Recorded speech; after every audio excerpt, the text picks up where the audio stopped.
Well, good morning, everybody, and welcome into the Sweat. And thank you so much for joining us, be it on YouTube, Twitch, wherever you're finding us. I'm your host, Adam Kaufman. We have got a lot coming up for you over the course of the next hour, and we're going to go across so many different sports and great tournaments and offerings, not only obviously DFS, but the DK Sportsbook. It's all in store for you again over the course of the next hour, and we are here with you 11 Eastern every single day, at least Monday through Friday. But let's jump right into it, get to some golf here on the heels of an entertaining, I guess kind of entertaining Masters tournament, but a great showing out of Hideki Matsuyama, who of course is the winner, the recipient of his first green jacket, the first male Japanese player to win a Masters tournament as well. So very exciting. Let's bring in Jeff Ulrich and Reed T. Fowler. Fellas, how are you? Fantastic. Yeah, good. Always happy to hear it. I really am going to have to just isolate you guys in order to get you to respond. Well, Koff, a little pro tip. If you're going to ask a question, direct it to someone. That was a very general, how are you, to both of you. I believe your first rodeo. The questions are absolutely going to get tougher as we go forward here. Reed, let's stay with you. Let's go to the RBC Heritage because, as we know, that is what is coming here. Matsuyama is not taking place. This out at Hilton Head, South Carolina here. We're going to look at the PGA pin placement and the finishing positions, at least what you estimate is going to be the case for a lot of the guys. Pretty stacked field taking place. So again, Reed, we're going to begin with you, sir. Let's talk about DJ, Dustin Johnson. How do you feel about him in this one? Yeah, I mean, DJ's always an enigma when it's at these tournaments, right? This is a sponsor of his, so he's not forced to be here. But I would argue that if he had his choice, even though he had an early departure at the Masters, that he probably would be taking this week off. Now, having said that, he's done well here. He's won this tournament before, and so we know a guy of his caliber can win anywhere. It would be silly to project the number one golfer in the world outside of a top 10, top 15, because we know that's his upside. Having said that, like you mentioned, Goff, this is a field that's stronger than most, right? Especially after a Masters, especially after a major. So I'm going to say that he probably gets inside the top 15. I know that's kind of an easy way out, but I would not be surprised if we see DJ do one of his other things as well, where he just does not care. And he does what he did over the fall last year, where he goes back to back, like shooting 80s. And then the next week that he comes out, he wins. So I'm going to say top 15, but would not be surprised if he's got an early departure again. So, Jeff, I guess which way are we going? Are we going to get a top 15 out of DJ or a totally ambivalent performance? I mean, it's an interesting spot, right? He's coming off a missed cut. He did go off in the Sunday final group here like a couple of years ago. He absolutely blew up after doing so. So he didn't get it done. But I mean, he's had a little bit of success around here. T17 last year. He's had 2 top 20s at this event. So it's not the greatest setup for him, but at the same time, like, he's proven he can just, sort of bunt himself around this venue and get hot with his irons a little bit. I'm going to say he probably makes the cut, but again, we're probably talking like a top 30 here. I think Dustin will come alive here mid-season as we get closer to the US Open, but this is probably just a week where he's going to be just trying to sharpen his game a little bit because he's going through a tiny bit of a slump for him right now. So, Jeff, what are your expectations then for Patrick Cantlay? I think Cantlay is more of a line of someone who could bounce back in a big way. Quite frankly, he's coming off an embarrassing Masters. I mean, it was completely embarrassing. Embarrassing for me, considering he was basically one of my favorite picks for the week. But, I mean, look, you look at this player long-term over the course of the start of the year. He's been one of the best tee to green. There's no reason for him to do what he did last week. Even at the match play, he was lighting it up tee to green. So I expect Patrick Cantlay to come back here and bounce back in a big way. He's never finished worse than T7 here over the last 5 years in 3 appearances. I think Cantlay is a proud guy. I think he knows that he choked last week. And I think that in all likelihood, you come back, you see a very good ball striking performance, and he probably puts in a top 10. So I got him pegged for a top 10 this week. Reed, you going to go kind of where you did on the last one, top 15, or are you as confident in Cantlay? Yeah, so what's interesting about him is that, he's at P-type courses, if you look at just strokes gained total, he's fantastic, right? He's fantastic, but yet when you look at the courses that we have, it doesn't really fit where Cantlay has won. And that's the one thing that kind of, confuses me a little bit. Look, like Jeff mentioned, he lost 3 strokes with his irons in the first 2 days, and also just under 4, I believe, with his putter. So nothing was going right for Answer. But when you get these guys who are top 10, in the world, top 15. These guys can bounce back very easily. They have short memories. And he's someone that, maybe not Xander. Maybe Xander might not have a short memory, but, he's someone that could easily do well here. Having said that, I like some other guys they're going to be in his range, potentially in DraftKings and when the odds come out. Like that's the stuff that I'm looking at potentially in fading Patrick Cantlay, because I think a lot of people are in Jeff's camp that are going to say that he's going to do well. So I got him outside of top 20. For those thinking DFS and wanting to jump in, make a lineup a little bit later on today for, of course, the RBC Heritage, you'll be able to reserve a lineup, so not to worry. That's coming for you in the DK lobby. But guys in that similar range, Reed, could potentially Webb Simpson be one of those guys for you? Yeah, here's the interesting thing too, Koff. Like Webb Simpson is RBC Heritage. He is this course. He's Harbor Town. He's Wyndham at Sedgefield, right? He plays these courses, and what we want is the Webb Simpson archetype, the Kevin Kisner type of player, Wes Bryan, right? These guys that just do well on these courses. Brian Gay comes to mind, Streelman, and Webb Simpson is at the apex of that list. Having said that, his Masters, especially over the weekend, was not great. It was not great. And there's something going on with Webb, whether it be an injury that he's not telling us about. I'm not going to project that at all, but he's kind of in a slump. And again, it's sort of the same argument with DJ, is that we expect these guys to play well on these courses because they have, but guess what? Golf is hard, and it's really hard at the highest level. He's a guy that I'm never going to take outside the top 10 when it's Harbor Town, when it's Heritage, when it's a place like Sedgefield, Sony Open. So I'm going to say top 10, but again, a guy's on a little bit of a slump. Well, I like the hype train right there, Jeff. I mean, if he is RBC Heritage, what can we expect from him here? Probably just another, top 10 performance. I mean, Webb didn't play that bad on the weekend. He shot under par on Saturday and Sunday, but Reed is kind of right. Like he's not doesn't seem like he's at the top of his game. His approaches have definitely been a little bit lacking over his last few events. And that with Webb, for a guy who hits it short off the tee, it doesn't matter as much at the RBC Heritage, but you do need your irons to be in good form. I expect, I'd be shocked if he finished outside the top 20 here. This is just such a good track for him. He just eats these courses up. So Webb is a guy who, again, you're making multiple lineups. Like you probably want some exposure. Is he going to be chalky this week? Especially with Bryson now out of the tournament, just thinning out the top a bit. Yeah, he's going to be chalky, but at the same time, he's probably going to play well this week. So I'm kind of a little bit on the same page as Reed here. Like I don't know if he'd be my pick to win necessarily, but top 15, yeah. Well, let's peg him down because realistically, he does that every year here. No days off for Will Zalatoris, man. He was sensational at the Masters, right back at it here with the RBC Heritage. So, Jeff, what are your expectations for him? Will Zalatoris is such a talented young player. I mean, you could go through the gamut here. You could say win. You could say, he competes again. I'm going to take the different approach and just suggesting he had such a massive putting week, one of his best putting weeks, kind of as a pro in the majors. The strokes gained tee to green was there, obviously, but this is just a bit of a different course. It's a bit of a different one in the sense that, the off the tee doesn't matter as much here. If you're a little bit off around the greens or a little bit off with the putter, that'll get you. I'm going to say T30 for Will Zalatoris. He's probably going to make the cut. He's probably going to be fine, but I think he does probably regress a little bit this week. So again, if someone just said Will Zalatoris is my pick, I'd say that's fine too. That's how talented a player he is. But I'm going to say, just for the coming off the adrenaline going down a little bit from the Masters, I'm going to say he regressed a little bit and puts in a T30. You expect something similar, Reed?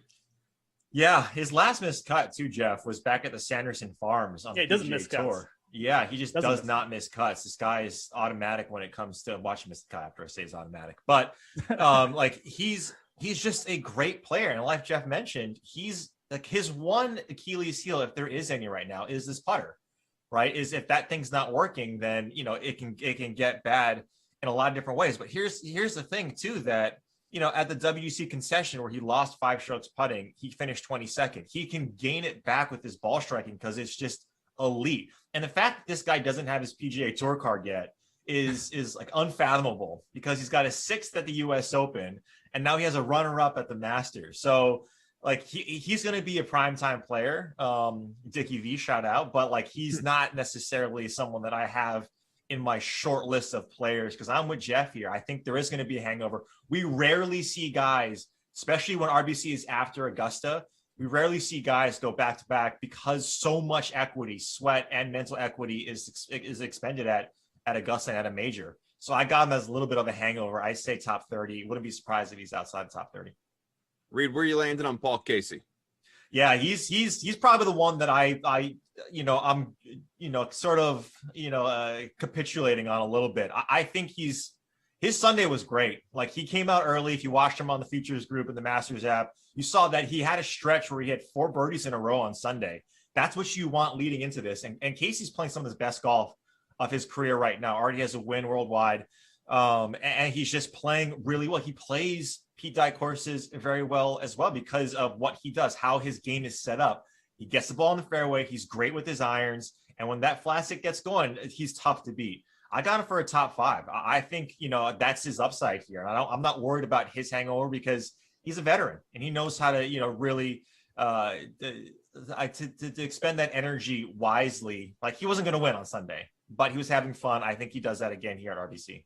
Moose, need your thoughts on Paul Casey. And also, answer, man. Don't let Reed show you up with capitulate. You can give us one too.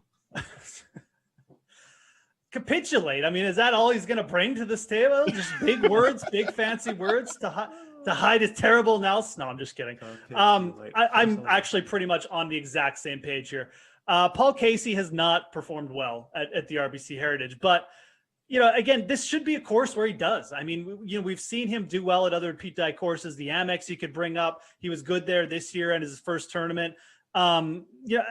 He did look good on Sunday. I agree. Paul Casey's been in good form. Did he get off to a good start at the Masters? No, but everything is going well for him. His short game is clicking well. His putter has even worked well at the start of the year.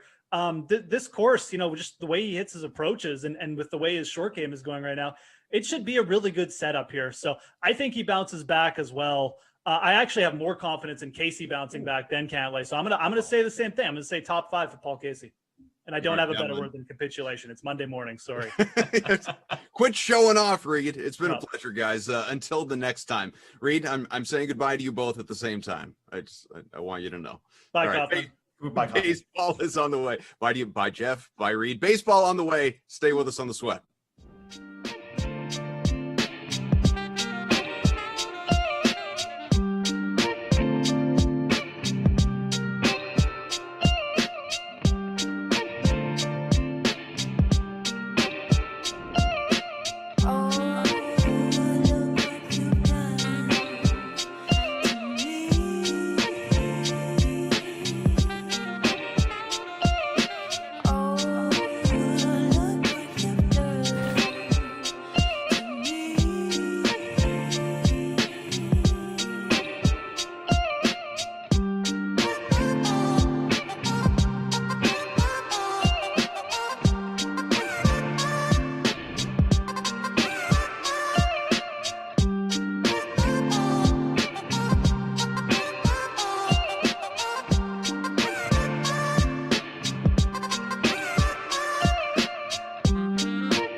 Well, as we say goodbye to our golf guys, it's time to bring in a couple guys talking baseball. I am Adam Kaufman, pleased to be back with you here on The Sweat. And I got to say, on the heels of WrestleMania, what could be better than talking baseball with Steve Buchanan and Kenny Ducey together for a segment, our MLB contributors. Fellas, welcome. Good to have you. We're going to get into a little MLB price check and Bukes. Do your best. Try and behave yourself just a little bit, okay? Sure. Great. Okay, perfect. Let's go pitchers. 9K or above. Who stands out to you? I'm going to crack out the good book here and read a quote from a fellow DK contributor and what he said. He said, you should use Tyler Glasnow at 8,800 because this is likely the last time you'll ever see him this cheap. That was said by Garion Thorne on April 1st, 2021 at 11:07 Eastern Standard Time. The moon was in a half phase, blah, blah, blah, blah, blah. But he was totally correct because tonight, Tyler Glasnow is 10,400 going up against the Rangers, a Rangers team that is going to provide plenty of strikeouts for Tyler Glasnow. They have a 27.1 K percentage on this season. They're not hitting well either. 316 Woba, 137 isolated power against righties. Tyler Glasnow is a stud on the mound, off the mound, no matter where he goes. This guy's a stud, and he should be a stud for your SP1 slot tonight on DraftKings. Juicy, can you give a more compelling option here? I thought that I didn't know where you were going with that quote, but I don't really love any of the high priced options besides, Glasnow is good. The Rangers have been weirdly hitting well this year, so it's kind of scary, but I like Garrett Cole at 10.7K. I'll pay all the way up if I'm going to pay up over $9,000. I do think there's a lot of great value on this slate. I'm looking at Freddie Peralta at 7.7K, but Toronto just an 84 WRC plus against righties in the early going. They don't have Teoscar Hernandez or Lourdes Gurriel. He was fine on opening day against the Blue Jays. He wasn't great. He gave up 2 earned and 5 1/3. But first of all, opening day is weird. The Rockies beat the Dodgers. Everything weird happened on that day, right? Also, Cole looked pretty good through 4 innings, and then he kind of just got into a little bit of trouble. But with those 2 out of the lineup, I think that he's a better bet today. And 13 Ks against Baltimore. The strikeout stuff's there. I'm not really worried about he's doing something differently to protect against the spin rate police now. I think Garrett Cole is a fine player at 10.7K against a depleted Blue Jays lineup that, kind of has been sleepwalking in the early going. They did just break out the other night, but that was against a bad pitcher. Kenny, those the men who throw the balls. Now we need the men who hit the balls. Hitters 5K or above. Who stands out? Yeah, I was thinking about not saying this because I know Steve's just going to say, oh, well, that's a homer pick. But, I'm not going to go with homer picks the rest of the way. I'm going to go with a guy that I hate next, actually. But I do like DJ LeMahieu at 5.5K. He's the only Yankee that's been hitting this. Yankees lineup has been, pretty rough, but it should turn around tonight against Robbie Ray because Robbie Ray is awful. He's really bad. He's bottom 10% in exit velo 3 of the last 4 years, a 462 ex-WOBA on contact last year, good for a 6.49 expected earned run average. That is very, very bad. LeMahieu has a hit in every game since opening day, a double in each of the last 3. I think he's a pretty high floor guy, which is what you want around $5,000 or $6,000. And again, I think that this team scores a lot of runs tonight against the Blue Jays against a very bad pitcher from the left side. And LeMahieu, with the great spot in the lineup that he occupies, should be involved in a lot of that. I don't think Steve would even disagree with the take that Robbie Ray is going to give up 8 runs tonight. So why not throw DJ LeMahieu in there? He's going to be involved in a lot of runs. Ukes, floor's yours. Definitely don't want him putting words in my mouth, but I will say that if you are going to do that, this would be the time because I had Aaron Judge at 5,700. Look, Robbie Ray is coming off the injured list, so he's not expected to go deep into this game. But when does going deep into the game and Robbie Ray go into the same sentence other than saying he never does that? Even when he's fully healthy, he's lucky to make it out of 4 innings because he's already at 95 pitches by that time that rolls around. And look, he had a decent spring. So it's always people oh, you got to consider that. He was pretty good in the spring. I could have a good spring training on the mound, okay? And I haven't pitched in years. So let's just make that perfectly clear. But Aaron Judge specifically, he's a beast against left-handed pitching. 383 WOBA, 360 isolated power, and a 145 WRC plus against lefties last season. That has always been his sweet spot against left-handed pitching. Now you're going up against one of the worst left-handed pitchers in the American League, was the National League. Now it's the American League. Aaron Judge, 5,700. What I wouldn't pay to see you on the mound against a Division II college player, let alone a Major League Baseball player. Sign me up. Yeah, why don't you go step up to the plate, you coward? I'll strike you out. I didn't say I could do it, but yeah, it's good summer activity for us. In the meantime, as we roll on here, not value range yet, but 4 to 5K for hitters. Who you got? Yeah, I'm going to go with Jared Walsh here at 4,700. The dude is absolutely smashing opposing pitching so far. He has 10 hits on the season. 4 of them have gone for extra bases. 3 of those have left the park. Tonight, he's facing Brady Singer, who, by the way, got lit up by the Rangers of all teams in his first start of the season. He had a 4.39 FIP against lefties last season. I think his numbers are really just going to inflate this year. I think he had a little bit of too much luck last year with the Royals. So I love using Walsh right now. Feel like you're not getting a lot of buzz about him yet because he's over with the Angels, but this guy has been absolutely smashing the ball. Should be in the heart of that lineup once again as well. So 4,700, love using him tonight. Kenny, who do you love here in that 4 to 5K range? Yeah, look, I'm going to attack a soft tosser here, a guy that's a pretty bad pitcher. I want a Phillies bat in my lineup, and the price is right on Rhys Hoskins right now. And heck, coming off a homer last night, he seems like he's starting to get a little hot here after a couple bad games. Rhys Hoskins at $4,600. The guy has consistently mashed lefties the last couple of years, 357 against lefties so far this year in a small sample with 2 home runs already, 4 homers last year in the short season, of course, with a 341 batting average against him. He just continued to get better and better and better against lefties. And David Peterson is very bad from the left side. Again, doesn't put you away with his fastball velocity, gives up a lot of contact. He's a pitch to contact pitcher. That's not going to go over well with Rhys Hoskins in the middle of a very formidable Philly order. The only concern I have here is that the game gets rained out, but I've luckily opened up my blinds here. I can see outside in New York City. I do live nearby. I did check out the forecast. The rain is supposed to subside by the time the game starts. I do think they'll get this one in, and I do think Rhys Hoskins is a very solid play here at $4,600. Who needs Kevin Roth? We got the Deucey weather report. We're locked in. Who's your value bat, Deuce?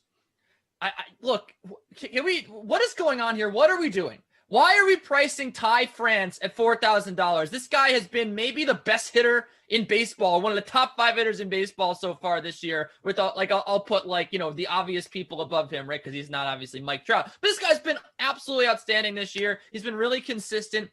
And look, no matter what you want to say about that, I think that's a very hot take. And I know in my heart that he's not obviously one of the 5 best hitters in baseball, but off of right-handers, he's been very good. He's looked like that. 370 off right-handers this year, 369 last year. The guy mashed his right-handed pitching, and he is a stud. And I think he's going to have a very, very good game tonight in a very good matchup. The Seattle Mariners get to face a very bad pitcher in Dean Kramer from the Baltimore Orioles. Everyone knows Dean Kramer stinks.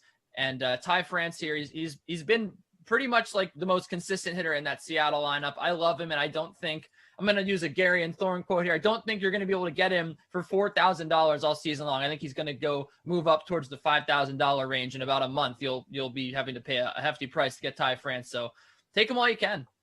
So Steve, do you have a cheap stud then? Well, thank you to Kenny for clearing it up that he didn't think that Ty France was one of the top 5 hitters in Major League Baseball. We all were thinking that. So thank you for making that clear. I like using Corey Dickerson at 3,100. I mean, Miami bats him leadoff against right-handed pitching, and that's what he was gonna get tonight. I was gonna say the Braves pitcher's name, but I honestly forgot to look it up on YouTube how to say it. So I'm just gonna stick with the Braves pitcher that's going tonight because I'm not even gonna try. But he's only 3,100 tonight for Dickerson. Okay, thanks. There you go. See, you've done something useful for a change. He's 3,100, has some really good pop. He's not somebody who's going to go up there and hack. He's a patient hitter as well. So getting him in the leadoff spot for the Marlins tonight, I think it's a great spot to use him here. You're going to need salary savings here tonight. No matter how you chalk it up, you're either going to be paying for hitting or you're going to be paying for pitching. There's no way around it because there's so many studs and so many teams in good spots tonight. You will have to save in some spots. Corey Dickerson at 3,100 is an absolute steal. Doesn't even have to do much to repay his value. So 3,100, Corey Dickerson, lock him in tonight. Bukes, I know you're in a hurry to do anything else. So how about you give us a favorite MLB bet on the DK Sportsbook tonight? Yep, a couple national appearances to make. So, I'm just trying to do my part here. But sure. Yankees -5, 1.5 on the run line is where I'm looking at here. Kenny and I can agree for a change that, obviously the Yankees should win this one. They should win this one by more than 2 runs. Not only do they have Garrett Cole on the mound, but they have a juicy matchup with the opposing pitchers going for the Blue Jays. It's basically a bullpen game if you really think about it, because Ray's going to give them 3 innings, throwing 95 pitches in that span. Then they have to go to that bullpen, which, by the way, has been overperforming because if you look at their FIP, it's not even close to their ERA. So they've been getting pretty lucky. This is the series where they could truly start showing how poorly they've been pitching because there is just no let up in that Yankees lineup. So getting them on the run line, -1.5, I think that's the play to make tonight. Kenny, dare I say it? Do you and Steve agree? I think the Yankees win tonight, yeah, but I'm looking at a much juicier money line here. It is the Brewers at -136. This is a misprice.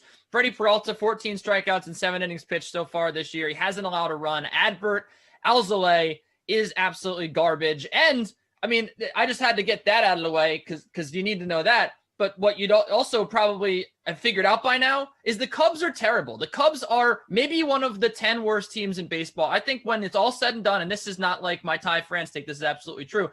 I think at the end of the season, the Cubs will be bottom 10 in most offensive categories. They can't make contact. Besides Chris Bryant, they have absolutely no redeeming qualities to that lineup. And I guess Ian Happ at top 2, right? But against a righty, you're looking at the lefties in this Cubs lineup. And what lefties do they have? Jason Hayward hasn't been able to make contact in 5 years. Jock Peterson's a whiff machine who doesn't like to throw the ball the other way. Like, it is just, they have no redeeming qualities here. Again, aside from Happ up top and Bryant in the middle. You saw it against the Pirates, against bad pitching. What bailed them out? It was Chris Bryant time and time again. That's the only way they scored. Yesterday, the only way they scored was Javi Baez did a solo homer. Like, this team just doesn't get hits. They don't get men on base. And Freddie Peralta, against a team that's strikeout happy, is going to have a huge night tonight. And the Brewers are going to win very convincingly with a very lopsided pitching matchup. I would make the Brewers like -165 in this game. They're going to win.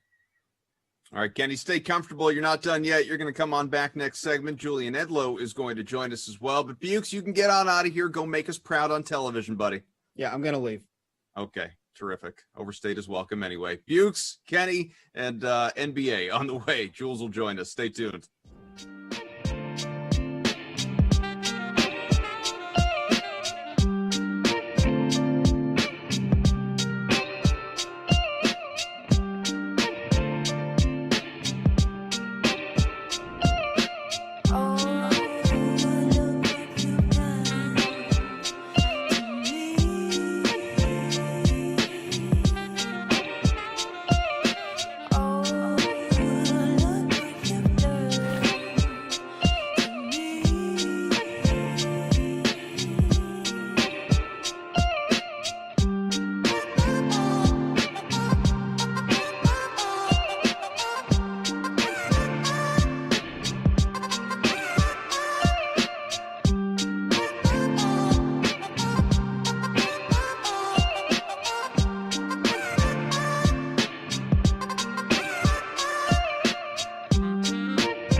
Just like that, we are back about halfway home here on The Sweat, staying with you till noon Eastern. So thank you for being with us. Again, this is The Sweat, and joining us now is Julian Edlow coming on back. Kenny Ducey. It is time for NBA Best Bets, fellas. We're going to take a look at some of what the DK Sportsbook has to offer. And again, in the association, Jules, let's start with you since we haven't heard from you yet here in the last half hour. Favorite that you like to cover the spread tonight in the NBA?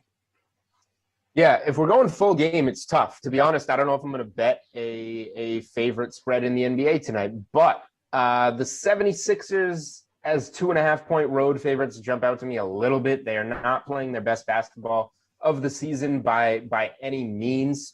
But getting Dallas on the second night of a back-to-back is always something that I like to look at. They lost outright as pretty heavy favorites to the Spurs on Sunday. Doncic just throughout his career has not played as well on the second night of back-to-backs, just from a shooting percentage standpoint. And, you know, Dallas has been a hit or miss team this year. So there's a reason this is 2.5. You know, Philly's definitely the better team. They're a short favorite, but I do have some interest here in potentially backing the 76ers on the road. What about you, Kenny? Do you have a favorite to cover the spread tonight? Yeah, look, I actually do really like the Sixers. I was going to talk about them a little bit because I think they're my favorite play of the day. I like the Knicks. That's not a shock here.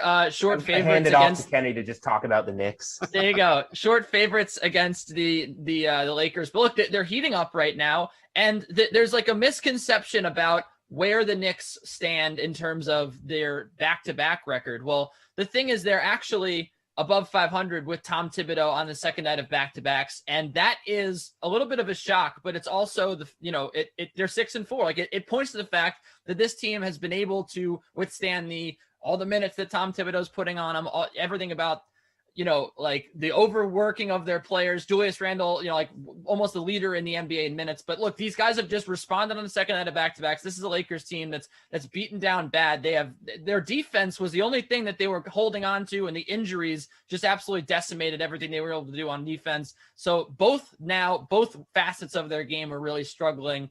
I do think this is a little bit of a trap here on the Knicks, but I'm going to fall into it anyway. They're playing really well. 2 comeback wins in 2 nights, or in 2 games rather. And it's hard to say that they're not going to win this game. I probably like the money line a little bit better, but this Lakers team is not very good. I think that the Nets, I'm not really rating that win too much. I think that the Nets just kind of didn't decide to show up for that game. So I'm not going crazy and going to take the Lakers here. I think the Knicks cover. So, Kenneth, let's go the other way then. Is there an underdog tonight that you're going to back against the spread? Yeah, I was looking at this Pelicans Sacramento Kings game, and as much as I hate the Kings, I think that it's kind of ridiculous that they're 2.5-point underdogs here when you think about all the injuries that the Pelicans are dealing with. The Pelicans season is essentially done now. They were hopeful, right? They were hopeful that maybe they were going to get something going here, but Lonzo Ball's doubtful for this game. I just don't see ways that they score enough here to keep up with the Kings, despite the fact that they have like one of the worst defenses in the league. I just haven't seen enough from this Pelicans offense to withstand all these injuries. You got Nickeil Alexander-Walker still out, of course. It's a pretty bad situation there in New Orleans, and it's tough for me again to back them as favorites here. So I like the 2.5 points with the Kings. Jules, you said you don't really love the favorites tonight. How about a dog that stands out to you? Well, I don't. I mean, I'll just give you another 2.5-point dog here, but not the Sacramento Kings. I'm looking at the Chicago Bulls, and Memphis is a red hot team right now. This is, again, one that I'm going to have to look at throughout the day. We got to see. I'm not betting anything in the NBA right now until we see injury reports, because it is the Wild West there. But who is the best road team in the NBA against the number? That would be the Chicago Bulls, 18-8 against the spread on the road. They're 5-2 against the spread in their last 7 games overall. The matchup, Memphis is hot right now, but the Bulls have won the last 6 times, won and covered the last 6 times they have faced the Grizzlies. So that matchup obviously takes you back a few years, but still, the Bulls have just been a fantastic bet on the road all season long. This is a shorter number against a hot team, so I am a little bit cautious about it, but anytime the Bulls are getting points and they're on the road, you got to look at them. Like you said, Julian, we're hours away from really knowing, having lock and finding out who's in, who's out. Injury reports are going to trickle out over the course of the day. But as things stand right this moment, is there an over that you like? So if I were to play an over, there's pretty much 3 relatively even high numbers on the board, right around 235, 234.5. One of them is that Brooklyn-Minnesota game, which in theory should see a lot of points, but no Harden, no Kyrie. I feel like I need one of those guys in to bet that number, one of those point guards. So that takes that off the board for me. The other one is Sacramento and New Orleans, which should be a blistering game. But like Kenny said, New Orleans missing a lot of pieces there offensively. I don't know if they can get the points, whether you like the Kings or not.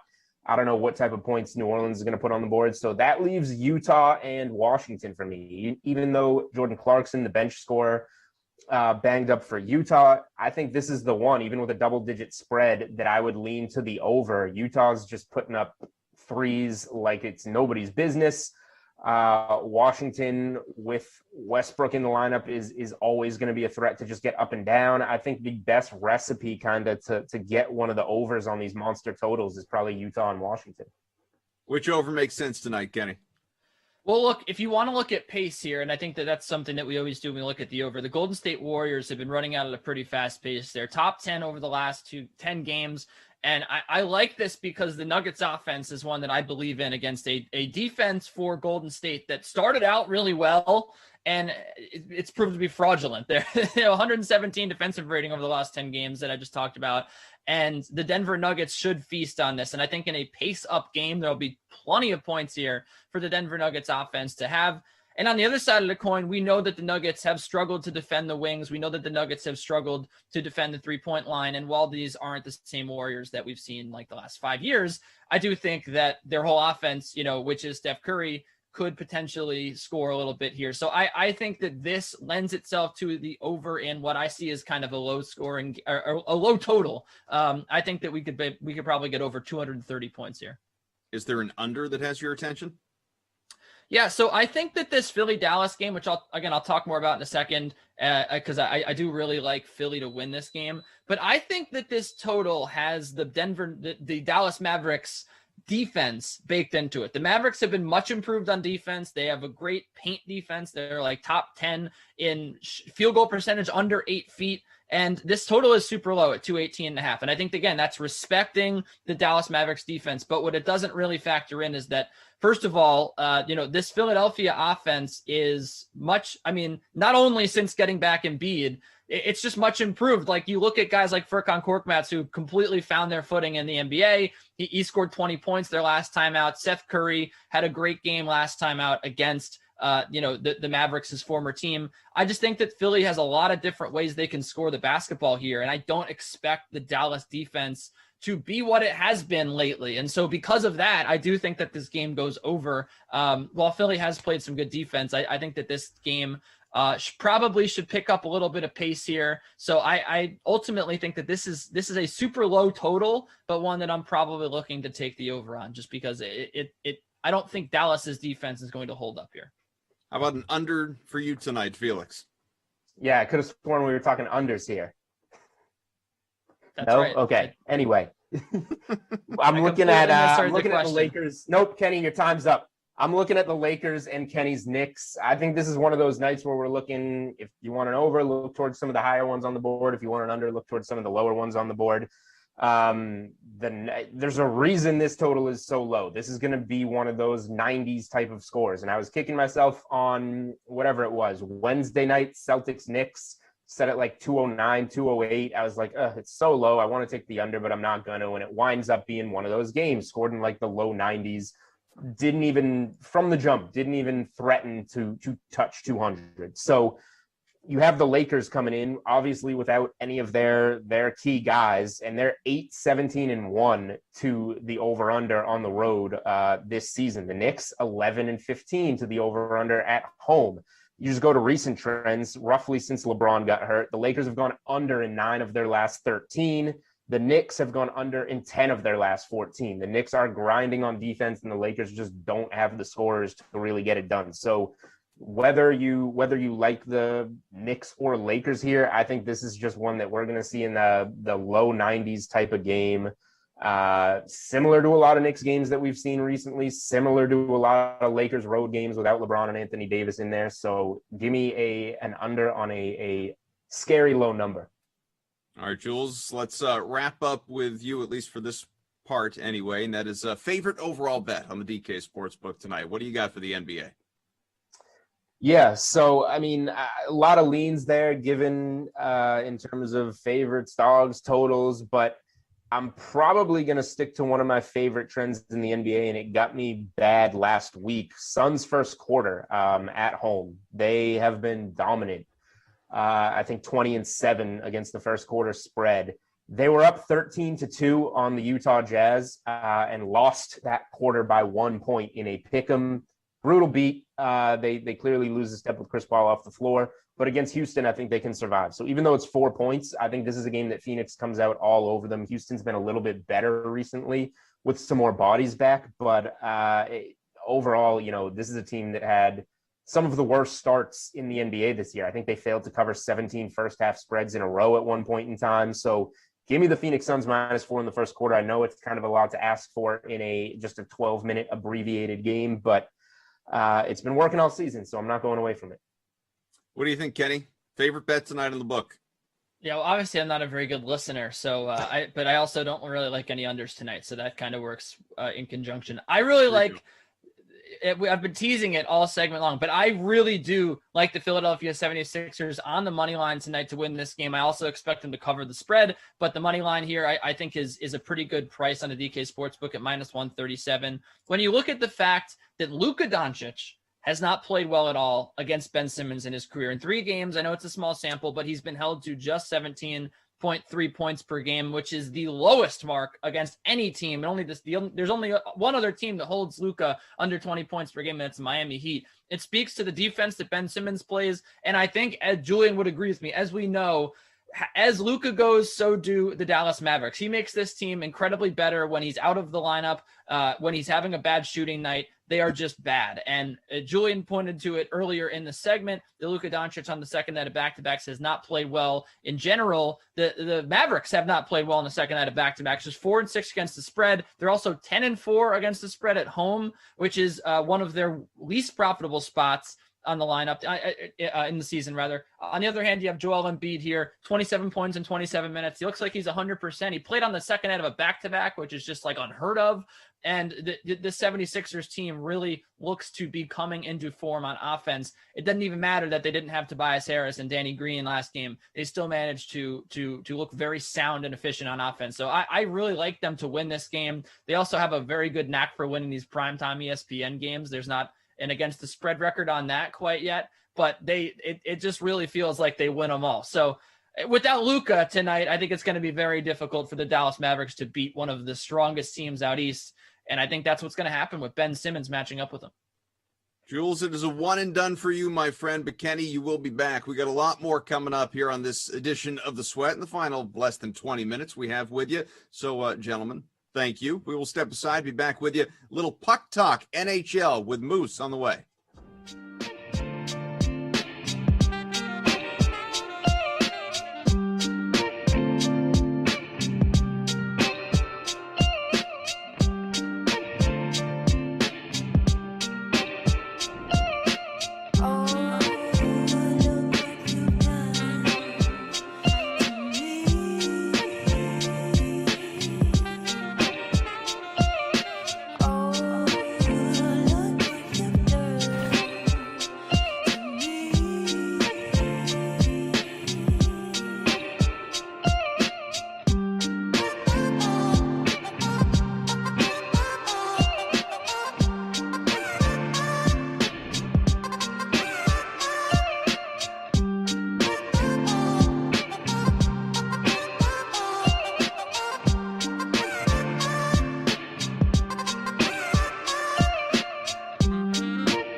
Welcome back here on The Sweat. It is time for a little puck talk NHL with our, of course, DraftKings hockey analyst and resident Canadian. That is Jeff Ulrich. Moose, as we know, today, just hours away, it's the NHL Trade Deadline. Teams, they have been very, very busy already. You had late last night, or the wee hours of this morning, as a matter of fact, Taylor Hall going from Buffalo to Boston. That was one deal. You had Nick Foligno going to Toronto. Jeff Carter is now a Penguin. Kyle Palmieri, an Islander. David Savard, Tampa Bay. So of these deals that we have seen so far, knowing full well that might not be done yet, what's the biggest fantasy impact, do you think? I mean, I think most people will be looking at the Taylor Hall acquisition. And I mean, look, Boston all start for scoring, even though they've got this great first line, right? Like, they really need that secondary scoring. I think a lot of people will be focused in on that. But, you know, Taylor Hall, as an elite, as a playmaker he is, and he is a good driver of the puck, dude just is not good at putting the puck in the net. So I'm not sure how much of an impact he's going to have in the short term. We'll see. Do they really need like another David Krejci on that team? I actually am pretty bullish about this Jeff Carter move. I really do feel like Pittsburgh's offense, they've been rolling even without Malkin in the lineup. And now you've got a legit second line center, or at the very least, someone who's going to be able to help them with some offensive depth. I think Carter could slot in very nicely alongside a guy like Jason Zucker, perhaps get a little bit of production out of him. I'd look for Jeff Carter to perhaps be an interesting, like, little daily fantasy play going forward here. Because like I said, the Penguins offense has already been producing. They've been very good over the last month or so. So to me right now, Carter is the guy that I think could be the most interesting. Hall has the potential to be the biggest impact just from a real life standpoint, but Carter is the most interesting of the bunch for me.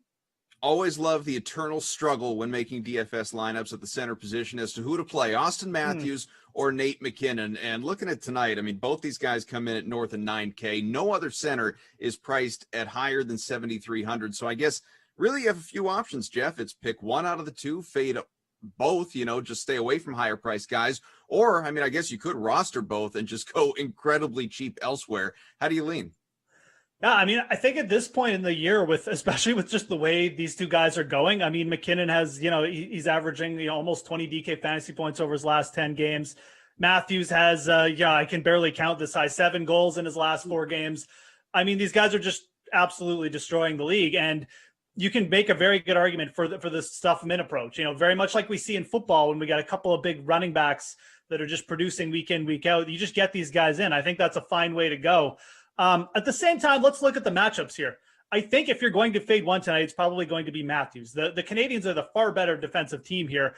McKinnon's the one with the prime matchup. The Coyotes allow the 5th most shots against in the league. They really haven't been that good defensively over the last little bit. They're starting to allow more goals as well. They got shellacked a couple nights ago. I can't even remember against who, but it wasn't that great a team. So, again, the Coyotes are the one that defensively, they have the deficiencies. They're starting Aiden Hill, a 3rd stringer. Like McKinnon, to me, is just an automatic tonight. He's the guy I would absolutely want exposure to. I would not be interested in fading at all. You could see perhaps Montreal limiting to Toronto to like 1 or 2 goals tonight and really just putting a cap on Matthews. So I think that's the argument there, and that has me siding with McKinnon between these two. But we are at a point now, especially on this slate, even the guys in the 7K range here aren't that attractive. You could definitely make a case for putting both guys in your lineup tonight. Typically, when you're here with us in this segment, we ask you to pick between a couple of different players. But at the winger spot, you can't ignore the fact that between that 6,500 to 7,500 range, there's just so many good plays available. So who stands out to you?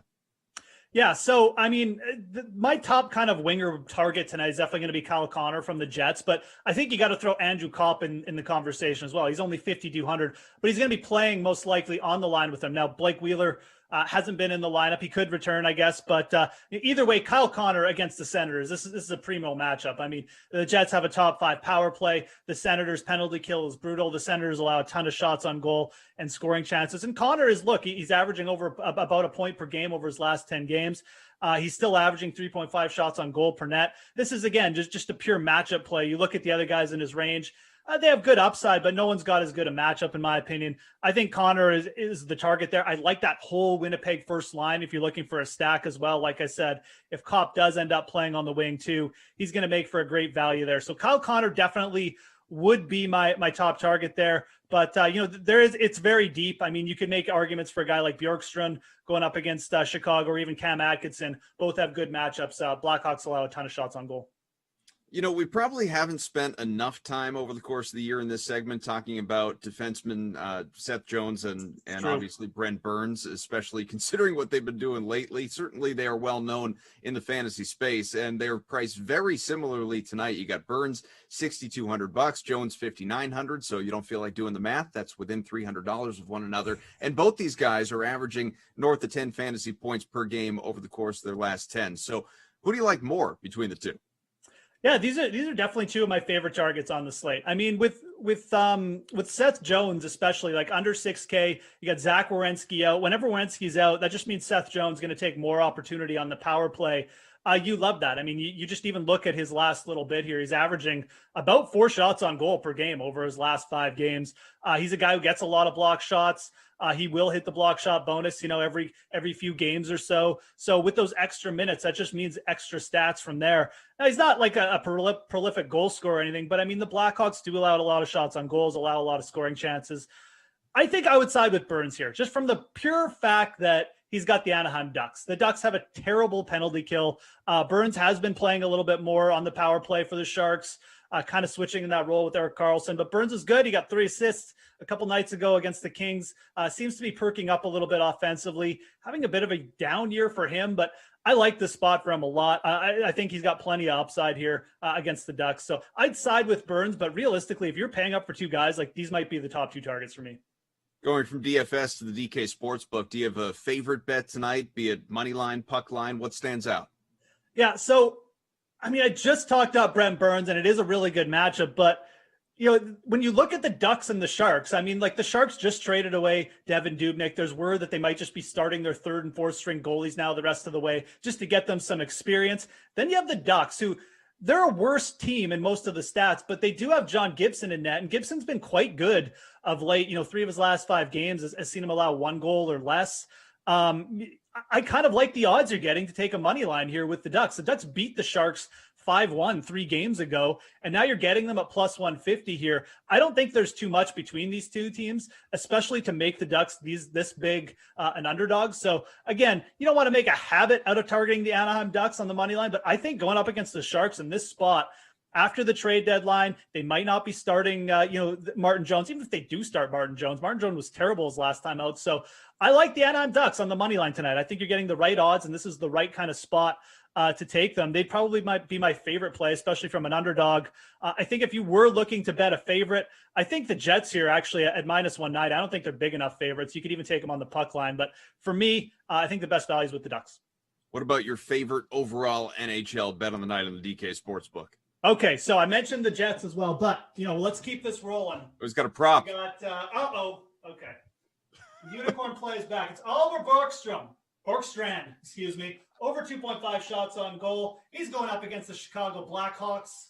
Blackhawks allow the 2nd most shots on goal per game in the league. Bjorkstrand is averaging 2.6 shots on goal over his last 10 games. Those are good odds. You're getting almost even money to take the over there. So give me Bjorkstrand over his shot on goal prop.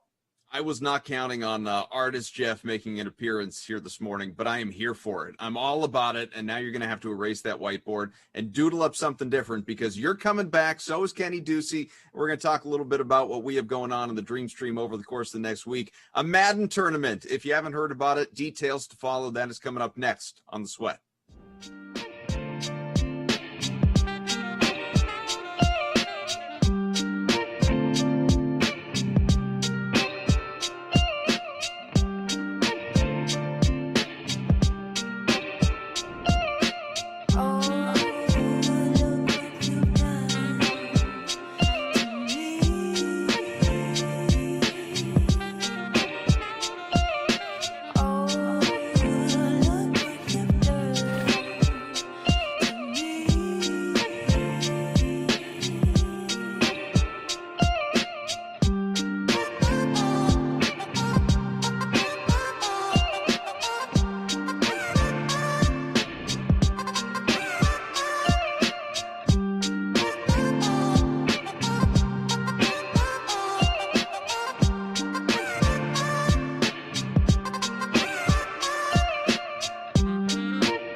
Here we are again, one last segment on the Sweat before you get on with the rest of your Dream Stream day. And you're probably familiar with the madness of March that surrounds college basketball. But here we have something special coming at you starting today and over the course of the next week. It is April Maddenness. If you have tuned in for these great Madden simulations that we have been doing north of a year at this point, computer on computer with a bunch of us fools just commentating along and spending time with you with DFS contests and so much more. Well, it is time for another tournament, and that is, of course, the Madden Stream $12,000 Bracket Challenge kickoff with a shot at a $3,000 top prize. Or you can head on over to the DK Sportsbook, enter a free-to-play pool as well. It is called the $5,000 Simulated Football Bracket Tournament Round 1. That is because Round 1 kicks off this afternoon at 2 Eastern, 2 this afternoon. Let's bring back Kenny Ducey and Jeff Ulrich, who, of course, are a big part of all of the Madden commentary that you've heard here in recent months, or again, north of a year. Guys, first off, I have to imagine you're very excited for this, to see how the field of 32 plays out. I'm actually very excited for this. There's some games even just today. I mean, we got, the Packers and the Falcons I'm doing late that I think is going to be a great first round matchup. So yeah, cool. I'm glad we're doing this. This is going to be a good little event. If you haven't checked out the Madden bracket yet, do it.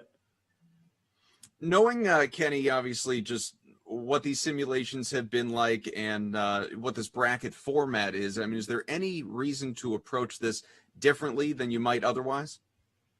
I do think that some of these are going to be matchup dependent. Like I do think that there's teams out there like the Broncos, for example, that I personally think are a little bit better than, say being a 24 seed, but I think that maybe the matchup with the Steelers is bad. And so while I do think that there are certain teams that are better than their seeding, I think that that's probably a pretty common theme here. If you look at the Madden teams, like real life versus their seeding, like the Jets, for example, are better than 32nd or 31st in the NFL, in my opinion, in the Sims. Yes, I mean, we know that they tend to win a lot of these Sims, but the problem is, you put them up against a team like the Bears, right? I wouldn't take them. So I think that it's, the bracket has actually laid out in the way that you do get disappointing teams against underdogs, but it is very matchup dependent in the end, because it's just the seeding doesn't really mean anything to me right now, because the Chiefs are not the second best team in Madden, but they're seeded a second. So that's why, as you to your question, it does make it a little interesting, because you don't really truly get the best teams and the worst teams. It's kind of all over the place. To Kenny's point, Jeff, I was looking a little while ago. So a first round matchup, for example, we've got the Bills taking on the Texans. My pick would be the Texans. A lot of people would pick the Bills. Looking back on their Madden 21 history, their game logs that are available to you, obviously, in the lobby when you're making contests, well, the Texans have won every single matchup, all three, and in rather convincing fashion. So that in mind, are there teams that you like that you think are going to do well in this tournament? Yeah, look, Kenny's right. The Sim Jets are actually okay. They're much better than the real life Jets. But I think that's an interesting one. Obviously, Houston. I got a couple teams to keep an eye on. I think San Francisco. Again, you should be looking for teams with some good superstar ratings, like teams who have a lot of players, in the high 80s or 90s for ratings. The 49ers have guys on defense, but they also have guys like Mostert, Deebo Samuel with good ratings on offense. I think they're being a little underrated. And one of my favorites is going to be the Cleveland Browns. Again, they got Odell, they got Nick Chubb. Both these guys, over 90 ratings. They got some really good players on defense as well with Myles Garrett. I think the Browns could be a team that could go deep as well.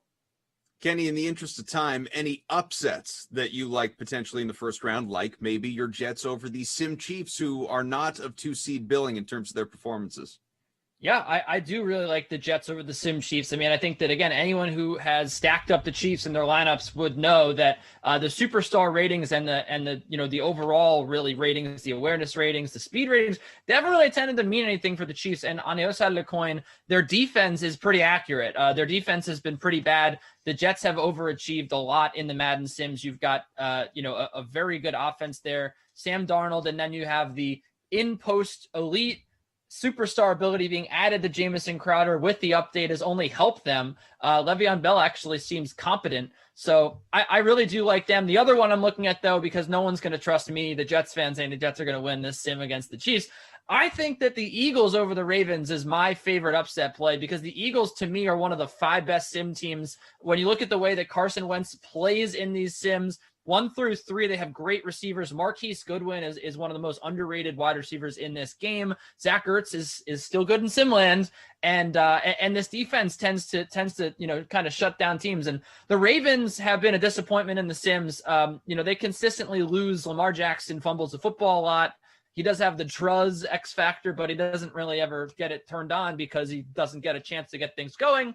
I do think that, the special plays we see are few and far between. I like the Eagles to win. No time for explanation. In just a pick, Kenny, who's going to win? The Chicago Bears. Moose? Tampa Bay. Don't fade Sim Tom Brady. All right. Well, just for giggles, I've got Houston. What do you think of that? Thanks, everyone, for being here with us. Appreciate you. The Sweat comes your way again Monday through Friday, 11 Eastern, every single day, those weekdays. And Madden Tournament Bracket Challenge, it kicks off 2 o'clock Eastern this afternoon. Be with us here on the Dream Stream.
good morning, everybody, and welcome into the Sweat. And thank you so much for joining us, be it on YouTube, Twitch, wherever you're finding us. I'm your host, Adam Kaufman. We have got a lot coming up for you over the course of the next hour, and we're going to go across so many different sports and great tournaments and offerings, not only obviously DFS, but the DK Sportsbook. It's all in store for you again over the course of the next hour, and we are here with you 11 Eastern every single day, at least Monday through Friday. But let's jump right into it, get to some golf here on the heels of an entertaining, I guess kind of entertaining Masters tournament, but a great showing out of Hideki Matsuyama, who of course is the winner, the recipient of his first green jacket, the first male Japanese player to win a Masters tournament as well. So very exciting. Let's bring in Jeff Ulrich and Reed T. Fowler. Fellas, how are you?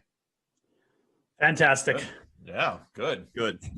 Always happy to hear it. I really am going to have to just isolate you guys in order to get you to respond. Well, Koff, a little pro tip. If you're going to ask a question, direct it to someone. That was a very general, how are you, to both of you. I believe your first rodeo. The questions are absolutely going to get tougher as we go forward here. Reed, let's stay with you. Let's go to the RBC Heritage because, as we know, that is what is coming here. Matsuyama is not taking place. This out at Hilton Head, South Carolina here. We're going to look at the PGA pin placement and the finishing positions, at least what you estimate is going to be the case for a lot of the guys. Pretty stacked field taking place. So again, Reed, we're going to begin with you, sir. Let's talk about DJ, Dustin Johnson. How do you feel about him in this one? Yeah, I mean, DJ's always an enigma when it's at these tournaments, right? This is a sponsor of his, so he's not forced to be here. But I would argue that if he had his choice, even though he had an early departure at the Masters, that he probably would be taking this week off. Now, having said that, he's done well here. He's won this tournament before, and so we know a guy of his caliber can win anywhere. It would be silly to project the number one golfer in the world outside of a top 10, top 15, because we know that's his upside. Having said that, like you mentioned, Goff, this is a field that's stronger than most, right? Especially after a Masters, especially after a major. So I'm going to say that he probably gets inside the top 15. I know that's kind of an easy way out, but I would not be surprised if we see DJ do one of his other things as well, where he just does not care. And he does what he did over the fall last year, where he goes back to back, like shooting 80s. And then the next week that he comes out, he wins. So I'm going to say top 15, but would not be surprised if he's got an early departure again. So, Jeff, I guess which way are we going? Are we going to get a top 15 out of DJ or a totally ambivalent performance? I mean, it's an interesting spot, right? He's coming off a missed cut. He did go off in the Sunday final group here like a couple of years ago. He absolutely blew up after doing so. So he didn't get it done. But I mean, he's had a little bit of success around here. T17 last year. He's had 2 top 20s at this event. So it's not the greatest setup for him, but at the same time, he's proven he can just, sort of bunt himself around this venue and get hot with his irons a little bit. I'm going to say he probably makes the cut, but again, we're probably talking like a top 30 here. I think Dustin will come alive here mid-season as we get closer to the US Open, but this is probably just a week where he's going to be just trying to sharpen his game a little bit because he's going through a tiny bit of a slump for him right now. So, Jeff, what are your expectations then for Patrick Cantlay? I think Cantlay is more of a line of someone who could bounce back in a big way. Quite frankly, he's coming off an embarrassing Masters. I mean, it was completely embarrassing. Embarrassing for me, considering he was basically one of my favorite picks for the week. But I mean, look, you look at this player long term over the course of the start of the year. He's been one of the best tee to green. There's no reason for him to do what he did last week. Even at the match play, he was lighting it up tee to green. So I expect Patrick Cantlay to come back here and bounce back in a big way. He's never finished worse than T7 here over the last 5 years in 3 appearances. I think Cantlay is a proud guy. I think he knows that he choked last week. And I think that in all likelihood, you come back, you see a very good ball striking performance, and he probably puts in a top 10. So I got him pegged for a top 10 this week. Reed, you going to go kind of where you did on the last one, top 15, or are you as confident in Cantlay? Yeah, so what's interesting about him is that he's at P-type courses, if you look at just strokes gained total, he's fantastic, right? He's fantastic, but yet when you look at the courses that we have, it doesn't really fit where Cantlay has won. And that's the one thing that kind of, confuses me a little bit. Look, like Jeff mentioned, he lost 3 strokes with his irons in the first 2 days and also just under 4, I believe, with his putter. So nothing was going right for Answer. But when you get these guys who are top 10, in the world, top 15. These guys can bounce back very easily. They have short memories. And he's someone that, maybe not Xander. Maybe Xander might not have a short memory, but, he's someone that could easily do well here. Having said that, I like some other guys they're going to be in his range, potentially in DraftKings and when the odds come out. Like that's the stuff that I'm looking at potentially and fading Patrick Cantlay, because I think a lot of people are in Jeff's camp that are going to say that he's going to do well. So I got him outside of top 20. For those thinking DFS and wanting to jump in, make a lineup a little bit later on today for, of course, the RBC Heritage, you'll be able to reserve a lineup, so not to worry. That's coming for you in the DK lobby. But guys in that similar range, Reed, could potentially Webb Simpson be one of those guys for you? Yeah, here's the interesting thing too, Koff. Like Webb Simpson is RBC Heritage. He is this course. He's Harbor Town. He's Wyndham at Sedgefield, right? He plays these courses, and what we want is the Webb Simpson archetype, the Kevin Kisner type of player, Wes Bryan, right? These guys that just do well on these courses. Brian Gay comes to mind, Streelman, and Webb Simpson is at the apex of that list. Having said that, his Masters, especially over the weekend, was not great. It was not great. And there's something going on with Webb, whether it be an injury that he's not telling us about. I'm not going to project that at all, but he's kind of in a slump. And again, it's sort of the same argument with DJ, is that we expect these guys to play well on these courses because they have, but guess what? Golf is hard, and it's really hard at the highest level. He's a guy that I'm never going to take outside the top 10 when it's Harbor Town, when it's Heritage, when it's a place like Sedgefield, Sony Open. So I'm going to say top 10, but again, a guy's on a little bit of a slump. Well, I like the hype train right there, Jeff. I mean, if he is RBC Heritage, what can we expect from him here? Probably just another, top 10 performance. I mean, Webb didn't play that bad on the weekend. He shot under par on Saturday and Sunday, but Reed is kind of right. Like he's not doesn't seem like he's at the top of his game. His approaches have definitely been a little bit lacking over his last few events. And that with Webb, for a guy who hits it short off the tee, it doesn't matter as much at the RBC Heritage, but you do need your irons to be in good form. I expect, I'd be shocked if he finished outside the top 20 here. This is just such a good track for him. He just eats these courses up. So Webb is a guy who, again, you're making multiple lineups. Like you probably want some exposure. Is he going to be chalky this week? Especially with Bryson now out of the tournament, just thinning out the top a bit. Yeah, he's going to be chalky, but at the same time, he's probably going to play well this week. So I'm kind of a little bit on the same page as Reed here. Like I don't know if he'd be my pick to win necessarily, but top 15, yeah. Well, let's peg him down because realistically, he does that every year here. No days off for Will Zalatoris, man. He was sensational at the Masters, right back at it here with the RBC Heritage. So, Jeff, what are your expectations for him? Will Zalatoris is such a talented young player. I mean, you could go through the gamut here. You could say win. You could say, he competes again. I'm going to take the different approach and just suggesting he had such a massive putting week, one of his best putting weeks, kind of as a pro in the majors.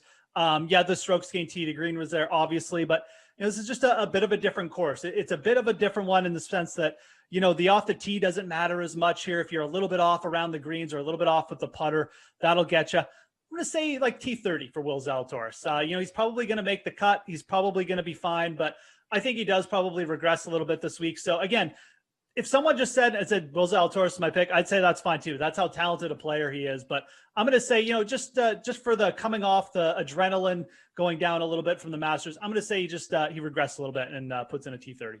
You expect something similar, Reed? Yeah, his last missed cut too, Jeff, was back at the Sanderson Farms on the PGA Tour. Cuts. Yeah, he just does not miss cuts. This guy is automatic when it comes to watching miss cut after I say he's automatic. But he's just a great player. And like Jeff mentioned, he's his one Achilles heel, if there is any right now, is this putter, right? Is if that thing's not working, then, it can get bad in a lot of different ways. But here's the thing too, that, at the WC concession where he lost 5 strokes putting, he finished 22nd. He can gain it back with his ball striking because it's just elite. And the fact that this guy doesn't have his PGA Tour card yet is unfathomable, because he's got a 6th at the US Open and now he has a runner-up at the Masters. So he's going to be a primetime player. Dickie V shout out, but he's not necessarily someone that I have in my short list of players because I'm with Jeff here. I think there is going to be a hangover. We rarely see guys, especially when RBC is after Augusta, we rarely see guys go back to back because so much equity, sweat, and mental equity is expended at Augusta and at a major. So I got him as a little bit of a hangover. I say top 30. Wouldn't be surprised if he's outside the top 30. Reed, where you landing on Paul Casey? Yeah, he's probably the one that I'm sort of capitulating on a little bit. I think his Sunday was great. Like, he came out early. If you watched him on the features group in the Masters app, you saw that he had a stretch where he had 4 birdies in a row on Sunday. That's what you want leading into this. And Casey's playing some of his best golf of his career right now. Already has a win worldwide. And he's just playing really well. He plays Pete Dye courses very well as well because of what he does, how his game is set up.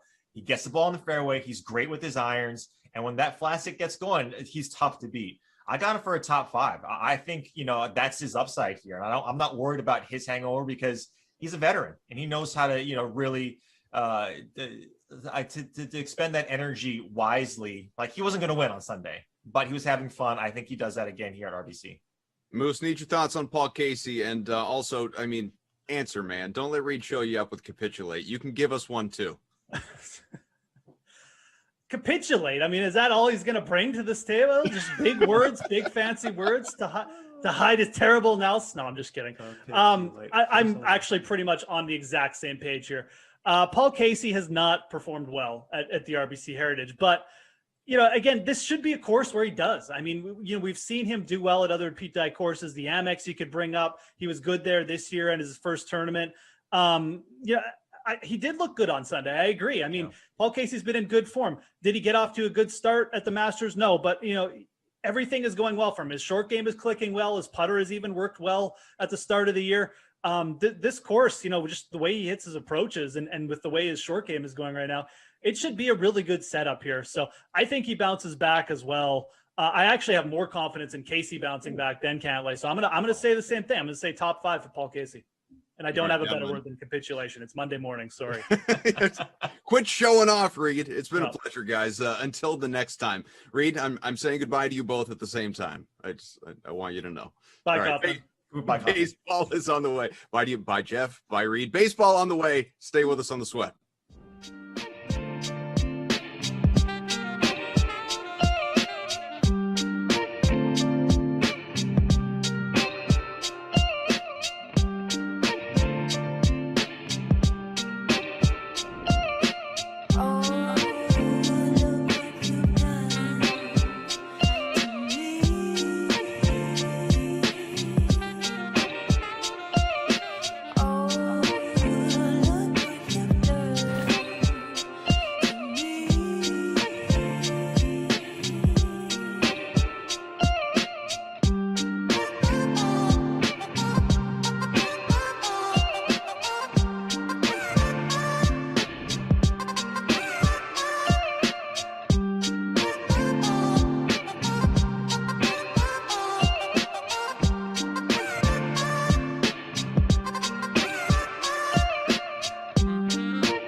Well, as we say goodbye to our golf guys, it's time to bring in a couple guys talking baseball. I am Adam Kaufman, pleased to be back with you here on The Sweat. And I got to say, on the heels of WrestleMania, what could be better than talking baseball with Steve Buchanan and Kenny Ducey together for a segment, our MLB contributors. Fellas, welcome. Good to have you. We're going to get into a little MLB price check and Bukes.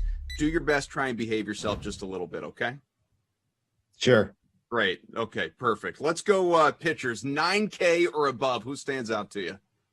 I'm going to crack out the good book here and read a quote from a fellow DK contributor and what he said. He said, you should use Tyler Glasnow at 8,800 because this is likely the last time you'll ever see him this cheap. That was said by Garion Thorne on April 1st, 2021 at 11:07 Eastern Standard Time. The moon was in a half phase, blah, blah, blah, blah, blah. But he was totally correct because tonight, Tyler Glasnow is 10,400 going up against the Rangers, a Rangers team that is going to provide plenty of strikeouts for Tyler Glasnow. They have a 27.1 K percentage on this season. They're not hitting well either. 316 Woba, 137 isolated power against righties. Tyler Glasnow is a stud on the mound, off the mound, no matter where he goes. This guy's a stud, and he should be a stud for your SP1 slot tonight on DraftKings. Juicy, can you give a more compelling option here?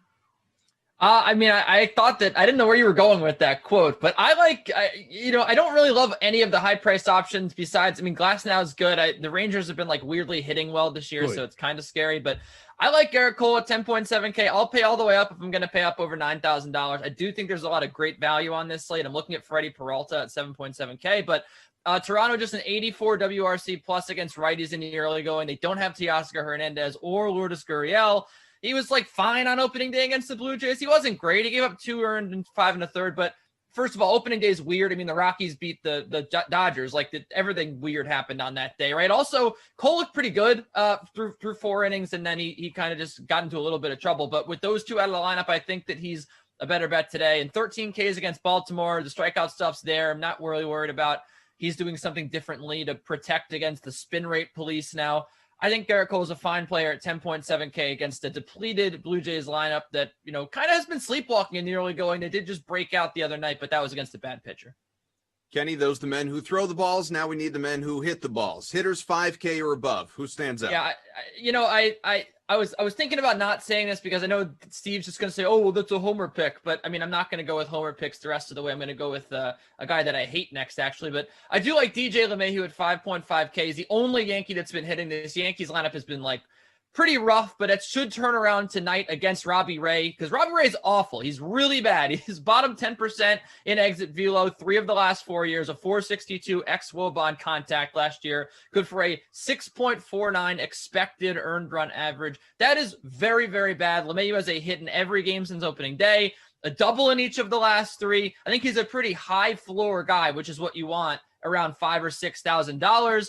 And again, I think that this team scores a lot of runs tonight against the Blue Jays, against a very bad pitcher from the left side. And LeMahieu, with the great spot in the lineup that he occupies, should be involved in a lot of that.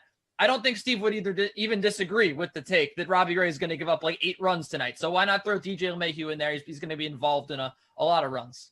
Ukes, floor's yours. Definitely don't want him putting words in my mouth, but I will say that if you are going to do that, this would be the time because I had Aaron Judge at 5,700. Look, Robbie Ray is coming off the injured list, so he's not expected to go deep into this game. But when does going deep into the game and Robbie Ray go into the same sentence other than saying he never does that? Even when he's fully healthy, he's lucky to make it out of 4 innings because he's already at 95 pitches by that time that rolls around. And look, he had a decent spring. So it's always people like, oh, you got to consider that. He was pretty good in the spring. I could have a good spring training on the mound, okay? And I haven't pitched in years. So let's just make that perfectly clear. But Aaron Judge specifically, he's a beast against left-handed pitching. 383 WOBA, 360 isolated power, and a 145 WRC plus against lefties last season. That has always been his sweet spot against left-handed pitching. Now you're going up against one of the worst left-handed pitchers in the American League, was the National League. Now it's the American League. Aaron Judge, 5,700. What I wouldn't pay to see you on the mound against a Division II college player, let alone a Major League Baseball player. Sign me up.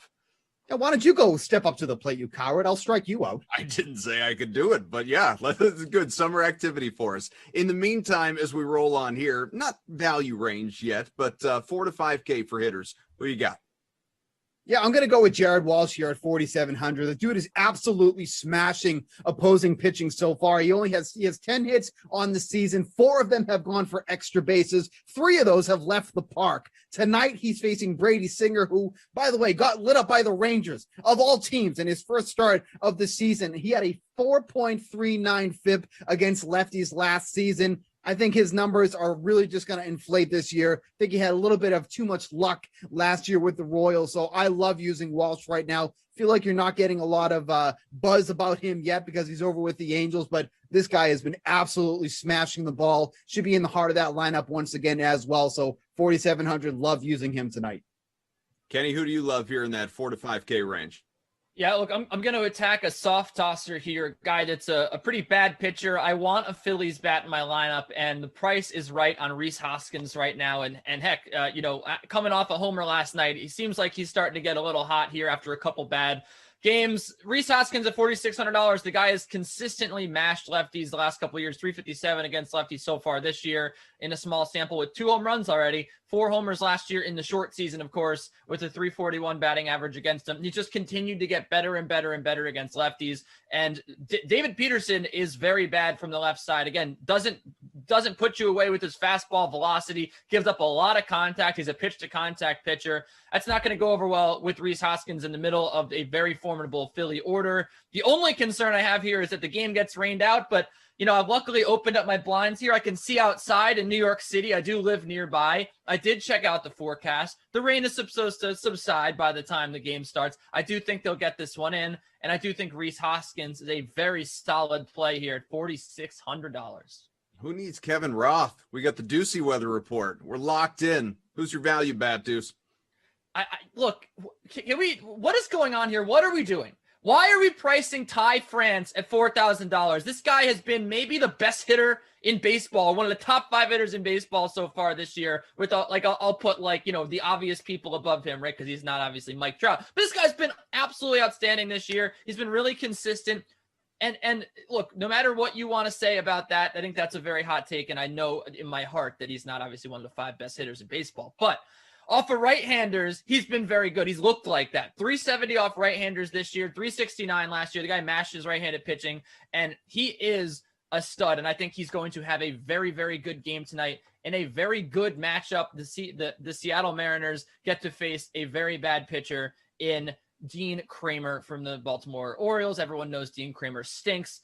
And Ty France here, he's been pretty much like the most consistent hitter in that Seattle lineup. I love him, and I don't think I'm going to use a Gary and Thorne quote here. I don't think you're going to be able to get him for $4,000 all season long. I think he's going to go move up towards the $5,000 range in about a month. You'll be having to pay a hefty price to get Ty France. So take him while you can. So Steve, do you have a cheap stud then? Well, thank you to Kenny for clearing it up that he didn't think that Ty France was one of the top 5 hitters in Major League Baseball. We all were thinking that. So thank you for making that clear. I like using Corey Dickerson at 3,100. I mean, Miami bats him leadoff against right-handed pitching, and that's what he was gonna get tonight. I was gonna say the Braves pitcher's name, but I honestly forgot to look it up on YouTube how to say it. So I'm just gonna stick with the Braves pitcher that's going tonight because I'm not even gonna try. But he's only 3,100 tonight for Dickerson. Okay, thanks. There you go. See, you've done something useful for a change. He's 3,100, has some really good pop. He's not somebody who's going to go up there and hack. He's a patient hitter as well. So getting him in the leadoff spot for the Marlins tonight, I think it's a great spot to use him here. You're going to need salary savings here tonight. No matter how you chalk it up, you're either going to be paying for hitting or you're going to be paying for pitching. There's no way around it because there's so many studs and so many teams in good spots tonight. You will have to save in some spots. Corey Dickerson at 3,100 is an absolute steal. Doesn't even have to do much to repay his value. So 3,100, Corey Dickerson, lock him in tonight. Dukes, I know you're in a hurry to do anything else. So how about you give us a favorite MLB bet on the DK Sportsbook tonight? Yep, a couple national appearances to make. So, I'm just trying to do my part here. But sure. Yankees -5, 1.5 on the run line is where I'm looking at here. Kenny and I can agree for a change that, obviously the Yankees should win this one. They should win this one by more than 2 runs. Not only do they have Garrett Cole on the mound, but they have a juicy matchup with the opposing pitchers going for the Blue Jays. It's basically a bullpen game if you really think about it, because Ray's going to give them 3 innings, throwing 95 pitches in that span. Then they have to go to that bullpen, which, by the way, has been overperforming because if you look at their FIP, it's not even close to their ERA. So they've been getting pretty lucky. This is the series where they could truly start showing how poorly they've been pitching because there was just no let up in that Yankees lineup. So getting them on the run line, -1.5, I think that's the play to make tonight. Kenny, dare I say it? Do you and Steve agree? I think the Yankees win tonight, yeah, but I'm looking at a much juicier money line here. It is the Brewers at -136. This is a misprice. Freddie Peralta, 14 strikeouts and 7 innings pitched so far this year. He hasn't allowed a run. Adbert Alzolay is absolutely garbage. And, I mean, I just had to get that out of the way because you need to know that. But what you'd also probably have figured out by now is the Cubs are terrible. The Cubs are maybe one of the 10 worst teams in baseball. I think when it's all said and done, and this is not like my Ty France take, this is absolutely true. I think at the end of the season, the Cubs will be bottom 10 in most offensive categories. They can't make contact. Besides Chris Bryant, they have absolutely no redeeming qualities to that lineup. And I guess Ian Happ at top 2, right? But against a righty, you're looking at the lefties in this Cubs lineup. And what lefties do they have? Jason Hayward hasn't been able to make contact in 5 years. Jock Peterson's a whiff machine who doesn't like to throw the ball the other way. Like, it's just, they have no redeeming qualities here. Again, aside from Happ up top and Bryant in the middle. You saw it against the Pirates, against bad pitching. What bailed them out? It was Chris Bryant time and time again. That's the only way they scored. Yesterday, the only way they scored was Javi Baez did a solo homer. Like, this team just doesn't get hits. They don't get men on base. And Freddie Peralta, against a team that's strikeout happy, is going to have a huge night tonight. And the Brewers are going to win very convincingly with a very lopsided pitching matchup. I would make the Brewers like -165 in this game. They're going to win. All right, Kenny, stay comfortable. You're not done yet. You're going to come on back next segment. Julian Edlow is going to join us as well. But Bukes, you can get on out of here. Go make us proud on television, buddy. Yeah, I'm going to leave. Okay, terrific. Overstayed is welcome anyway. Bukes, Kenny, and NBA on the way. Jules will join us. Stay tuned.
Just like that, we are back about halfway home here on The Sweat, staying with you till noon Eastern. So thank you for being with us. Again, this is The Sweat, and joining us now is Julian Edlow coming on back. Kenny Ducey. It is time for NBA Best Bets, fellas. We're going to take a look at some of what the DK Sportsbook has to offer. And again, in the association, Jules, let's start with you since we haven't heard from you yet here in the last half hour. Favorite that you like to cover the spread tonight in the NBA?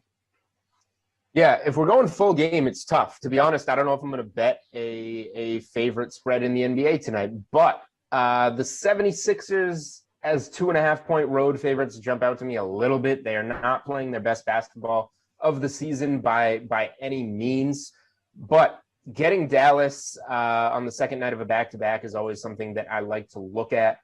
They lost outright as pretty heavy favorites to the Spurs on Sunday.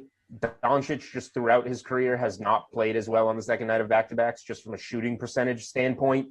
And, you know, Dallas has been a hit or miss team this year. So there's a reason this is 2.5. You know, Philly's definitely the better team. They're a short favorite, but I do have some interest here in potentially backing the 76ers on the road. What about you, Kenny? Do you have a favorite to cover the spread tonight? Yeah, look, I actually do really like the Sixers. I was going to talk about them a little bit because I think they're my favorite play of the day. I like the Knicks. That's not a shock here. Short favorites hand it against off to Kenny to just talk about the Knicks. There you go. Short favorites against the Lakers. But look, they're heating up right now, and there's like a misconception about where the Knicks stand in terms of their back-to-back record. Well, the thing is, they're actually above 500 with Tom Thibodeau on the second night of back-to-backs, and that is a little bit of a shock. But it's also they're 6-4. Like it points to the fact that this team has been able to withstand all the minutes that Tom Thibodeau's putting on them, everything about like the overworking of their players. Julius Randle, like almost the leader in the NBA in minutes. But look, these guys have just responded on the second night of back-to-backs. This is a Lakers team that's beaten down bad. Their defense was the only thing that they were holding on to, and the injuries just absolutely decimated everything they were able to do on defense. So both facets of their game are really struggling. I do think this is a little bit of a trap here on the Knicks, but I'm going to fall into it anyway. They're playing really well, 2 comeback wins in 2 nights, or in 2 games rather. And it's hard to say that they're not going to win this game. I probably like the money line a little bit better, but this Lakers team is not very good. I think that the Nets, I'm not really rating that win too much. I think that the Nets just kind of didn't decide to show up for that game. So I'm not going crazy and going to take the Lakers. I think the Knicks cover. So, Kenneth, let's go the other way then. Is there an underdog tonight that you're going to back against the spread? Yeah, I was looking at this Pelicans Sacramento Kings game, and as much as I hate the Kings, I think that it's kind of ridiculous that they're 2.5 point underdogs here when you think about all the injuries that the Pelicans are dealing with. The Pelicans season is essentially done now. They were hopeful, right? They were hopeful that maybe they were going to get something going here, but Lonzo Ball's doubtful for this game.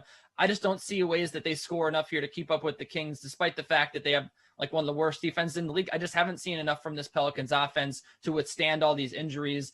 You got Nickeil Alexander-Walker still out, of course. It's a pretty bad situation there in New Orleans, and it's tough for me again to back them as favorites here. So I like the 2.5 points with the Kings. Jules, you said you don't really love the favorites tonight. How about a dog that stands out to you? Well, I don't. I mean, I'll just give you another 2.5 point dog here, but not the Sacramento Kings. I'm looking at the Chicago Bulls, and Memphis is a red hot team right now. This is, again, one that I'm going to have to look at throughout the day. We got to see. I'm not betting anything in the NBA right now until we see injury reports, because it is the Wild West there. But who is the best road team in the NBA against the number? That would be the Chicago Bulls, 18-8 against the spread on the road.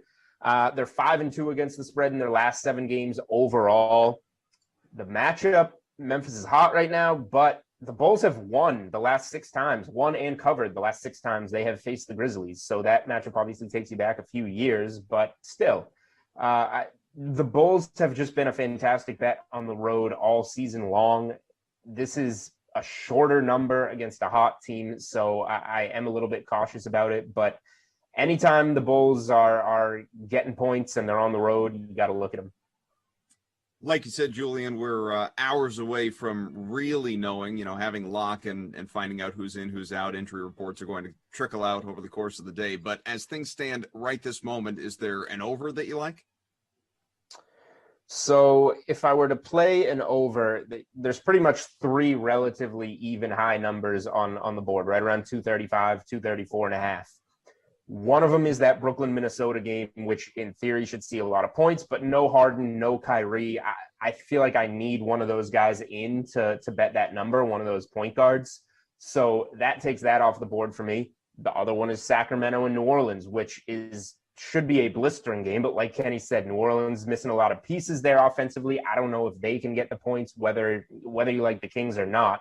I don't know what type of points New Orleans is going to put on the board. So that leaves Utah and Washington for me. Even though Jordan Clarkson, the bench scorer, banged up for Utah, I think this is the one, even with a double-digit spread, that I would lean to the over. Utah's just putting up threes like it's nobody's business.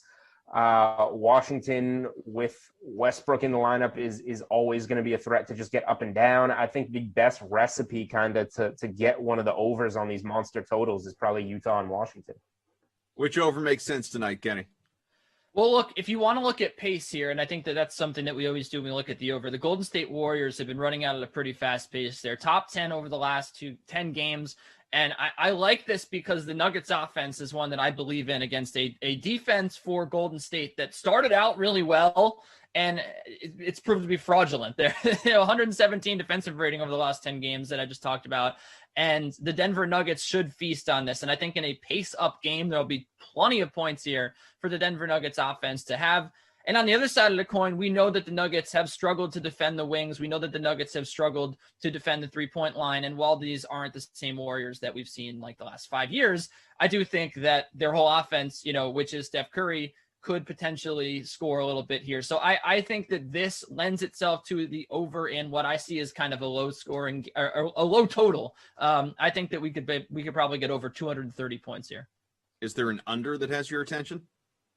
Yeah, so I think that this Philly-Dallas game, which I'll talk more about in a second, because I do really like Philly to win this game. But I think that this total has the Dallas Mavericks defense baked into it. The Mavericks have been much improved on defense. They have a great paint defense. They're like top 10 in field goal percentage under 8 feet. And this total is super low at 218.5. And I think, again, that's respecting the Dallas Mavericks defense. But what it doesn't really factor in is that, first of all, this Philadelphia offense is much, not only since getting back Embiid, it's just much improved. Like you look at guys like Furkan Korkmaz, who completely found their footing in the NBA. He scored 20 points their last time out. Seth Curry had a great game last time out against the Mavericks, his former team. I just think that Philly has a lot of different ways they can score the basketball here. And I don't expect the Dallas defense to be what it has been lately. And so because of that, I do think that this game goes over. While Philly has played some good defense, I think that this game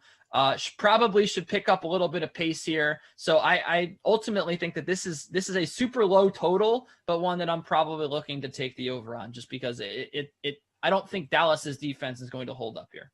How about an under for you tonight, Felix? Yeah, I could have sworn we were talking unders here.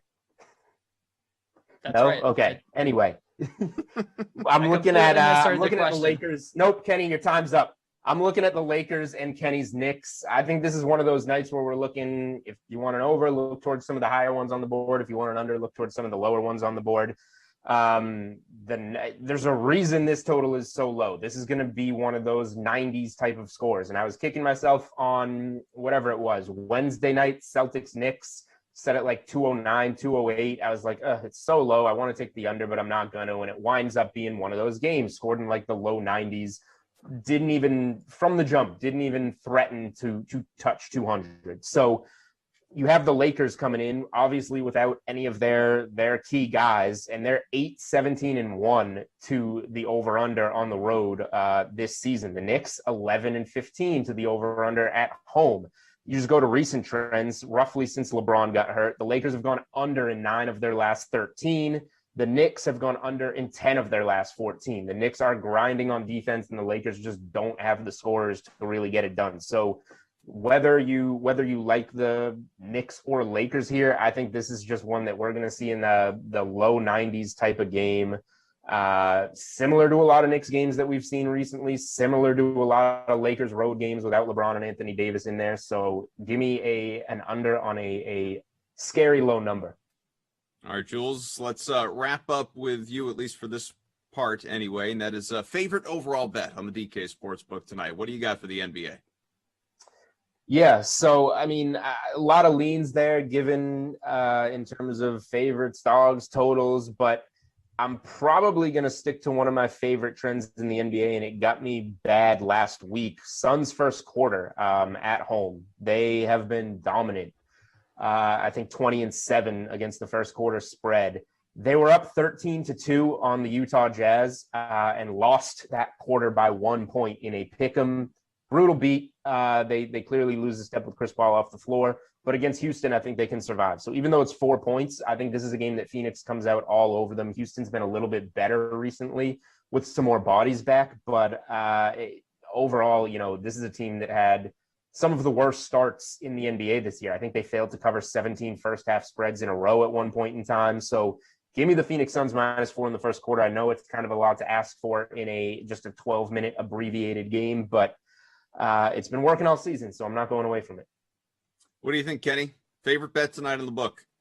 Yeah, well, obviously I'm not a very good listener, so but I also don't really like any unders tonight, so that kind of works in conjunction. I really like I've been teasing it all segment long, but I really do like the Philadelphia 76ers on the money line tonight to win this game. I also expect them to cover the spread, but the money line here I think is a pretty good price on the DK Sportsbook at -137. When you look at the fact that Luka Doncic has not played well at all against Ben Simmons in his career. In 3 games, I know it's a small sample, but he's been held to just 17.3 points per game, which is the lowest mark against any team. And there's only one other team that holds Luka under 20 points per game, and that's Miami Heat. It speaks to the defense that Ben Simmons plays, and I think, as Julian would agree with me, as we know, as Luka goes, so do the Dallas Mavericks. He makes this team incredibly better when he's out of the lineup, when he's having a bad shooting night. They are just bad. And Julian pointed to it earlier in the segment. The Luka Doncic on the second night of back-to-backs has not played well in general. The Mavericks have not played well on the second night of back-to-backs. Just 4-6 against the spread. They're also 10-4 against the spread at home, which is one of their least profitable spots on the lineup in the season, rather. On the other hand, you have Joel Embiid here, 27 points in 27 minutes. He looks like he's 100%. He played on the second night of a back-to-back, which is just like unheard of. And the 76ers team really looks to be coming into form on offense. It doesn't even matter that they didn't have Tobias Harris and Danny Green last game. They still managed to look very sound and efficient on offense. So I really like them to win this game. They also have a very good knack for winning these primetime ESPN games. There's not an against the spread record on that quite yet, but it just really feels like they win them all. So without Luka tonight, I think it's going to be very difficult for the Dallas Mavericks to beat one of the strongest teams out east. And I think that's what's going to happen with Ben Simmons matching up with him. Jules, it is a one and done for you, my friend. But Kenny, you will be back. We got a lot more coming up here on this edition of The Sweat in the final less than 20 minutes we have with you. So, gentlemen, thank you. We will step aside, be back with you. Little puck talk, NHL with Moose on the way.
Welcome back here on The Sweat. It is time for a little puck talk NHL with our, of course, DraftKings hockey analyst and resident Canadian. That is Jeff Ulrich. Moose, as we know, today, just hours away, it's the NHL Trade Deadline. Teams, they have been very, very busy already. You had late last night, or the wee hours of this morning, as a matter of fact, Taylor Hall going from Buffalo to Boston. That was one deal. You had Nick Foligno going to Toronto. Jeff Carter is now a Penguin. Kyle Palmieri, an Islander. David Savard, Tampa Bay. So of these deals that we have seen so far, knowing full well that might not be done yet, what's the biggest fantasy impact, do you think? I mean, I think most people will be looking at the Taylor Hall acquisition. And I mean, look, Boston all start for scoring, even though they've got this great first line, right? Like, they really need that secondary scoring. I think a lot of people will be focused in on that. But, you know, Taylor Hall, as an elite, as a playmaker he is, and he is a good driver of the puck, dude just is not good at putting the puck in the net. So I'm not sure how much of an impact he's going to have in the short term. We'll see. Do they really need like another David Krejci on that team? I actually am pretty bullish about this Jeff Carter move. I really do feel like Pittsburgh's offense, they've been rolling even without Malkin in the lineup. And now you've got a legit second line center, or at the very least, someone who's going to be able to help them with some offensive depth. I think Carter could slot in very nicely alongside a guy like Jason Zucker, perhaps get a little bit of production out of him. I'd look for Jeff Carter to perhaps be an interesting, like, little daily fantasy play going forward here. Because like I said, the Penguins offense has already been producing. They've been very good over the last month or so. So to me right now, Carter is the guy that I think could be the most interesting. Hall has the potential to be the biggest impact just from a real life standpoint, but Carter is the most interesting of the bunch for me. Always love the eternal struggle when making DFS lineups at the center position as to who to play, Austin Matthews or Nate McKinnon. And looking at tonight, I mean, both these guys come in at north of 9K. No other center is priced at higher than 7,300. So I guess really you have a few options, Jeff. It's pick one out of the two, fade both, just stay away from higher priced guys. Or, I mean, I guess you could roster both and just go incredibly cheap elsewhere. How do you lean? Yeah, I mean, I think at this point in the year, especially with just the way these two guys are going, I mean, McKinnon has, he's averaging, almost 20 DK fantasy points over his last 10 games. Matthews has, I can barely count this high, 7 goals in his last 4 games. I mean, these guys are just absolutely destroying the league. And you can make a very good argument for the stuff min approach, very much like we see in football when we got a couple of big running backs that are just producing week in, week out. You just get these guys in. I think that's a fine way to go. At the same time, let's look at the matchups here. I think if you're going to fade one tonight, it's probably going to be Matthews. The Canadians are the far better defensive team here. McKinnon's the one with the prime matchup. The Coyotes allow the 5th most shots against in the league. They really haven't been that good defensively over the last little bit. They're starting to allow more goals as well. They got shellacked a couple nights ago. I can't even remember against who, but it wasn't that great a team. So, again, the Coyotes are the one that defensively, they have the deficiencies. They're starting Aiden Hill, a 3rd stringer. Like McKinnon, to me, is just an automatic tonight. He's the guy I would absolutely want exposure to. I would not be interested in fading at all. You could see perhaps Montreal limiting to Toronto to like 1 or 2 goals tonight and really just putting a cap on Matthews. So I think that's the argument there. And that has me siding with McKinnon between these two. But we are at a point now, especially on this slate, even the guys in the 7K range here aren't that attractive. You could definitely make a case for putting both guys in your lineup tonight. Typically, when you're here with us in this segment, we ask you to pick between a couple of different players. But at the winger spot, you can't ignore the fact that between that 6,500 to 7,500 range, there are just so many good plays available. So who stands out to you? Yeah, so, I mean, my top kind of winger target tonight is definitely going to be Kyle Connor from the Jets, but I think you got to throw Andrew Kopp in the conversation as well. He's only 5,200, but he's going to be playing most likely on the line with them. Now, Blake Wheeler hasn't been in the lineup. He could return, I guess, but either way, Kyle Connor against the Senators, this is a primo matchup. I mean, the Jets have a top 5 power play. The Senators' penalty kill is brutal. The Senators allow a ton of shots on goal and scoring chances. And Connor is, he's averaging over about a point per game over his last 10 games. He's still averaging 3.5 shots on goal per net. This is, again, just a pure matchup play. You look at the other guys in his range. They have good upside, but no one's got as good a matchup, in my opinion. I think Connor is the target there. I like that whole Winnipeg first line if you're looking for a stack as well. Like I said, if Kopp does end up playing on the wing too, he's going to make for a great value there. So Kyle Connor definitely would be my top target there. But, it's very deep. I mean, you could make arguments for a guy like Bjorkstrand going up against Chicago or even Cam Atkinson. Both have good matchups. Blackhawks allow a ton of shots on goal. We probably haven't spent enough time over the course of the year in this segment talking about defensemen Seth Jones and obviously Brent Burns, especially considering what they've been doing lately. Certainly they are well known in the fantasy space, and they're priced very similarly tonight. You got Burns $6,200, Jones $5,900, so you don't feel like doing the math. That's within $300 of one another. And both these guys are averaging north of 10 fantasy points per game over the course of their last 10. So who do you like more between the two? Yeah, these are definitely two of my favorite targets on the slate. I mean, with Seth Jones, especially like under 6K, you got Zach Werenski out. Whenever Werenski's out, that just means Seth Jones is going to take more opportunity on the power play. You love that. I mean, you just even look at his last little bit here. He's averaging about 4 shots on goal per game over his last 5 games. He's a guy who gets a lot of block shots. He will hit the block shot bonus, every few games or so. So with those extra minutes, that just means extra stats from there. Now, he's not like a prolific goal scorer or anything, but I mean, the Blackhawks do allow a lot of shots on goals, allow a lot of scoring chances. I think I would side with Burns here, just from the pure fact that he's got the Anaheim Ducks. The Ducks have a terrible penalty kill. Burns has been playing a little bit more on the power play for the Sharks, kind of switching in that role with Erik Karlsson. But Burns is good. He got 3 assists a couple nights ago against the Kings. Seems to be perking up a little bit offensively, having a bit of a down year for him, but I like this spot for him a lot. I think he's got plenty of upside here against the Ducks. So I'd side with Burns, but realistically, if you're paying up for 2 guys, like these might be the top 2 targets for me. Going from DFS to the DK Sportsbook, do you have a favorite bet tonight, be it money line, puck line? What stands out? Yeah, so, I mean, I just talked up Brent Burns, and it is a really good matchup, but you know, when you look at the Ducks and the Sharks, I mean, like the Sharks just traded away Devin Dubnyk. There's word that they might just be starting their 3rd and 4th string goalies now the rest of the way just to get them some experience. Then you have the Ducks, who they're a worse team in most of the stats, but they do have John Gibson in net, and Gibson's been quite good of late. You know, 3 of his last 5 games has seen him allow 1 goal or less. I kind of like the odds you're getting to take a money line here with the Ducks. The Ducks beat the Sharks 5-1 3 games ago, and now you're getting them at plus 150 here. I don't think there's too much between these 2 teams, especially to make the Ducks this big an underdog. So again, you don't want to make a habit out of targeting the Anaheim Ducks on the money line, but I think going up against the Sharks in this spot after the trade deadline, they might not be starting Martin Jones. Even if they do start Martin Jones was terrible his last time out. So I like the Anaheim Ducks on the money line tonight. I think you're getting the right odds, and this is the right kind of spot to take them. They probably might be my favorite play, especially from an underdog. I think if you were looking to bet a favorite, I think the Jets here actually at -190. I don't think they're big enough favorites. You could even take them on the puck line. But for me, I think the best value is with the Ducks. What about your favorite overall NHL bet on the night on the DK Sportsbook? Okay, so I mentioned the Jets as well, but, you know, let's keep this rolling. Who's got a prop? We got, okay. Unicorn plays back. It's Oliver Borkstrand, excuse me. Over 2.5 shots on goal. He's going up against the Chicago Blackhawks. Blackhawks allow the 2nd most shots on goal per game in the league. Bjorkstrand is averaging 2.6 shots on goal over his last 10 games. Those are good odds. You're getting almost even money to take the over there. So give me Bjorkstrand over his shot on goal prop. I was not counting on artist Jeff making an appearance here this morning, but I am here for it. I'm all about it, and now you're going to have to erase that whiteboard and doodle up something different because you're coming back. So is Kenny Ducey. We're going to talk a little bit about what we have going on in the Dream Stream over the course of the next week. A Madden Tournament. If you haven't heard about it, details to follow. That is coming up next on The Sweat.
Welcome to the big show. That's right, folks. It is the very first sim in our Madden Sim Bracket Challenge. We are going to have the number 1 seed, the Super Bowl champions, or should I say the reigning, defending Super Bowl champion Buccaneers versus the lowly, but yet they know they have their meal ticket on the way. Just 14 short days or so, a little over that, before Trevor Lawrence lands in Jacksonville. This is our 1 vs. 32. I am Jason Rossi. With me over on Twitter, you can follow him at Train Island. Make sure you subscribe to the postroute.substack.com. Billboard him, baby. He is Christian DeAndre. Give it up, everybody. Woo, Christian!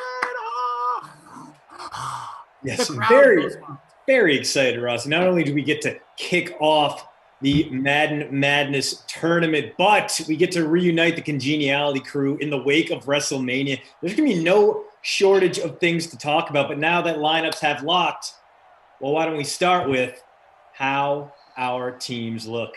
Yes, well, I'll let you know right now, Christian had no difficulty. Usually I have a lot of difficulty setting lineups. For this one, I felt real good about this. I'm going to go D.D. Westbrook in the captain spot. Going to buy low on him, hope for get the big payoff. He's been averaging double digits. Brady, Godwin, Evans. Yeah, I stacked those guys. Weird call, but had the money. O.J. Howard and Chris Thompson. That's a winning lineup right there, in my opinion. Where'd you go?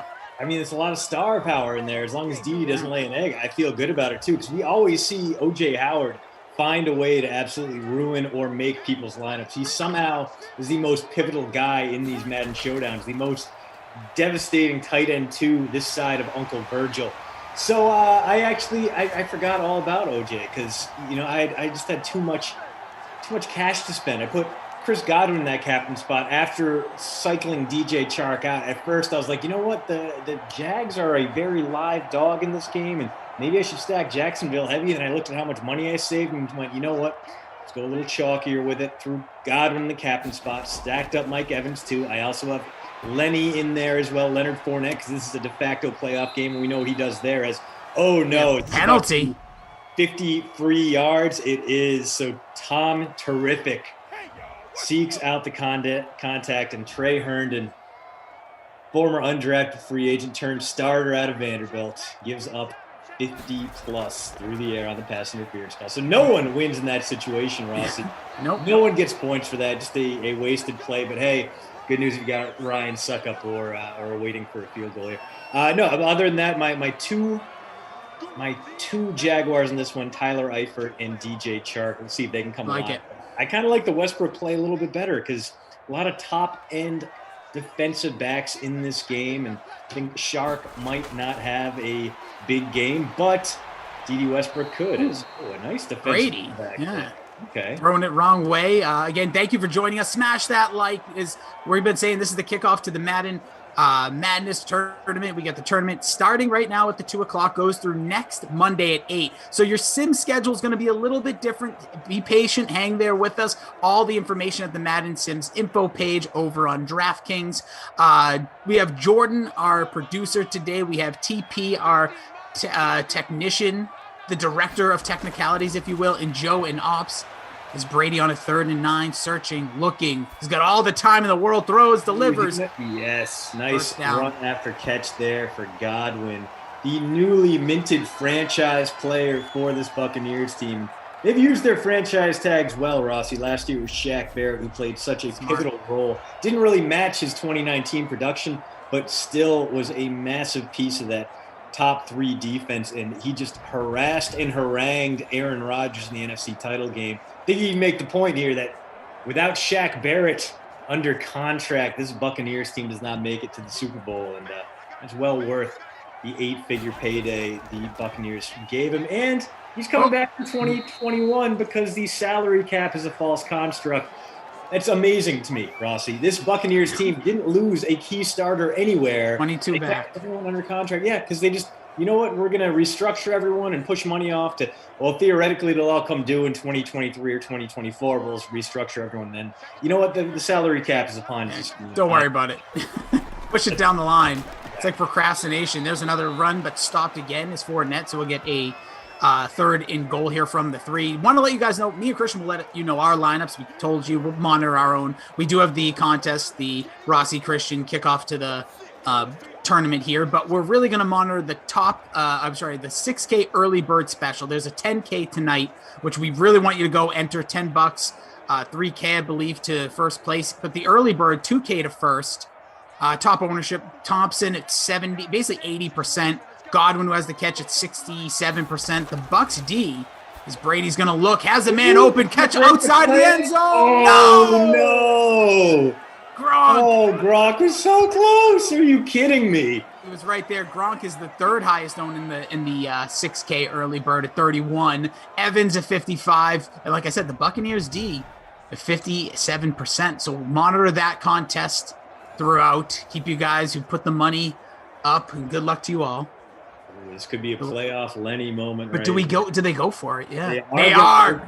They got OJ Howard. OJ! This the could be vulture! the OJ Howard rushing touchdown. Are we going to get... But they give it to him! Gets in! Yeah! Caw-caw! I'm a vulture! Caw-caw! OJ Howard, the juice is loose in Tampa Bay as we get a rushing touchdown from the fullback position for OJ Howard. Comment section, I feel the explosion. Yeah, this freaking guy. OJ Howard just does that to you. He can make you, he can break. He doesn't really break you because he's always cheap, but man, just a killer there as Gronk stopped at the 6-inch line, and OJ Howard takes it from there. Buccaneers opening drive ends in a touchdown. And Darth, I see you, man. I'm gonna give you that Top Shot. Like, because of you, I got my first ever Top Shot pack. No idea what to do with it, but I got an Anthony Edwards rookie dunk, which I feel like is probably going to make this whole thing worthwhile. I also got an Isaiah Joe shot, which was less exciting for me, but I'm into it. I'm going to go ahead and hit that like button for you. Yeah, everyone smash that like, subscribe, wherever. YouTube or Top Shot stuff, wherever you are. Spread the like. It's Monday, Feel Good Monday. We're all back together again, and it's tournament season.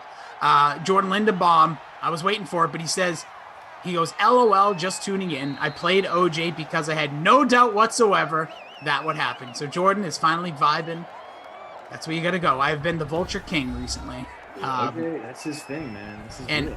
OJ Howard in the early bird special, 0.7% owned. And I almost want to say, and I don't mean this in any disrespect, I get there's 2 games, but a little bit of shame on you for that low buy-in, and that's all it takes for that little of a percentage of people to own them. I'm somewhatly shocked.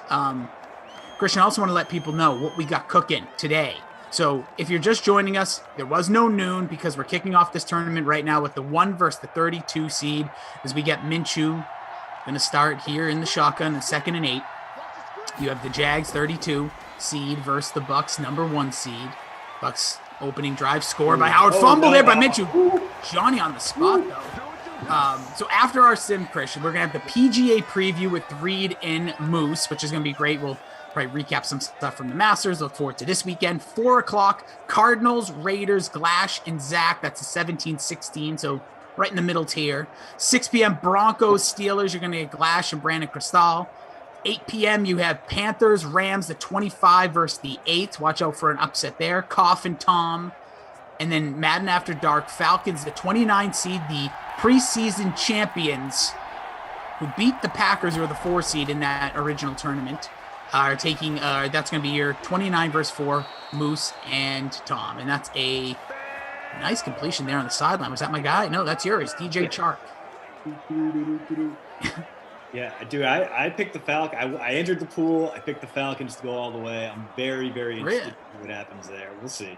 My upset special in this one to make the Final Four. Well, I had two Cinderellas, if you will. I got the 49ers out of the lower left, and I have the Cleveland Browns in the lower right. Even though Seattle, as producer Michael the other day told me, they have the best record at Madden 21. Those are the two. They respect Russ. They let him cook. D-Rod says, "There's my favorite sim commentator. What's up, Christian DeAndre? How are you how are you and your hair doing?" The hair actually could use a washing. I was kind of worthless this weekend. I got my vaccine shot Saturday. Awesome. By Saturday night, I felt great.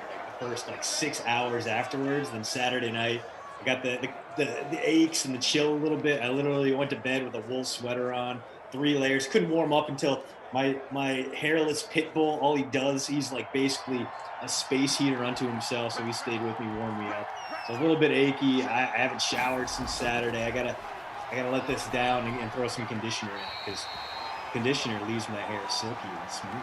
Oh, thank you, Billy Madison. By the way, don't forget, follow Christian DeAndre at Train Island over on Twitter. If you are on Twitter, you can follow me at Jason D. Rossi. You can follow the numerous accounts for DraftKings. There's at DraftKings News, DraftKings Sportsbook, DraftKings Updates, one of my personal favorites because it tells you literally everything as it happens. So we appreciate all the support, and smash that like, fam. Let's get this thing popping off. I don't know our numbers, but I want to see 300 before we're done. This is it. This is the fun. It's the first round of the playoffs here. Let's get to 300. Everybody here. I don't know how many people. I don't even care about numbers, but I do want to see that 300 because I know you can do it. So not going to beg. We're not going to plead. Just smash that like.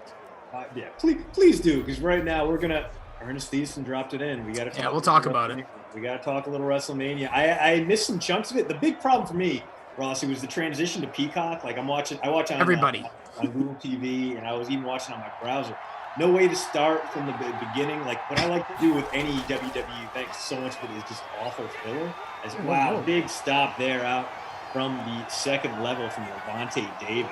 Lost at 3. Bringing the hammer. Yeah, the whole can't start from the beginning is big. We said this. It's 2021. You could right now, you could be on YouTube right now, and you could go back to the sweat at 11 o'clock. Yeah. And somehow on Peacock, costing money brand for people to watch, you can't start a live event from the beginning or rewind during. Yeah, just crazy. As Minshew goes to the end zone, has a man. It's incomplete. Double coverage there. Apparently you could if you were on like an Apple iPad or whatever. It was I was on an iPad maybe it changed Sunday. On Saturday, I was on my iPad. I started both nights having a little dinner at the table, TV not on a swivel, so me and my wife watching. It was, and I couldn't rewind. Not that I was locked in, but for most people, friends, family members were like, "How come I can't start from the beginning?" I'm like, "Great question." There's a nice strike. Minshew down the middle. I think to your man again, DJ Chark doing business on this opening drive. Less than a minute. A nice return here from the Jaguars, saying they're not going away easy. Riviera says, "Yo, Rossi. Yo, man." Says, "Was WrestleMania everything you wanted it to be? Good show for you or what?" For me, there's very rare bad shows because, oh, baby, gang tackle sack. They're going to probably do it here for the first quarter. Maybe one more play. So we get second goal. They got a shot. Yeah. I always say this. I had a lot of people barking. This was horrible. This was bad. Creative booking and rumors are the reasons people get upset. Overall, I enjoyed it. All the wrestlers, I think, got a little bit of a kick out of having the crowd. There was a rain delay on Saturday that definitely disrupted the flow. So take away the first 45 minutes. Saturdays, there's another sack. Minshew, what are you doing? Wow. It's 3rd and goal from the 25. Oh. What are you, Jared Goff? Buccaneers defense doing work right now. And we are going to head into the first quarter. Buccaneers winning by 7. Looks like the Jaguars are going to tie it up, but I am skeptical now, Rossi. 25 yards to go here on 3rd down to find the end zone. Yeah. We're looking at a 7-3 game unless you can pull out a little bit of mustache magic. A little bit of this. Yeah, a little spin it. But yeah, so if you're just joining us, it was a vulture by O.J. Howard. Not even Tom Brady. It was a handoff from the fullback on a 4th and 1 at the 1-yard line. High drama here so far. Just 2 drives, quick first quarter, moving and grooving. DJ Chark doing business, 36 through the air. Really the only notable guy outside of that O.J. Howard run for the touchdown.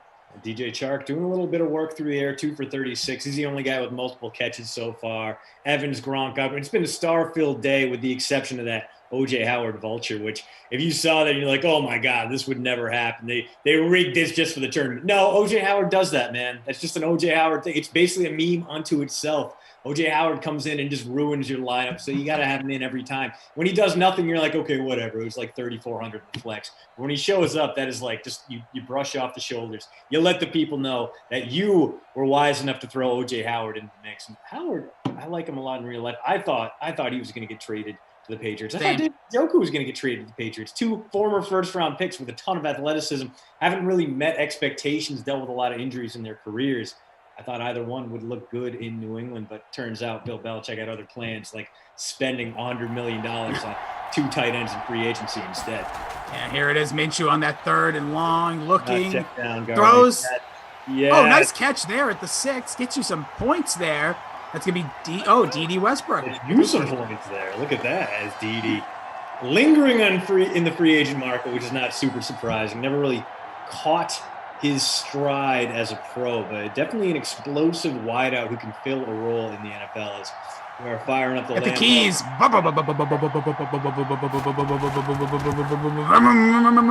Lambo for 3. So Lambo kicks it in for 3. Before that, we had a 3-way tie in the early bird special, the 6K. We had a 2-way tie and a $250 freebie. So that's going to probably break those ties potentially. Actually, I'm going to guess it doesn't. I'm going to say the kicker is not going to be the one that separates it, even though my heart is full whenever I see a kicker. Boot it. Yeah. Just quickly, just while we have in between drives here, when it came to WrestleMania, I'm working on something right now to give somebody who hadn't seen, it was basically 7 hours between both nights, which that's no different than when it was one night. It used to be one long event, and I was there for the marathons from 32 to 35. I would say that I'm going to try to find an hour cut for you, for anybody who missed anything. And off the top of my head, the matches go a little something like this. It's the women's SmackDown Women's title, Bianca versus Sasha. Yeah. Very, very good match. The men's championship, Universal, the last night's main event, I thought was actually really good. High drama. People calling it predictable, but they found a way to have Roman Reigns pin Edge and Daniel Bryan in a way that didn't feel as like if they tried to pull that off 5 years ago, I think fans would have revolted. But they did it now where Roman is this convincing heel, and they did it in a way that made sense, that didn't make him look like this demigod that WWE wanted so badly for us to believe that. Like, I didn't love it, but like I dug it. It was like a 3.5-star match for me if we're using the Meltzer rating system, which. Well, I use the 11-star rating, not stars, just out of 11. I give, yeah, it's basically the same. It'd be like a 6.5, 7 out of 11. There's a pass incomplete from Brady, but I actually also was thoroughly entertained. I think it was just the low expectation with the Bad Bunny, Damian Priest versus The Miz and John Morrison. I loved Seth Rollins versus Cesaro. Yeah, that was a great match. I'm so hyped he brought out the UFO. Like, we've for it so long in WWE, and it easily jumps, Christian. I'm sure you have people in your life as well, maybe even Tom, Jordan, Joe. Again, shout out to our crew here who don't watch wrestling. You could give them. It was like a 12-minute match. You could say, "Hey, watch this. Let me know what you think." It was just entertaining. Such great athleticism and 2 guys that just gave it their all, knowing how to make the most out of every minute. Yeah. And I just thought it was excellent. The fluidity between the 2 was great. Don't have my heart set on a push for Cesaro like everyone else seems to be right now. It's just let that match be that match and enjoy it. I also thought there was a lot of things I didn't necessarily love, but I thought even the Randy Orton Fiend thing, just for the spectacle itself, was worth watching. It was just ridiculous. I didn't like it, but I appreciate that they went for it. Wrestling's better when it's creative and weird, and when it doesn't work, at least you tried. If they weren't willing to try that stuff, we wouldn't have gotten the Fiend John Cena cinematic match last year, and that was all worth it. That's what we should have got. I didn't know why we didn't get that this year. I too. I mean, there are so many stages of Randy Orton's career and so many instances of him being a jackass that they could have done a great job turning that and then kind of reflecting on where he is now as a veteran. Like, there's a long journey for a guy like Randy Orton who went from kind of like a boring, like early stages Roman Reigns where he just felt force-fed to where he is now as kind of a veteran hand. Mm-hmm. Yeah, I thought if they explored that, it would have been better. I get what they're trying to do where Alexa Bliss is the weakness for the Fiend and they're trying to tell that story. Just it could have been better done. Yeah, I just think anything cinematic, I get it was the first time with fans, so I wonder if we're going to get it next month. That's just my mind working there. By the way, big shout out to the Freak in Nature. He says, let's get 300 likes and show Rossi who is the boss. I don't know who the boss was. It was Angela, not Tony, not Mona. It was Mona, dude. Come on. Anytime she said something, they followed through. Mo said, I like watching Raw after WrestleMania. Yeah, well, Mo, tonight is that night. It will be very interesting to see what they do, and no more crowd pops. I thought if there's any big returns, say a Becky Lynch or anything, I will say I think that's a missed opportunity, but we'll let the stories play out as Brady takes his snap, 2nd and 6, has a receiver caught open over the middle. It's Mike Evans. Oh, no, I'm sorry. Scratch that. Scotty. Yeah, listen, there's 2 wrestling fans. This is like my time. I loved it. Enjoyed it. Got to interact with a lot of people over Twitter, the fam, some of you guys. Darth Dracul, sorry. Sometimes I just notice things. I don't know how you do, Christian, with your tabs and stuff, but I just look over because Darth Dracul says, Rossi looks like he had his school pictures taken today. Looking clean and dapper, buddy. I like it. If we get Godwin, can he? No. Oh, down to the Let's 5. make it 1st and goal, and this is OJ Howard territory again. Oh, we come start on, off this tournament with 2 OJ Howard touchdowns. What a way! What a pace to set right there. I would be so very into it. Yeah, we need to see it. And for you guys, like, if this was just the contest, like what we're playing, I'd be laughing all about it. But for everybody else, we'll see what we can get. Fournette's going to get the carry here. He should be. Breaks it. Down to the 1. Oh, no. Can we get it? Oh, Lenny. Poor Lenny. You know what? 2nd and goal. I don't think they do the fullback dive yet. But if they do, I am going to die. I'm going to cackle about it. If we come out in that I formation, at least show it. No. Okay. Single back. So OJ Howard is on the field, but he's out there as a tight end. Uh-oh. Is this Gronk in motion? It is Cameron Brate. I didn't know if we get the tight end around. We drop back. He throws it across the middle. Caught. Gronk, touchdown. So both tight. No, it's not. I'm sorry. It's Mike Evans. It's Mike Evans instead. Woo! How embarrassing for me. I got the tight end confused with the wideout who was tight end sized in the 6'5" Mike Evans. And Evans, former first-round draft pick, had one half of possibly the best wide receiver tandem in the league, coming through there with the touchdown. Yeah, Evans 55.1% in the early bird special, the 6K, which filled up. So we really do encourage you to fill up tonight's night slate. You have the 10K with 3K going to the winner, $10 buy-in. A lot of prizes in there. A lot of prizes in this early bird as well. Go Hogs Go jumped in and said, just joined. Why no noon game today? Well, Go Hogs Go, if you will. The reason is that the tournament, we're lining things up to basically this tournament will last till next Monday at 8 p.m. You're going to have some days with less sims, but the contests are going to be well worth it. I can promise you that. It's the 12K. Appreciate the heads up, Jordan. Tonight is a 12K bracket challenge kickoff, 3K to first, and you can check that out in the lobby. The contest is open right now. Again, our early bird 6K did open, fill up, but open still is the 12K.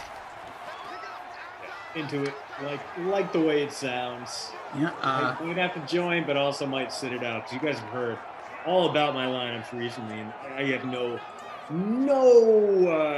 reason to believe that I would cash unless we were doing a 50-50. Right now, in fact, Rossi, I'm 70th, 159 in our free bracket. I gotta be doing okay. And I'm not doing bad without OJ Howard. I'm not doing great. Yeah. Minshew, I'm sitting at 23rd. Moving away, and the Jags in business here again. And they can work the clock down, get themselves a touchdown. They could double dip here, make it 14-10, go into halftime, get the ball right back. We'll have to wait and see. Tackle there by Antoine Winfield Jr. What a great pickup he was. I was surprised he lasted as long as he did in last year's draft, especially given the bloodlines. Antoine Winfield, 12-plus year veteran, rock solid pretty much every single year. Could play corner, could play safety.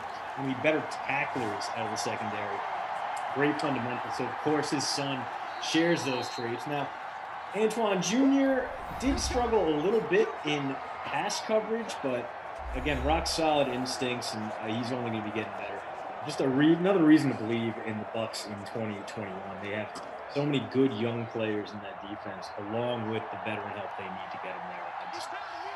I can't imagine that Tampa doesn't win the NFC South in 2021. Ooh, a nice strike there from Minshew getting back the yardage they lost on first down and then some. So big third down coming up here for Jacksonville. Dean Murray says, happy Monday, Rossi, Christian, hashtag DK Sim fan. What's up, Dean? Good to see you. Good to see everybody. Jim, Abby, Congo, Ernest, Rossi's Fat Cat says, can you do the Blue Mimi dance, Rossi? Sorry, man. I don't have the half shirt on today. But where are your cutoffs, Rossi? Maybe later. Incompletion there on a third down. So we'll get fourth here. Looks like Minshew and the Jags will have to punt it away unless they get risky. If someone asked, there was another. Oh, Jeffrey says, what's the special occasion for these tourneys? Well, for you, dude. For us at DraftKings to 4th and 4. I like. I'll tell you after this. So yeah, Minshew takes a snap, looking, has him. Thompson wide open, goes to him. Beautiful. Caught. So under 2 minutes, under a minute and a half to play, 3 timeouts. Nice aggressive play by the Jags. Yeah, this tournament's really for you guys and for DraftKings to try to supply with some more engaging content for you to get involved, win some cash, and keeping it fresh at DK, as Jordan says, our producer today. Don't forget, TP is our technical director, Joe and Ops. Smash that like. We want to get to 300 likes before we hit the 3 o'clock, before we get to the golf preview show, should I say. Let's see what else. A lot of people chatting in here. Ernest says, Rossi, you didn't believe that the main event was predictable last night? It happened for several pay-per-views now. Jey Uso helps aid the win. I didn't. I'll be honest. It could have went anyway. I personally believe it was the main event of WrestleMania. In my opinion, I didn't think it was predictable. I like the outcome. I want to see Reigns hold this thing for a long time, just like Minshew did there. Oh, this keeps happening. He gets him into position to put points on the board and then marches backward by taking bad sacks. So 3rd and long coming up now from the 40, and I do not trust Josh Lambo with a 57-yard field goal in the open air. So you need to pick up some yards here if you're the Jags. I know a few of you, including Darth, could use. Yeah, I was just going to say. Field goal. Love it. Another field goal would be very word. Incompletion there. So at the 40. 57-yarder here. And I don't know. If they miss it, that's great field position for Tom Brady.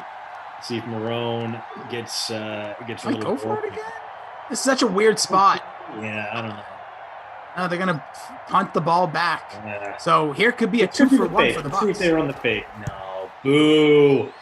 All right, punting from the 40 and not a terrible punt. Logan Cook, good for you. You did pin him inside the 10, but only a 31-yard net there. Granted, with under a minute to play, that's not nothing. That's probably the smart play right there. I don't begrudge you, Doug Marone. You need the best. So here, that situation. Brady in the gun. We have a 2. Oh, goes down at the 2-yard line. No timeout on either side. So they're not going to even try. They know. I was going to say we have a good chance for a 2-for-1. Already up 14-3. If you're just joining, well, we'll get you the numbers at half. I guess we're right about there. But Brady, uncharacteristically, not getting rid of that ball. Nobody open from any sites we see, so they still got to get it out of the end zone area here. One last snap. Brady is under center. They got the stacked 3 tight end set. Brady's going to throw. Gets it off, but wait. Yeah, it's going to be stopped. It's Gronk with a short catch. They called the timeout there. Take that timeout? Are they waiting to get I hope so. They did, in fact. So Jaguars wanting the safety dance. Ball's at the 4, though. All Tom Brady has to do, just kneel down. Just kneel it down, Tom.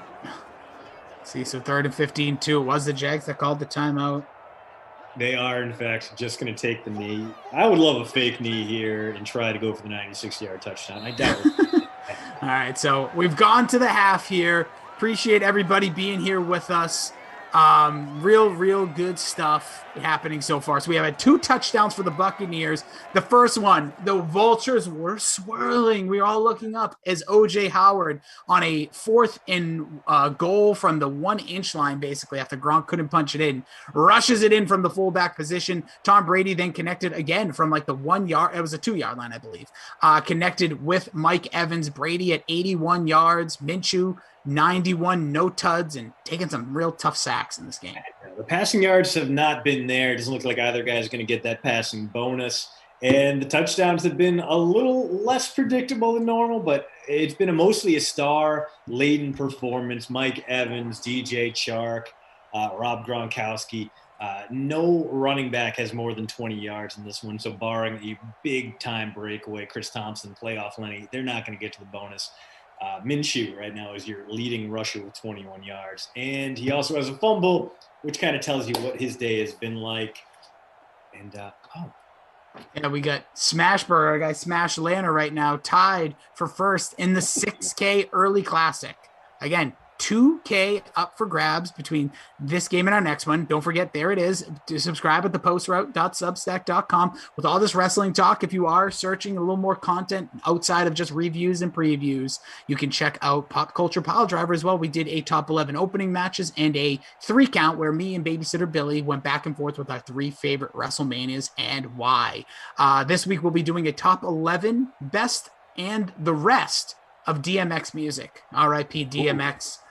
Will be fascinating. So yeah, top 11, and then Billy, who is one of the huge fans since day one, will be covering all the rest of his music catalog. I don't know how we're gonna squeeze it, but I'll just make him go quick. A lot to go through. Yeah, I'm gonna make him do like 5, but that's between us. He's not here, right?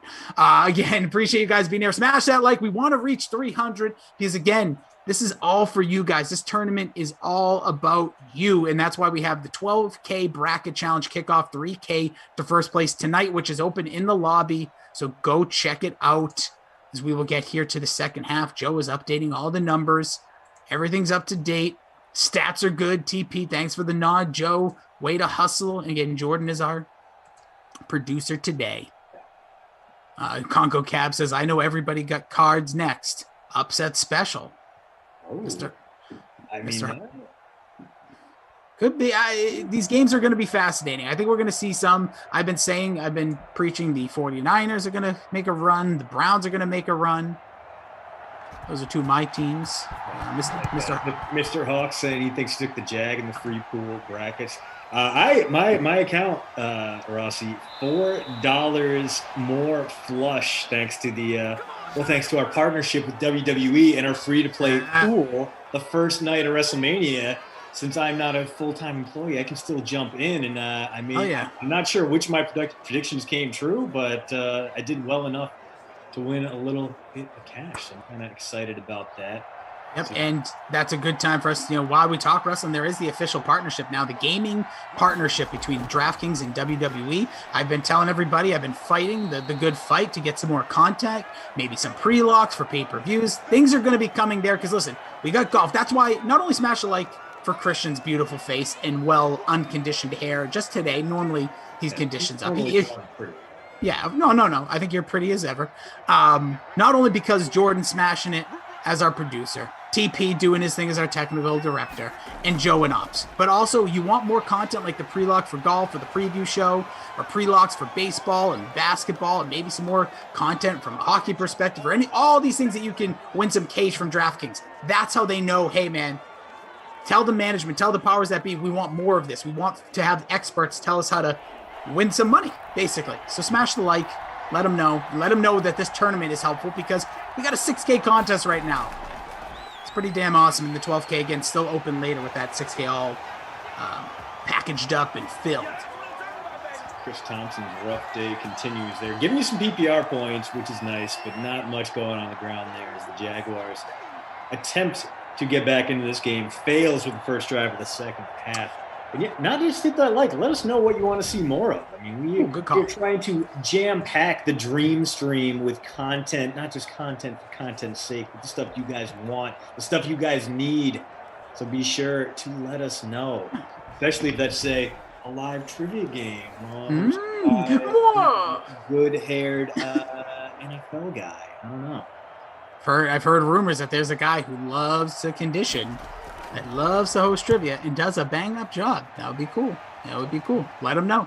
Because, we're all fighting the good fight. We want to bring just as much more content here. The reason we're here is not just, hey, want to do some Madden Sims, chill out with you guys and go. No, we want to help you. We want to bring some stuff here. That'll be a lot of fun. So, I'm trying to see.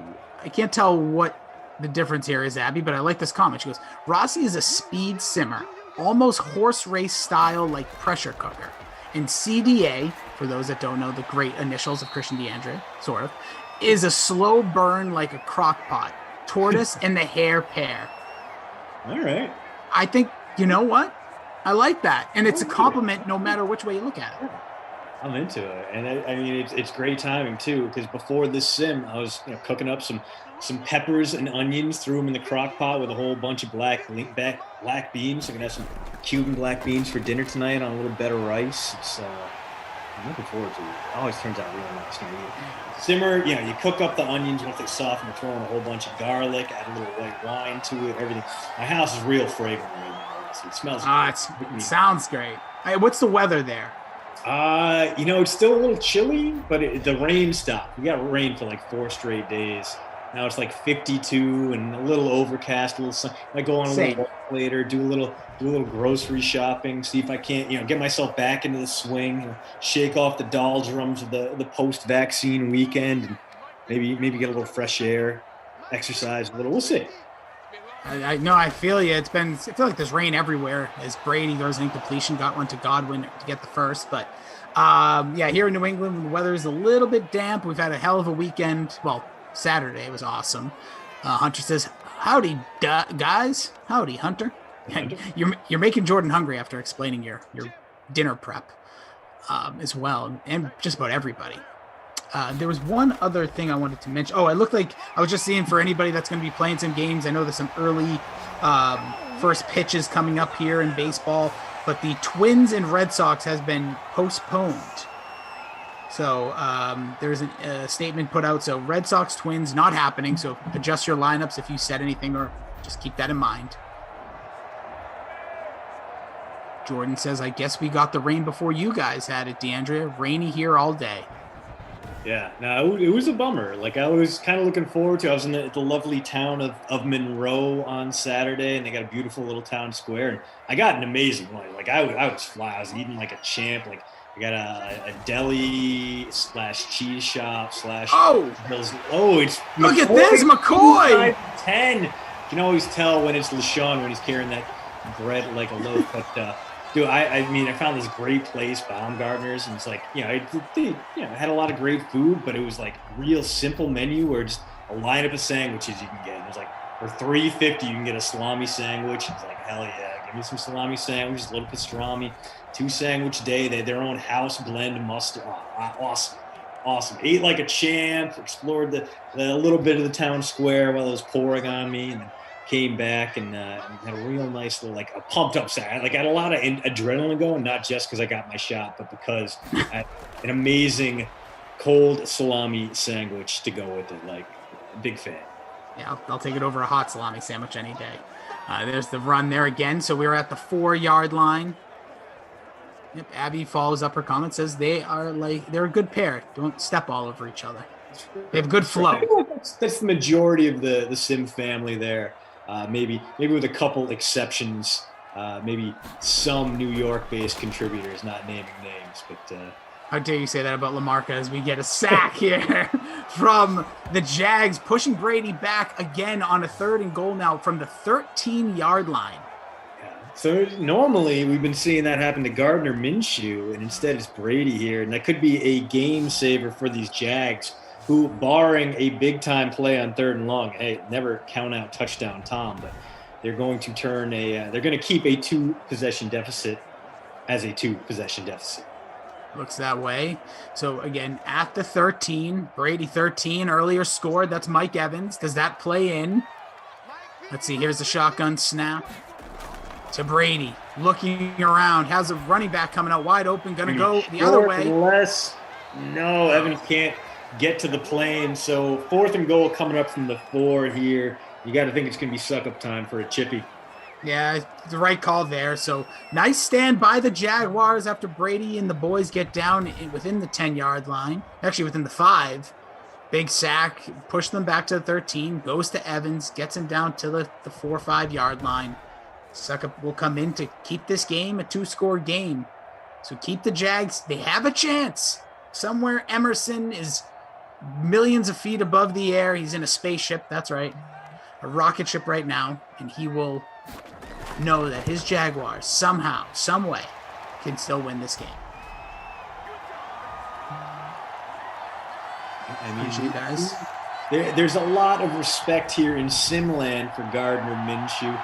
In the real world, I think he's a perfectly viable quarterback. He's going to give you slightly below average play in a league where passion is king. That's obviously not going to do it for you, but you put him up against a bunch of other quarterbacks in the league. I mean, obviously, if you are the Bears, you would take that kind of performance over a Mitchell Trubisky year for sure, and maybe over an Andy Dalton year. Dalton, I don't think, is the answer for the Bears, but he did have at least a decent stretch, a 6-game stretch from like weeks 10 to 16 in Dallas. Granted, he had a lot of playmakers there. He won't have that same level of support in Chicago.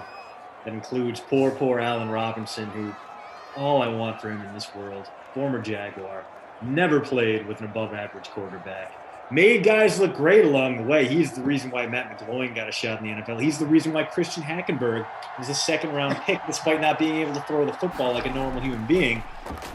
And yet his NFL career spent languishing with crap QBs. So hopefully, after this franchise-tagged year with the Bears, he'll finally find greener pastures and be the all-pro we all know he can be. Absolutely. Smash that like button. Over 530 of you in here on YouTube, an additional close to 100 over on Twitch. We ask because we want to set the tone for the days. There's a fumble by the Jags. He may have been down, but the Buccaneers come up with it. And we're going to get the review, and there's a flag before it, and it's a hold on top of it. So no matter what, this is not going to – it's defensive holding? Okay. Might have been hold on the return, and it will be a fumble. No review needed, so the Jags already up 14, 2:30 to play. Here's Brady. Throws it, caught. So our ask again, smash that like. There's a collective over 600 people watching. We appreciate it. Big shout out to the DraftKings fan base, the fam. We love you. Smash the like. I asked for 300 just because we want to set that tone. If half of you right now go ahead that have yet to smash, everybody of all the collective we watching, smash that like, we'll reach over 300. So if you're on Twitch, you can jump over to YouTube. If you're on YouTube, quick little smash there would do us great wonders, and we want to set the tone. Hit that thumbs up for the positivity of the world. Oh no, Lenny, going the wrong way. Ran into trouble there. Very easy tackle for Antoine Woods to make. Just kind of a gift as 3rd and long coming up, and a great opportunity here for the Buccaneers to put this one away and leave the 4th quarter drama-free. Not too many games where we see both teams keep their timeouts in their back pocket for the 4th quarter, but the Buccaneers can turn this drive into points. That might be where we are headed, Rossi. Looks that way. 3rd and 12. Big play here for the Jags defense if they want to stay competitive. Also big play for all your ownership. Don't forget, Chris Thompson was the highest owned in the early classic. There's the catch. Gronk stretching. Forward. It's going to be close. I think it's going to be 4th and inches. It is. And this seems like a situation where we might see Fournette get the call again. Ball's at the 36, so you're looking at a 53-yard field goal. Feasible on their home turf, but I think Arians, we've seen him be aggressive before in this game. He might go for it again here. He was rewarded for his boldness in the 1st quarter. Will be the case once more. Yeah, we'll see. The vulture is lurking. Will they go for it? They're going to try to put the Jags need to make a stop. That's up front, and this would normally be where Brady just falls forward for a guaranteed. The handoff. He's going to get stuffed. Going the wrong way. The fumble loss does no damage as Jacksonville takes back over. 1:06 to play in the 3rd quarter. Big stand for the Jacksonville defense. Allen emerging from the slop of that offensive line and getting Lenny before he can get any kind of traction going. The QB sneak with Brady, what we would have seen in the real world. Oh my goodness, how is this for a Look response? at this. DJ Chark all the way. End zone. Wow, we got ourselves a 7-point ball game. Wow, Extra what a point play. pending. What a turn of events. We had the fumble on the last drive by Jacksonville. Quickly turned over in 4 plays by the defense of Jacksonville, holding the Buccaneers, and then the slant to the house call for DJ Chark. Again, DJ Chark making a difference here in this game. I'm trying to remember, I think we have his. O.J. Howard scored earlier in the 6K. He's under a 1% owned. I'm going to go ahead and guess that Chark was more owned than that. Again, Chris Thompson, 80% in that classic, so not doing anything to help anybody make some money today. He's just been a little bit brutal, and he might not be getting the call all that much in the fourth quarter here, assuming his Jaguars remain playing from behind. But nice to see that Jacksonville offense come alive. It had been a minute, to say the least. Love it. Love to see it. We got, again, a great crew. Jordan, TP, Joe. Smash that like. We want to get to 300, but let's see it. Impress us. We do our best to bring it every time. I think we're around 134 last I checked. Again, our Twitch fam, jump on over. Don't be shy. Smash the like and go right back into your quarters over in Twitch. No cross-pollinating, I get it. We understand the rivalry. And by all means, you guys can set up those Twitch versus YouTube contests over in the DK Sim fan. Yeah. Also a shout here. Sam says, Jason Christian, the Captain Bucks defense. Tough pull right there. Tom, Gronk, and I don't remember the rest. I appreciate that. I appreciate, Sam, that you took the time to write, I don't remember the rest, instead of looking. Appreciate that. Gotta be real cash about it, you know? Act like you don't care, as we get a little Scotty action there. Miller, a trick-or-treat sim performer. Some days he is dirt cheap and he lifts you to glory. Other days he does nothing. 5K in the flex, averaging just under 9 points per game. 10+ in his last two sims, including a 19.9 point performance. But the two sims before that, Rossi, 3.1, 1.4. Always kind of tricky when he's not quite a bargain play, but not quite a trusted performer. Yeah, you can throw him in there. Price ain't gonna gouge you, but that's why I was between him and OJ Howard because I like to go my cheap plays first. And so far, OJ Howard's got the touchdown. Miller might end up, gets another catch or two to outscore him. But we'll see. There's Brady giving it off to Shady McCoy. Now we have a 1st and 10. Last play here of the third quarter. If they get the snap off, they do. Brady, quick draw. Caught there. Not going far. Is that Cameron Brate sighting? Is that the Gronk? Could have been Gronk, but it's tough to tell. Yeah. But here we are, Christian D'Andrea, Jason Rossi. Pleasure to be here with you, kicking off this Madden bracket tournament. Again, that we have the 6K tournament, showdown going, or early classic going now. We have the 12K late slate classic. So make sure to enter. It is a $10 entry, 3K if you finish that pup in first. I don't know a ton about odds, but those are good ones. I like that. Pretty decent odds. Yeah, not a terrible shake there. What is terrible if you stacked up the running backs in this one, because we do have a rushing touchdown, but it belongs to OJ Howard. Fournette, 8 for 20. Chris Thompson, 7 for 16. LaShawn McCoy is looking great.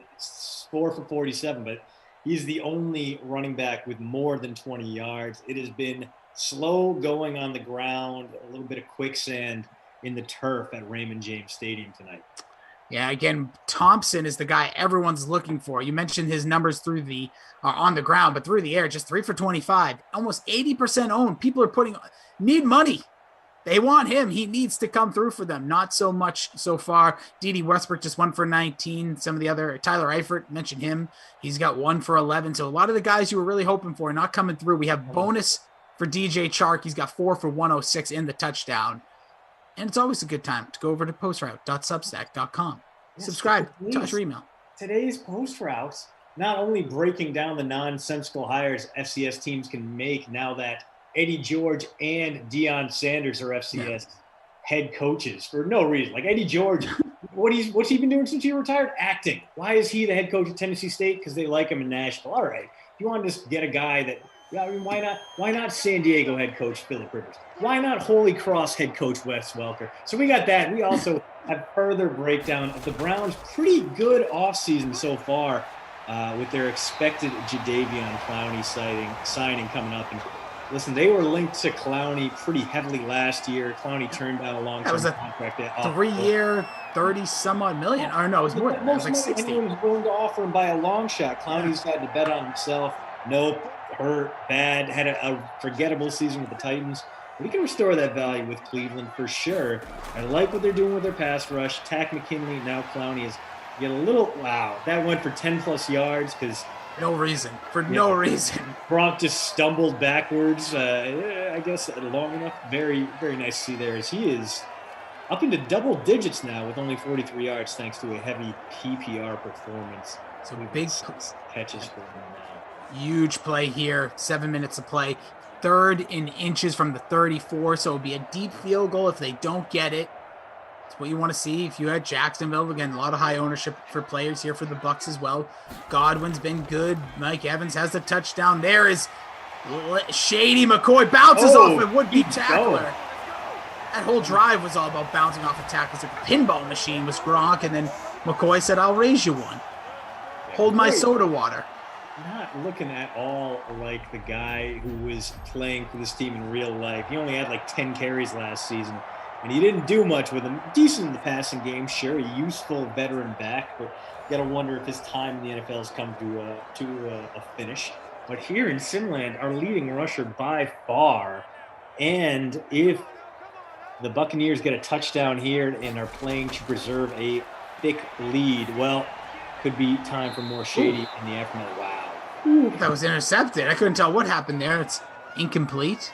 Yeah, Brady very nearly threw a 90-yard pick six on that one. Terrible to see. And a smash Atlanta as we headed into this fourth quarter was still tied with 5 others and part of the 6K contest that we have going on. Your early bird special 2K to the first in that one. Brady looking around, caught wide open. Boy. Shady into the end zone, so looking like he might be a crusty cough player of the game candidate. If you had the tight end 2 and the running back 2 stacked up for these Buccaneers, you got yourselves 2 touchdowns.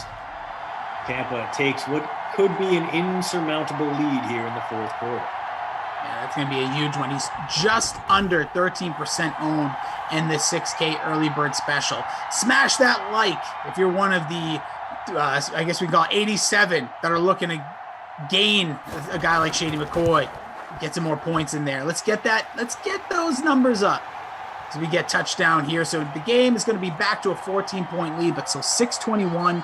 Last time Jags had the ball, Christian, it was a one play drive, a dart on a slant by DJ Chark took it to the house. Buccaneers do respond though. Darth Dracul over on Twitch is welcome to the Shady side. You also see Shady, one of those guys, like, if you look at just the quality of output from former Pitt football players in the NFL, it's outstanding. And then if you look at the quality of output from Pitt football as a team, it's very mediocre. I mean, that kind of just defines the program as a whole. Once great, but now, listen, they play at Heinz Field, which is a solid 15-minute drive from campus. Now, they don't really get that home field advantage that they used to get. And, just Pitt athletics in general, although the baseball team is having a decent season this year, a shell of what they once were, both on the gridiron and on the hard court. I remember when in the Oakland Zoo and the Peterson Center was one of the most formidable places to play in the Big East and then in the ACC. And now, just kind of an also-ran in the world of high major basketball. You hate to see it, although I did enjoy them hiring Kevin Stallings before Vanderbilt could fire him, and then him falling flat on his face about as hard as he possibly could have with a 0-win ACC season shortly thereafter. And by the way, Jaguars on their first play go right back to what they did last time. It was D.D. Westbrook this time on the slant, but the tackle made this time by the Buccaneers. So first and 10 here, less than 6 to play. Everybody needing Chris Thompson. Will he get more involved here? Staying into pass box, not going to help that, but ball down the field. Eifert goes up. Finally. He gets it. From waiting on him to make an appearance. And 27 yards there. So not having a great day, but giving you nearly 4 points on a single reception, which is nice, or at the very least not bad. Going to get him up over 6 on the day or close to it, which not what we were hoping for when we shelled out to get him in. He wasn't an inexpensive pickup. In fact, only cost you $6,600 in the flex, but so far getting outshined by his fellow tight end one, Rob Gronkowski here in Tampa. Yeah, by the way, he's right over 21% owned is Eifert. There's another catch. Nice drive here by the Jags. Breaks a tackle, but taken down before the first, the 32-yard line. Action. Yeah. Bad Boys of Pop says, did I miss the disclaimer? If your name is Chris, you're not allowed to ball out in this game. You did. We'll have our team pop that up in a moment. Here we are again. Smash that like. We're trying to break some records here in the early one. There was no 12 o'clock to fit the tournament style bracketing. You'll see there'll be some holes in your lineup in your usual week, but that's just going to give you more time to call a friend they haven't talked to in a long time and get into some of these early baseball games and some of the other things. Also, today is the NHL Trade Deadline. See how that affects some of your DFS lineups going forward. There's another catch for Eifert. So 4.5 to play here, Christian. The Jags are cooking. They've put together a nice drive here. Going to have to pick it up for the W purposes. And will we see Chris Thompson re-enter this game? 80% are relying on it. Oh, it's going to be real tough to justify runs when you're down 14 with under 5 minutes to play. But he's been at least useful in the passing game, so maybe some check down passes in. A couple wide open crossing routes. Yeah, it doesn't pick up much. Clock keeps running, but hey, Minshew getting those completions, upping his status, his profile in this one. I'm not going to say he's even got an outside shot at 300 yards, because even if he passes for every yard on the ensuing possession after this, I think he'd be short. But at the very least, showing some value, making his core of wideouts and tight ends a little bit more palatable today. Vidalways, as I would call you Valdeways, says, what? This is not a bracket game? Yes, it is. If it was me that confused you, I apologize. Or if it was your ears misleading you, which happens to me quite a lot. Yeah, this is the first one. This is the kickoff. The very first game. It's the one-seeded Tampa Bay Buccaneers, the reigning defending Super Bowl champs, going against the number 1 overall pick-led Jacksonville Jaguars. Thank you, Jets, for beating the Raiders. Good job. By the way, I saw a stat earlier about the New York Jets over the last 25 years with their quarterbacks. And all I'm going to say is, yikes. Yeah, Vinny Testaverde made him in 35 years, but it was arms and legs above everybody else. Record-wise, obviously we know Sanchez led 2 teams to AFC title games, but I think his record was somewhere around like the 34 and 30 position, but just tough doings. Even a guy, the 2-time comeback player of the year, Chad Pennington, had well below 500 record for them. Poor Chad Pennington.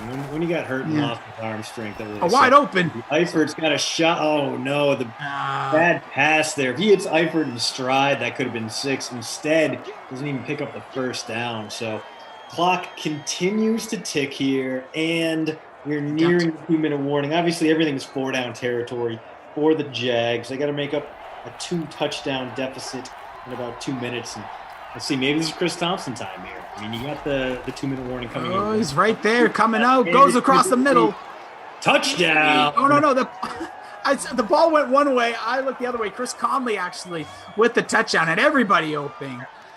Wow. Yeah, by the way, thank you, Jordan, as we get the touchdown there. So it will be a 1-score game. 24-17 with just over 2 minutes to play. The winner of this one gets the winner of the Cardinals Raiders, which is our next game coming up, or today at least. Is that the next game?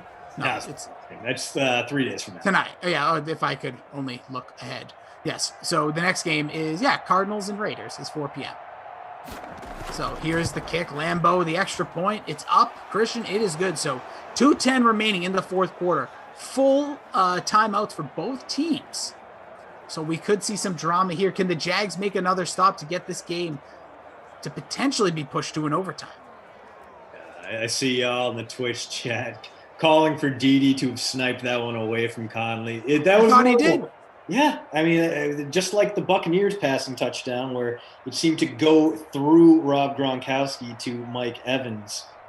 Very similar routes, a lot of traffic, and somehow no defensive backs to get in the way. But hey, we're here 1,000% for depth chart diver touchdowns, and that's what we've gotten a whole slew of today. O.J. Howard, Shady McCoy, and now a little bit of Chris Conley. Yeah, we'll see. So here come the Bucs making their drive at 2:06 here. What will we get here? The drama is real. Smash that like button. Don't forget, after this, got ourselves 2 fine wine, like fine wine. Their brains are going to help you just develop, get you a little saucy, if you will, and they're going to help you with some tournament stuff going on this weekend when it comes to the PGA. And I'm stoked for it because I know nothing about golf. But you know what? Well, I'll let them tell you. But they've helped some people. They've not hurt nobody. And there's going to be money to be made. So we get to the 2-minute warning here. I'm looking forward to it. So we got Reed and Jeff. Quite the sentence. Yeah, it didn't make any sense. But you know what? It made people think, I can't go anywhere. What's he talking about? I need to know. Well, Moose and Jeff will take it from there. And I will not say that again because I couldn't. So here we are, 2 minutes to go. Brady under center, rare in this game. There's the give to Lenny. Yeah, that's a crushing first down for the Jags. They are not out of it yet, but makes things a hell of a lot tougher for them. If they could have gotten the stop there, they would have gotten the ball back probably with a timeout and about 1:40 on the clock. Instead, they get a stop here. They're looking at getting the ball back with a minute left in worse field position and with 0 timeouts. So defensive front's got to show up, and Leonard Fournette owners have got to hope that he breaks one here. Ooh, fake over, then there's the give to Fournette. Oh, that could be it, Christian. That is going to make it extra difficult now. 1 timeout left, about 1:40 left on the clock. Again, 3 straight stops, and then you're looking at maybe about 20 seconds left with bad field position. You'd need basically 2 straight Hail Marys to convert if you were the Jags and hope for overtime. And let's face it, we're talking like they're going to be able to get stops when they've shown no such capacity in this very meaningful drive. There goes the last timeout. There's about so Christian, while this, if we, like you said, one more first down, we're donezo. But line up your thoughts on your player, your game, your babysitter Billy. We'll get to that as soon as there's a first down, or the drama will keep going. So we'll see here as we're going to have a 2nd and 8. Brady again under center, Fournette behind him. Here's the give. There's a broken tackle, another one. Oh no, Fournette breaks it. That's it. That's your ball game. So nice run there by Fournette. So Christian, when we look at this one, this game was a lot better than maybe some expected. Nice performances throughout. We have a bonus by Chark, the only guy that reached that bonus. We have touchdowns, the vulture of O.J. Howard. You had Mike Evans. You had Chris Conley. So who will be your... Actually, I'll call it the postroute.substack. Player of the game. You honor me. It's kind of a tough call in this one just because 2 pretty worthy candidates. DJ Chark had a very good game, but I think a lot of us expected us to here in our free roll. He was 32% owned. LaShawn McCoy, less owned, a little bit fewer, a little bit less points-wise, but 17 points in the flex for a guy who doesn't get a ton of looks, ton of carries. So let's go ahead and Shady McCoy our way to the postroute.substack.com player of the game. Huge right there. Didn't see that coming. So who's going to be your fade? It could be very obvious, but the rules are in your hands. So who you got for your babysitter ability? A lot of guys showed up and had decent games, but one guy who even with 7 points, 67% owned in our free roll and couldn't break double digits, barely got halfway to his typical output. Chris Thompson. Yeah. So sorry for you, pal. You got to be the babysitter Billy, not my kid award winner for game 1 of the Madden Madness bracket. Yeah, so just so people know, he was 80% owned in the 6K early bird special, which will wrap up with the Cardinals and Raiders. Glash and Zach Thompson will take you for that one at 4 p.m. Eastern. Christian, this was a pleasure. Great stuff today. Good way to kick off this tournament. Hope you guys enjoyed. Continue to smash that like. Keep posting, subscribe over on Twitch, same thing. Make sure you hit the bell for notification every time we go live. And you can subscribe to the postroute.substack.com. Christian is over at Train Island. I'm at Jason D. Rossi. This was an absolute pleasure. Again, the Bucks are moving on to defend their Super Bowl title here in Madden. But maybe equally or maybe way more important, before we get to Cardinals Raiders with Glash and Zach, we have a little bit of the, I think last time I went into this, it was called the Ulrich Ultimate PGA Preview Show. So we're going to stick with that. Here's T. Fowler and Jeff Ulrich. Rossi, that has since been disbanded. It is no longer in circulation. Damn it. The reason being is Jeff completely poo-pooed my Justin Rose call last weekend. Well, he also lost, so we still have an outstanding name to be had. But thank you for that transition. Much better than Kenny Ducey, much better than Ben Glasheen, and by far much better than Adam Kaufman. But that's not saying much.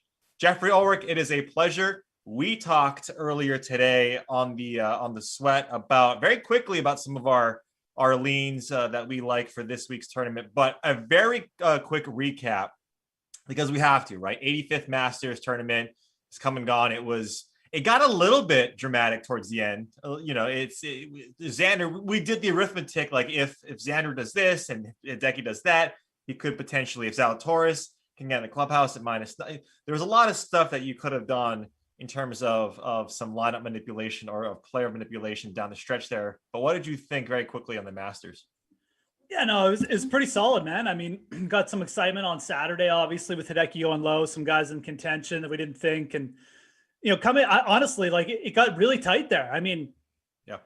After 15, I thought we were going down to 18, like within a shot for sure, if not tied. So obviously, I really wanted to see that happen. Xander would have been nice for me if he had come back and won, but I'm very happy to see Hideki win. I just would have liked to see those two go at it, like coming down 18. I would have liked to see Xander at least make par there on 16 and really put the screws to Hideki. But unfortunately, we didn't get to see that. It really would have made it like a really memorable Masters. It's still memorable. It's Hideki's big first win. It's huge for the island of Japan, the nation of Japan. But yeah, as a drama standpoint, a little lacking. Still a good week. Not a good week for me because I told everyone to play Patrick Cantlay, but a good week in general for golf. Well, I told everyone to play Bryson DeChambeau, and he has since withdrawn from the RBC Heritage. I don't know if you guys are following some golf personalities on social media, but they put up an extra tarp for Bryson's drivers at the driving range just to be told that he is no longer playing in this tournament, which is a perfect segue into looking at take the tarps down, tartan jacket up. But this now, the RBC Heritage, par 71, little less than 7,200 yards. It's in its regular spot, which is post the Masters last year, right? It wasn't. It was because of the schedule shuffle. It wasn't after the Masters, and so now it's back in its regular scheduled place. What are your initial thoughts about this course, about the players? Because it is a field that is pretty strong, right? We got a major coming up in about 5 weeks, about 120 miles up the road from this course. But what do you think? Yeah, no, the field's strong. It's going to be interesting. Like you said, it's a tricky little Pete Dye course, enclosed by trees and on the seaside as well. Obviously, we had Bryson, withdraw already, but and just shout out, to Brendan Glasheen pointing out that, I'm back on the Monday golf show. I'm really just filling in for Emerson Latzia, who's off just vacationing while the rest of us actually work for a living. It's unbelievable. But anyways, happy to fill in for Emerson today. Bring your questions, guys. Smash the like. But as far as Hilton Head and Harbour Town goes, this is a tricky little Pete Dye course. It's going to play, again, you're not going to see a ton of drivers smashed here. There's not a room for drivers on a lot of these holes. You have shorter par threes, but they're tough, really small greens. They're surrounded by water, so it makes them tricky. But the main defense of this course is the weather, and it looks like we're going to get good weather here this week. No real huge winds in the forecast, no rain, highs in like the low 70s. It's going to be nice. I think you're going to see quite a few birdies again. Maybe not as many as last summer, but something similar to that. Yeah, exactly. And that's the big thing, right? Last year, it played as the 5th easiest course in scoring relative to par. I believe it was 37th out of 41. And years previous, it's played difficult because of the wind, right? It's a coastal course. It's right there on the coast. And it can play difficult. Pete Dye has some diabolical designs. We know that from watching TPC Sawgrass, watching the players, right? There's other courses like Whistling Straits that he has out there that's pretty that can confuse a lot of guys off the tee, sight lines and just distance control. There's a lot of that to be had. And so when you take a look at this course and then the players and the odds that have come out on DraftKings and the DraftKings pricing, this is something that's pretty interesting because I think there are some names that we can take advantage of and some pricing that's relatively soft in both the betting market and DraftKings. Dustin Johnson, the RBC man, sponsored by RBC, is leading the field in salary, of course, and in odds. He's at $11,600, followed by your boy Patrick Cantlay, 10-9. Webb Simpson, RBC Heritage himself, is 10-7. Morikawa, I think, is going to be interesting. I want to hear your thoughts on a little bit on him. Is at 10-5. Yep. Cam Smith at 10-2 and Berger at 10,000 to round out the 10K range. So what do you think about Morikawa? Because you kind of mentioned him a little bit in our in the sweat, but elaborate a little bit more on that. Yeah, no, I mean, I think Morikawa, you look at the top guys, it does feel like, again, and we've seen this with Morikawa in the past, but it just feels like he's getting discounted a little bit. It's the number 4 player in the world. He's ranked for whatever reason in the DraftKings salary. He's ranked behind Webb Simpson and Cantlay, who are, they're like 8 and 10 or something like that, right? They're behind Morikawa. This course is, you look at proximity, you want to emphasize strokes gain approach here. That's what Morikawa does well. Can he putt well enough to win on a course like this where you might need to make a bunch of birdies? That's the question. But I will say, you look at just from a pure salary to kind of upside standpoint, you've got to like where he lies. I definitely like Morikawa's salary better than Dustin Johnson's. Dustin Johnson, this isn't typically a great setup for him. He can play this game. He can play irons and putter, but that's typically only when he's in really good form. He's not in great form right now. And, with such a price gap between him and Morikawa, and even going down to like him and Berger, him and Casey, just not that interested. So Morikawa is really good. I will say this. I like Cam Smith a lot right under him too. And I know it's a big price for Cam Smith, but man, this is a good setup for a guy like Cam Smith. Irons and putter, man, that's just his game. So those guys right there, 10-2, 10-5, probably most interested in them right now. And look, Cam Smith, to your credit, Jeff, he's coming off a heater since the latter part of February. 4th really at the Genesis. Yeah. WGC concessions an 11th, a top 20 at the Players, and now a top 10 to back his runner-up finish last year at the Masters. I mean, and this guy's doing it, like you mentioned, irons and putter. That's Pete Dye-esque, right? You don't need the distance off the tee. Yes, if you're Dustin Johnson, you can win on any course, but that doesn't necessarily mean bombers can take advantage of that. I think Colin Morikawa is a great piv. Like you mentioned, over the last 24 rounds, guy's number 1 in approach, right? You can't get it much better than that. I actually do like Berger. I like Berger because, and again, this is like you and I will probably bring up the same point, right? Is that irons and putting. When Berger doesn't plays well, that's usually the formula for him. And he's got to win already on a coastal course. I think that's going to matter, because we know that winds can pick up and we can get gusts at any point, even if it's not in the forecast. He does well. He plays well at the Sony Open, at Wildlife Country Club. And so I'm looking at other corollary courses for a guy like Berger at 10 flat. I actually forgot to ask you this about the Masters. Now, Sungjae Im last year and now Will Zalatoris, 2 guys runner-up in their first Masters appearance. Do you think at some point, similar to what we saw with a 16 seed beating a 1 seed in the men's college basketball tournament, is it going to happen? It has to, right? Is what going to happen? Is a debutante at Augusta, first timer going to win? Man, it was pretty close last week, wasn't it? Like he looked the best, in my opinion. Well, he could, on Sunday he absolutely did. I mean, he could have given himself a birdie chance on 18 too, right? I mean, you don't want to say he missed a chance, but I mean, if he got to 10, I probably would have sided with Zalatoris in a playoff. Hideki was looking shaky, right? So is it going to happen? I will say that eventually it will, just because we have, you give it enough time, it'll eventually happen, the odds, but the college players are so good coming out right now. I mean, look how long it took Morikawa to win a major, right? I mean, that's the perfect example. So someone will come along. These guys are so good tee to green. They'll probably just blitz it one year, catch some of these guys off guard. So yeah, it'll happen. Yeah, I'm not sure when, but there was only 6 debutantes this year too at Augusta. There weren't many newcomers, but Zalatoris, that's the best one I can remember in a long time. Yeah, it looks good. And he kind of leads us into the next range, right? He's at the top there at $9,700, followed by Tyrrell Hatton at $95, Corey Connors, your boy, at $93, Paul Casey, someone that we touched on in the sweat at $92, Fitzy at 91, and then Sanjay at 9,000. This is a range, honestly, Jeff, that like you would think would be like at a WGC, right? Like you would think that this is like sans the people who aren't here, obviously, but this is a really good range. Who is your favorite in this one, and why is it Corey Connors?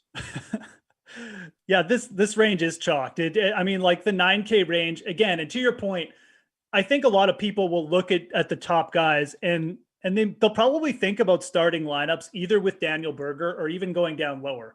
Like a guy like Tyrell Hatton, T3 here last year, another player who is very much like Cam Smith. You know, irons, just a very good iron player, doesn't hit it big off the tee, but when he's consistent, he's fine. And he can just get going with the putter and around the greens. And, you know, this is a really good setup for Tyrell Hatton as well. So I think people will be looking at Hatton. You know, we'll see. I mean, maybe they'll just go right back to Connors. I don't know. I would prefer Hatton of those two. I just think this setup, just the fact that Hatton, you know, is a little bit more competent with the putter as well. Connors, you know, it's not a bad setup for Corey Connors. He's such a good iron player. I guess typically I might want like a bit of a tougher test though for Connors. I don't really love taking him in birdie fests, you know, where he's got to make like 25 birdies to win or whatever. Because I mean, if he loses like a stroke putting, it almost doesn't matter how well he hits the irons. Well, I mean, although Abe Ancer almost won here losing strokes putting last year, but I do prefer Hatton there of those two. I think it's very close. They're both good plays. I think a lot of people will be drawn to Paul Casey. I know we talked about him a little bit this morning. I'm still not sure how I feel about him. It's a natural bounce back spot, but he's never really done that well here. He's never done well after the Masters. Like, he just doesn't seem like this is a good spot on the schedule for him, but he always comes here. Like I remember playing him one year and he misses the cut. So like he wants to win here, right? I think he maybe just likes it. Maybe just comes here as like a Masters, like wind down. I don't know, but it always feels like he comes here. We're always like, oh yeah, irons, putter, you know, Paul Casey can do it. And then it's like, no. So I'm a little bit torn on him. If he ends up as being like the really chalky pick in this range, which he could be, I would probably rather like pay up for Hatton and maybe even go down to a guy like Fleetwood. I think Fleetwood's pretty interesting this week. His irons have been pretty consistent. And if no one's going to play Tommy Fleetwood, I think that'd be a good pivot. Well, a couple of things, and we'll get into the odds in just a little bit, but I tweeted out something that the PGA Tour Communications had, and I believe if I'm pulling it up here, it's something like a handful of like a ton of the last, 4 of the last 5 winners of the RBC Heritage have been first-time winners on tour.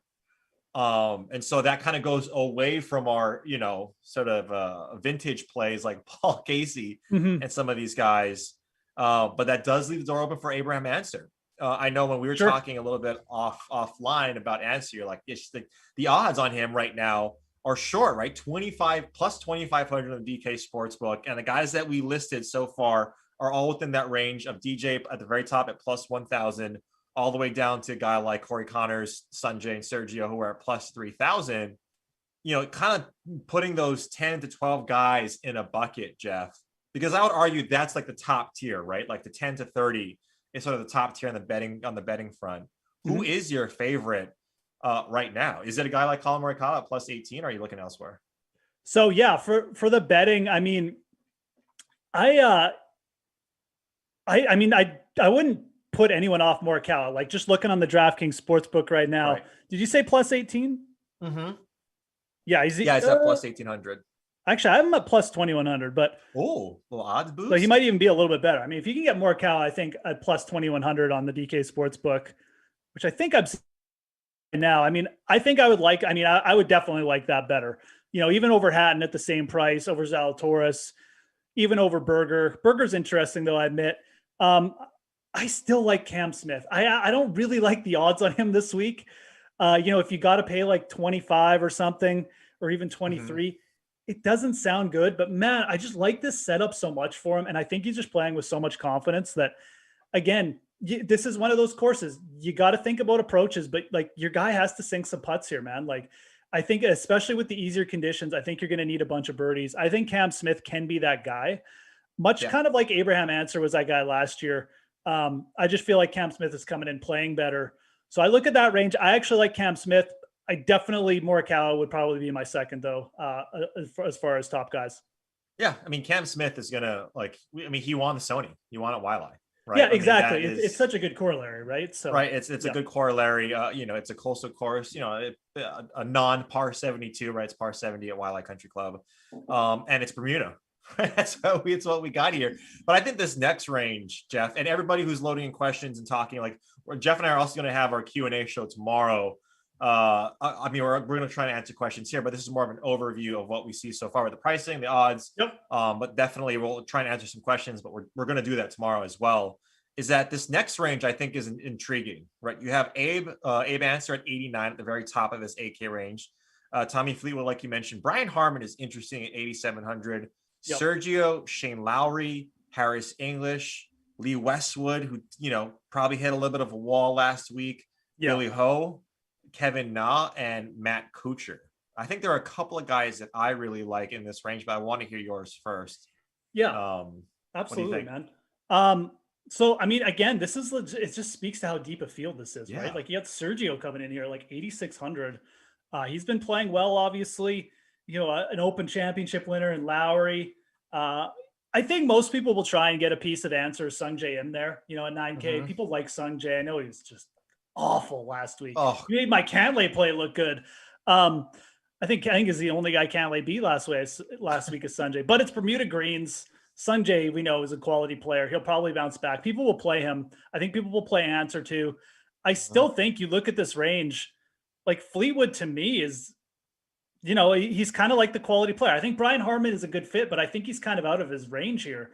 I don't think Brian Harman should be around these guys. I think he's obviously coming in hot. He's playing well, but that would be a guy I'd fade after the Masters. He even looked like he was fading a little bit at Augusta there on the weekend. So not a guy I'd love to pay 8,700 for in this field, Brian Harman. I'd much rather go up to Fleetwood. I think in this range right now, he's kind of the guy I want to target the best. Fleetwood seems to be coming on, man. Like those approaches have been consistent. He had a nice Masters with the hole-in-one.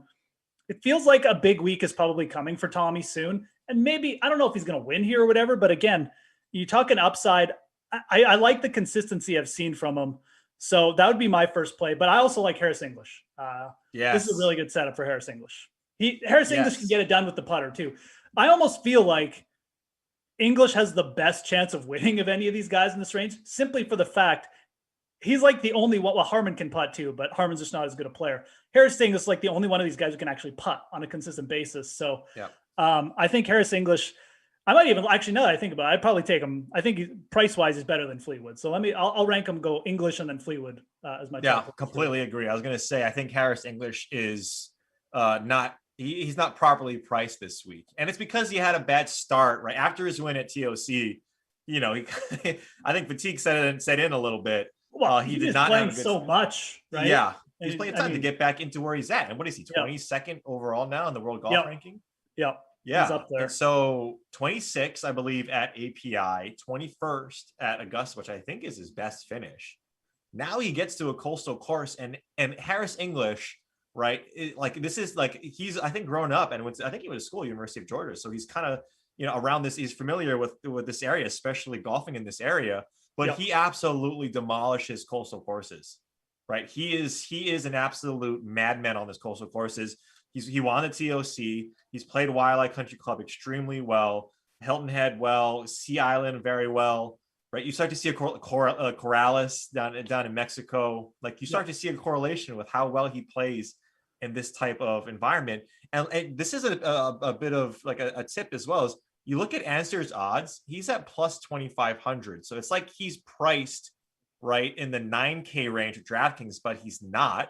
Mm-hmm. Right. His odds are a lot higher than what they quote unquote should be. So maybe use that to your advantage, but also look at a guy like Harris English. He's at plus 5,000. The last time I checked on the DK Sportsbook, Jeff. Yeah. I mean, I think that's a solid if you wanted to go that route. It's a great bet, I think, man. We've seen English go off at like plus, 3,000. Basically at the odds that Ancer have been off in fields like this. So Harris English, Sea Island guy, which is just up the coast from here. So this is like a home game for him, basically. He's played here lots, coming in a little bit under the radar. But like you said, he took I think he missed the Players because he had a little bit of a back issue. But he was hitting it well at the API. Hit it well last week. Yeah, no, this is a good spot for Harris English. both in the odds and in the DraftKings department for sure. And think about his pricing at Kiowa Island in 5 weeks, plus 6,600.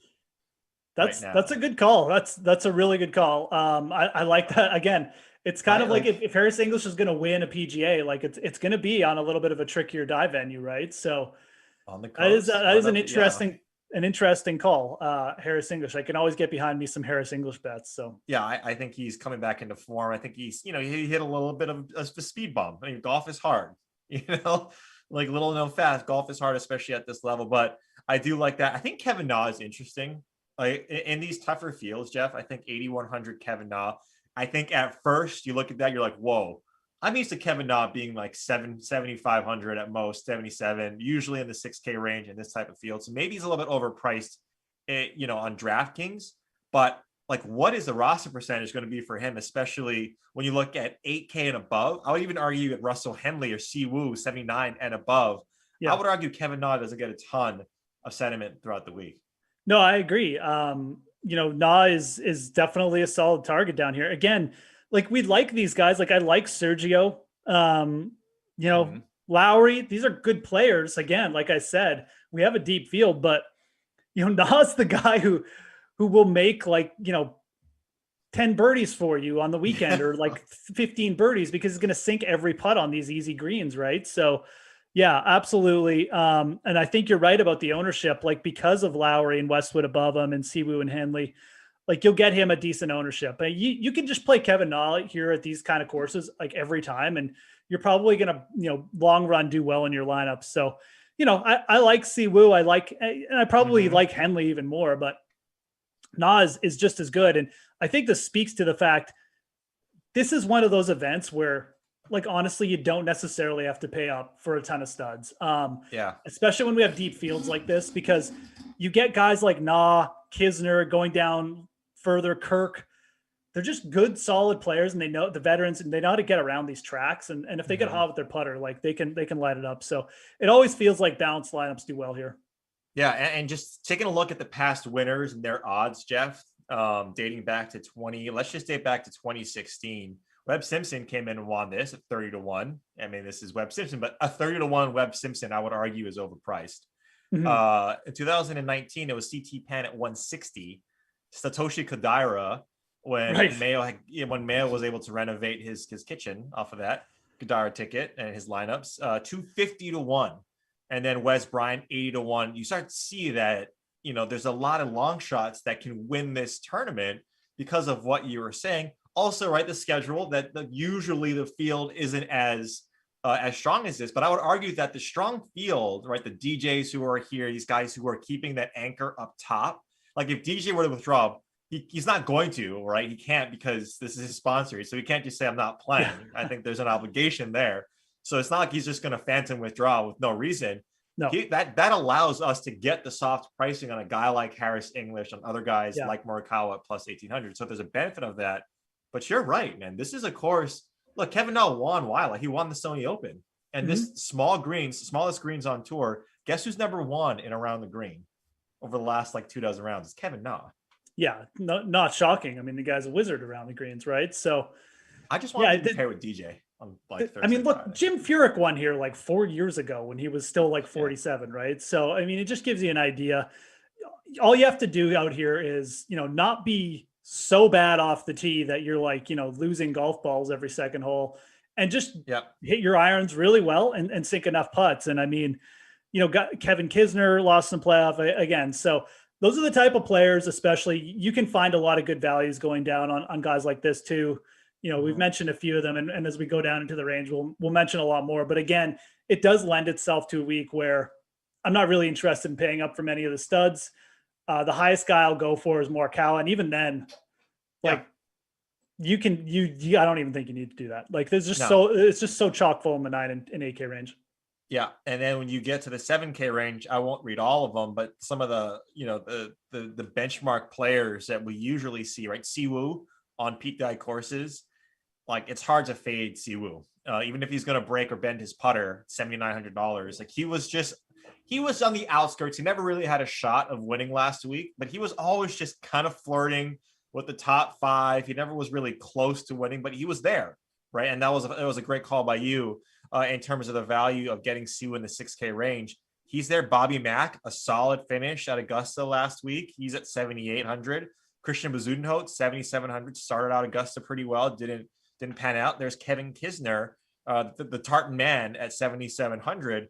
And then you got a slew of guys like Ian Poulter. You mentioned Chris Kirk, Munoz. Cam Davis is at $7,400 along with Sam Burns and Emiliano Grillo. Like Grillo always plays these type of courses as well. So if you had to kind of stick, maybe not a player, but a type of player that you're looking at, is it like a Russell Henley and like derivatives of a guy like Russell Henley, or are you just doing like rickshaw down here and just trying to get as much as possible? I mean, look, I think you could legitimately, like, you could make a lineup from like Kevin Na down to like Emiliano Grillo to this week, and you could do really well. Like, you know, just staying within like literally this group of 20 players. Ian Poulter can compete here. Like I said, I mentioned Jim Furyk, 47-1. I mean, Poulter is essentially the same player right now. He hits a bunch of fairways. He gets hot with his irons a little bit, and he can sink putts. Brandon Grace has won here before, and he won at another coastal course like 2 months ago. He's playing well. I mean, look, this could even be a bounce back for Sam Burns, who can get insanely hot with his putter on Bermuda greens. Streelman, Grillo is is a great course for Grillo. Again, a guy who just, you know, lights it up with his irons. Yeah, he's probably not going to sink enough putts to win, but at 7,300, a T20 will do or something, right? So this range is just, it's chock full. You mentioned Siwoo, the guy lost here in a playoff. He's playing well. His putter needs to show up, so that's a little scary, but you know, still a good play here. So, you know, as far as players I love the way Chris Kirk has played this year. Just a good, doing everything well, like confidence with the putter as well. So I really like Chris Kirk. He'd probably be my favorite play. He's down at 7,500 too, which makes him a little bit cheaper than guys like Siwoo. He's playing better than Kisner. He's got better upside than Poulter at this point. That's probably my target in this range, but you can make a case for multiple guys. And also, don't forget about Matt Wallace, who 2 weeks ago, you know, gained more strokes tee to green than Jordan Spieth. Playing well right now, and just a guy who can, you know, get hot. So, yep. And again, we talked about it earlier at the top. This is a course that first-time winners can absolutely flourish. I think in this range, what you have to do, Jeff, is you're right. You can play a myriad of different players, but like, which players are we staying away from, right? I think is something that I try to do in this range of, okay, I'm not going to attack this person because for whatever reason. And when I look at the low 7K range, I think Michael Thompson is an interesting play. I think it's a good pivot. You know, I think he was 5th place at the Amex, right, which is a Pete Dye course, something you can take a look at if you're looking at corollaries. I would argue that guys like Zach Johnson, CH3, Fratelli, Lucas Glover, like that low 7K range right now is where I'm trying to stay away from, right? Because like, I don't want to necessarily, and that kind of goes to roster construction, where if you're building up at the top, like two guys in the 10K range, you're most likely going to be living in this $77,000 to $7,400 range. And other than the top guys that you mentioned, like Sam Burns, maybe Cam Davis, Carlos Ortiz, like I don't want anything to do with guys in that 7K range. And there was a question, I think, from first time playing Fortnite on Twitch, thoughts on Seb Straka or Doug Gim. I'm staying away from guys like Straka right now because I think there's so much value like above them in the high 7s. Yeah, Straka too is a guy who, you know, who just as a player, I mean, he can absolutely stripe it, but you know, he can also get like brutally cold with his putter and around the greens. So I maybe not like the best setup for him. I'm not sure actually what his course history is here. He's played okay, but yeah, I'm pretty much agreeing with Reed here. Like, there's a gap, a noticeable gap between like the guys in the mid 7K and then going down to Straka, if you ask me. And also Straka probably wouldn't be my target here. Like there's guys like Matthew Neesmith who I like a little bit better. Who was the other player he brought up? Michael Thompson was down. Gim was the other one. And Doug Gim. Yeah, he's a little bit of a similar story, right? Like, yeah. Like he's been a little bit out of form and when like he was really hot for a bit and he can make birdies, but this is probably a better setup for Gim than we had at Valero. It's a little bit shorter course, but I would prefer Gim of those two. Let's put it that way. But neither are like must plays for me. I'm actually going to try and kind of basically follow Reed's advice here, which I should have done last week on Justin Rose, and try and stay away from this range. The one player I'm a little bit interested in is Lucas Glover. He always claws me back in. When he starts hitting his irons well, that dude can absolutely light it up. He can throw in a 61 here or something. Well, that's what he did at Valero. Glover gained a bunch of strokes on approach at Valero, so it's probably going to suck me in. Yeah. He is a risky play because he can absolutely lose like 4 strokes putting, but he's been better in that regard over the last couple of years. So Glover is probably the guy I like in this range, but like I don't really like that many players in this range. So if that makes sense. And, like good English by me. Me speak English well. I speak English good. Yeah, I agree. And look, that's not to say that any one of these guys can come out and play well. We've seen a lot of them play well. JT Poston has done, has popped up. HV3 is a little bit shaky, but he's at 7K. He's always, someone who's a great candidate for first-time leader, and he kind of just stays up in that range after he shoots 7 under on Thursday and then kind of falters to a top 6.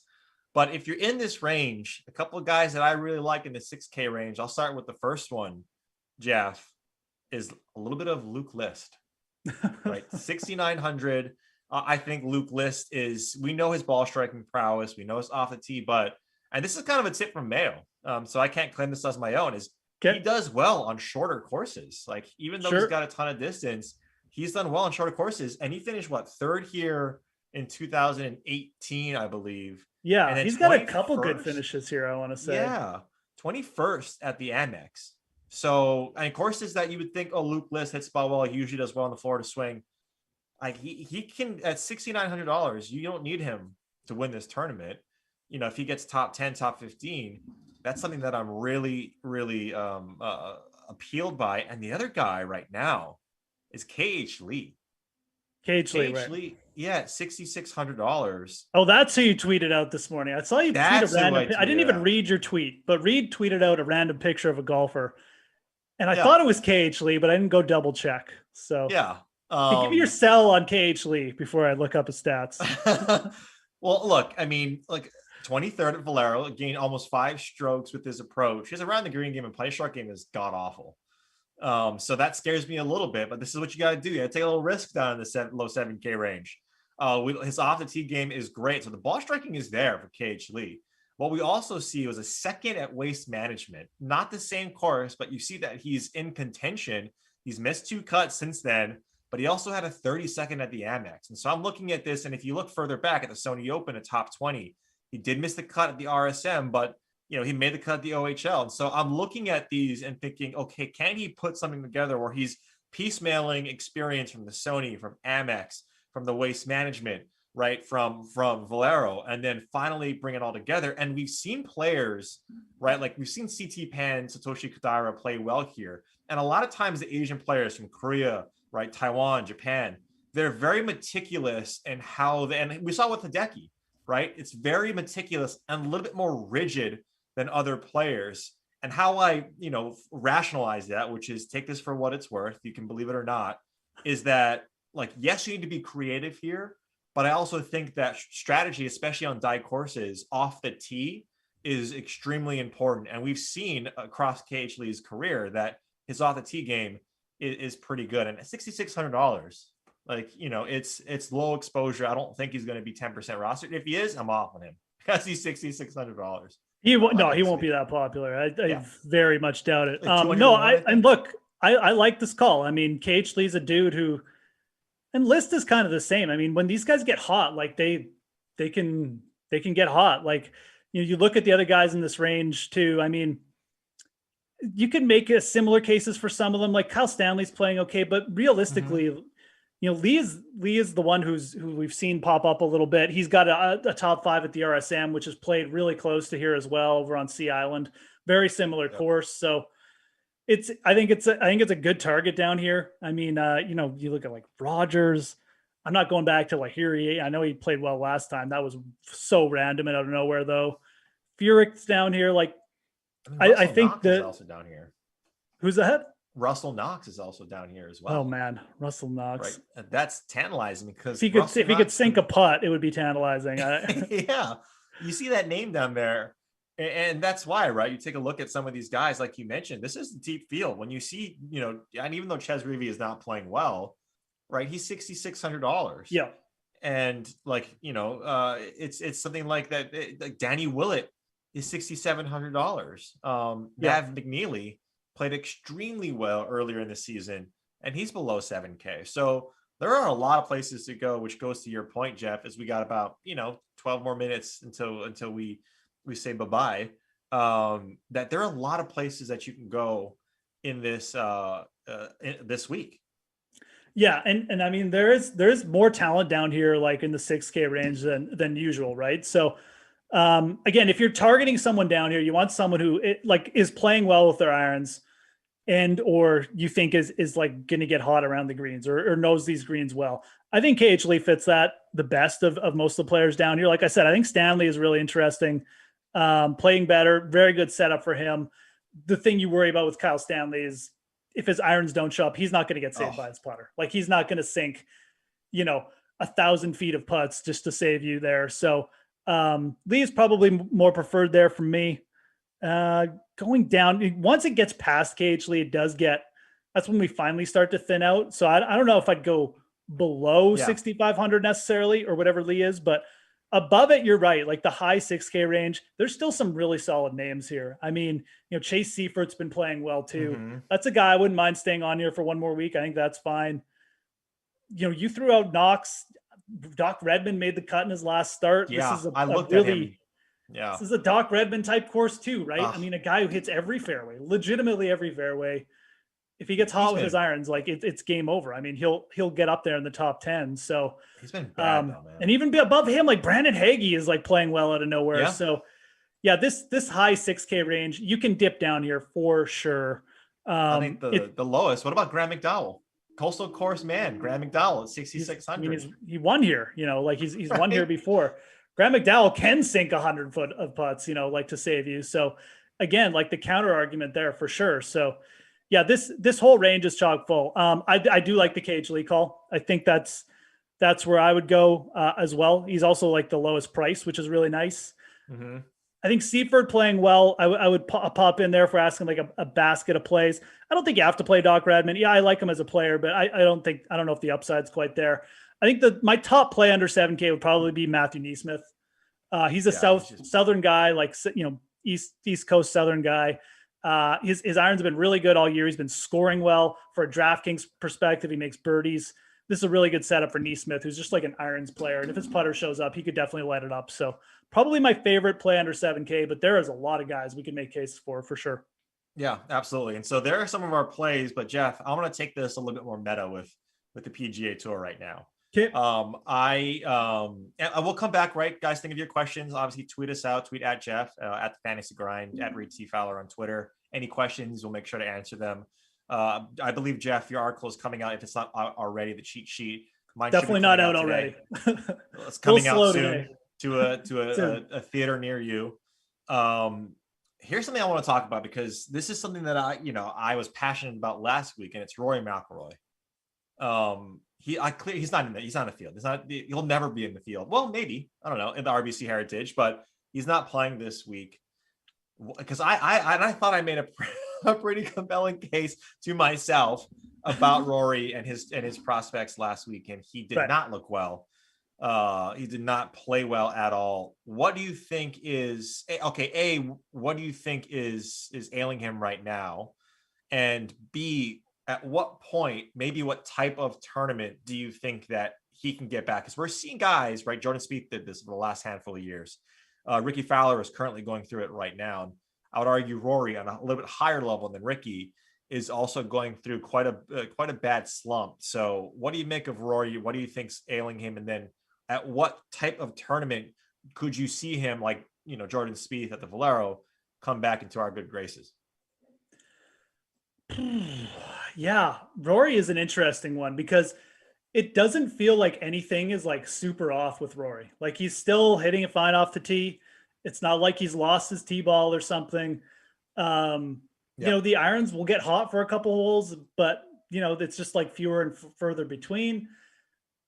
And it's just like the rest, it's just like the sharpness from his game is gone. Like the sort of alpha attack mode is gone. So I don't know with Rory. Like it just feels like it's going to simmer for a while. Maybe we just need to like see him just be terrible for like a couple more events, and then everyone gets off him, and then he'll just, pop back up. So I want to say that like there's more pain coming for Rory. I don't think he's there yet. I think he's got to like change something, some kind of mentality with the way he approaches the game. Because right now, whatever he's been doing over the last year, and I don't know what it is, it's clearly like his game there's something off. There's something like big off, from the way he approaches things on the course to just his mentality out there. Like you used to see Rory, yeah, he'd have he'd even have like a bad round, then come back and shoot 62. He hasn't done that like forever. I mean, I don't even remember the last time Rory put in like a low round. So I think there's something bigger in play. I think it almost might be like motivation or mental. I'm just spitballing, but yeah, I think it's going to be a while for Rory. Maybe even like, maybe into next year. At the very least, I'm not expecting a turnaround anytime soon. The guy I would keep my eye on, and you mentioned him, it's Ricky Fowler. Yeah, baby. You know what his odds are for the Masters next year? Oh, next year? No. What? I think they're 100 to 1. Oh wow, right now, yeah. Plus 10,000. Which I would even say keep an eye on Ricky Fowler at like the PGA next month. Like I like that.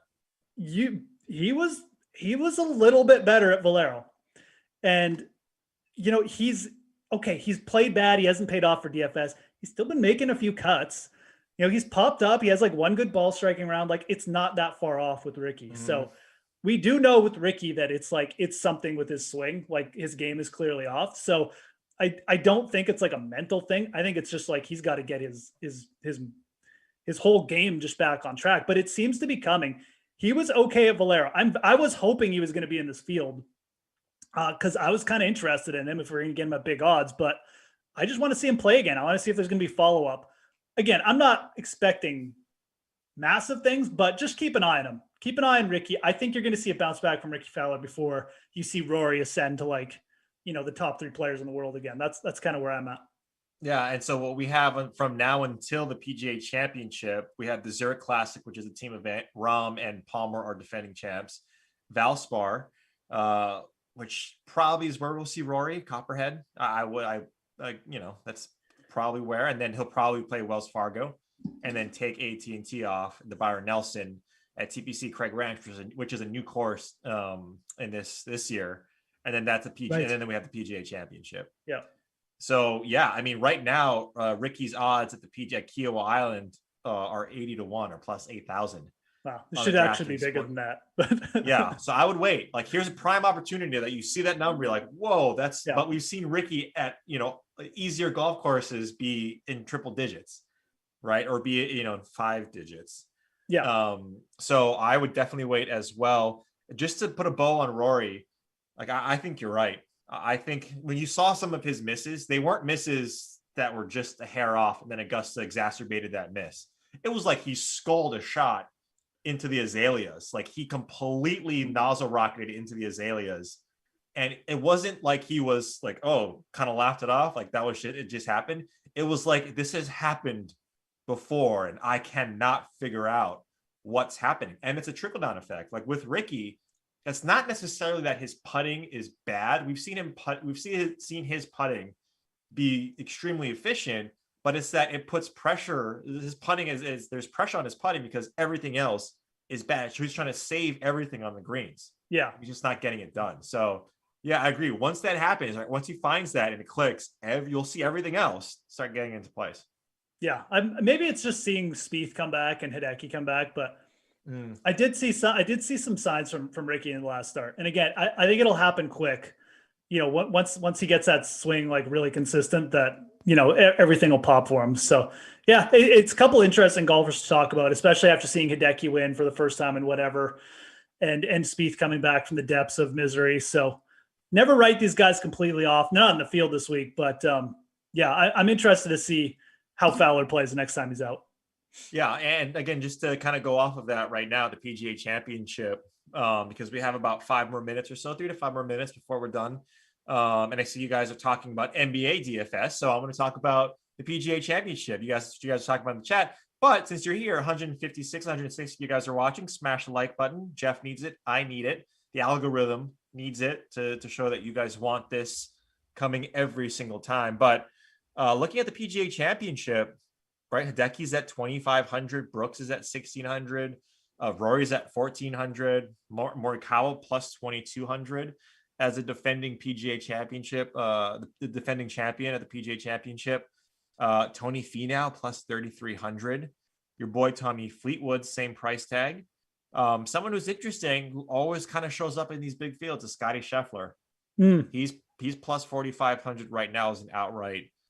So take a look, right? Take a look. I would argue that right now is not the best time to be placing any futures bets on majors because we just had one finish. I would let it simmer a little bit and get drifts on guys like, for instance, if Morikawa doesn't do well in a strength, in a pretty strong field, maybe we get a 3-point drift and he goes down to 2,500. Like that's what you want to wait for when you're seeing these numbers. Yeah, unless there's a specific guy here that you really like at a certain odds. You're right. You definitely like waiting a week or two from the sort of Masters reaction. I'm not seeing anyone that like super pops out at me. Again, I mean these odds can change really quick. And Siwoo Kim actually at plus 125 is interesting. A little bit of a die course, obviously a guy who can play those courses pretty well. So. Yeah, I mean, definitely keep an eye on them. I think the PGA is going to be really interesting. It's an interesting course. It's kind of like Hilton Head on steroids a little bit. It's tough around the greens and it's wide open. Hopefully we get some wind and we get like some things really going there. So trying to see some carnage. That's what we all love to see. I want to see carnage. Yeah. Jeffrey, thank you very much. This was great. We'll be back tomorrow, same time between the 2 and 4. Yeah, bring your questions tomorrow, guys. We're fire off the questions. We're only going to be answering questions. I usually like to start off by asking Jeff what people aren't talking about that's going to be important at the course this week. Next up on the Dream Stream, Jeff, we have the Clash of the Titans. And no, not the Tennessee variety. The Oakland/Las Vegas Raiders. That's right, Oakland, because that will always be the Raiders to me. No, the Las Vegas Raiders, who are the 16 seed, which is blasphemy, are going up against the Arizona Cardinals, which is the 17th seed for the 4 p.m. sim with Zach Thompson and Brendan Glash. Glash, if you are still in the chat, get freshened up because this game is coming up in about 10 minutes. Those guys will be joining you in about 5. Jeff, any final thoughts before we sign off here? No, not really. Just keep an eye on the DK Live app and stuff like that. We could have more withdrawals. It's the week after the Masters, so you never know. So keep an eye on that. Head to DK Nation. Reed's article is already up, I think, but my article will be up later in the day. We'll be back here same time tomorrow, I believe. And yeah, who you got in this game coming up, Reed? You just taking the Raiders? Raiders by, I don't know. I don't even know why I asked you. Is it possible to win by 1,000 points? The Cardinals are probably the team to play here. Kyler has just been on fire lately from the last couple of Arizona Cardinal sims. I don't know who you play him with, but I'm going to take Kyler for like 1 billion points here. I feel that's a little slight towards me. It's a little personal. I get that. But last but not least, I want to mention this. Derwin says, cheat sheet to the rescue. Jeff, hopefully this week. It didn't rescue. I guess Siwoo. No, it rescued. You had some great calls with Siwoo. I think he was someone that I was really pulling for because we had some deep numbers on Siwoo. Anyway, we're going to get out of here. We'll let you guys, do your stuff before the next sim. It was a pleasure. Thank you, Jeff. We'll see you guys tomorrow. Good luck if you're playing the Kyler Murray because go Kyler. Not going to happen. Go Raiders. All right, guys. Take care.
We are live.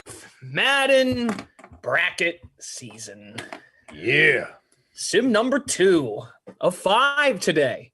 Round 1 continues with the number, let me check my bracket, 16, Vegas Raiders.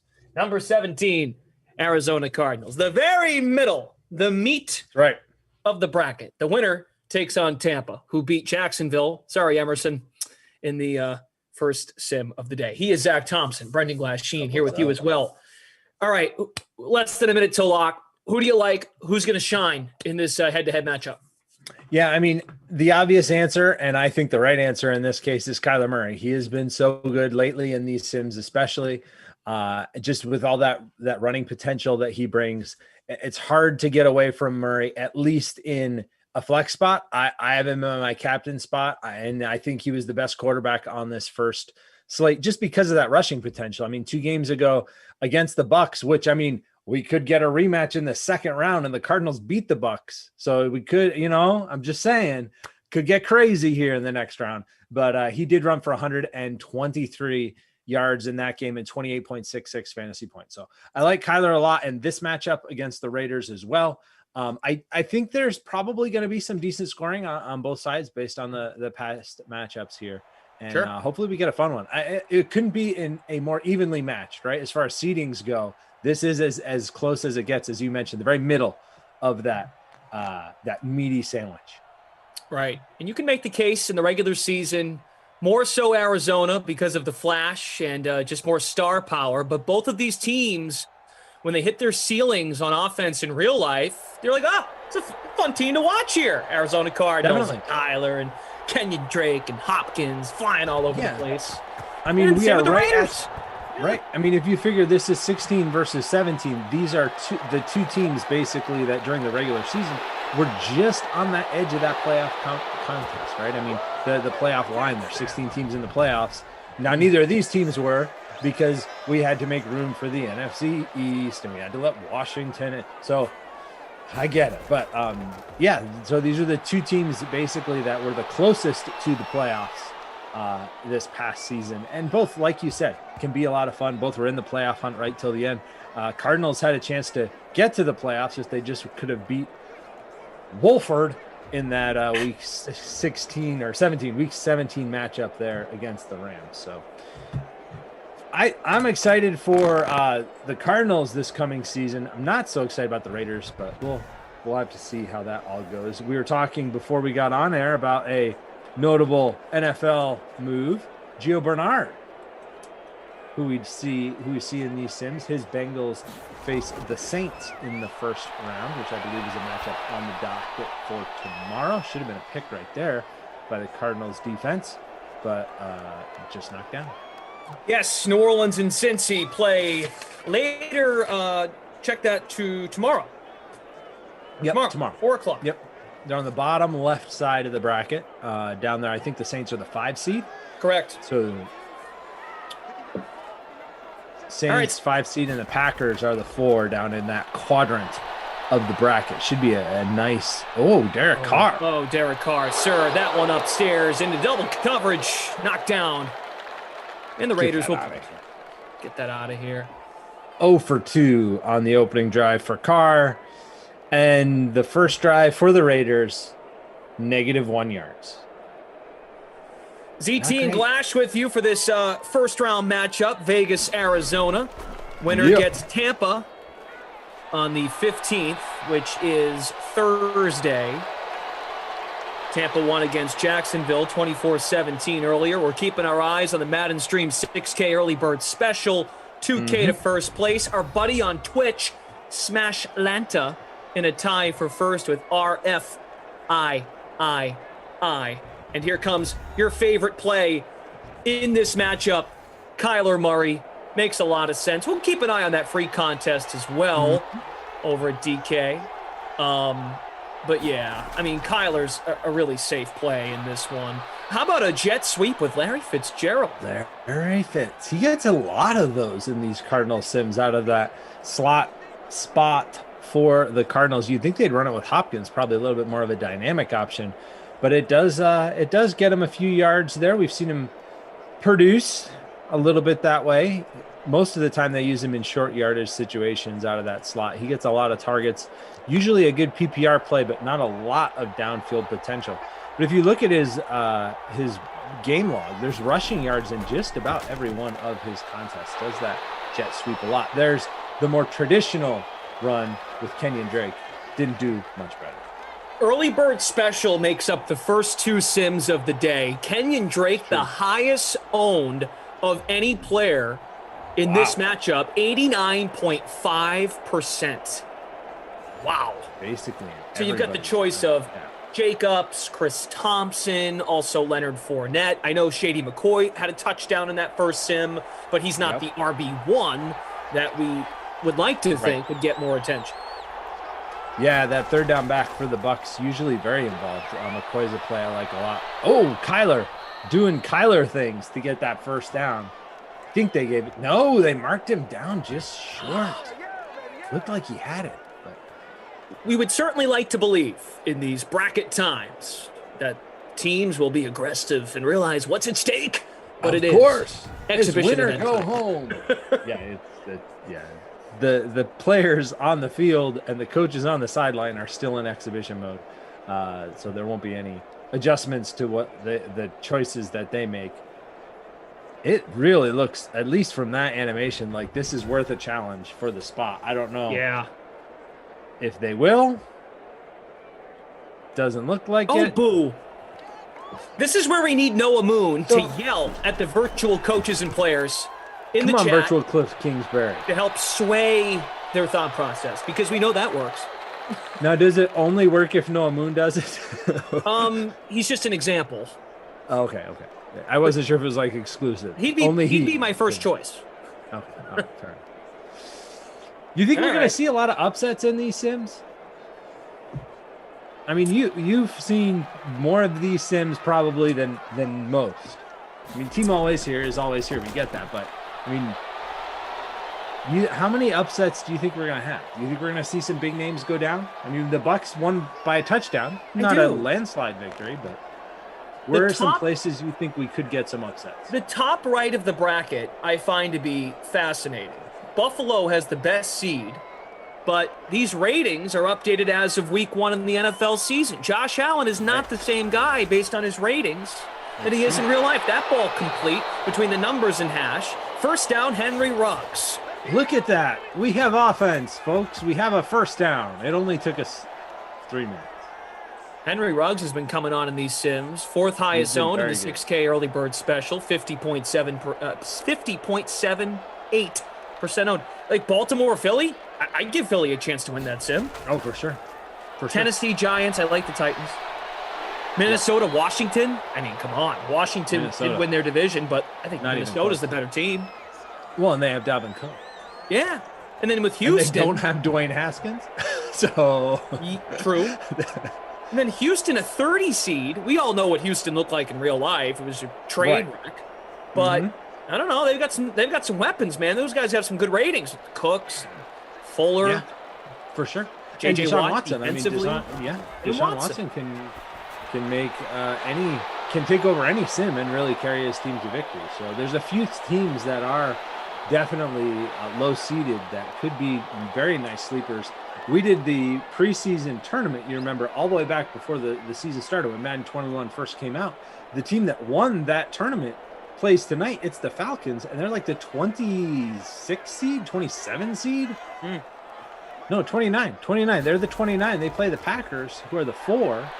And I mean, they won the tournament at the beginning of the season. So it's an extreme example, but there's definitely some low seeds that could make not only an upset in the first round, but I think they could go on a legitimate run. And I know Emerson was hoping his Jaguars would pull it off, but sorry. First team eliminated. We're grateful to have all of you with us, about 400 of you watching on YouTube. The Twitch fam is alive and well. Smash the like. Finally, as ET said a moment ago, some offense. Raiders are moving here. Williams and Ruggs with catches, and this is Jacobs up the middle to the 19. So we are now in the red zone.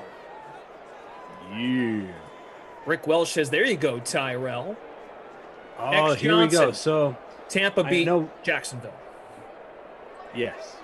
So there were 27,486 entries in the free 5K simulated football bracket tournament round 1 pool that was put over on DraftKings Sportsbook. So you can get in there and you could have gotten in there and entered this where you had to pick all the games in round 1. There will be a pool for the next round as well. So be listening for those details and be reading on the playbook where we'll highlight as those things become available. But 27,000, and you can actually go in and see some of or all of the picks.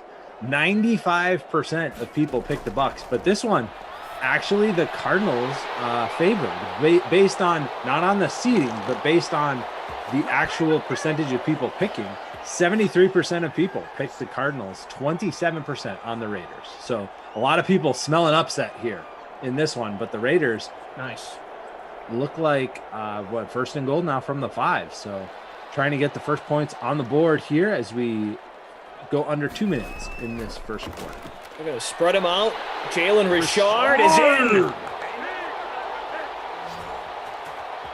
Jalen Richard, touchdown. He doesn't have the superstar traits like Jacobs. That's how you pick him out. And in third down situations, third down formations, we will see him from time to time, and he scores on first and goal. Joining McCoy in the third down backs with touchdowns so far in the bracket. Maybe the bracket is exactly what third down backs need. Once again, the winner of this sim takes on Tampa Bay in round 2. ZT was talking about when round 2 will happen. That's on Thursday. The first round extends over the first 3 days. So today, tomorrow, and yes, Wednesday.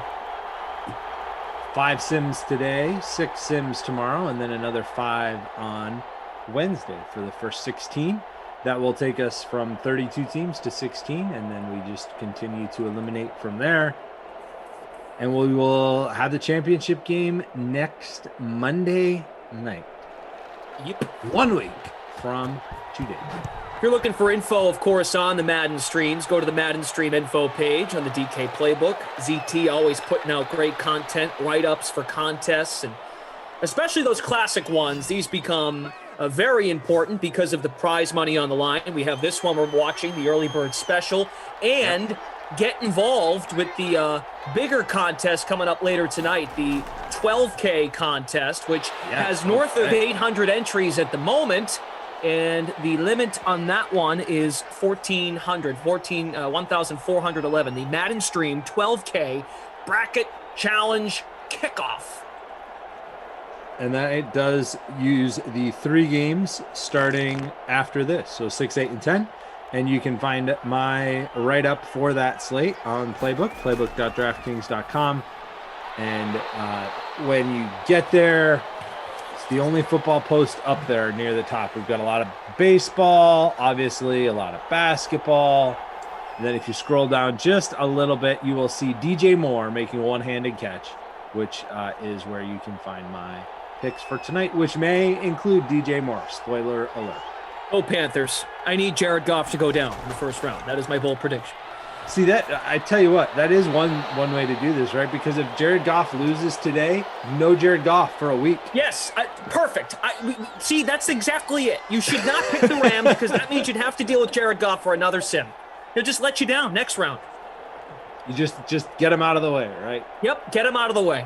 Agreed. So like no Jaguars until next week. Ever. You don't have to worry about the Jags for a week. Yep. Everything is good. These two teams, I don't really know. It's kind of even. I think if you like Kyler, who has got the most upside of any player in the matchup, you'd like Arizona. So think of it that way. If you want the schedule to turn out a certain way, that's how you should pick your matchups. Yep. You want more Falcons? Then hope they knock off the Packers. All right. So Richard with the touchdown. I want to shout out some folks in the chat. Rich Sharp. All right. Played him.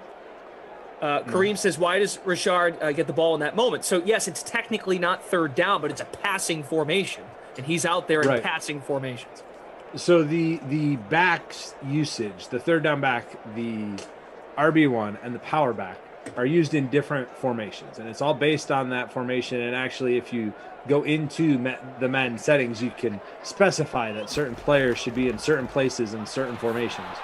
And at the beginning of all of these sims in Madden 21, we had Madden do an auto reset to get all the best players with the highest ratings in the right places, and they did put these backs in these places. So that's why Richard is the third down back. So whenever they go to a shotgun formation, he's the back that will be next to Derek Carr. Now, because they're in a single back formation, you have the two tight ends in. They go to the power back, Josh Jacobs, who carries it for 7 yards right there.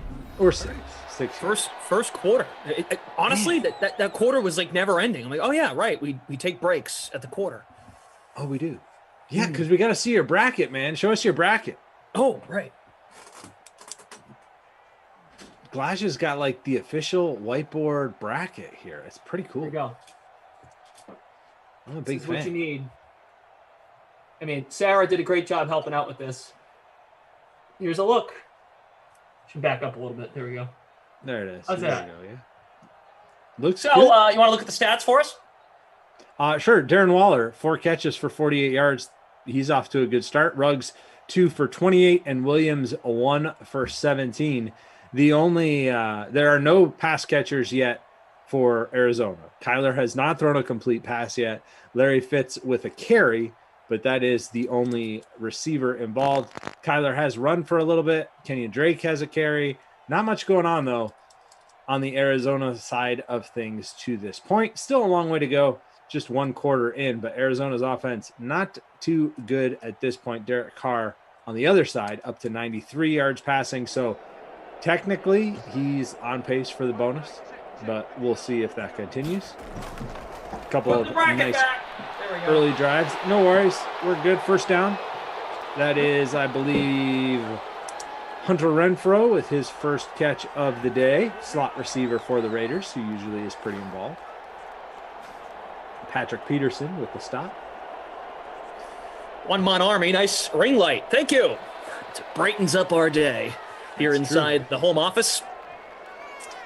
Let's see. Mike Bizzle still prefers Leafy. Fair enough. Josh Jacobs, first down run on first down to the 35 of Arizona. Bucky says, I'm going to need Arizona to get it together. Me too, Bucky. I would much prefer Arizona make a run here than Vegas. We have seen Vegas and the Bucks play a lot. I feel like that's a matchup we've seen several times when I've been on the call or able to tune in. We've seen that specific matchup quite a bit, and I would much prefer to see Cardinals Bucks, but we'll see. I mean, whatever. Jacobs around the outside, not getting far. Lost a yard. Lost a yard, yeah. Rossi's Fat Cat, it's good to see you. Tater Hater, Choker, all of y'all. Thanks for being here with us. Retease Did You Know on Twitch. AZ gonna bust my bracket. It's early. We're only 90 seconds into the second quarter. And it's a 1-score game, so...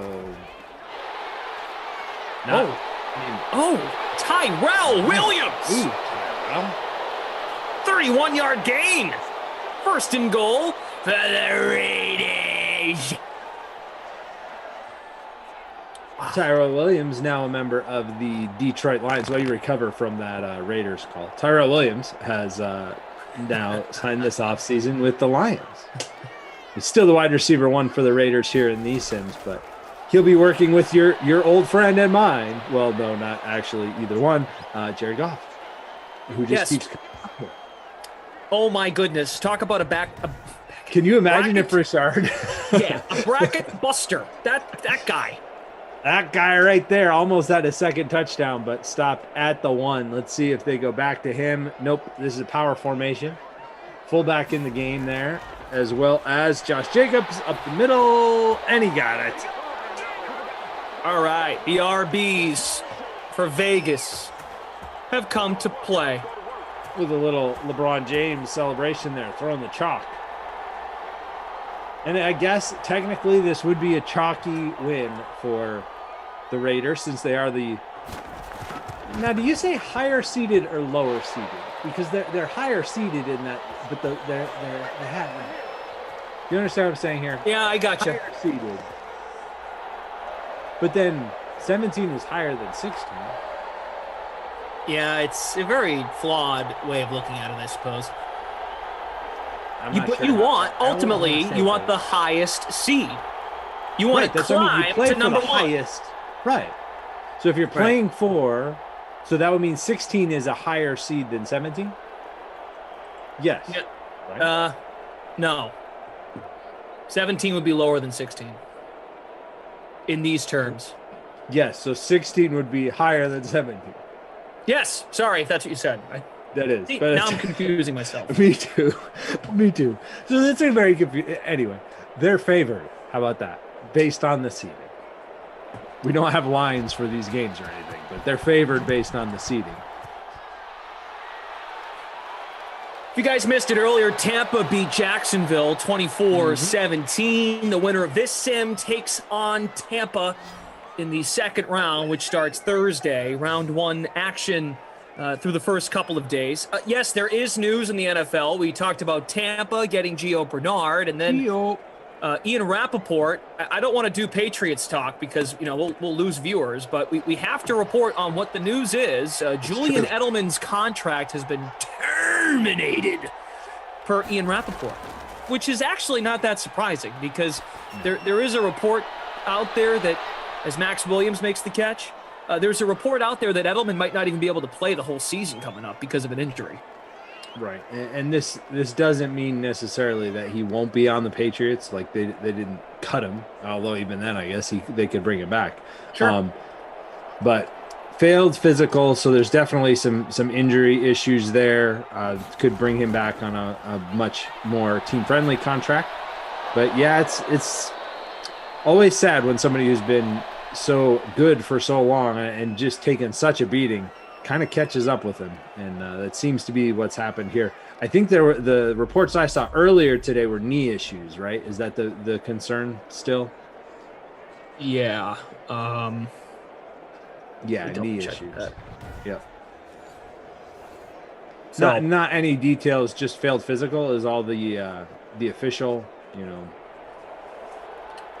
but per Mike Reese, who reports for ESPN, and then Adam Schefter confirming that while Julian Edelman showed up on the NFL transaction wire today as having his contract terminated by the Patriots, the expectation is that this is a technicality as part of a retirement. So that's pretty big from Schefter and Reese, that it is part of a retirement. So yeah, well, the first thing everyone thinks when they see this, I brought up that whole point about him not being able to play the season because folks are going to think there is DeAndre Hopkins out to the Vegas 38, his first grab. Kyler at 79 yards passing. He's not. I really don't think he's going to Tampa. He can't play this year. No, I know, and I get why people would think, he wants to go play with his boy. He might not be able to play. The injury's so bad they had to terminate the contract because of the failed physical. Unless there's a lot of buzz on Twitter right now about Scotty Miller possibly being out of a job. Yeah, that's not happening. It's not. Yeah, I kind of agree. The injury is it's a true issue. He can't. There was talk a week ago that he can't play this upcoming season. Fits on the shovel pass. So if that didn't come out, I would believe it. Oh, he wants to go play in Tampa, but he's actually hurt. He's hurt to the point where he can't come back now. But even if things change by next December, and he's like, "Hey, I could give it a run for a month."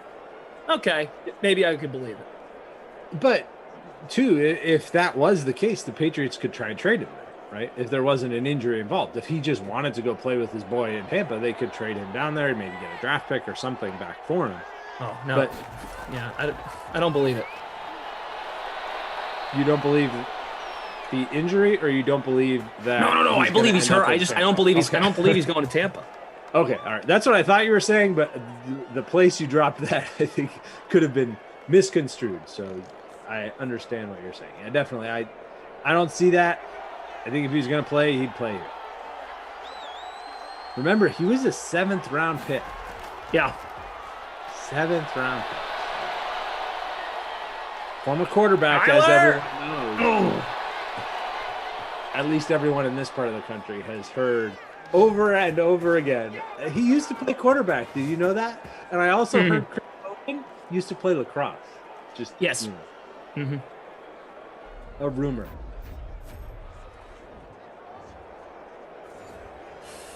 Yeah, see, this is Rappaport. Now, former Patriots wide receiver Julian Edelman has been working to get his knee right. The odds were long, but that was his goal and hope. He has a decision to make on his future, which will have to come soon. So like you said, retirement is in the mix. And we get a rushing score. Kenyon Drake, one of the highest owned players in the 6K early bird special, so this should cheer a lot of you up. Yeah, that's 3 rushing touchdowns from 3 different running backs in this sim. That's unusual. It's kind of cool. I don't think we'll get a 4th unless a fullback gets involved. That'd be kind of cool.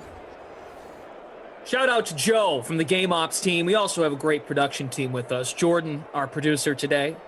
Tom on the 1s and 2s. Joe will get that in there ASAP.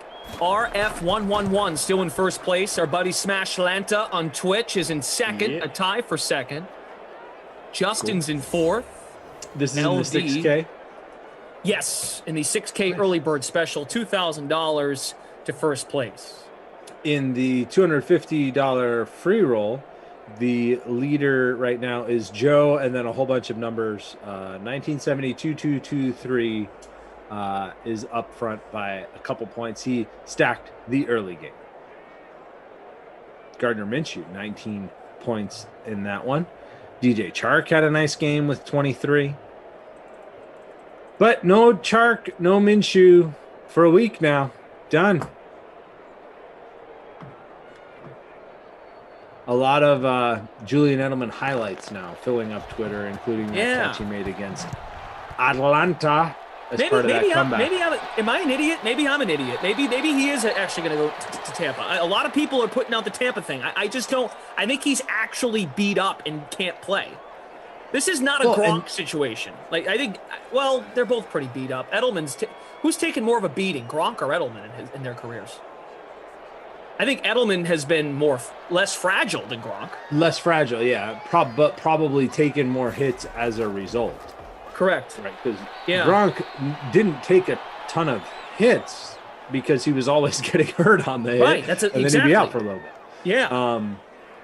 And remember, too, I mean, I know everything finished really well, and Gronk was a key contributor down the stretch, but it's not like he played it was just like a high-usage guy all season. He didn't contribute for many weeks of the season, and they did save him for when it mattered. I get that, and he caught the touchdowns in the Super Bowl, and it was successful. I'm not saying it wasn't, but it wasn't like he was a key part of their weekly game plan. And if you're Tampa Bay, how many wide receivers can you have on the field at the same time? Somebody's got to block for Brady, too. Right. Oh, Derek Carr. Can't rely on this guy either. Takes a sack. Yeah, and I mean, it's 14-7 after that touchdown by the Cardinals. We've got ourselves a game, and after that sack, Cardinals take the timeout to try and get the ball back with enough time to maybe even tie this game up before half. So don't give up yet, Arizona fans or Kyler Stack fans. Flagrant foul. If he failed a physical with New England, how is he going to pass one with someone else? I mean, that's what I'm saying. But maybe he decides to rest up and then signs in December. In December, and says, you know what? I'll go play with Tommy and Gronk for a month or two. Emerson's forehead, Glash, maybe you're an idiot. We know you better than that. That's fair. I set myself up for that one. CJ71, even your employer, Glash, is tweeting maybe Tampa Bay. Well, I'm sorry. Yeah, I should be the company man. Yes, I support the DraftKings tweet of maybe Julian Edelman playing in Tampa. I believe in DraftKings and what they think. I don't really believe it. I don't run that. I don't run that account. Wait, what? Wait, you don't, everything that comes from DraftKings is not you? I thought you were I thought you created the contest, did the scoring, did the announcing, tweeted out everything from the Twitter handle. When I have scoring problems, I was coming to you too. You mean you don't fix the scoring on PGA events on the weekend? Cat's out of the bag. No, I don't do everything. Man. Adam. Upset. Talk about an upset. That's, wow. Shocking news. Tom Brady, cheat always, needs information. Who scored the touchdowns? It's been all running backs. All running Yard, backs, all rushing Jacobs, touchdowns. Drake in this sim. Oh, Kyler fumbled. And it's going back the other way, at least momentarily here. We'll see if that gets reviewed. A lot of times, especially inside the 2-minute warning, we get a review on these and they get overturned. But we will see. Doesn't look like it. Nope. Turnover. You got another chance, Derek Carr. You got another chance. First down. And he goes deep for the first down. Is that Ruggs again on the catch? It looked like. Ruggs or Williams, I couldn't tell. I think it was Ruggs. I think that's a good call. Yep, it was Ruggs with the catch. Ruggs, of course, has that 98 speed rating. So close to the perfect 99. Only one player in all of Madden with that perfect 99 speed rating, and that's, of course, Tyreek Hill. Only one player has the 98, and that's Ruggs. So that's why one of the reasons why he has such a high ceiling. Renfro. There we have Hunter Renfro down to the 5. All right. You guys let us know who you need. And don't forget, 90 minutes from now, Zach Thompson's article is out now for the 3-game Madden stream slate, which comes up later, the 12K Bracket Challenge Kickoff. Still north of, right around 600 entries still available. Just a little fewer than 600 you can get in on for $10 for the late slate tonight, which starts at 6. First and goal for Carr, running for his life. Having not the time of his life, and down he goes to the 5. He did gain some yards, at least. Raiders down to just one timeout left, so they're going to burn some clock here. Probably get in one more play, I would think, maybe. Yeah, everybody that I'm seeing is saying that it is procedural and that it is part of his retirement. Ow! Touchdown! Yeah! Tyrell!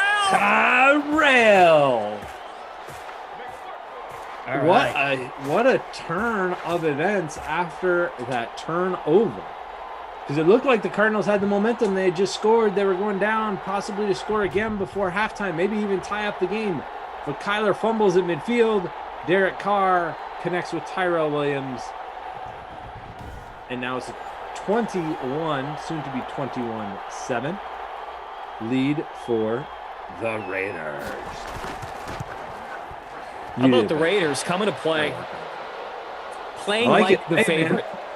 They know what's up. They know what's going down here in the bracket. They got to advance. They want to take on the Bucks. That's right. That will take place on Thursday. Bucks beat Jacksonville to open up our fantasy Madden stream bracket challenge.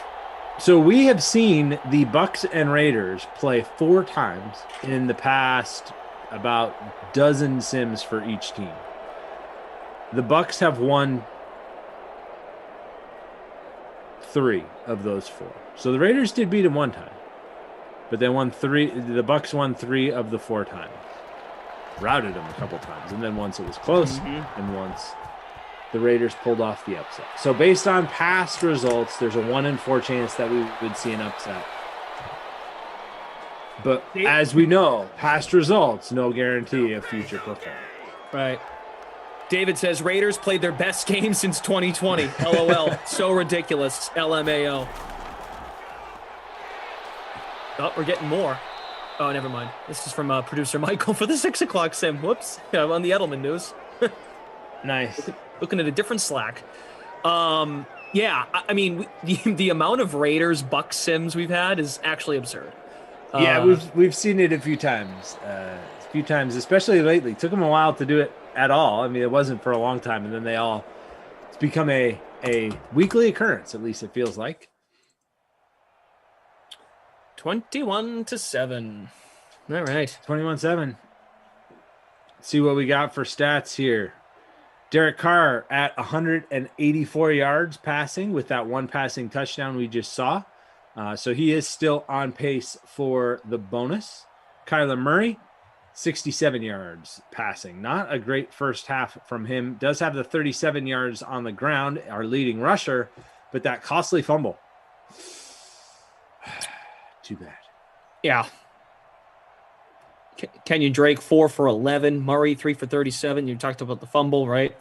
Yeah. Williams 4 for 44. Waller 4 for 48. Ruggs 3 for 54. Williams 3 for 52. And the touch. And the touchdown. Renfro 2 for 24. Hopkins 1 for 19. Richard 1 for 6. Larry Fitz 1 for 4. So we have not seen Christian Kirk. Nope, no Christian Kirk. If you have him as Captain Kirk, it has not gone well for you so far. The Raiders got the ball first. Emerson's forehead. That is true. So Cardinals Lost 1 opened up the yard second and half of the punted it ball. away. Yep. Yeah, so hopefully if you're hoping for a high-scoring game or a close game, Cardinals get that second half kickoff, close back to within 1 score. It did look like momentum was shifting in their direction right up until that Kyler fumble, which led to the third Raiders touchdown. RF the third. I. Here's the winning build at the moment.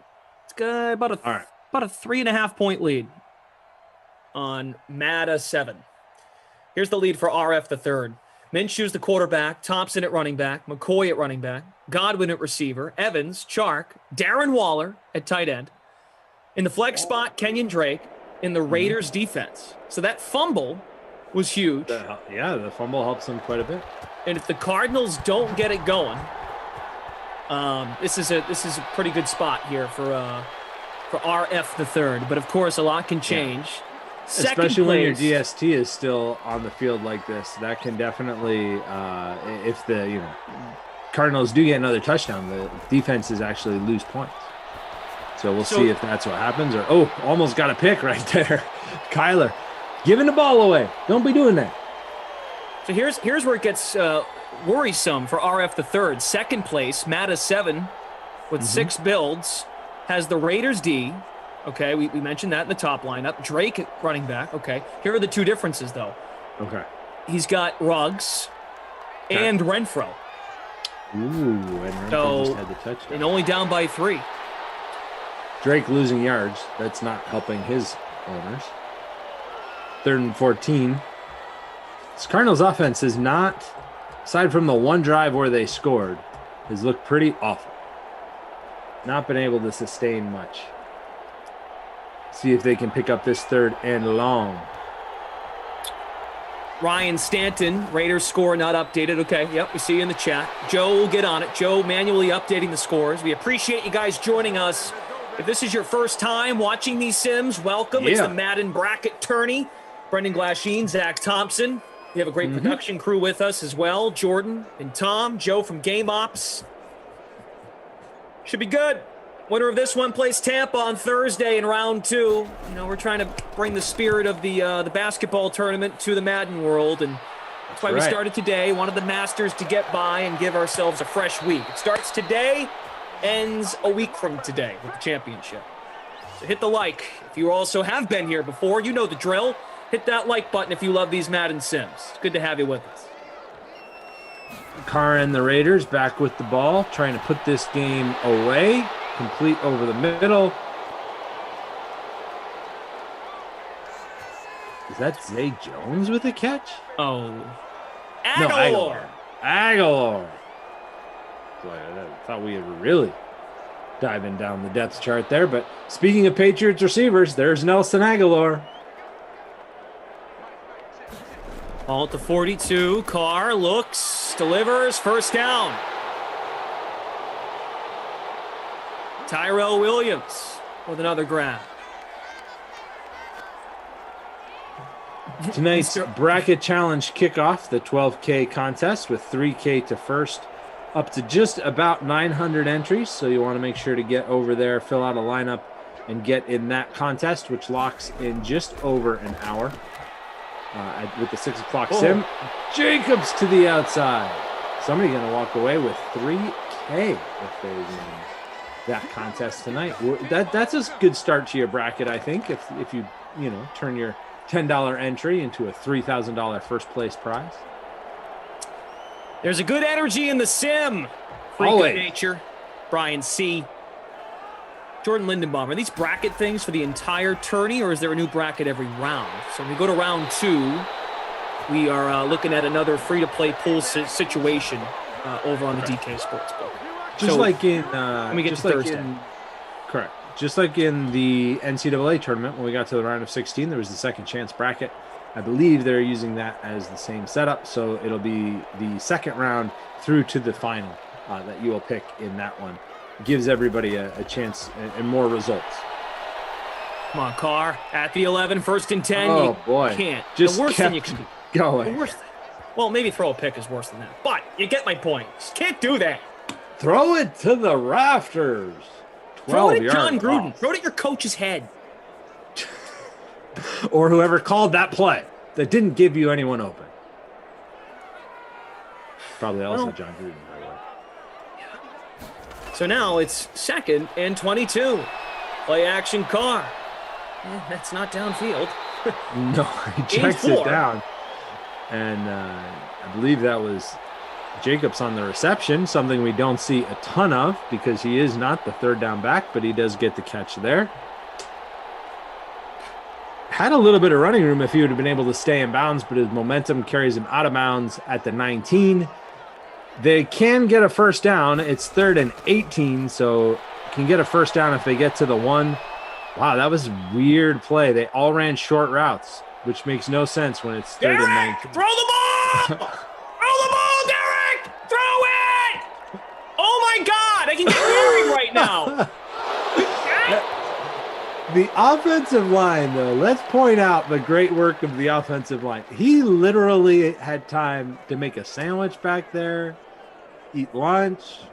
He had more time than Hideki Matsuyama's pause at the top of his backswing. Even Hideki could have hit 2 shots before Derek Carr had to unload that one. Wow. All that for Carlson. Woohoo! Oy, oy, oy. Well, what'd you all eat for lunch during that time? No kidding. God. Well, it's an effective way when your team is up multiple scores to really burn the clock, really milk the clock. Just stand in the pocket for 5. 1974. Yeah, 5-minute pocket. It's great work. It's great work by the Raiders offensive line. They are really trying to play their way into consideration for the Krusty Koff Award for player of the game by giving their quarterback all day to throw the ball. Well, Cardinals, you're not out of this thing yet. I feel like this is kind of a must-score drive. I agree. Now, because of the field goal there, it is still only a 2-score game. In theory, if you can add the 2-point conversions, they only need 2 touchdowns with 2-point conversions. Unless I can't do math. No, you can't. 16 plus 7 is 23. I can't do math. Can't confirm. This is why I don't do live scoring. I'm not the manual scoring guy. That's Joe. We let him do that. Math on the air is never a good idea. It just isn't. You run the risk of trying to think of numbers while watching a game. It's never a good idea. Exactly what I just did. And you can't do math on the air. You can't. Okay. You can't I won't do it. Noted. I'm going to add that to my show notes. Now, if you wanted to step aside for 30 seconds and write it out and then come back, cool. But or even just stop talking. If I had just stopped talking, then Chris I could have Evans done Flash, that. I just peed myself laughing so hard after that play. Well, that's good. That's cool. Fun. I was actually pretty mad. I'm like, Derek Carr, it's bracket season. Come on. Don't be messing around back there.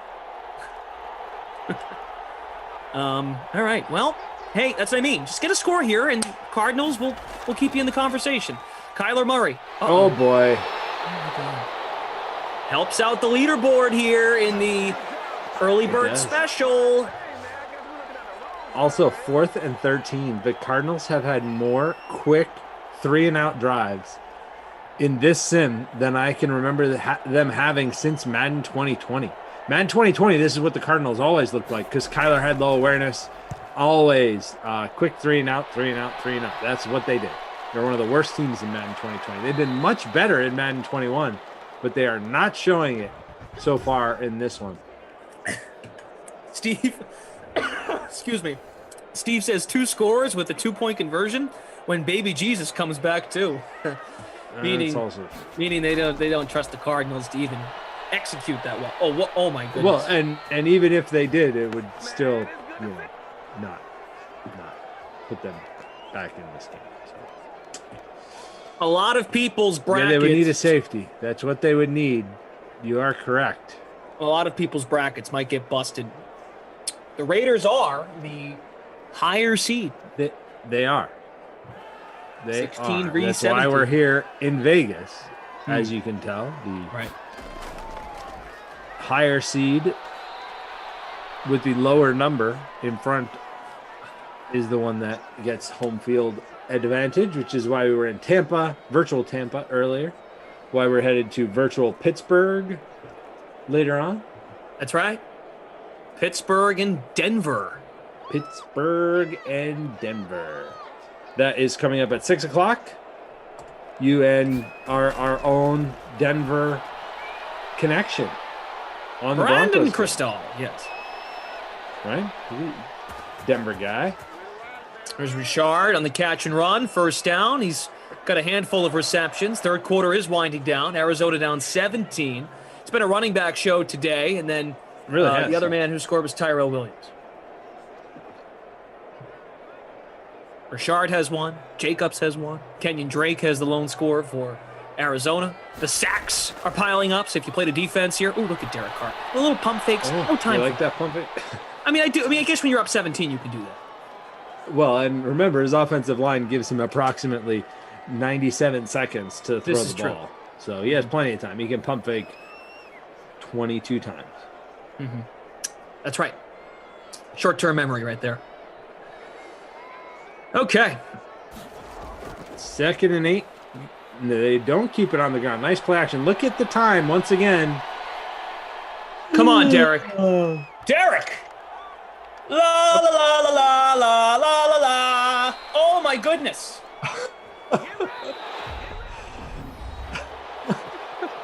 Can we talk about how good this offensive line has been? No, I said la la la, not Sarah. I said la la la. Sarah thought I was calling her name. I was just saying la la la for Derek Carr. He had enough time. I thought Derek Carr was coming over. I thought you were calling his name. 18 of 22 for Derek Carr, 231 yards, and that touchdown pass.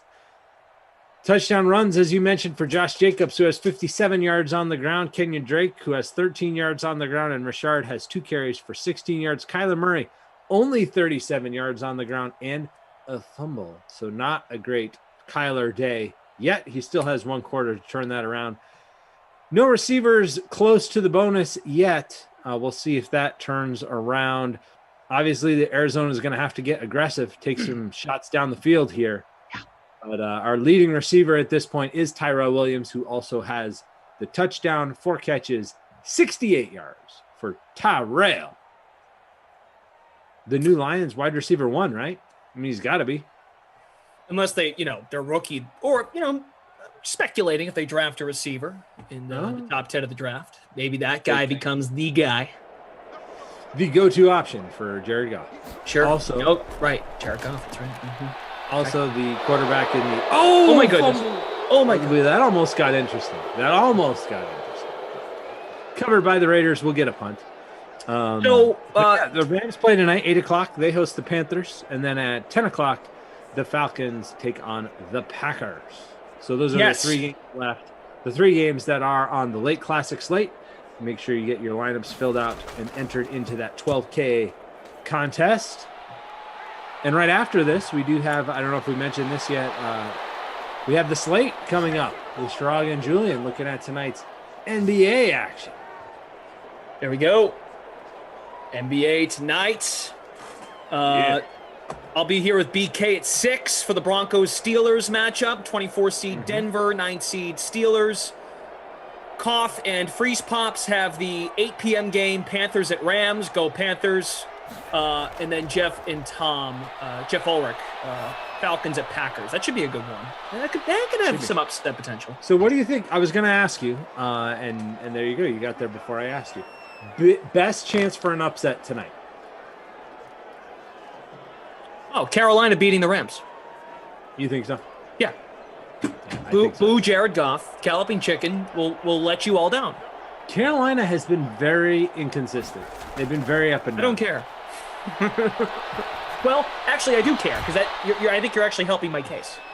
Because they could be good. Right, because that's what I'm saying. If you get good Carolina, which I mean, Bridgewater has had good games, and I highlighted this in my post over on Playbook, so go check it out. But Bridgewater has been good against the Rams. DJ Moore has been very good against the Rams. Don't fall into the trap, and I see this a lot as people try and break things down and interact with me on Twitter. Wide receiver ones don't always go up against cornerback ones. That sometimes happens, but not all the time. So just because, for example, the Rams have Jalen Ramsey, he's a X-Factor superstar shutdown cornerback. But because of the way the Rams line up on defense, he doesn't always play against the opposing wide receiver one. So it's not like you have to fade DJ Moore because he's playing the Rams, especially the Rams who don't move Ramsey around the formation a lot. If you watch in their sims, he's always on one side. He shuts down that side of the field, but the Panthers can move more to the other side, which is what they've done in their past matchups, which is why I'm so high on Bridgewater and Moore in the late slate. Go check it out. Andy Isabella. Welcome to the sim. Isabella. Wow. You didn't play Andy Isabella? I did not know.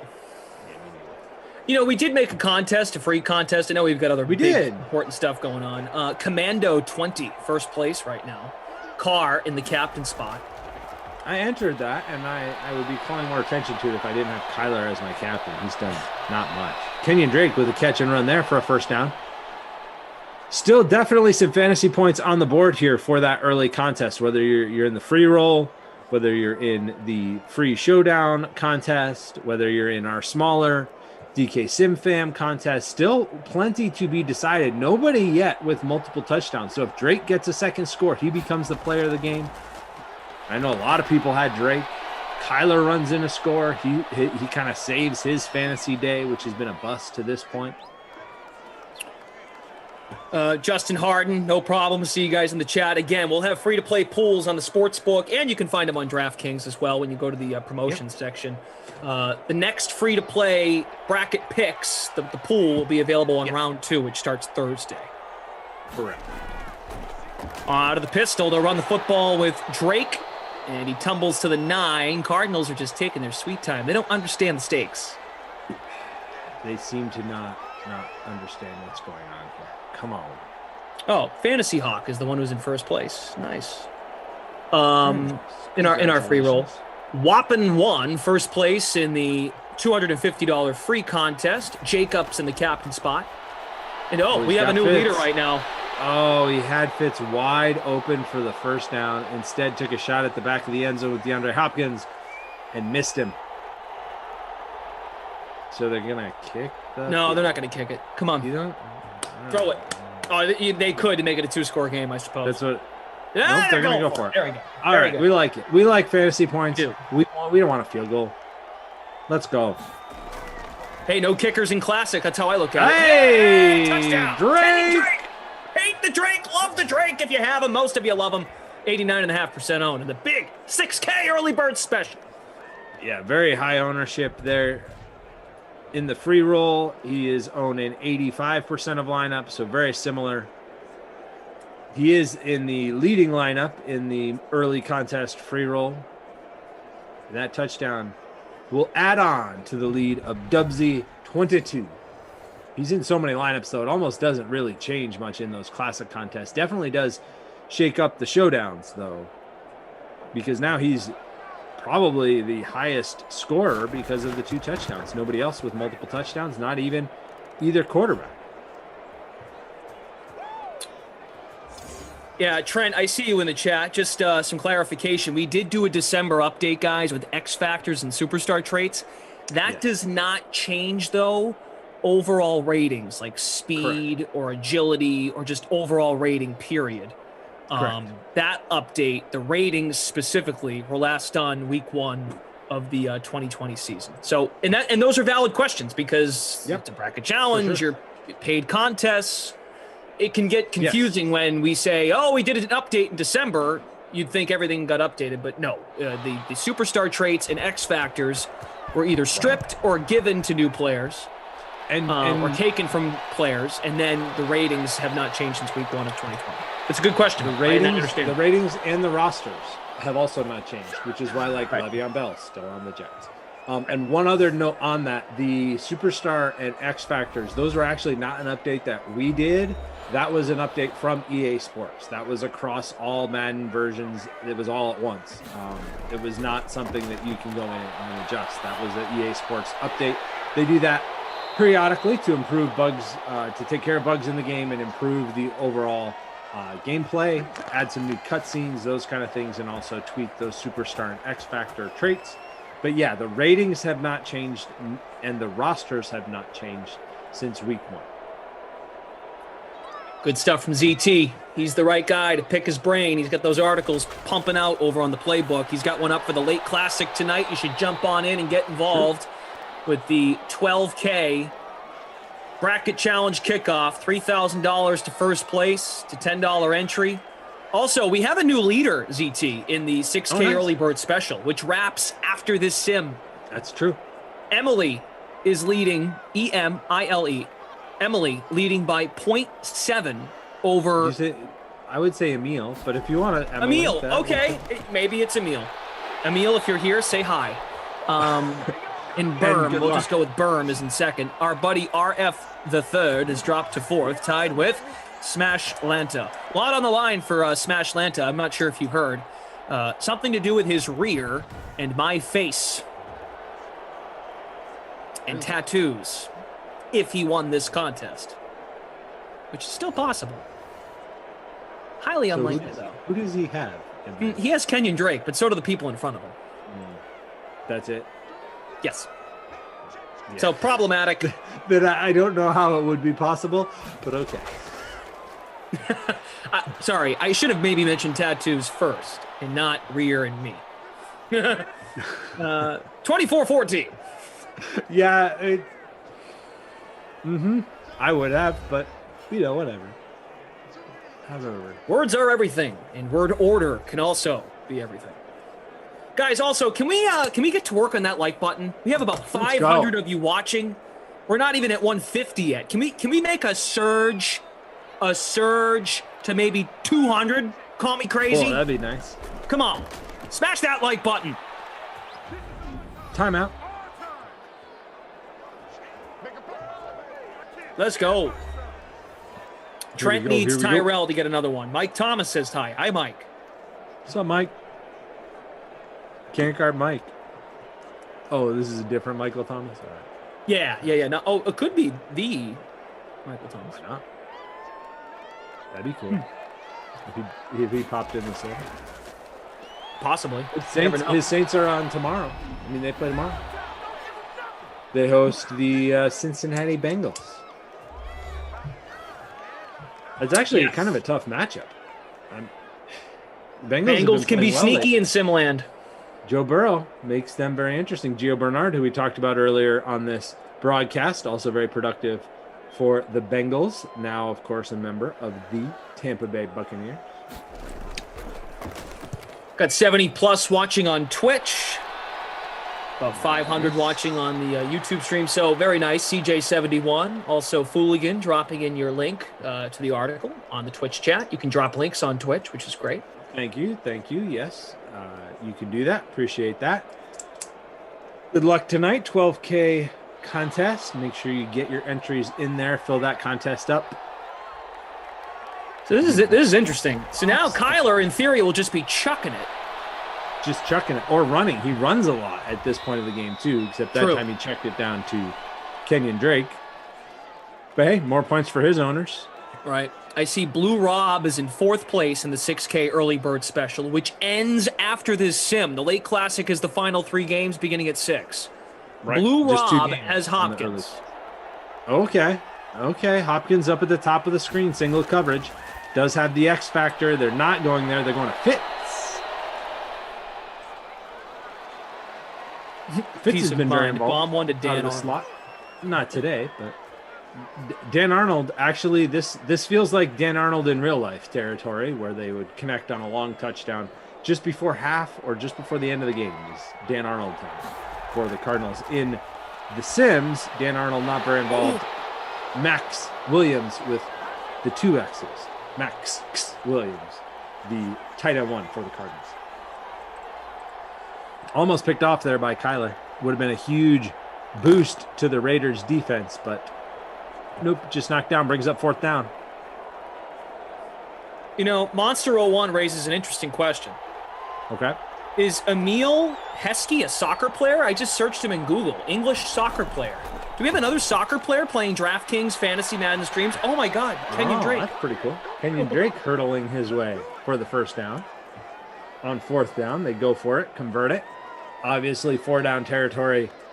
Still need a touchdown and a field goal. They only have 1 timeout. Really no way that's going to happen, but still fantasy points on the board. That's pretty cool. If we got more soccer players in here playing Fantasy Madden with us. Kyler checking it down again. Hey, Christian Kirk. That was Christian Kirk getting into the score sheet for the first time today. 1 catch, -1 yards.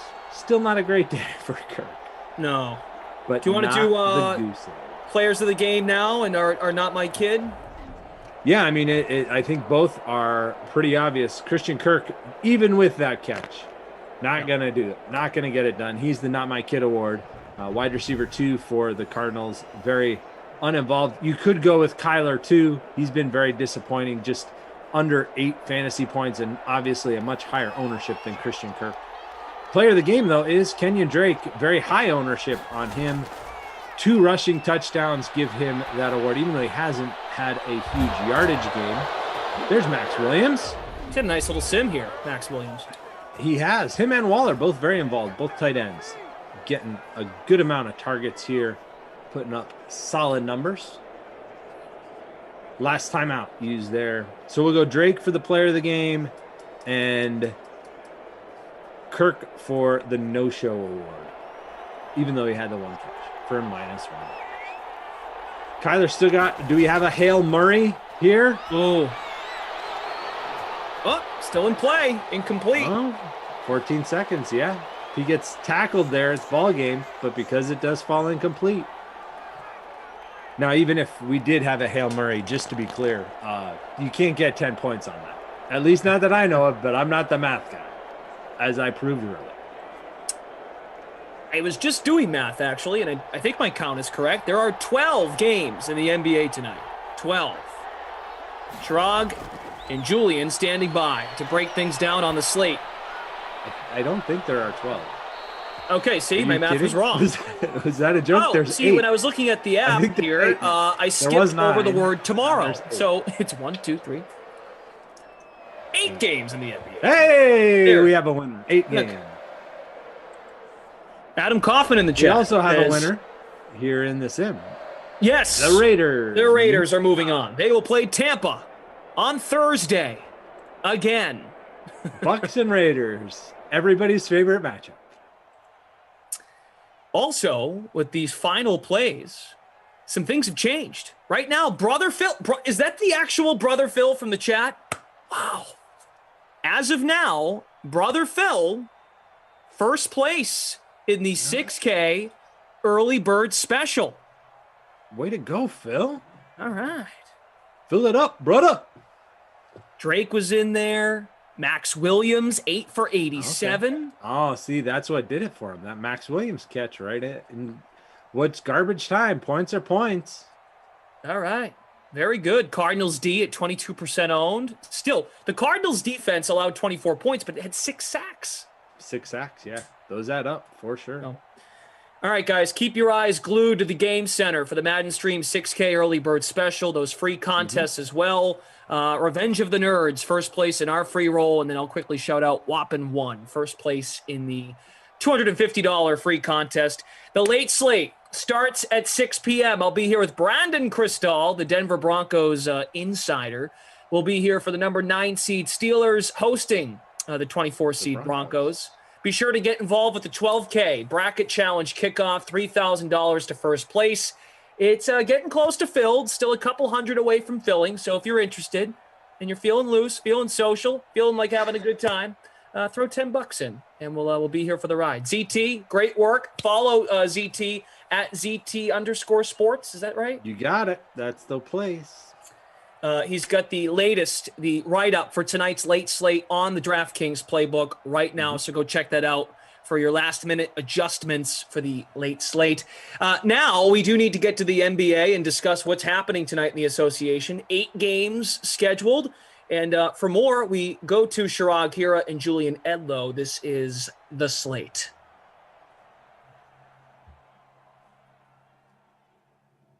Thank you, Brendan and ZT. We got a special show for a new version of the slate with my man, Julian Edlow. How you doing, brother? Doing great. I just found out the name of the show changed like an hour ago. Ready to roll. And we're also sharing screens, apparently. No. You don't get that power. That's only left to me. Well, you know what I mean. Sharing a screen with the viewers. Yeah, we're sharing screen with the viewers. So the whole point of the show is what we're going to do, showing you what is happening live in the DraftKings Sportsbook. We'll pull up player cards for guys that we're looking at in the DFS world and all the kind of exciting news and notes that we, like to break. Obviously, can't show you breaking news on the tweets, but I will have you covered. I'll be looking over at my tweet deck, ready to roll with it. Before we jump in, big news, starting off the slate. The reason why I give Brandon a little bit of a leeway is he couldn't count was, Brooklyn and Minnesota got postponed. That game was off by 4 games. So 1 game getting postponed. I don't think that math adds up. I watched Clash do some ridiculous dance on our Zoom call that fortunately everybody else can't see. Yeah, but that might be the reason. It's not the reason. It is the 1-year anniversary of his eyebrows, so I think maybe they're just covering when he was counting. But anyways, getting to the party. That was a scary day. Yeah, that was. But the most exciting part that I'm looking forward to for this slate. Let's check out the studs to build around. 2 guys that I'm looking at is Zion Williamson and Nikola Jokic.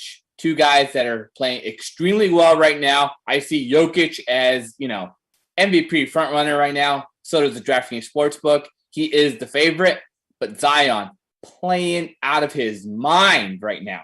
And how can you even go away from him at 9,700 against the Kings and then Jokic with a close spread against the Warriors at 10,400?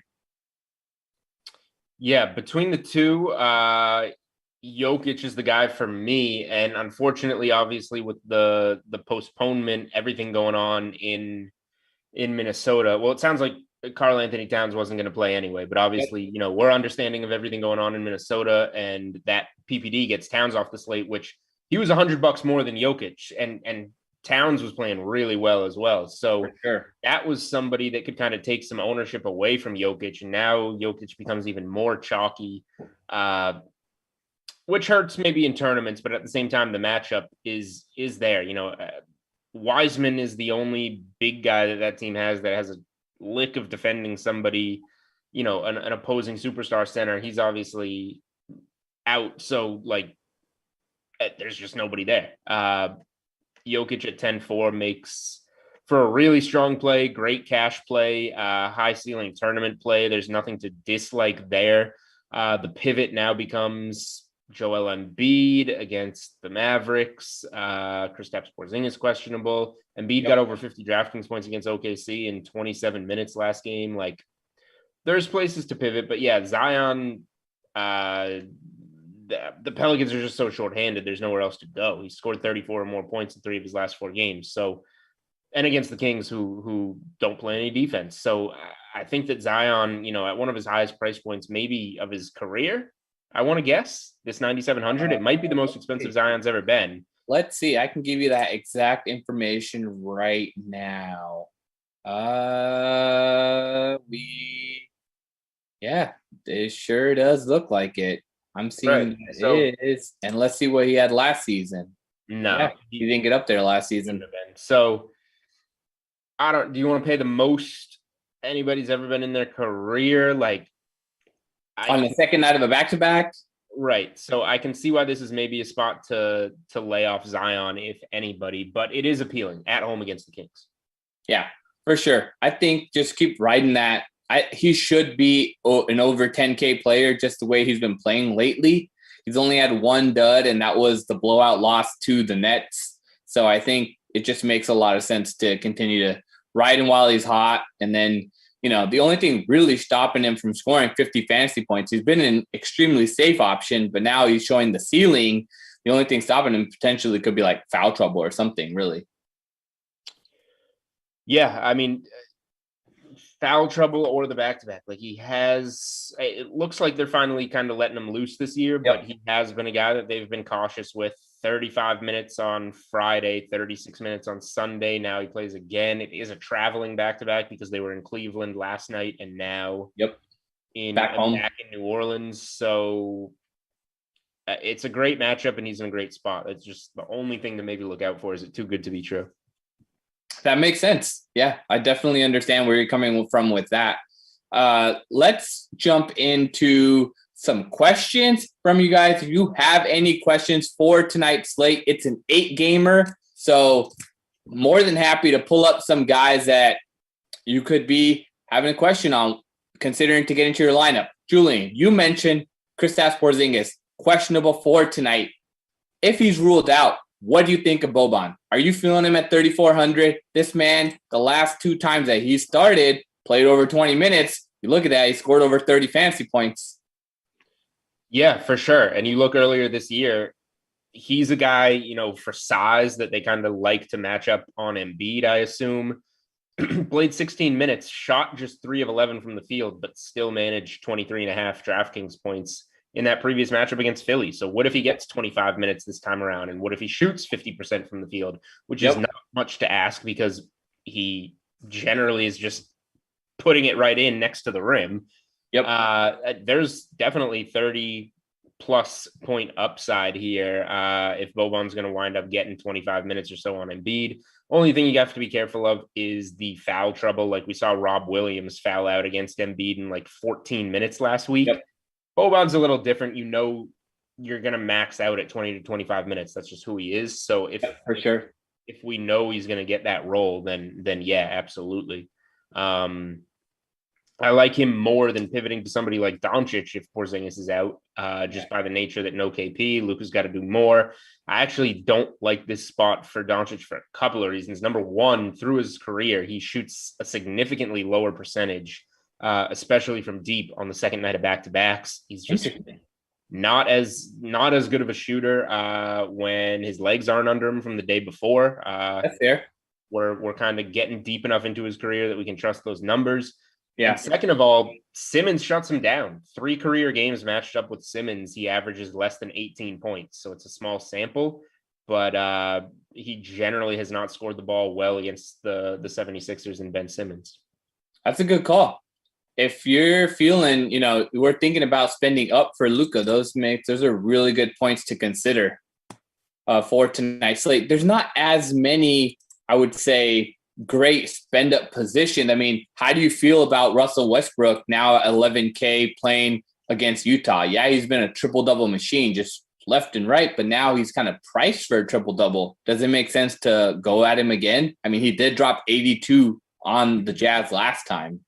Yeah, I like it for tournaments. I think it could be a little bit different. The most expensive player on the slate, an underdog, a double-digit underdog. People go away from him, but you forget the pace that Utah plays at this year. Fast pace, they shoot a ton of threes. This is going to have to be a game that Westbrook pushes the pace just to keep his team in it.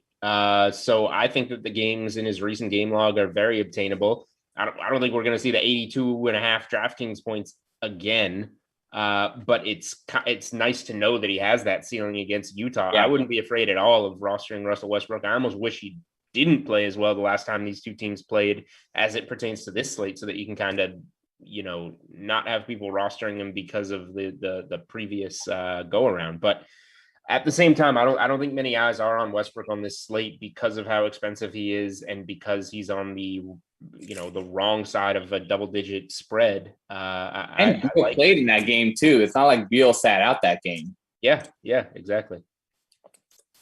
Speaking of the Jazz game, though, we do have a couple questions from the chat. Are you feeling Donovan Mitchell or jingling Joe Ingles tonight with Clarkson out and Mike Conley out?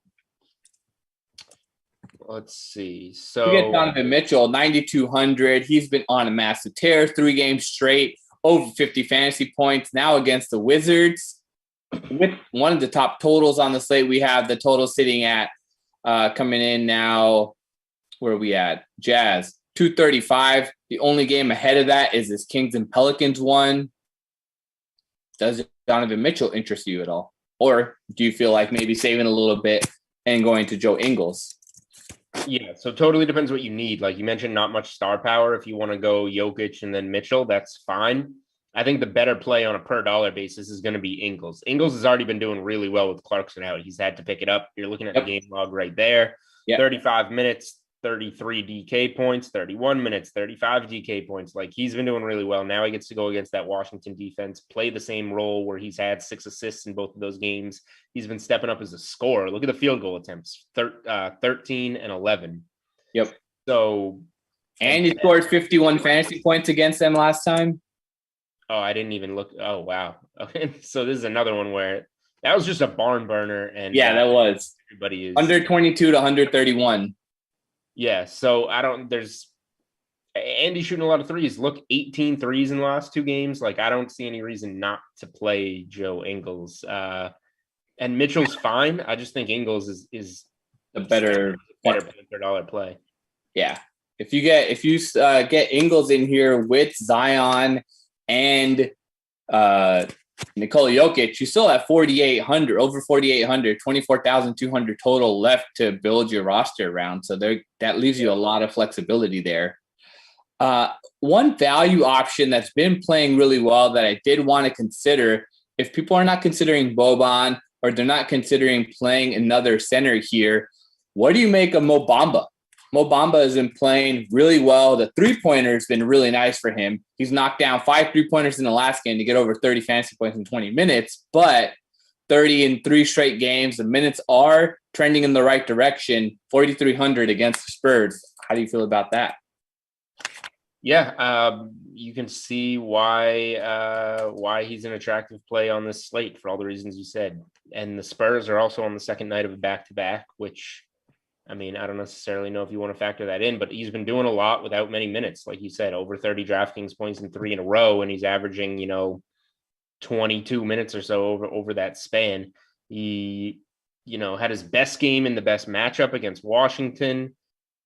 The other, I think that would be a little bit too much to expect in a matchup like the Spurs, but if you tell me he's getting 25 minutes, I think 30 DraftKings points is very obtainable at 4,300. And 10 shots, at least 10 shots in the last these 3 games.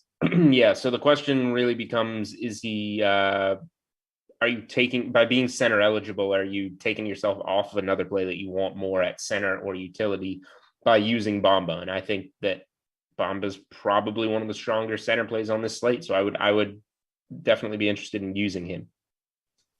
And it helps you stay kind of right here in this 4,800 range, whereas you can still spend up a little bit if you're looking to go for Bamba in your slot.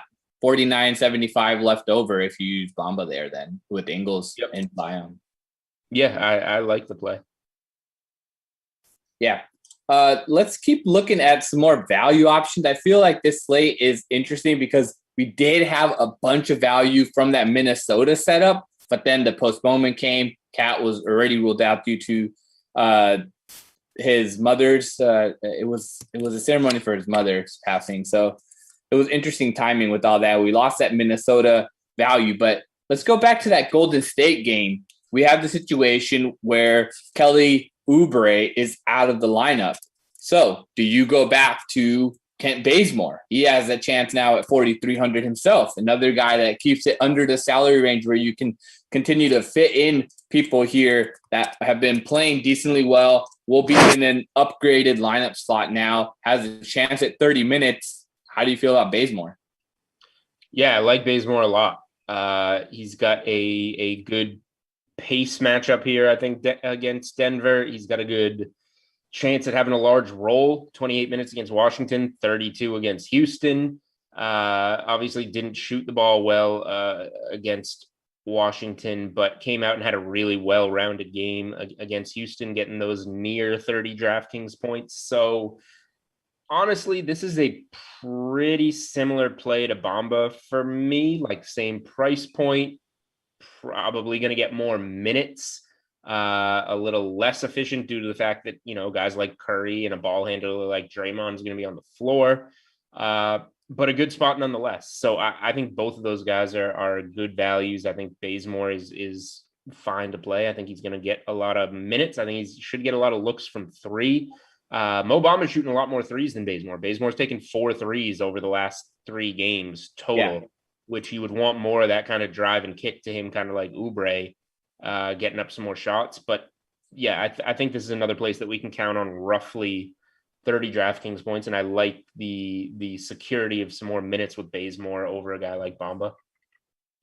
If you're not feeling Bamba or maybe not playing Boban, what do you think about Daniel Tice? His role has been a little bit more expanded, 3,300 against a larger front court in Jonas Valanciunas and Brandon Clark for the Memphis Grizzlies. How do you feel about looking at Daniel Tice here at 3,300? Does he make sense for this slate? Yeah, it's interesting. Like his last game with the Celtics, he was priced at $5,000. And now he's played over 20 minutes with all but one game with the Bulls. And yet he's $3,300. So he keeps going down, down, down, down. And then he goes up to spikes to 29 minutes against Minnesota. And now the price just hasn't adjusted on the back-to-back. So it looks like, you have that outlier against Atlanta. Is he going to kind of regress back to that? But the floor, it just feels like at 3,300, the risk is so low, and you have a 10x upside. No, I agree with you. So 2 of the last 3 are then over 30. So 30 DraftKings points, that is, in 27 minutes, 29 minutes. Like it feels like Tice is a pretty safe play here against Memphis for sure. And again, this is another center only guy. So if Jokic is our top stud, we're only getting one of Bamba, Tice, whoever you want here. Zion, obviously you can get in at power forward, but if you go with Tice over Bamba, that's why I'm saying maybe Bazemore is almost a pivot off of Bamba because he's a similar play, but you can slot him into different positions. So does it make more sense to maybe look at a Tice and a Bamba here, which kind of really opens it up for you, and now you get to just spend up as much as possible? 7,000 left over for the last 4 slots here if you take out Jokic. But I feel like Jokic's upside is there, and there's no one you can really go with, but you're just starting to spend up, forcing to spend up then. So now you're playing like Donovan Mitchell for sure. Yeah. There's not much of a way around that. And, who else? I'm trying to come up with somebody maybe a little off the radar. You're definitely playing Mitchell. Let's see. If you go in,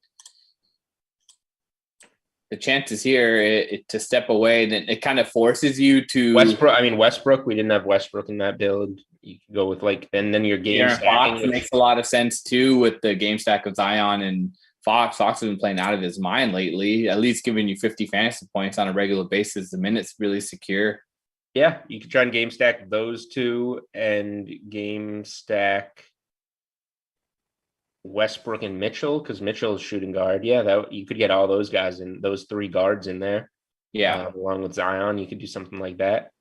Yeah, there's a lot of value options on this slate, really opening it up, and it doesn't mean that you have to spend for Jokic. I just feel like Jokic is one of those, if you're playing double up or a single entry, don't try to get cute and just run Jokic out there. Mm-hmm. I agree with that. Let's check out some more value plays, though. I was looking at maybe another guy that could step up here, Kevon Looney being forced to play bigger minutes because of the fact that Jokic is in the middle and Wiseman is out. He has gotten up there. Now, the last couple of games, the ceiling doesn't seem as high, but maybe that's another center eligible only guy if you weren't feeling Tice or Bamba there. Yeah, so here's where I'm drawing the line. I'm out on Looney. He could get in foul trouble against Jokic. And then like this is probably as square as it gets, but like just scroll through his game log. Like the games aren't there. He doesn't go off. Look at all those 11. It's more of a floor play than a. He just doesn't do it. So for $100 cheaper, we saw Tice giving you 30 DK point upside. Yep. We know that Bomba's in the same range if you have the extra 1,000 to spend. Maybe Looney's capable of one of these huge games that we just haven't seen yet, but I don't know. I'm gonna just put myself in a box here, be nice and square, and say that Looney does not have it. I'm fine with that. Totally fine with that. If we can go look at me, there's so many center eligible options. You got to draw the line somewhere. It has to be sooner or later. It has to say no. I mean, even going back to it, just there's so many options on this slate for a big man that forcing in Looney, the only way I see him as a viable option is if you're playing the showdown. Yeah. Okay. Well, so that definitely makes sense if you're playing a showdown and you got to go to a cheaper guy who's going to get more minutes with, a starter out. But outside of that, I'm a no on Looney.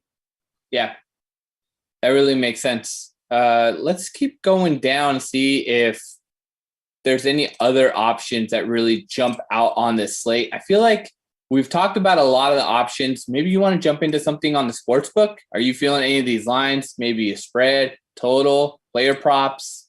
Yeah, player props, are the Wild West. Maybe we will get one on this show that we can give out that you will have about 2 to 3 to 4 minutes to bet before it gets shut down. Let me see. I'm looking at your screen right now. Let me see what do we have KCP points? KCP 9.5. Not bad at all.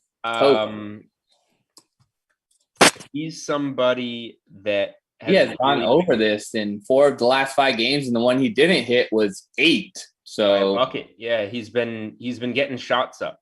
Particularly that Miami game is kind of like an outlier. He just kind of got hot. You don't want to base it off of that. 6 of 11 from downtown. I'm not expecting 28. The Knicks played defense. This is going to be a lower scoring game. The total's 206 last I checked. Yeah. So not the best game for a point prop over. But if it's a guy to get to 10 points, who's been playing really well lately, and let's see, so Kuzma's questionable, right? Kuzma is questionable. Marc Gasol is also questionable. So if Kuzma happens to be ruled out, I think KCP over 9.5 is something that jumps out to me that I would play. The 2 bets that I wrote up in best bets today, one I have not fired on, and I'll just give it out because it's in this game. I haven't played it yet, but it would be Knicks first half minus a point.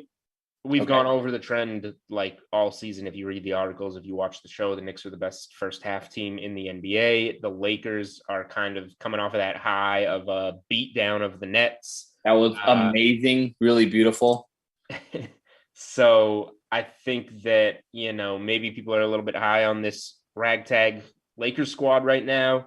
The Knicks are on a back-to-back, which gives us a shorter price, but they've performed well on back-to-backs this season. So I just don't think the Lakers deserve to be like a pick'em type of game on the road against a decent Knicks team right now. I think first half Knicks minus. But I haven't played it, so I'm not totally confident in it yet. It's just something on my mind. The one thing I did play earlier was Sixers minus 2.5. I think it's 3.5 now. But for a lot of the reasons I don't. Did you play it on the first half or on the full game? No, full game minus 2.5 is when I wrote it up. Now it's up some. But it kind of just goes hand in hand. And Kenny and I were talking about this on the Sweat earlier this morning. If you don't like Doncic tonight, you kind of have to like the Sixers. If you don't think Doncic is going to have a good game, talking about the back-to-back stuff, the playing poorly against Philly, that probably means the Sixers will get it done. The Sixers are getting healthier. Simmons in, Embiid in, Harris probable. I like the Sixers at a short number here on the road.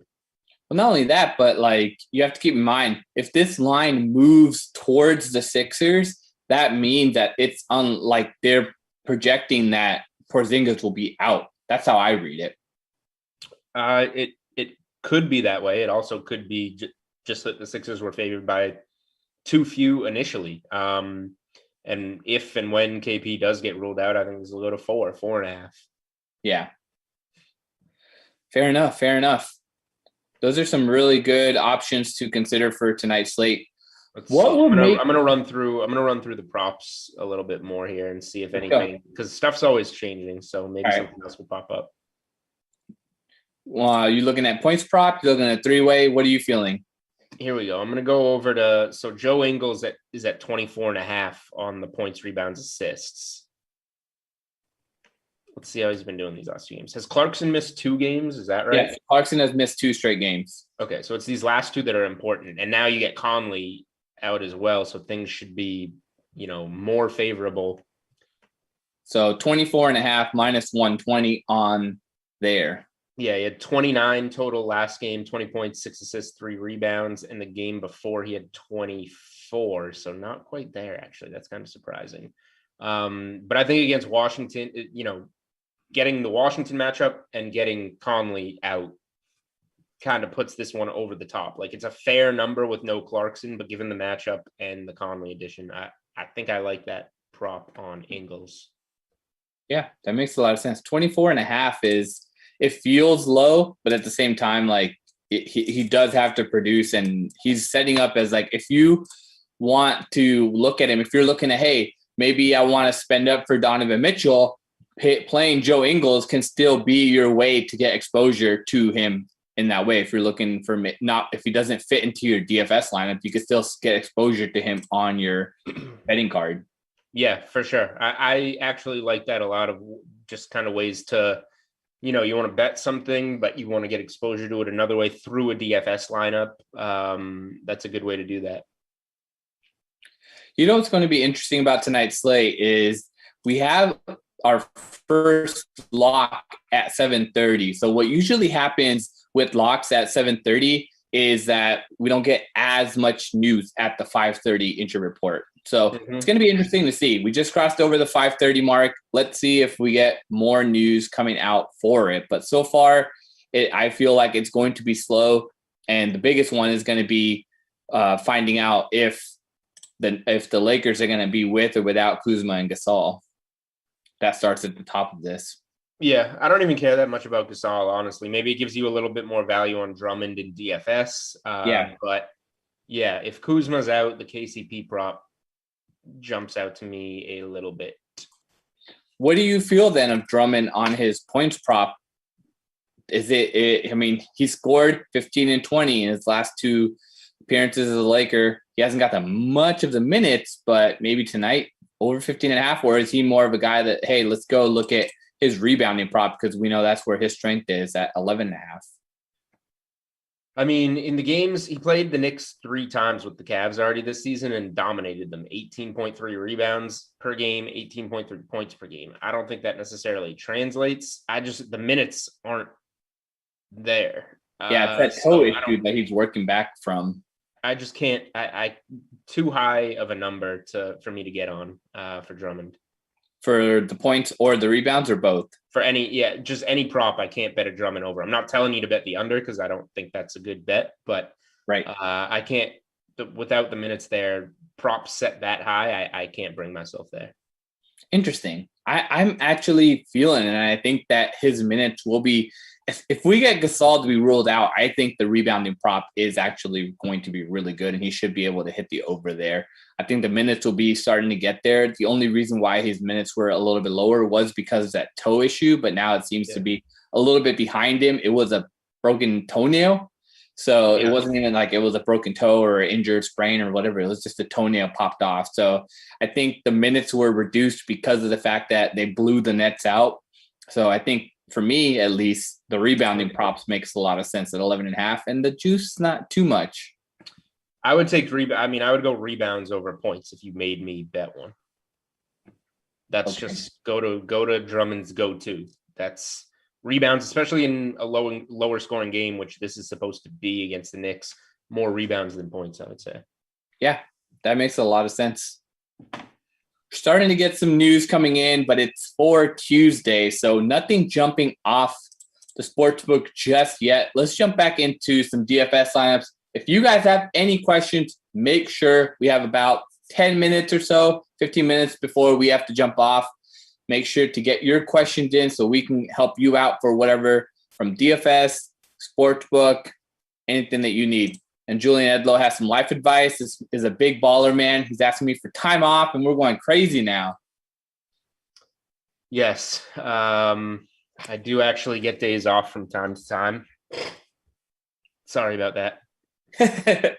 Let's go to Najee Marshall, 3,400 for the Pelicans. I was waiting for you to get to him. 3,400. Played 31 minutes in his last start against the Cavs. Now against the Kings. How does it make sense? This is a value guy I feel like you play in cash at least. Let's see. What am I doing?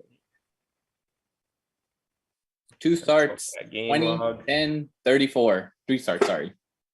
Yeah, so the production wasn't there for a while, and then the Cleveland game yesterday happens, and now he suddenly becomes a better value because his salary goes down $300. Yep. $500 over the last 2 after his biggest game. So I think that this is a pretty decent, safe-ish cash play, but he certainly, you see the 10 DraftKings points right there. Like, he can blow up in your face, so you don't necessarily want to have too much exposure there or rely on him like you. I would prefer a Tice or a Bamba probably. That makes a lot of sense. And Tice being so cheap, but the difference here is small forward eligibility. So maybe do you like Marshall or Bazemore in that same price or similar price range? You know, if you're looking at a small forward, you kind of have to decide there if you want to use Bazemore or not. Yeah. So I guess it's different because it's like the $1,000 different in price ish. So put it this way, like if I'm gonna mix and match a 3,300 play, a 4,300 play, roughly, I'm going Tice at center and then spending up at Bazemore over Marshall, and those would be the 2 that I would fit in to kind of get you to that grand total of whatever that is, the same amount, roughly $7,500 or whatever. Yeah. Makes a lot of sense. More questions coming in. Another center option, Jonas Valanciunas, going off last night. He picked up, 30 rebounds, was it? 22 rebounds, 34 22 points. Cantor got the 30. Yeah, Cantor got the 30. 69.5, very nice fantasy points. Now going against Chicago. Vooch has not been a good defensive center his entire life. He's solid, gets the blocks and steals, but not straight up. What do you think about Jonas, 7,300, going back to the well there? He's been playing really well, really safe floor at 7,300.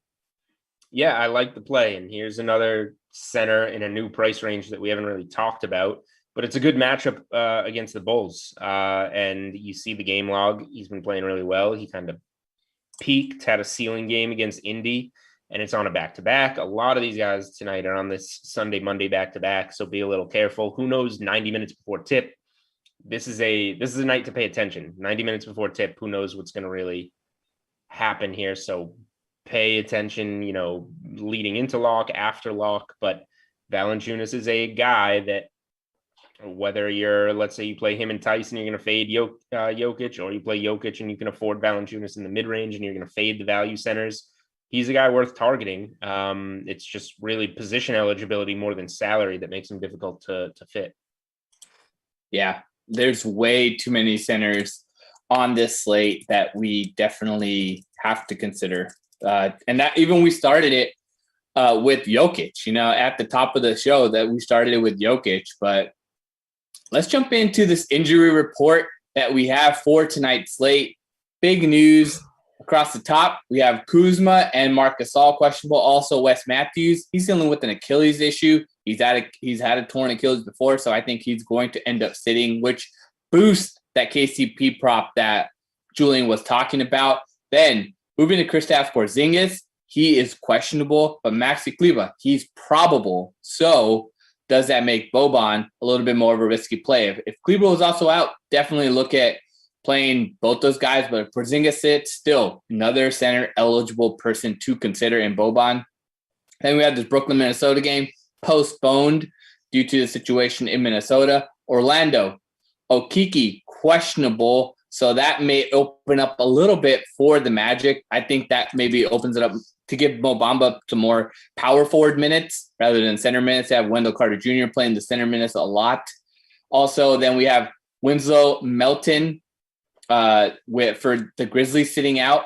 Then also with the Pelicans, Lonzo Ball, Nickeil Alexander-Walker, and then Josh Hart done for the season. So that's why Najee Harris has been stepping it up for him. I haven't seen Isaiah Thomas play well just yet. I mean, 17 fantasy points, but he's already priced up because we know he's a scorer. 4 for 13, 4 for 12. I'm not really feeling him. And then this Utah situation, Conley resting, Clarkson doubtful due to a sprained ankle. So that sets up nicely for Jalen Joe or Donovan Mitchell, whichever direction you're feeling to pay up or pay down. And then Kelly Oubre, he's going to be sitting out tonight with the wrist issue. So that really sets it up for Kent Bazemore, as we talked about. James Wiseman also probably done for the season. So looking at Kevon Looney as maybe more of a cheap showdown option to consider for that later game. And then the Rockets sitting out a bunch of their guys due to injury. I feel like the Rockets are really setting up where it's a blowout and you need to consider those cheaper guys on the end of the spectrum. Kelly Olynyk has been playing really well, but I think that we have to set it up here where it doesn't it really does. I don't know. I can spend up 6,600 for Kelly Olynyk. What are you thinking about that? Even though the minutes have been over 30. Yeah, I don't think we need to go to Kelly Olynyk here. You mentioned the reasons. We've talked about so many plays so far. Yep. That it just feels to me like he's not the strongest of the bunch. And I don't necessarily see all that much, tournament upside or pivot, a guy that he's a great pivot off of that gets you good ownership. I'm not saying you shouldn't play him. This is the part of the show where I tell you that if you really feel like you should play him, go ahead, play him. That's fine. But not somebody that stands out to you. Not the strongest play. Yeah. And Phoenix being 12-point favorites in this game right now. Let's see where the line is. I'm seeing 12. The line is now 11.5. So big double-digit favorites. I'm not entirely sure. Maybe that's a game to stay away. Suns are good defensively too, or solid defensively at least. So it's not like one of these other big spread games where I think Washington and Utah we're going to see more points in that one. Yeah, I mean that's the double-digit spread game that I think has the most fantasy value by like a mile. Yeah, makes a lot of sense. This slate is really just all over the board. That postponement threw it for a wrench. Now we have a bunch of value guys that really stepping up. A lot of center eligible plays. So what I would suggest, due to this being so many centers on this slate, maybe look to build around your other forward, your other, if you're looking at Joe Ingles, look to build around him and look at these other players to consider rather than coming in and filling your center utility spots. Leave the center and utility spots open so that you can pick which one you want to go with, and then utility can be whichever one ends up being the later one. Yeah, lineup construction based on lock time or the time the game tips is going to be really important through the rest of the season. With the way that these injury reports are churning out, a lot of back-to-backs in a COVID season. So yeah, that's going to be super important when you're constructing your lineup. Always make sure that you're kind of going by time of lock as you go down your lineup. What's interesting here though is Ingles 9:00 Eastern lock, Bazemore at 10:00 Eastern lock. So what do we want to do then? Is it better to play Ingles then at your guard spot and then move Bazemore down at your forward position? Well, so yes, in theory, but you have to make sure that you're playing another shooting guard and small forward. If you're playing another shooting guard and small forward eligible player with earlier tip-offs, then yes, you want to slot them at the 2 higher spots.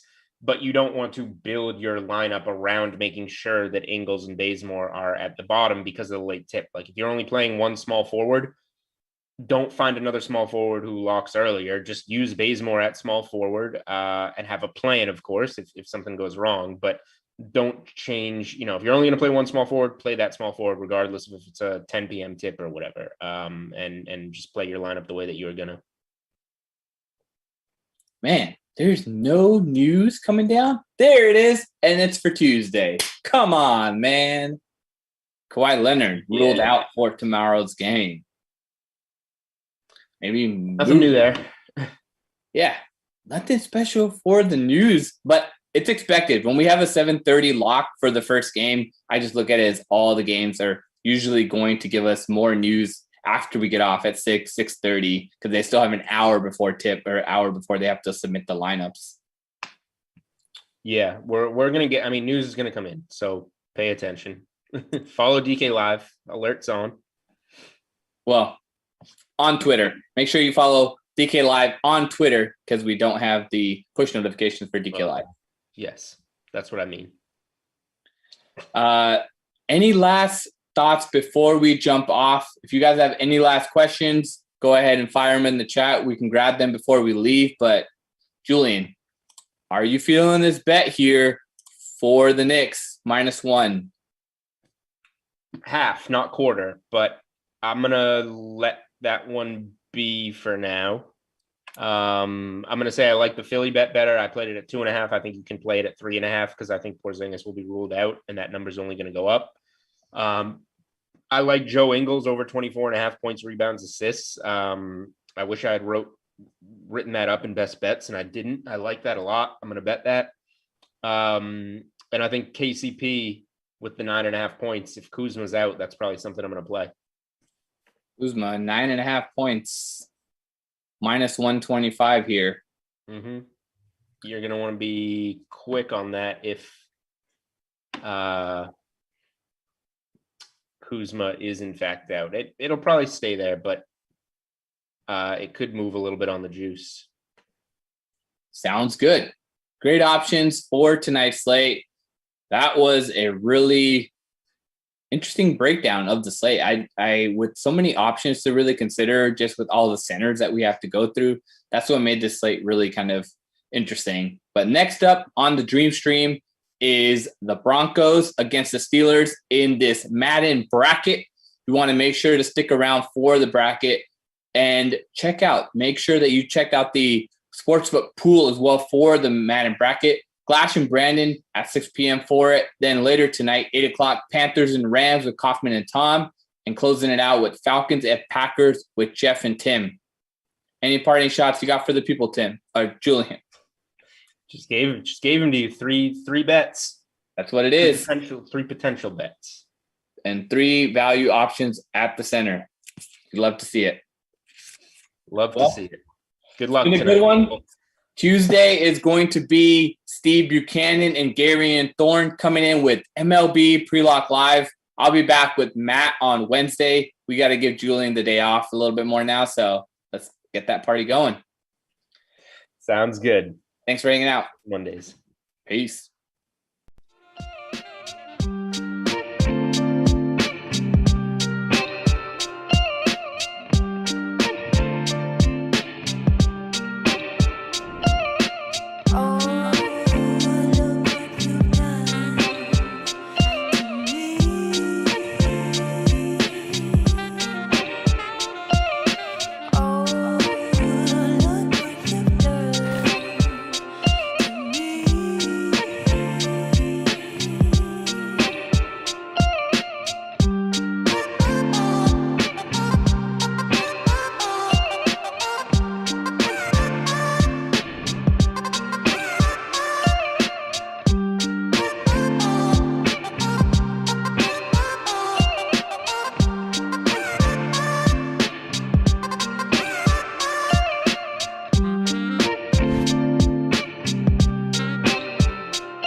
Okay, hello.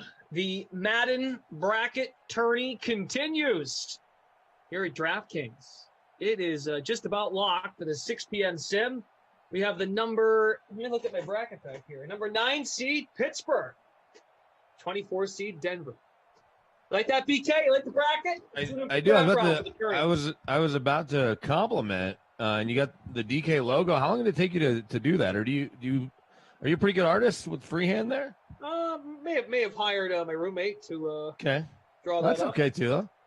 Yeah. Well, she did a good job, but So, let me do this. here's another question: how much is that affecting your TikTok videos over the next 2 weeks or whatever, however long the bracket challenge lasts here? It's only a week. The bracket So challenge. over the next week, how much will that cut into your TikTok usage of that whiteboard? I don't know. I haven't thought about that yet. I feel like the results of the first 2 games. You use it a fair amount. So I picked Tampa, Raiders, Arizona. Obviously could have gone either way. I took Arizona, so much for going undefeated. My perfect bracket is ruined. Oh man, that's too bad. I don't think I was going to get anything for it. All right, what do you think? What do you think we're getting here in this sim? Denver, Pittsburgh, the higher seed at home. I don't know. I don't have a lot of confidence in Drew Lock and the. Nor should you. Based on what we've seen in recent sims and sims before that, we haven't seen a lot from Drew Lock and these Broncos. You'll see a garbage touchdown from Judy here or one from Hamler there. Nonetheless, I still have 3 Broncos in my lineup. This game actually happened in real life in week 2 this year. That was a game that both Cortland Sutton and Drew Lock got hurt, if memory serves me right. Drew got hurt in the first quarter. Cortland Sutton tore his ACL, I want to say, on a Jeff Driscoll interception in the second quarter, trying to make a tackle, and that ended his season. So we saw this happen in Heinz Field in week 2, and Jeff Driscoll almost led the Broncos to a comeback, but the Steelers were the better team at that point. All right. Well, this is Von Miller's on the sim. He was not there in real life, so there's that. True, which is can certainly play a factor. I picked the Steelers to win, so I'll be surprised if something else happens. Well, the other thing happening would be the Broncos winning. Sean Preston, you're right. Sarah drew the DK logo. She did all of this. It was great.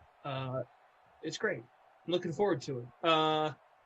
Noah Moon wants Ebron. I like the call in our little contest. I put Ebron in the captain spot. Okay. Got both running backs. Well, he played Samuels, not Connor. But I've got Ebron captained, Big Ben, Drew Lock, Fant. Actually, no, I played Melvin Gordon and Jalen Samuels. So I didn't play a receiver. I guess that's no receivers, but both quarterbacks. So I kind of went the other way. Well, that's not true. I went one quarterback, I guess. Cortland Sutton in my captain spot, which hasn't paid off for me in recent Broncos sims. Gordon and Judy, then Deontay Johnson, Big Ben, and the Steelers D. Okay. Capitalize on some Broncos mistakes, potentially. Very good. Cool. So the winner of this matchup gets the winner of the 8 o'clock game between Carolina and Jared Goff's Rams. And we're going to get Jake Butt to start us off. Wow. Jake Butt is one of my favorite dudes I've covered in a long time, and I don't think he's landed anywhere yet. I hope somebody gives him a shot and his knees don't fail him, or last year was a hamstring, because he's such a great kid, and he's battled back from now 3 ACL tears. But he's been better on Sims than he is in real life. Do you think he'll get a chance somewhere else? Don't even tell me that's him Well, again. let's see if there's a Jake 90. Butt has caught back-to-back passes. See if there's a 90-man roster versus an 80-man roster. That'll help, depending on what they do. Jake Butt has back-to-back catches in Simland. Wow. There you go. I did not think about rostering him. At this point, he would be the best player to captain, but we'll see if that holds up. I'll take the field. My choices are Jake Butt or the field. I'll take the field. There's Philip Lindsay. Oh, a holding call is going to bring that back. Good call, BK. This sim kicks Cortland off. Sutton had nothing to do with that play. The hold was outside. How about that? But sorry. No, all good. 1st and 17. Drew Lock unloads and completes. Don't tell me it's him again. It can't be. That's got to be Fant. Oh like my fan. God. Great Yeah, job. I was fan. All right. Jake Butt, 0.51% owned in the 12K bracket challenge kickoff, or perhaps the pre-showdown. We've got the 12K bracket challenge kickoff starting off with this sim. It's part of the next 3 tonight. So that percentage there, the 0.5, was in the free showdown. I would like to think it's smaller in the classic format. There's Lindsay. Making another catch. Who are? Give me some more lineup breakdowns. Who needs what, or who are our leading captain? Captain and flex plays, if you will. Sure, yeah. I've got the the contest, of course, here just started. The Steelers deep. How about the Steelers deep for the late classic? 51%. 51. 1,274 entries in this one. Noah Fant with another grab. There's the tight end. Hit that like button, guys. It's good to have you with us here. Starting the late classic. Glash BK, producer Michael, now with us. Andrew on the 1s and 2s. Zach from our Game Ops team. Noah Moon's like, give those catches to fans and not bust. Brother Phil, hello. I hope for your sake you hold on, but we'll see. Hopefully things go final from that early bird special. Ed Zone dances had nothing but. Okay, fair enough. There's Lindsay on the ground. First quarter's underway. Twitch fam, how you guys doing? First time playing Fortnite. Yogi Dead. Darth Dracul. Hope you guys are having a good night. Rossi Spat Cat wants lots of ham. The Hamler. Fair enough. Lindsay did not go forward. Falling short. Ollie the Snowman. Hi, Ollie. So we got the bracket challenge kickoff. The first 2 games in the books. Tampa, top overall seed since it won the Super Bowl. They beat Jacksonville. And then last sim, the Raiders topped the Cardinals. So it's Bucks hosting the Raiders. Again, BK, right? Crazy. Bucks Raiders. On Thursday. Then I'm going to feel really good about that. Do you and I have that game? I don't know. I guess it depends on when that game is. I have one game Thursday. I think I have Madden After Dark Thursday. So I guess that may happen too early based on the way these brackets are kind of Actually, falling. I can tell you right now, I'm with Zach Thompson. So there you go. Yep, 2 o'clock. But we definitely saw that game in real life. What's funny is, so obviously you and I did that, and it was like 55-20 or whatever the score was. And I mentioned it because I picked Tampa as my surprising overall winner of this bracket. Both Rossi and Jeff picked Cleveland on Saturday, so I'm doing the game with Rossi. He goes, oh, I remember that game. And I'm like, wait, I didn't do it with you, though. I definitely think I did it with Glass. She goes, oh, no, I was just checking out. I like to check the past lineup or past outcomes. I'm like, okay, cool. So Rossi was also aware of the big win for the Bucks in Vegas. There you go. Mike Ament. I forgot it's the tournament. You can't have a turn-ament without Ament. I guess the bigger question is it tournament or tournament? Because I have always said tournament. They refer to it as the tourney, but we definitely work with people that say tournament, and I don't know if they say tourney, but it's tournament. I think so. Coming from the man, Phonics. Here's Melvin Gordon. He's in my lineup, and he walks sure. into the end zone. Look at that. Sure did. You have him too, right? I do. Are you and I in first and second placement? He just won't stop running. This is it. High knees. Go. Like Bo Jackson. Gordon was only 15% owned overall in the free showdown. Well, look at that. You and I look like geniuses all of a sudden. Except people that captained him, the 1.6% of people that captained him look even smarter. We'll keep an eye on his ownership in the 12K Bracket Challenge kickoff. It was a $10 entry fee for this contest. It almost filled. 42 multi-entries, which is great. Guys getting involved. Zach will get that score updated in just a sec. Joe Johnston says, Glash, I'm glad you didn't run away with the circus. I see another circus comment here on Twitch. Let's see. First time playing Fortnite. Yo, Glash. Rossi said you joined the circus. Which one, and what is your role?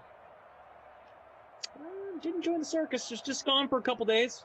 I know I'm not normally doing that. You know, I was gone. I haven't been here since Thursday. But, we had a good show. Did you go to Cape Cod? I did. And did you bring your roommate?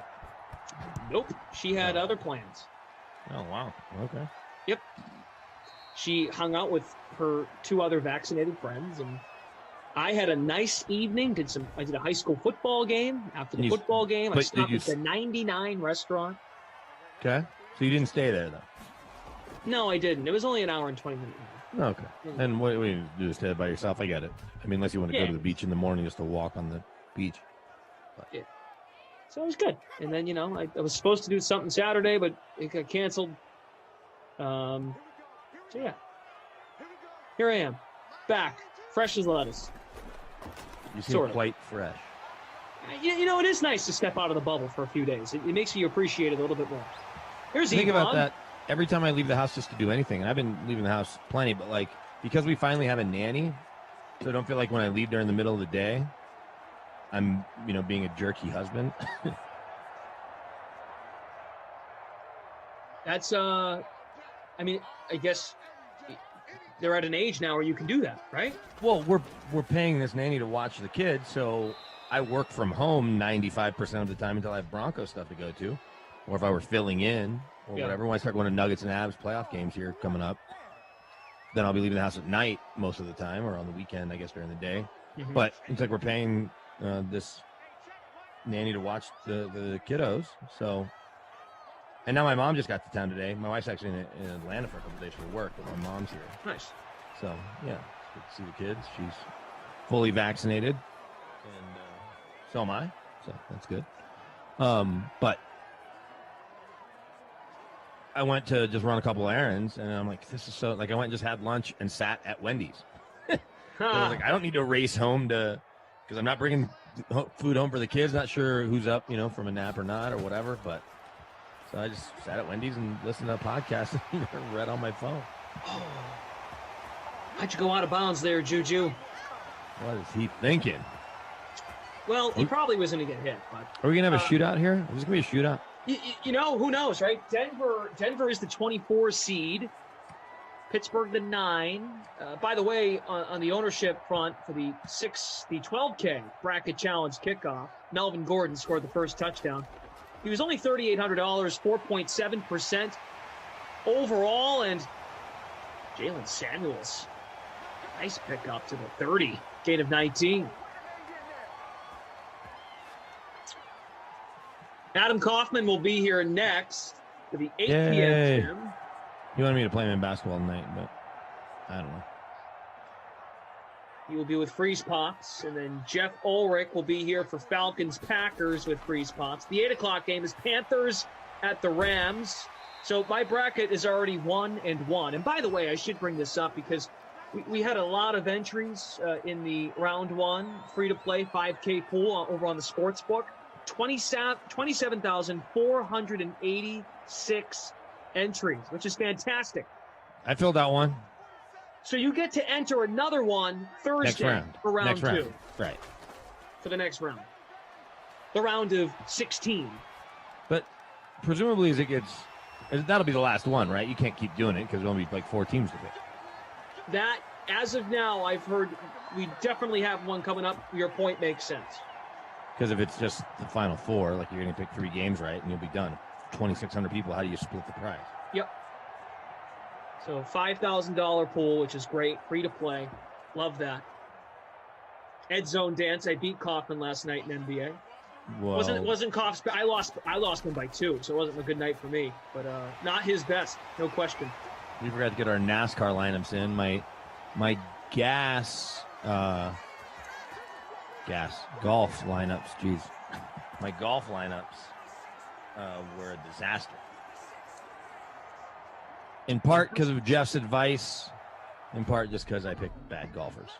Rather, golfers who didn't perform well. First time playing Fortnite. I didn't go on vacation. I was just doing some other responsibilities. But I was away from you, so that's fair. I want a vacation. Must be high says, dude, BK, you definitely need a nanny. You pushed your child off a stack of high chairs. Let the record reflect he fell on his own. Now, was I near him? No. So is that maybe not being the best parent if I'm sitting at the table while he is climbing the high chairs? Yes, that was an oversight on my part, if you will. But I did not push him. Juju Sim-Schuster, 3 catches, 52 yards. Fant, 3 for 43. Jake Butt, 2 sightings of Butt in the first quarter, 2 for 11. Right now, we are on upset alert. Denver, the 24 seed, right? 24? Yeah, 24 seed. I love how I can just look at this bracket. It's really 24-9. Actually really helpful. I guess the question is Denver. why do you keep turning around when you could just put it next? I guess it is part of your backdrop right now. But Yes, right. You could put it closer and not have to turn around every time. Yeah, it's kind of fun. Just like see it right there. I'm writing the score now too. It's like great. on election night, those guys with the big board are under the mock drafts where people are moving guys around, to ESPN or NFL Network or whatever. Kind of. I mean, without the digital part. I think the score's about to be tied, FYI. Here we go on the pitch, Connor. Well, not if Alexander Johnson has anything to say about it. Lewis Daniel Moose had bad picks this week for golf. He started off the golf hour though, and Moose admitted it too because he and I did a sim Saturday together. Good to see that Moose got his show back. Of course, Latzia does one show and then can't make it the following week. No, Unbelievable. He's got a busy schedule. Hey, I don't know about that. The Broncos run D. Not this last week, I guess. Von Miller showing he's not just a pass rusher. So I'd like to see Big Ben throw to Deontay Johnson if he's going to throw a touchdown here. Andrew on the 1s and 2s. Those dogs can't take their own picture. Mr. Nick says, let's go, Ebron. I'm in. I captained him in our little private contest in the DK Sim Fam Friends League. All right, I'm anti-Ebron then. Throw it to anybody that's not Ebron because I don't have him, even though I have Big Ben. Throw it to Deontay. Big Ben. Not end Ebron. zone.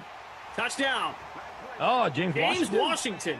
Only $5,000, I think, to roster in the flex because I had him in my roster and then I realized I had enough money to upgrade. Looks like Deontay Johnson was not an upgrade. You are right about the salary. Look how open he is. Broncos didn't even feel like covering him. Washington, the wide receiver 3. Juju's the 1. Johnson's the 2. Well, it's just his 10th TD here this season. How much did you guys talk about Julian Edelman and his Hall of Fame candidacy? You know something? We didn't even get into the Hall of Fame part. Only because I'm looking at Albert Breer's tweet, and he says, the question is going to sound disingenuous. I promise it's not. If you're going to vote for Eli Manning for the Hall of Fame, shouldn't you vote for Julian Edelman getting in? To me, their cases are basically the same. It's the Lynn Swan case. If they were so good in the playoffs, I guess here's the argument for Eli that can't be made for Julian because his numbers just aren't anywhere near some of those other receivers, is that Eli still has like 50 or 60,000 passing yards. Because he played so long, right? Right. I mean, here, if I were to look, I think Big Ben's 7th all time. Obviously, they were in the same draft with Phillip Rivers. Well, how would you equate that to... Yeah, but shelf lives for quarterbacks are different than receivers. Absolutely, but against other receivers and his contemporaries, but guys like Steve Smith, Andre Johnson, Anquan Bolden, right? We could just go down the list of receivers that were more prolific in the regular season and went to more Pro Bowls. He never went to a Pro Bowl. He would have 2 years ago, but he got surgery instead. So I think it's hard to put a guy in the Hall of Fame that never went to a Pro Bowl. I understand that Pro Bowls can be a little whatever. Eli's currently 8th all-time in passing yards, 57,000. He's behind Big Ben. He's ahead of Matt Ryan. Matty Ice is at 55,767. Eli's 57,023. So Ryan will pass him. Elway will sit firm in 10th, and then Aaron Rodgers will pass Elway undoubtedly. And it's a question of how high on the list he'll get to. Phillip Rivers is 5th all time. Phillip Rivers is a more interesting Hall of Fame case to me, I think. He's throwing the 5th most passing yards, and we could look at other passing stats, and I realize we started talking about Edelman, and now we're into quarterbacks. But I just don't know. If I'm a Hall of Fame voter, I don't know how many receivers I have to get to before I'm putting Edelman in. And I think the number's high. I think it's those guys I mentioned. I think it's still Torrey Holt, and there's probably a couple more that I'm missing. Hines Ward. Yeah, I'm pretty much with you. I'll say this, and I'm biased. I know I'll go there. I'm biased, but he's one of those guys, Julian Edelman. I would take him on my team any day of the week. Sure. In terms of how he fights and just big moments, right? But that's not the question. I think, in my opinion, should he be in the Hall of Fame? I do, but he won't, and I get why he won't. So I'm not going to be, like, outraged if he doesn't. He will make the team Hall of Fame, which, like, who cares, right? Like, we're all here for the general NFL, not our individual. Well, yes, we are here for individual teams. But no, he's not a Hall of Famer. Would I take him over a lot of other guys? I would, but based on the resume, you got to look at the resume. It's a no. But, it's close, but it's a no. He's not getting And so in. I just pulled up touchdowns, too. Eli's currently 9th. He's behind Rodgers and Big Ben. Matty Ice is 10th. Tarkenton and Elway 11th and 12th. So Eli will drop from 9th to 10th, assuming that Matty Ice throws 19 touchdowns this year, or 20, I guess, to jump ahead. Mm-hmm. He's 19 behind him. And if he doesn't do that, he certainly will in the next couple of years. Here, receiving touchdowns. I just have a top 10. And these are receiving yards? Receptions. Certainly, Julian Edelman's nowhere near that, but I'm curious where he even ranks all time in any of these stats. And it's not going to be very high. Let's ask the chat. Let's do it like a buzzword style. Julian Edelman, NFL Hall of Fame, yes or no? Let's get a survey going here. Let's read the room.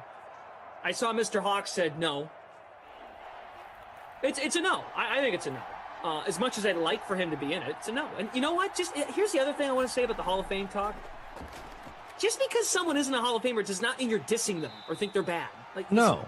I'm a small hall. I'm more in favor of a small hall. Well, it's tricky, right? Because when you talk to you about the Hall of Fame in any sport, they'll say, can you write the history of the game without this player? And I can argue that very easily you cannot without Julian Edelman because of how good he was in the playoffs, and especially in that comeback against Atlanta, that catch.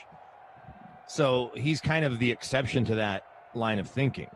But as I'm going down the list of all-time receiving yards, I may have missed him already, but he's not in the top 100, I don't think.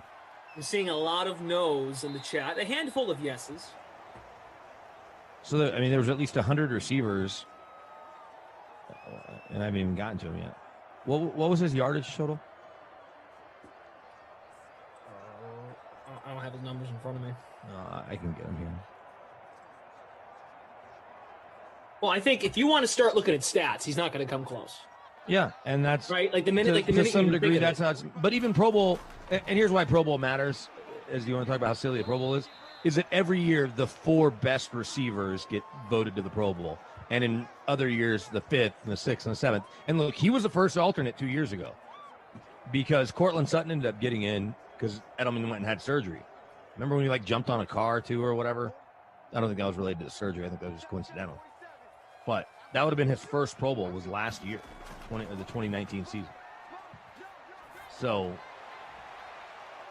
I say all that to say that any of these guys ahead of him stat-wise also have just been to the Pro Bowl, which meant at some point they were considered one of the 4 best receivers in the league. Right. I'm pretty sure Wes Welker went to a Pro Bowl. Wes Welker's 51st all-time in yards. Is Wes Welker a Hall of Famer ahead of Julian Edelman? To the people that are saying yes, understand by saying yes, you're really stretching your margins for who should make the Hall of Fame. And that's what it comes down to for me. Really, really, really, really, really good player. It's not a Hall of Famer. So here are receivers that are just in the top 20-ish that aren't in the Hall of Fame currently.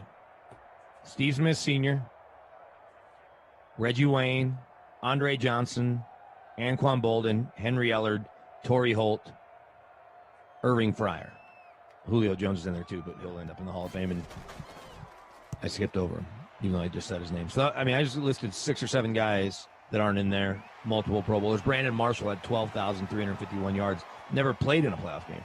Hines Ward had 12,000 yards. Was a Super Bowl MVP, I'm pretty sure. Right? Was Hines Ward a Super Bowl MVP? I think he was. In 06? Yeah. Against Seattle? Yeah. Yep. So Hines Ward has the numbers, and he has 1,000 catches, and he's not in the Hall of Fame yet, or even hasn't even been a finalist.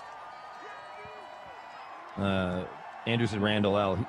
I think you're thinking of Santonio Holmes. Was it the other time? Oh, with Pittsburgh against Arizona. Yeah, you might be right. Okay. And Santonio Holmes is definitely not a Hall of Famer, and no one's pretending like he would be. Right.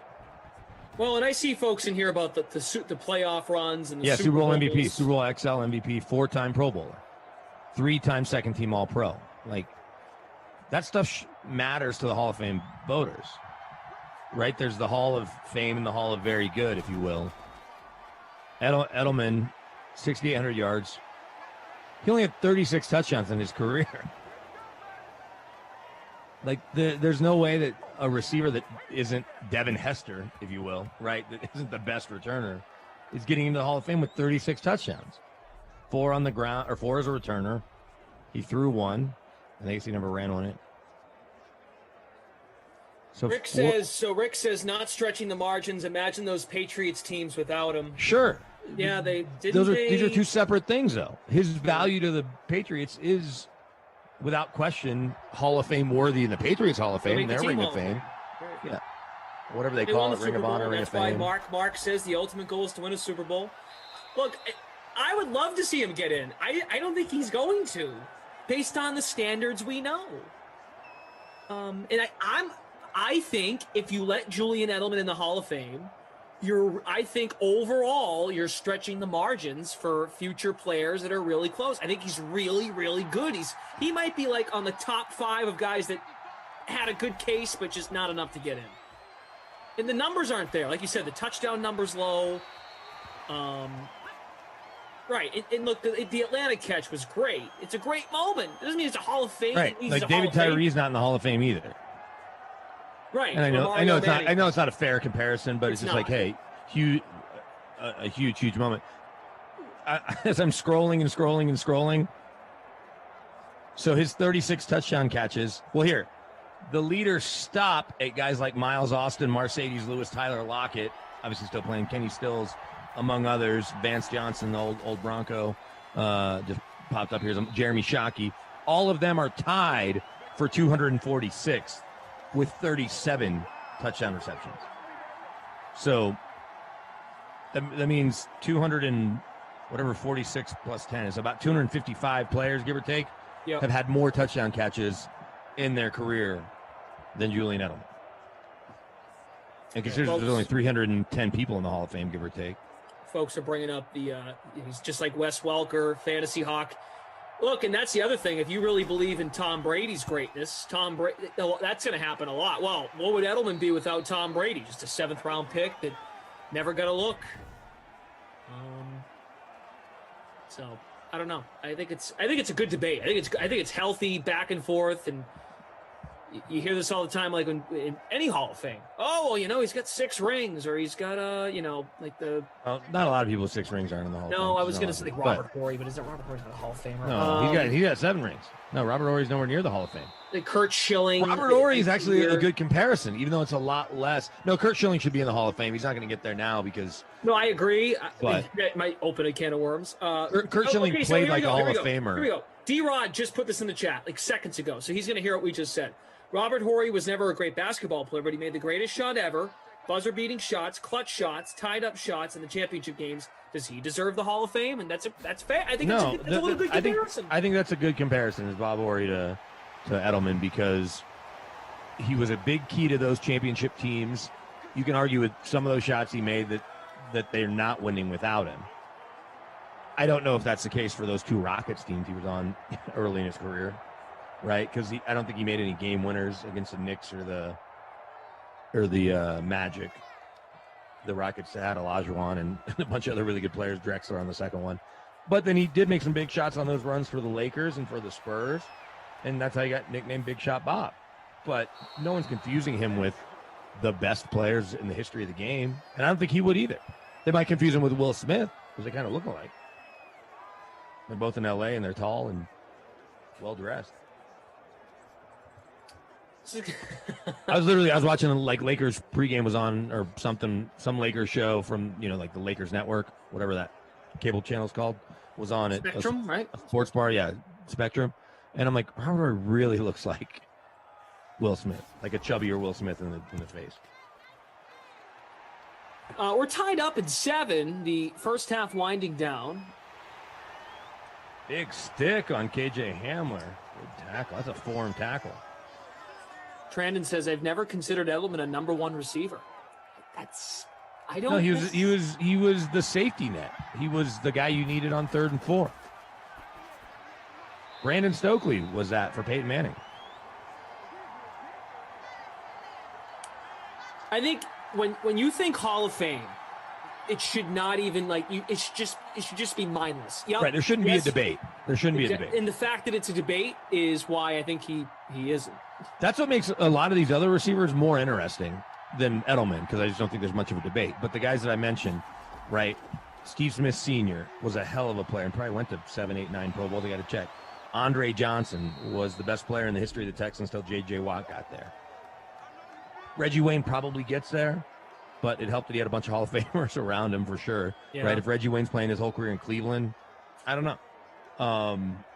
Who else am I missing? Anquan Bolden, Hines Ward. Like, are they without debate or without much thinking? Are you like, yep, those guys are like when you watch highlights on Sundays when those guys were playing, we're like, yeah, I mean that guy is just a cut above. I think with Andre Johnson, I thought that the other guys, Steve Smith at times, what a terrible kick by Brandon McManus. I don't think that's indicative of Brandon McManus' range. That's why he's the 2nd or 3rd highest paid kicker in football. But that was not good. So I'll let you answer that though. Oh, it was a 60-yarder. Oh, okay. Well, 60-yarder. Even still, I mean, McManus has one of the biggest legs in football. All those guys I just mentioned, when you think Hall of Fame, Steve Smith Sr., Andre Johnson, Reggie Wayne, who else did I mention? Anquan Bolden, Hines Ward. Any of those 5, you're like, yep, they're Hall of Famers. Just be happy you're not working with Kaufman, because he comes up at 8 o'clock with freeze pops. Oh my God, that's going to be fun. Kauf has already put on Twitter that Edelman's a Hall of Famer. So this will be fun if you guys want to do this again. Sure. But those 5 guys that I just mentioned, are any of those 5 Hall of Famers to you? Andre Johnson to me is the easiest one. You said Bolden. Johnson, Bolden, Reggie Wayne, who's been a finalist. I skipped Torrey Holt. Torrey Holt to me is a Hall of Famer. Like, I don't have to think about it. Steve Smith, and there was one more that I'm already forgetting that I mentioned. Oh, Hines Ward. Hines Ward. Like, remember, especially when everybody was really dialed into Chris Berman and Tom Jackson's show, right?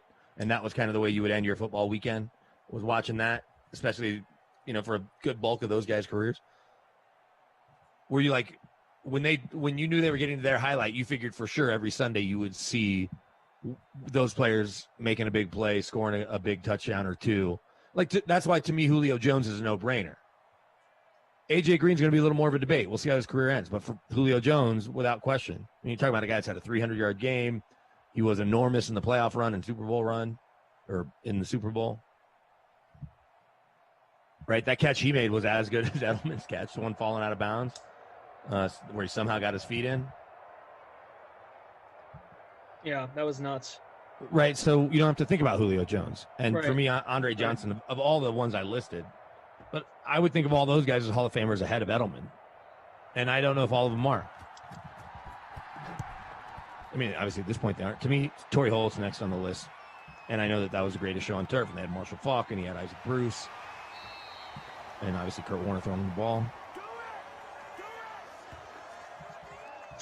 Yeah, they're all just kind of like, they all kind of go, they blend together. It's kind of it's a blending mix. You would have taken all of them. Steve Smith Sr., 5-time Pro Bowler, 2-time All-Pro, first team, 1-time second-team All-Pro.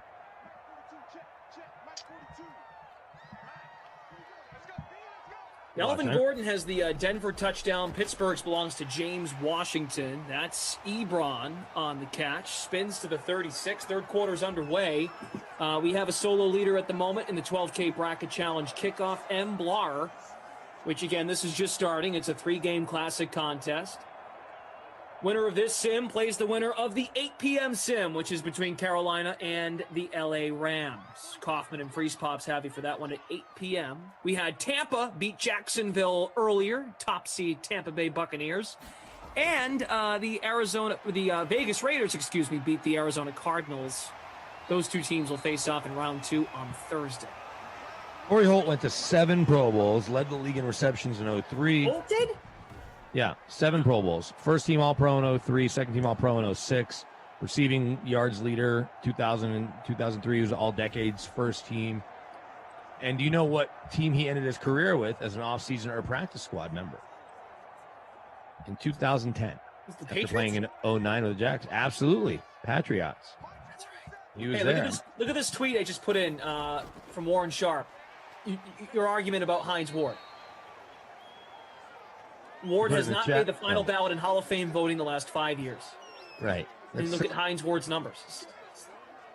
And he was a Super Bowl MVP. Look at it. It's nuts. And Hines Ward blows him out of the water.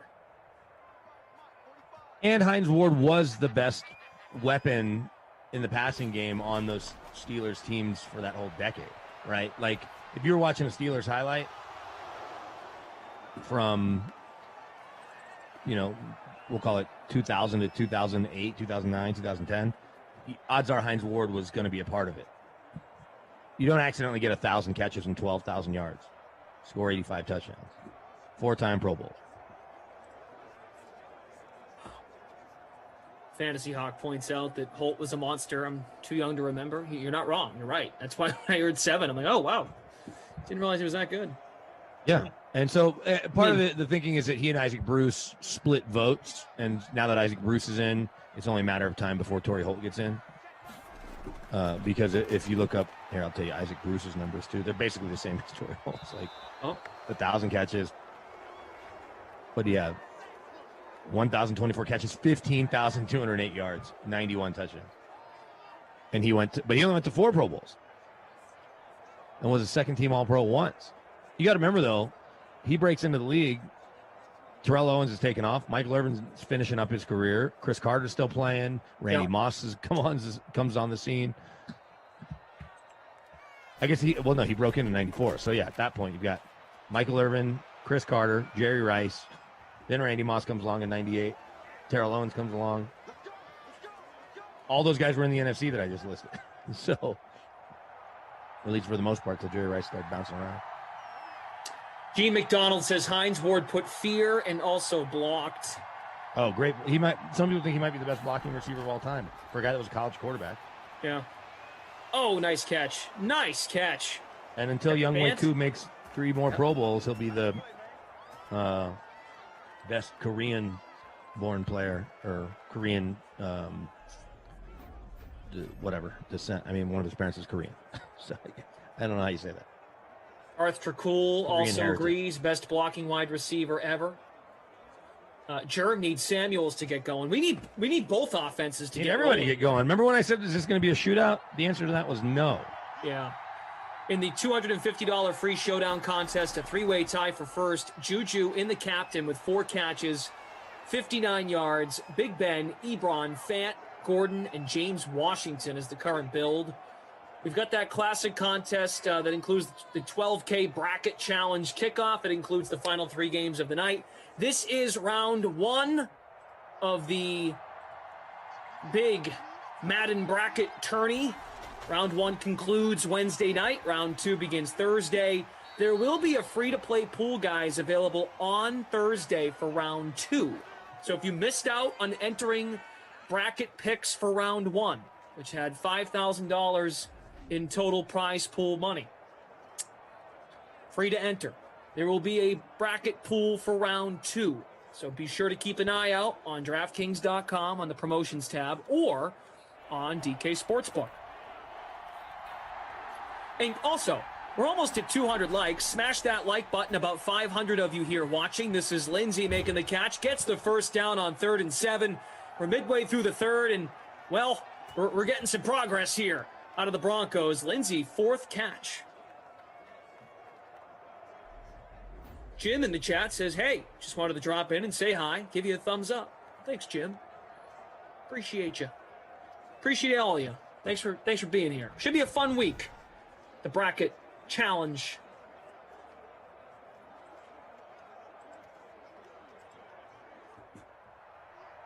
BK Glash, producer Michael, got Andrew here on the ones and twos. Zach from the Game Ops team. Oh, Lindsay, nice run. Justin Craven says hello. John, Rick Welsh. Rick says Rice is the best player to ever step on the field in any position.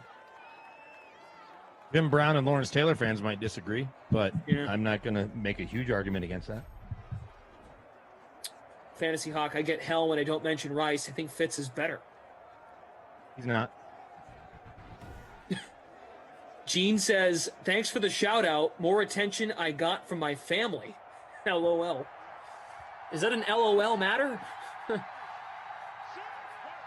No problem, Gene. Nicholas Pride, Bo Jackson, Deion Sanders, best athletes ever. Yes. No one's arguing that. Jim Thorpe was pretty good too, but he didn't play that long in the NFL, I don't think. Also, if you guys missed it, something that did come out right about when the Sims started, Edelman did announce that he retired. So we're not going off of the Ian Rappaport report about the contract termination. Edelman came out in a video, it was like a 4-minute video that he's done. Bill Belichick, Robert Kraft, Patriots coach and owner respectively, put out statements. So that is, it feels real. And he's actually, I mean, I was saying this last Sim, I didn't believe the whole going to Tampa thing. Like, I think he's done. The injury, lower body, I'm pretty sure it's the knee. He won't be ready. There's a chance producer Andrew said, well, what if it's November and he feels better? Does he sign a 1-year deal with Tampa? I said, okay, maybe. But I think he's done. Maybe he would. I don't know. Maybe I'm nuts. I said last Sim, maybe I'm an idiot. Maybe he will. Hey, as we're talking Edelman contemporaries, Hines Ward and the Steelers and Tampa, let's wrap it all into, is Antonio Brown a Hall of Famer? Because his career is more interesting from a is he a Hall of Famer question. You talk about a guy that was dominant, and he's going to be an all-decade team for 2010 to 2019, whatever this decade's going to be called. 4-time first-team All-Pro, second-team All-Pro, 7-time Pro Bowler, twice led the league in receptions, twice led the league in receiving yards. And in 2018, led the league in receiving touchdowns. Oh, he did already make the all-decade. I guess I already did it. Yeah, 2010 to 2019. It's called the 2010s all-decade team. Is Antonio Brown a Hall of Famer? He got 886 receptions, so he's obviously still 114 short of 1,000. He's got 11,746 yards, 84 touchdowns. He certainly won't be first ballot based on, who he is. But not at this point. And now he's a Super Bowl champ. Is Antonio Brown a Hall of Famer? Yeah, it's and he just won a Super Bowl, caught a touchdown in the Super Bowl. Yep. Which helps. That's like kind of icing on the cake kind of stuff. You can say, oh yeah, he's a Super Bowl champion, and he was impactful in the game. He did not play in the NFC Championship, right, due to injury? Yeah, that sounds right. I don't know. I don't want to say, like, he looked... See, so Antonio Brown, the way he looked with Tampa, didn't he look a step slow? But as I say that, I realize him a step slow is still better than a lot of other receivers. Especially when you're... Now, is he even signed yet? Nope. He's they're still going back and forth with the Bucs. That's right. Gene says he needs 3 more years of stat building. I don't think Tampa's the right place for that. I maybe it could if the Bucs break a bunch of records and just keep feeding everybody evenly. Maybe, I don't know, but I feel like that's why I would have loved to see him in like Baltimore or something.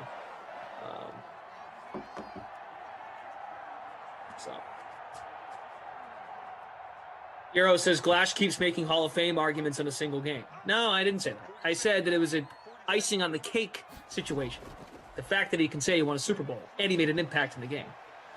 Because he could have just been a sidecar and not play in the game and still have a Super Bowl. Yeah, like Gronk has one of those. Yeah. Right? Right, exactly, when he was hurt. Yeah. Not this past one. No, not this past. But Gronk has what, 3 or 4 rings? 4 rings? Yeah, that's a good point. Carter says, Antonio Brown, Hall of Famer without a doubt. No thinking about it at all. Just the only thing that's going to hurt him is journalists and writers don't like him. Well, but the eye test question that the eye test idea that you brought up, right? There's no thought. He absolutely is. When you think about Antonio Brown and his dominant play in Pittsburgh, it's without question that he's played like a Hall of Famer for a whole decade. Yeah. Yeah. River Rat on Twitch. Brown's play deserves it. The person, not so much. Okay, but you're not. I think there's some bylaws that talk about the way you conducted yourself, right? Or whatever, guidelines. But considering that the Hall of Fame doesn't have actual criteria other than something like, represented yourself in the game well, it's like really vague wording. It's not this number of catches, this number of yards. I think ultimately Antonio Brown will get in. And depending on when he's eligible, the voting body will start to turn over a little bit. It should get younger.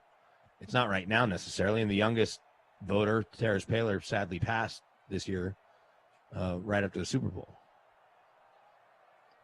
But and so I'm saying that to say that Antonio Brown's candidacy may not be as hurt by older writers that don't like him. Yeah. Not that younger writers necessarily like him either, but I think just like you see with baseball, don't take things as personally as some older sports writers or sports reporters do.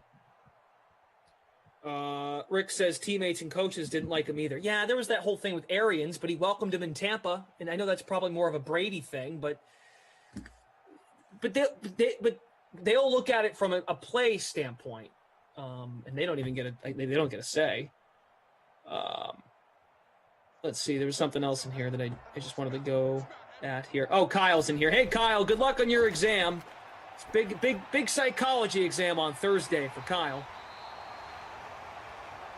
Zachariah says, one of the key measures of a Hall of Fame career is whether a player was ever among the very best at his position. Antonio Brown was for sure. Edelman never was.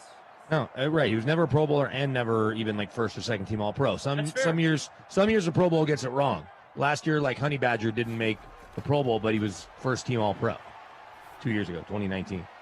Oh, nice catch. Nice throw. Is that my man Deontay? Nope. That's Juju.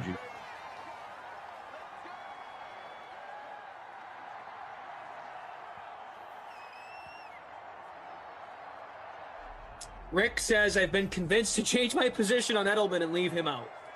He was a really, really, really good player.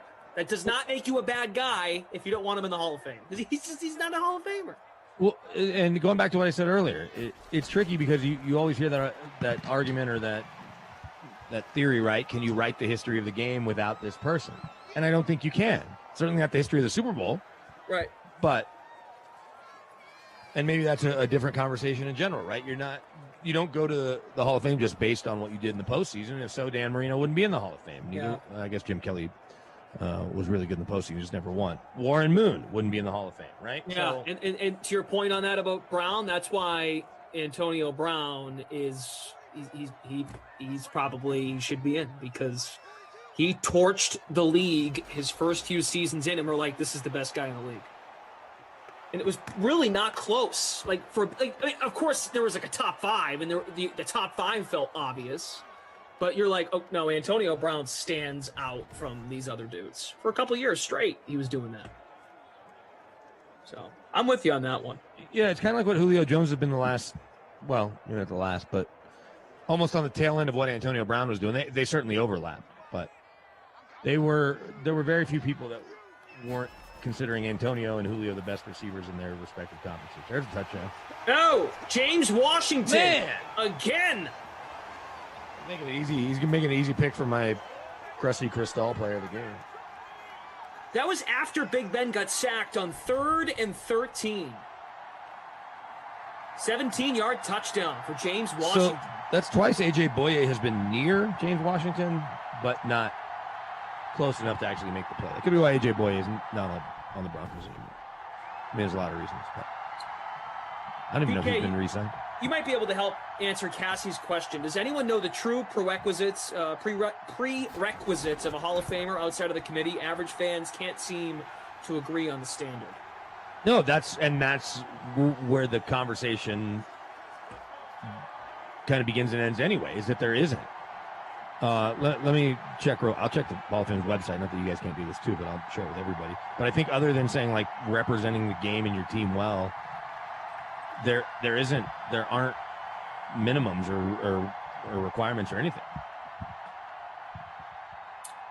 So, by the way, the Washington touchdown, he should be popping up here any second. There he is. 7.3% in the 12K bracket challenge kickoff. It's the late classic contest, $10 entry. The winner of this sim plays the winner of the next one, Carolina and the Rams. Pittsburgh is the 9 seed, Denver's the 24 seed, and the next sim, Carolina's the 25, and the Rams are the 8.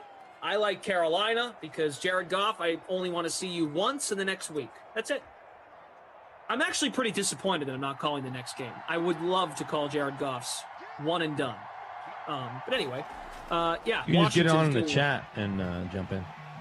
I will. I will check in the fourth quarter to see how bad Jared Goff is ruining your lives. And if I'm wrong, I'll come in and admit I was wrong. We're almost at 200 likes, guys. About 500 of you here taking in the Madden bracket tourney action. Oh, TJ Watt, second Drew Lock there. I just got a text from Koff about our NBA contest that I'm likely not playing. He said lock in 40. I said I can't play you based on your silly Edelman take. You'll see. Ooh. See what? See him not get in the Hall of Fame?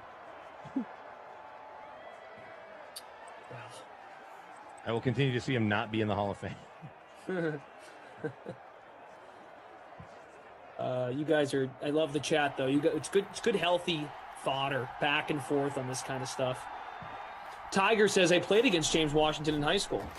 Nice. Is James he was Washington a senior. from Dallas? I was a senior. He was a freshman on varsity at Stanford High School.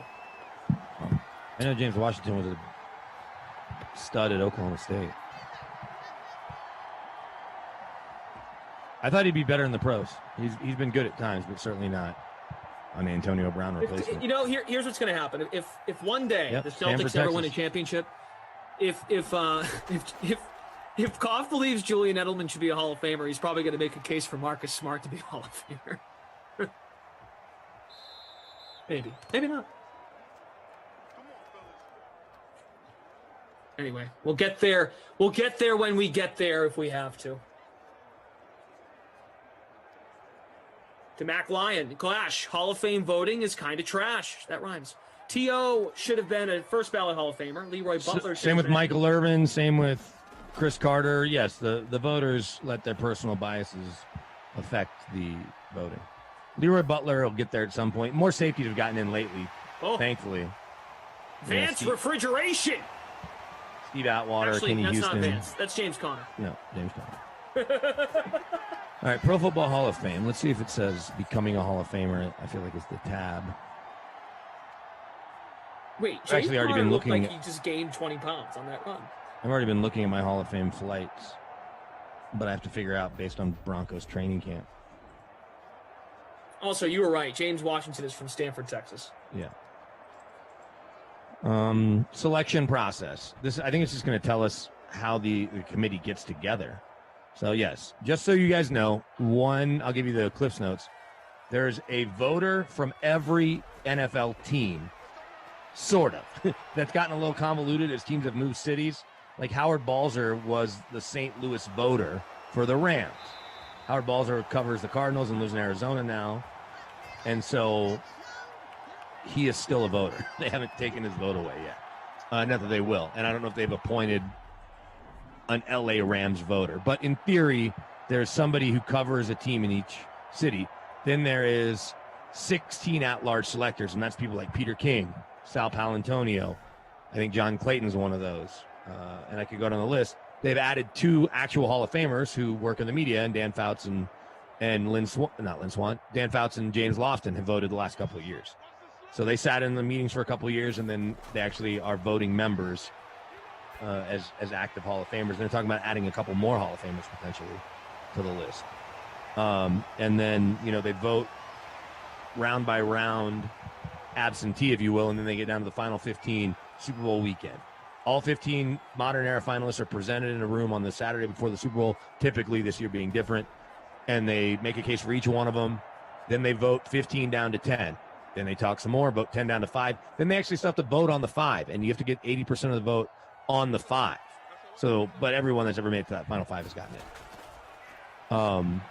But it doesn't say, it just tells you how they get voted. It doesn't tell you, coach contributed. Yeah, it doesn't say what the criteria is. It just it's these are all just points of order if you go to the Hall of Fame's website.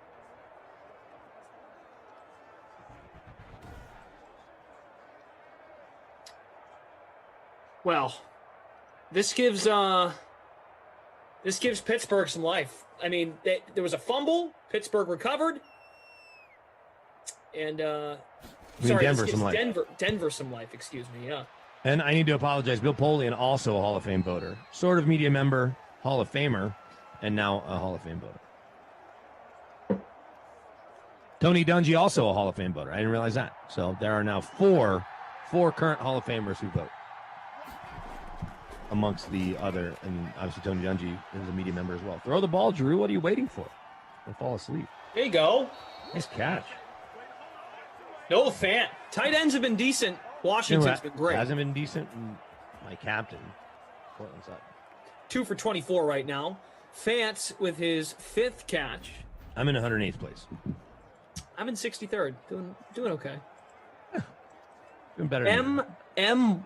Blaher is in the lead for the 12K bracket challenge kickoff. 3K to first place. It's a paid contest for our Madden bracket challenge, our Madden bracket tourney. Rostered Big Ben, Juju, Washington, Ebron, Fant, Steelers D. Steelers D in that contest, 51% owned. Drew Lock missed a wide open Philip Lindsay. Bad miss. Lindsay was running wide open and had an easy first down. Are you you're done for tonight after this one? I'm done. I got 1 tonight, 2 tomorrow, 1 Thursday. Kind of a light week for me. And then that game you picked up Sunday, I volunteered, but you got it instead. So with my mom in town, no big deal. I'm not sweating it by any means. Wow, yeah. you were gonna make me feel bad for a second. No, not at all. Oh, okay. Light week, which is fine. Corey needs the Hamler. The funny thing is, so there's obviously less Sims or whatever, but now that we have the nanny, I can definitely do Sims during the day and not, have to navigate dinner time and bedtime with these kiddos. Oh, I see. But all 4 of my games this week are at night. I guess this one right now is technically, this is daytime here, I guess, because it'll end right about 5 o'clock. Looking at the baby monitor, even though my mom's upstairs, everybody's still sleeping on their afternoon naps. So she's got it easy right now. And we're getting rain and snow kind of all week. So that kind of stinks. No softball for me on Wednesday, unfortunately. If the forecast holds. Here's Locke on 3rd and 10. Need it. You got to throw it, Drew. Need it, Drew. You can't take a sack. There you go. Didn't. And he got him. First down. And there's a penalty? Oh, no, 2-minute warning. That's it. It was a really quick cut, so hopefully we see on the animation who caught that pass. Let's see if we can blow it up. Check it. Come on, Drew. Who'd you throw it to? Someone came back to the ball. I didn't catch the number. Bring it up here on my... There's Sutton. I didn't either. That happened really fast, and I even watched it on the replay on YouTube. We'll check the stats out when the game ends, of course. Once again, the winner of this sim takes on the winner of the next sim between Carolina and the Rams. We know that the Bucs beat the Jags in the first game, and the Raiders beat the Cardinals. Those two will face off Thursday in round 2. Lock to the end zone. We have a flag. Cortland Sutton. It's Sutton. But what's the flag? Roughing the passer?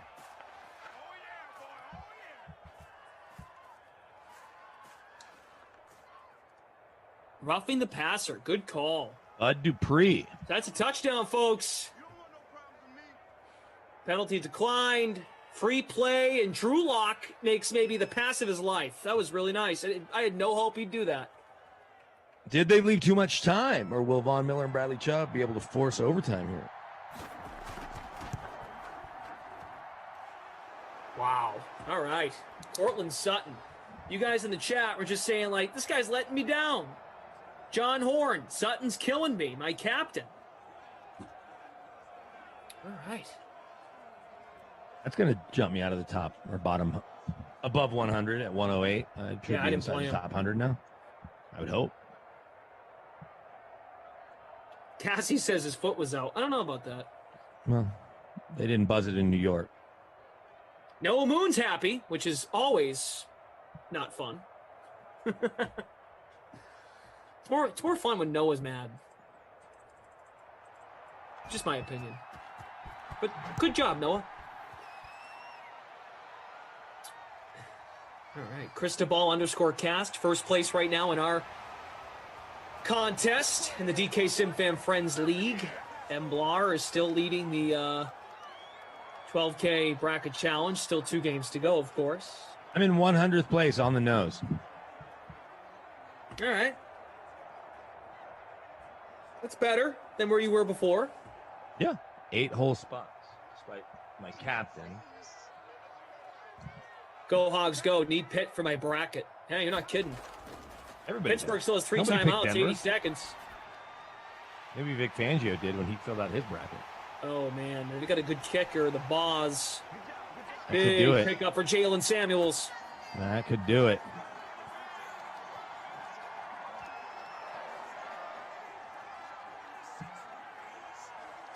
Go Hogs go. Hat trick for Washington, please. Hey, Very it's good nice. to have you with us, guys. We're almost there at 200 likes. So if you haven't hit that like button, let's get there. Let's just get to 200. Only need 20 of you to make that like button blue. All timeout. Von Miller was beaten down on Big Ben, but he gets it away there and takes a big hit.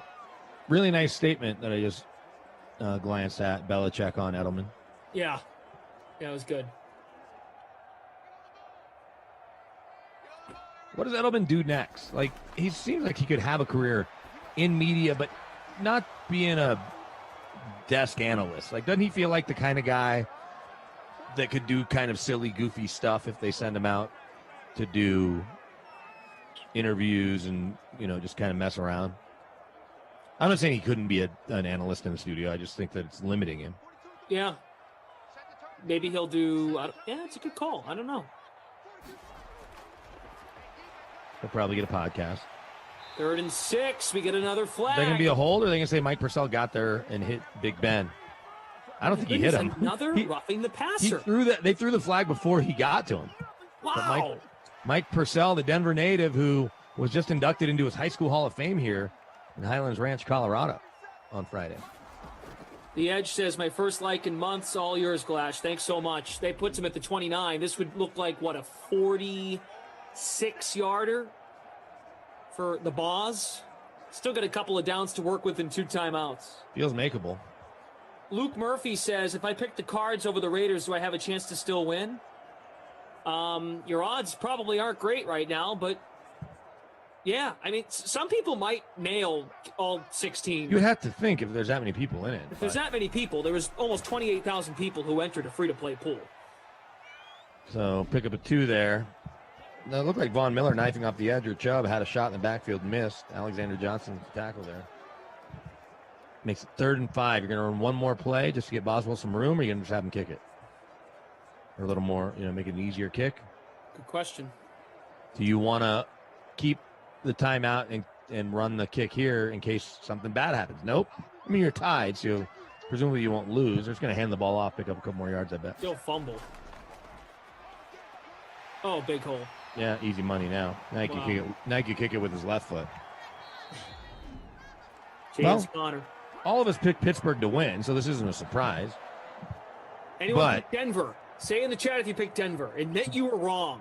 But as we saw with Pittsburgh in real life, if this is the effort we're going to get from them in this bracket tournament, they will not be long for this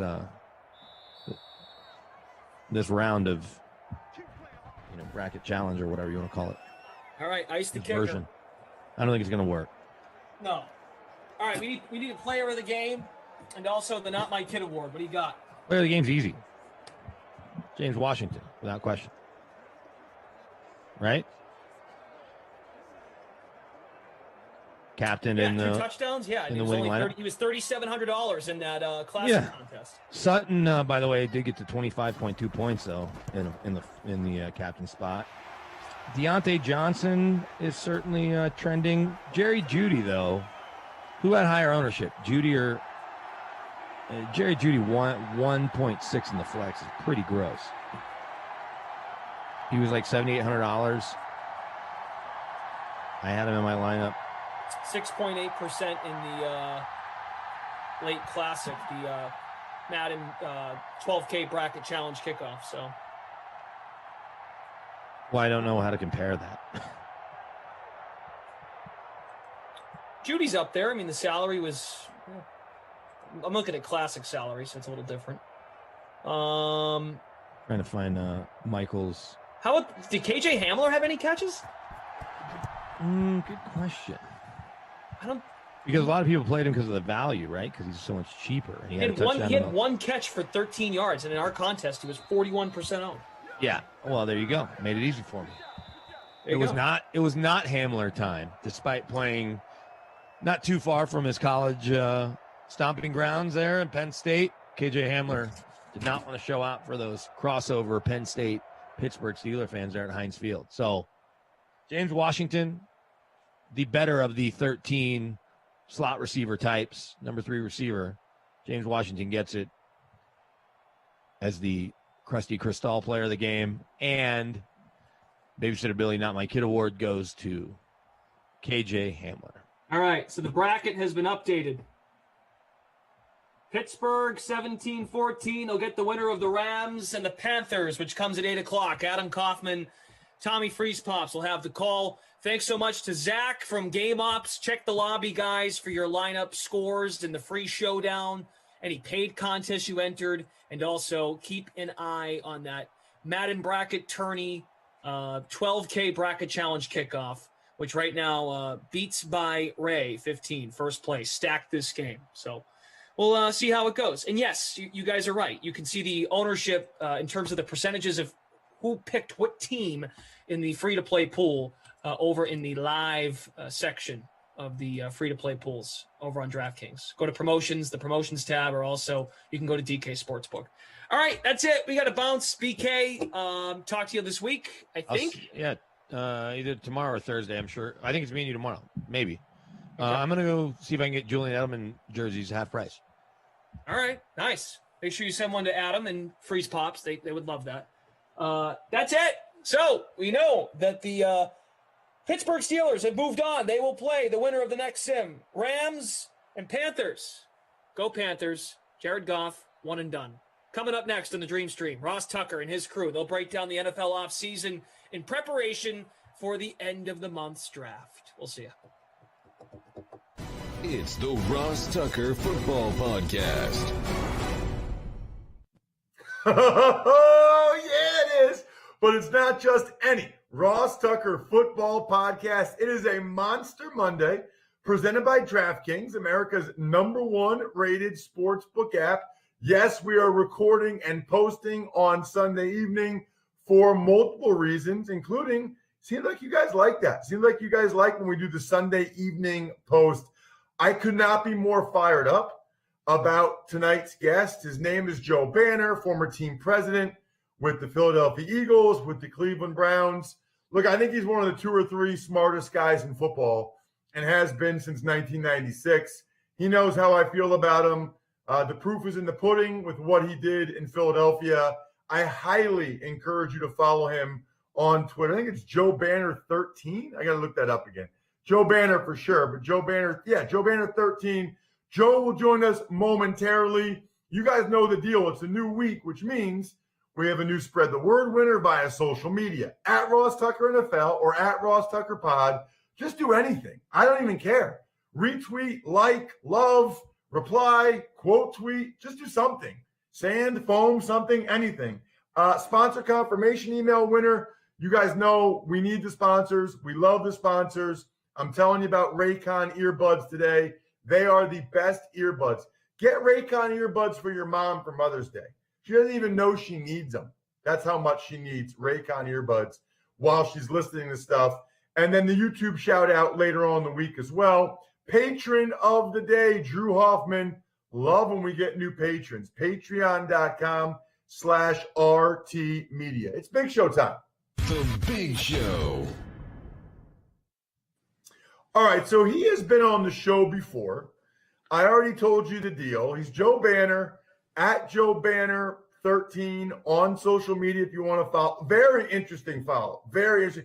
Joe tweets about some stuff. I've got no idea what he's talking about in the Middle East and stuff. But that's, Joe, I hope you know what you're talking about with the stuff in the Middle East, because you are my only source of information for anything going on in Israel. So if you're wrong, I'm totally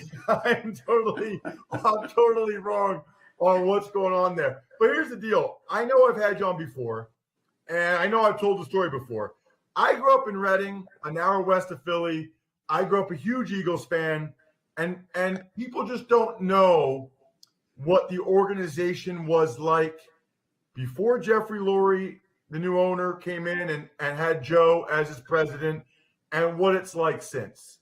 Even though they had some on-field success with Buddy Ryan and Ray Rhodes or whatever, or even before that, the reality is it was not a top half of the league organization. It just wasn't. The stadium, the facility, everything.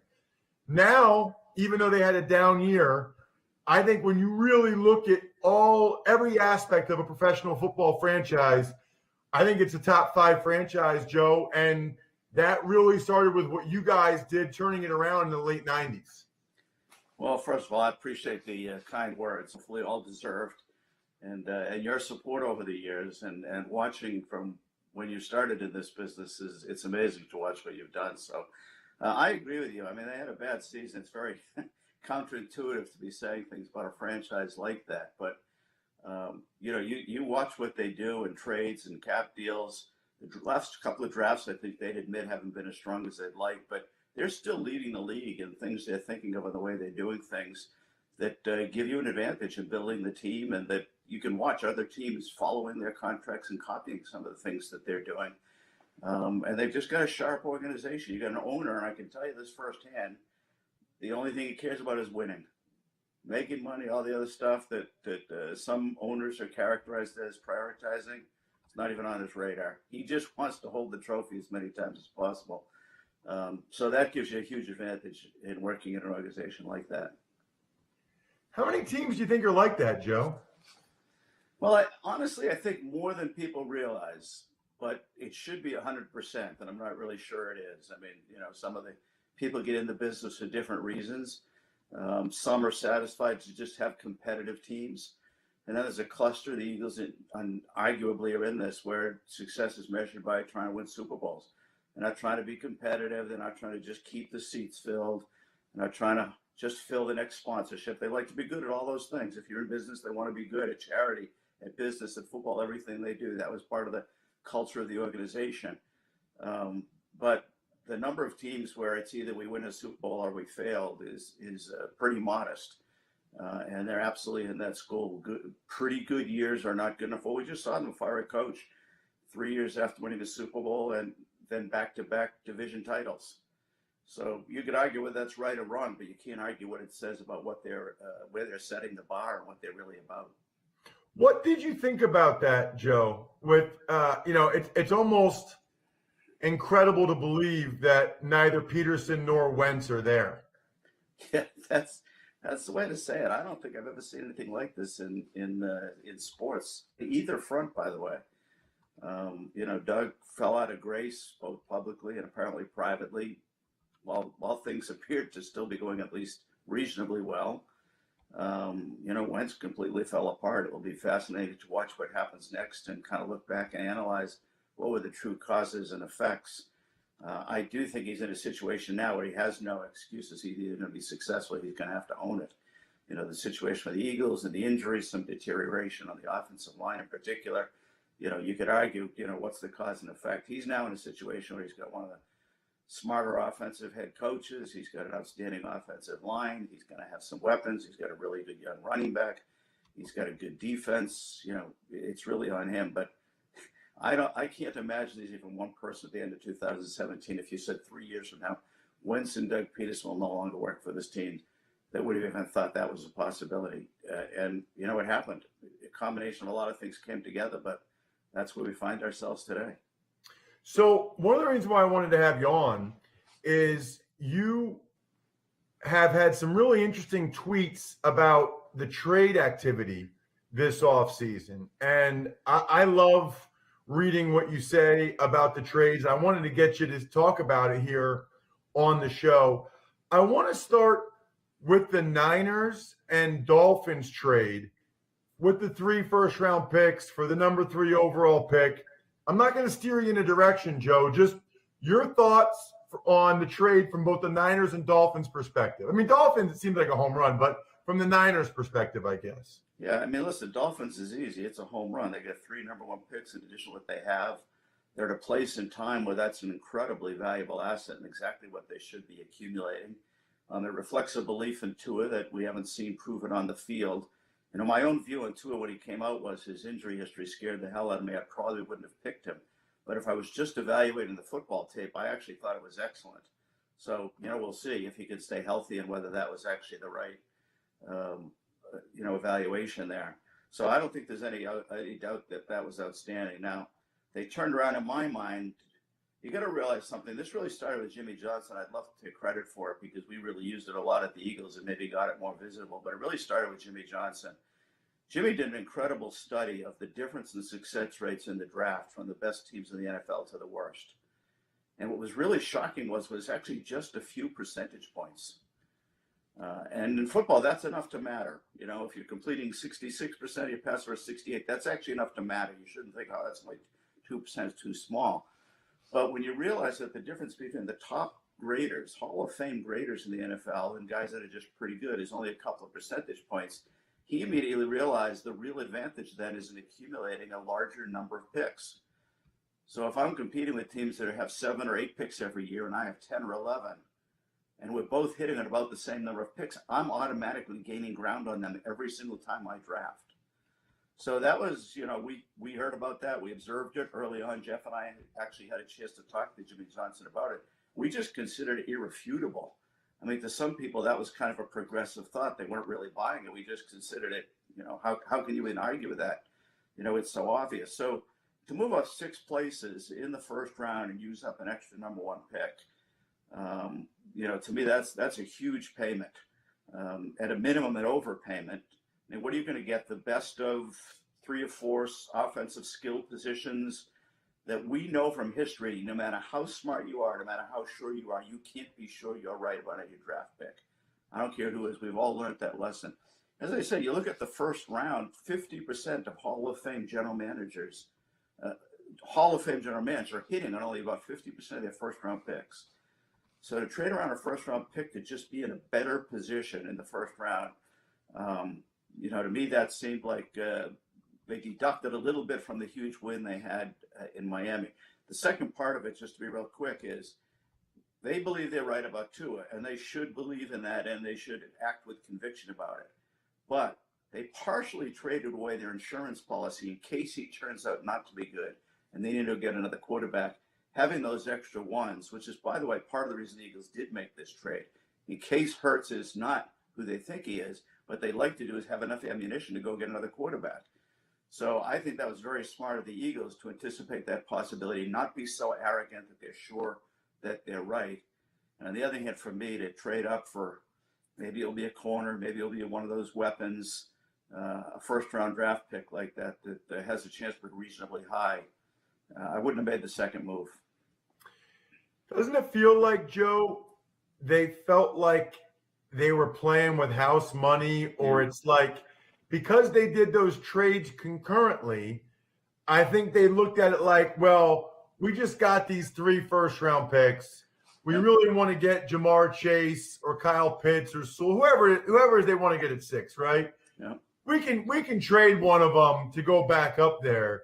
Whereas I would submit to you, and it sounds like you're on the same page, you have to look at every transaction as a totally distinct and separate business decision. I feel like they tied those two together and they made a mistake in the valuation as a result. We're 100% in agreement. Remember, it's the Dolphins not too long ago that traded a 1 and a 2 to go from 12 to 3. And they used it to pick a defensive end who ended up being a bust. So they used a first and a second round pick to get a player that would be a bust. To me, the picking of the player is a separate thing. That's how good an evaluator you are. The trade is, are you getting fair value, which hopefully then you use wisely.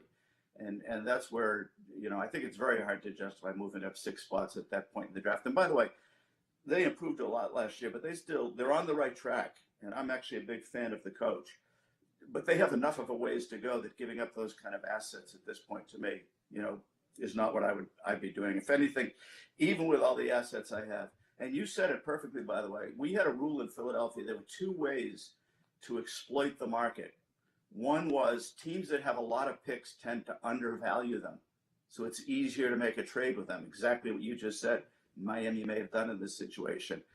You got to be very, very careful and never losing sight of what the value is, and then, cheapening something just because you have a lot of it.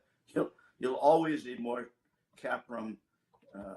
It's not too long ago, by the way, the 49ers were a team with over $100 million in cap room. The new coach came in.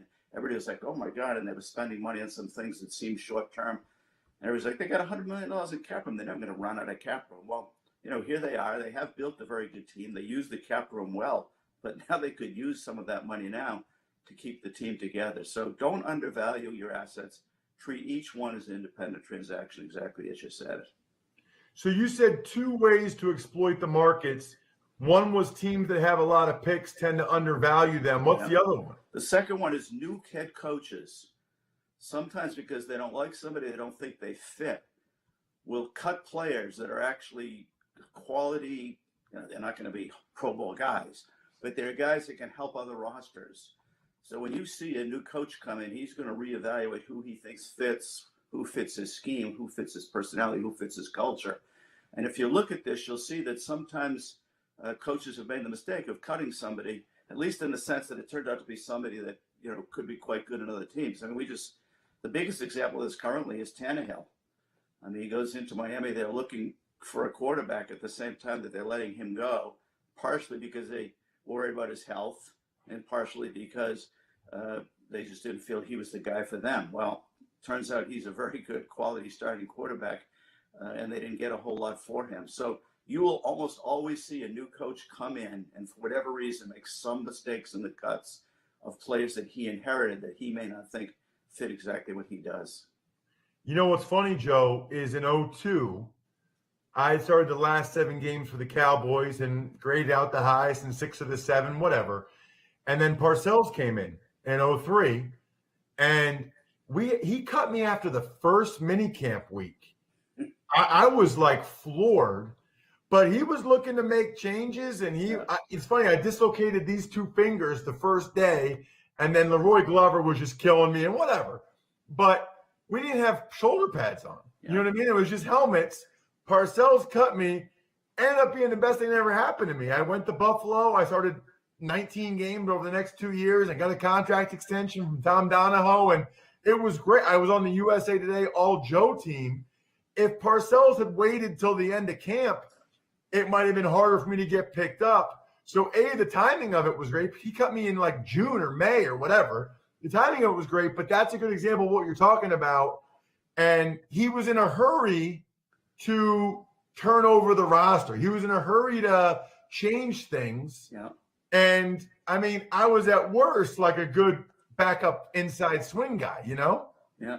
And we see this. Like, I remember Andy Reid's first year. I mean, Andy Reid is not a hard disciplinarian type of head coach, although he has a certain set of rules, and you better make sure you're living by them. But he is not a guy with a million rules trying to keep his thumb on everybody. But if you watched Andy Reid the first year when he was in Philadelphia, you would have thought you were looking at one real hell of a hard-ass coach. But he was just trying to set a new tone and establish what was going to be expected and what was going to be tolerated. And so for the first year, he felt he had to be that guy. And in the 20 years since then, nobody's ever seen that guy again. So it does create an opportunity, like your situation created an opportunity for Buffalo. Tennessee has a starting quarterback now that they love and they're paying a lot of money to. And if you watch coach changes, you'll see just one of two of those situations come out of almost every one of those teams. So I think, Joe, that you and I are both fans of Kyle Shanahan. I know you hired him when you were in Cleveland as the OC. I'm a little conflicted on the 3 first-round picks. You know, he does such a good job with the quarterbacks he works with. It seems like, especially if they go Mac Jones, by the way, it seems like a lot to give up for a guy like Kyle Shanahan, who has a track record of doing a pretty good job with other quarterbacks. Yeah, I agree on both fronts, by the way. If you said to me you can pick any coach in the league and your goal is to maximize what you get out of your quarterback, who would you pick? I would pick Kyle Shanahan. That's no insult to anybody. There's a lot of other really good guys who'll be in the conversation. But I had a chance to work a little bit in Cleveland with Kyle when I was consulting with Atlanta, and they hired Dan Quinn. It certainly wasn't because of me, but I recommended him. He was certainly on their list and somebody they were serious about, somebody Dan had on his list. So I don't mean to say that like they hired him because of me, but I knew him and certainly recommended him. And he actually takes pride in the fact that he thinks he can, he doesn't need, Peyton Manning to have a really, really good offense. So I was surprised they made the move on both fronts. One, that they put so much emphasis on getting a new quarterback, that they were going all the way up there. And then, same thing. I mean, they at least paid maximum value. And we had teams trade up to 1 or 2, back to the Goff and Wentz years, who didn't give up any more for players that seemed to be more sure things. And you were getting your choice of who you wanted, as opposed to now you're going to get, the third person that's left, who may not even be the consensus third person. You may just be your third person for 3 1s. That's a lot. That's Herschel Walker was 3 1s plus some 2s. And we think that's one of the biggest trades in the history of the game. So this is a very aggressive move. I remember, though, people should factor into the value received the cap dollars saved. So they did give up 3 1s, but they gained approximately $25 million in cap room over the next 3 years. Just think about that. That will buy you the best pass rusher in the NFL, or a couple of really good tight ends, or a couple of really good linebackers, or a star corner and a couple of leftover things. So when you think about what San Francisco got, you should think of the quarterback and the cap relief, which can then be put into other assets. I still think they overpaid, but it's the fair way to look at the whole trade. That's really interesting. I hadn't thought about the cap room they get by giving up those first-round picks. That's interesting. All right. I got to ask you about Deshaun Watson, in the sense that, let's say you were running a team. Let's say Carolina's a little bit different now. They traded for Darnold, but one of these teams that would reasonably be expected to have an interest in him. What are you doing right now, if anything? Are you just monitoring the situation? Are you doing your own investigation? Are you still reaching out to the Texans and maybe trying to get value from a guy like that maybe they were willing to trade him for less because of what's going on? Or is it just nothing we can do until this thing's resolved? Well, I think the aggressive teams are doing the first part of what you said. And it starts with the league. Because remember, he can be put on the commission exempt list at any moment. It won't necessarily matter how long, far into the investigation we are. It won't necessarily matter how much has been actually proven versus accused. And you're in a position where the league should be reasonably transparent. Now, they're not going to tell you everything they know, but transparent on, like, here's our criteria. Here's when and why we intend to make a decision on this, or here's how much time we intend to take before make a decision. So you can fill that blank in relatively easily. You really can't do much of an investigation without permission from the Texans. Remember, he's under contract to them. You can't talk about him. You can't talk to him. You can't call his agent. You can't even really get the details other than what's public on the investigation at the moment. So that would be a big problem. Now, there could easily be somebody out there who's like, listen, I'm somebody who's used to finding value. And this I may have just stumbled into, uncredible value opportunities. So if Houston's really willing to trade him, which I just want to say clearly would be a massive mistake in my opinion. But let's just say they're willing to trade him, and they're willing to take an offer that included some contingencies. Like maybe say, I'll give you a 1 and a 2. If he's never suspended or put on the commissioner list, I owe you another 1 or another 1 and a 2, or I owe you this player, whatever it is. You have to negotiate all that. But I don't think you can walk in and think in terms either as the Texans or a team interested in the type of compensation that I think should have been discussed prior to this if you were going to move him. But it would still be very significant, but you put some contingencies in it so you weren't fully exposed to all these things you don't know and can't fully qualify. You can inform yourself, but you can't fully fill in all the blanks at this point. Joe, that was 20 minutes already. I could talk to you forever. I could talk to you about Darnold and a million different things, but it's funny. I take notes about things I think are interesting while we're talking so I can post on social media. I got like 12 notes. My intern's going to kill me when I tell her which things to cut up. Awesome job. Really, really appreciate the time on a Sunday night, you coming on the show. I loved so many things you said. I mean, the whole thing about taking into account the cap room for San Francisco, or even first person I heard talk about a trade with the Texans, but putting the contingencies on in case he does go on a commissioner's exempt or suspended. Awesome stuff. Check out Joe on Twitter at JoeBanner13. Thank you so much, Joe. My pleasure. Always great talking to you. Joe Banner. I'm telling you, that guy is sharp. He is sharp. You know what else is sharp? Raycon earbuds. They look awesome. They feel awesome. Most importantly, they sound awesome. They come in a range of stylish colors, but always with that comfortable in-ear fit for a more discreet look, which I like. They got enough battery life for 6 hours of playing time. Unplug for a while. Why not? Raycon is offering 15% off all their products for my listeners. All their products, by the way. Just go to buyraycon.com/Tucker. That's it. You'll get 15% off your entire Raycon order. So feel free to grab a pair and a spare. I always get a spare of everything. I always get an extra of anything. That's 15% off at buyraycon.com/Tucker. buyraycon.com/Tucker. Tuck's Takes. Hey, Ross. Well, let's start today. Not so much news, so it's kind of a slow news weekend, but a couple of things that stood out. Wide receiver Taylor Gabriel retiring after 6 years in the league. By the way, Brian, I'm finishing, people watching on YouTube, youtube.com/Ross Tucker NFL. I'm finishing the beer I didn't finish during the happy hour with the Tuckheads, our patrons on the private Slack channel, patreon.com/RT Media. And yes, there's some ice in it because I had to bring warm beer to the hotel I'm in right now. But anyway, yeah, I'm finishing up the beer. What'd you say? I wasn't listening. Taylor Gabriel retiring after 6 years. So I guess the thing that jumps out to me about that, I don't know if this is selfish or what, but like he had a really nice career. People know who he was, and I played a year longer. I don't know. Makes me feel a tiny, incy bit cooler. I think it's a weird time to retire. I think you should have waited. Well, look, anybody can retire whenever they want. But if you retire in mid-April, it's usually because you didn't get signed yet. But there's a lot that can happen. People always want that speed, deep threat. You can easily still have gotten signed during training camp if you still wanted to play. Tuck's Takes. Couple other moves, some DBs going back to some familiar places. Demarius Randall goes back to Seattle. Carl Joseph back to the Raiders.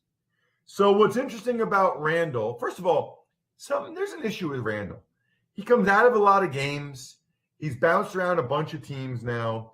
What's interesting is that Seattle lost Shaq Griffin, and they're bringing Randall back to play corner, which is what he was originally drafted in the first round for.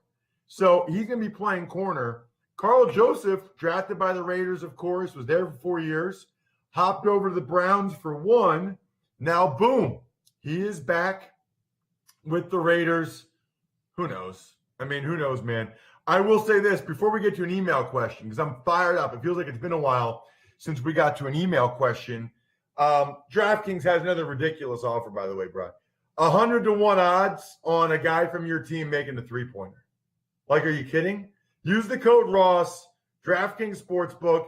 Pick any NBA team. They're going to make a three in the game. 100-1 odds. Boom. Go for it. Ever wanted to ask an NFL player a question? Well, here's your chance. It's time to Ask Ross. The email address, ross@rosstucker.com. I think you guys know you take advantage of any sponsor ever and then send it to me. You can ask me any question you like, which I love. You know, we got to have another, the happy hour was great tonight, Bri. We need to have another football feedback soon. So anybody that takes advantage of any sponsor this week, especially Keeps, the color in your bald spot like I'm doing. Keep it in there. Not color it in, but keep the hair you got. Especially Keeps. But we'll probably do a football feedback next week, the week before the draft week. So let's do it. Take advantage of any sponsors this week, especially Keeps, and you'll get an invite to our next YouTube-only football feedback show, which I love. YouTube.com/RossTuckerNFL. What do you got, Brian? Hey, Ross. Once again, your podcast introduced me to an intriguing product that I decided to buy. Looking forward to receiving these Raycon earbuds that I just purchased. My question for you, and that Andrew Brandt may cover at some point, either one of you, in the current CBA, what determines when a player is an exclusive rights free agent, a restricted free agent, or an unrestricted free agent at the end of their original NFL deals? If chosen as this week's winner, I'd love a signed press pass from a 2020 NFL game. I am a Vikings fan. You have any one of those? That would be awesome. P.S. I was previously selected as a sponsor confirmation winner when I switched over to Native Deodorant. I mentioned at the time I had a melanoma, which prompted the change from the traditional antiperspirant, and your words of encouragement in that email response were and are much appreciated. That is from Nick in Jameson, Pennsylvania. That's awesome, Nick. That's awesome. I love it. And Nick was the sponsor confirmation email winner last week. So, Nick, I will be sending you a press pass. I don't know if I have any Vikings ones, but I'll be sending you a press pass. Good question. Love it. Okay. So a restricted free agent is someone that has 3 years of service and his contract expires. That now only happens with undrafted players because every draft pick gets a 4-year deal. So none of the drafted guys will ever be restricted free agents unless they get cut and then sign a 1-year deal somewhere else. But I don't want to confuse things. Basically, a lot of times undrafted guys sign 2-year deals, okay? At the end of the second year, they are an exclusive rights free agent, which means they've got no rights. It's a stupid term. They shouldn't even have it, but they've played 2 years and their contract expired. They're not a restricted free agent yet. You got to play 3 years. They're not unrestricted yet. You got to play 4 years and have your contract expire. So they become an exclusive rights free agent, restricted after 3, unrestricted 4 or more. That's the answer to your question. Good question. Love it. Almost as much. You know what I love, Bri? I loved meeting one of our new patrons tonight, Travis Klein from Human Head Vinyl Records, humanheadnyc.com. That was awesome. Shout out Pizza Boy Brewing, Sporticulture, Vision Comics with an X. Love getting these posted on a Sunday night for you guys. Emery and I are diving into the DBs tomorrow morning on the College Draft Podcast. Other than that, I think we're done here. Thanks for listening to the Ross Tucker Football Podcast. Make sure to also subscribe to the Fantasy Feast, Even Money, Business of Sports, and College Draft. All available at Apple Podcasts, rosstucker.com, or wherever podcasts can be found. A lot of times on the show, I mentioned DraftKings. Here's what you need to know. You got to be 21 or older, New Jersey, Indiana, or Pennsylvania only. New customers only. Restrictions apply. See DraftKings.com/sportsbook for details. Gambling problem, call 1-800-GAMBLER, or in Indiana, 1-800-9-WITH-IT. By the way, if what I was talking about included a deposit bonus, doesn't always, sometimes it does. Deposit bonus requires 25 times playthrough, and deposit bonuses are paid out in site credit. It's the Ross Tucker.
Hello there, DK Sim fam. It's tourney time, baby. I'm excited. This guy's dancing his way onto the screen already. Tommy Freeze Pops, Tom Carroll, Tom Ace, a man of many names, and yes, he smells terrific. I am Adam Kaufman. Great to be here with you. First sim of the day for me, and the only one for that matter. I'm not sticking around for Madden After Dark. It's a one and done, a fraud shift, as we like to call it, but nevertheless, I'm excited. I'm following this bracket closely. Tommy, I don't know about you. Do you have yourself a bracket? Because I've got mine.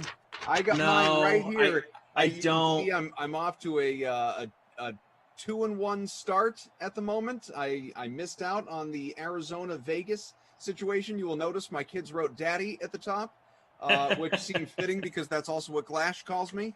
So for this one here that we have the Rams and the Panthers, I am all in on Los Angeles. Let's go. Okay.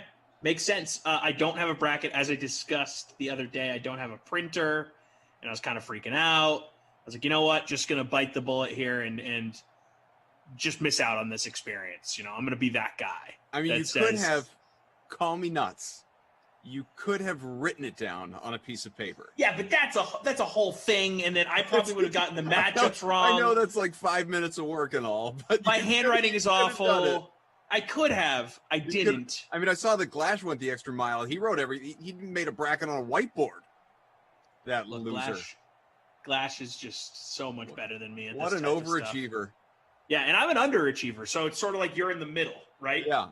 Yeah, I adequate is what I go for. I strive for adequacy. I think it's good to have the full. Be just good enough.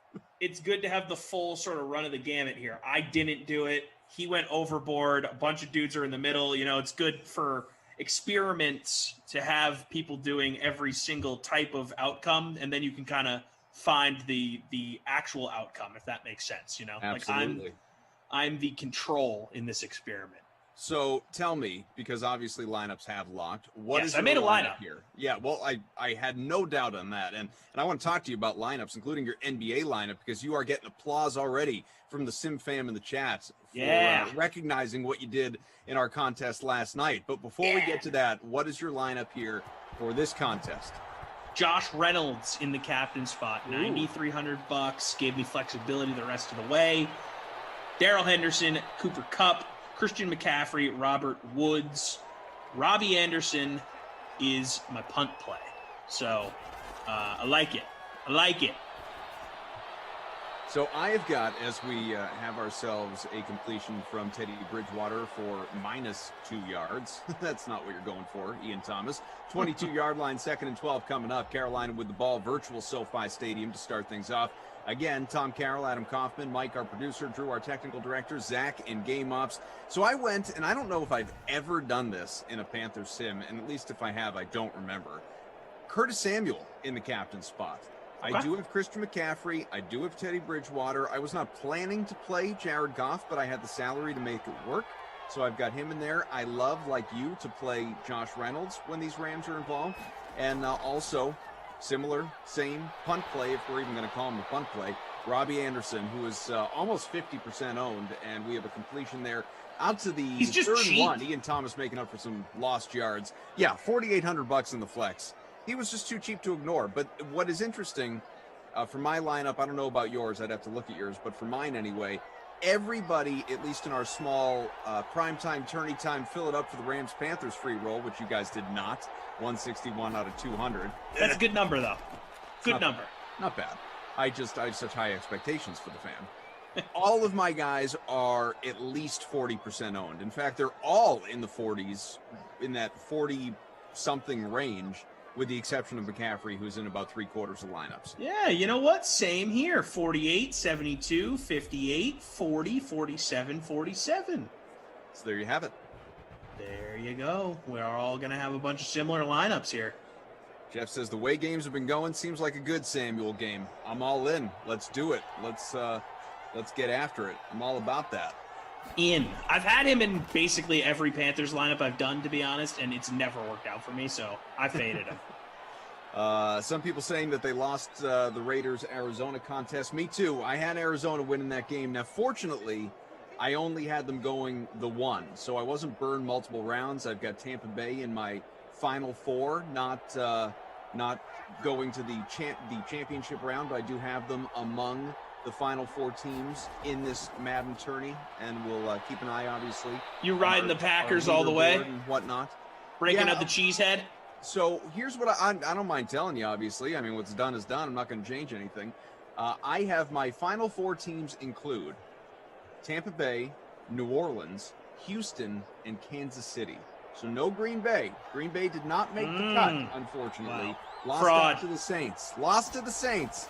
And my championship round and pick, I have got the Saints and Drew Brees send-off over Deshaun Watson's Texans. That is my championship.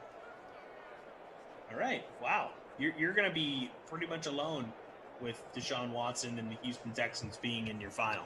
I feel like. What's funny, very too, low seed. I feel like they're losing to the Bills, Goff. They're a 30 seed. They are a very low seed, and so yeah, and it's not even just that. I could, as anyone could, as that ball is picked in the end zone. I thought it was going to be overthrown. Instead, picked in the end zone. Well, that's good for my Rams. They are my Rams here today, anyway.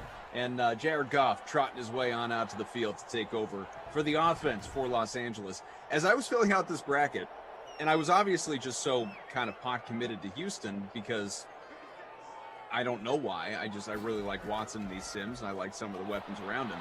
But I could absolutely see them winning or losing every game that I picked them to win. Whether it was the Bills. Wow, you're living on the edge. The Bills, the Vikings. I could see the Titans surprising them.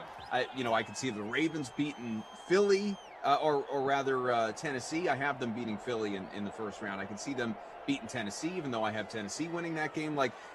Any given sim day, man. You know how this works. Any given sim day, anything can happen. What I did not do, I didn't go the Zach Thompson extra mile and looked at, because again, strive for adequacy right there in the middle. Don't 100%.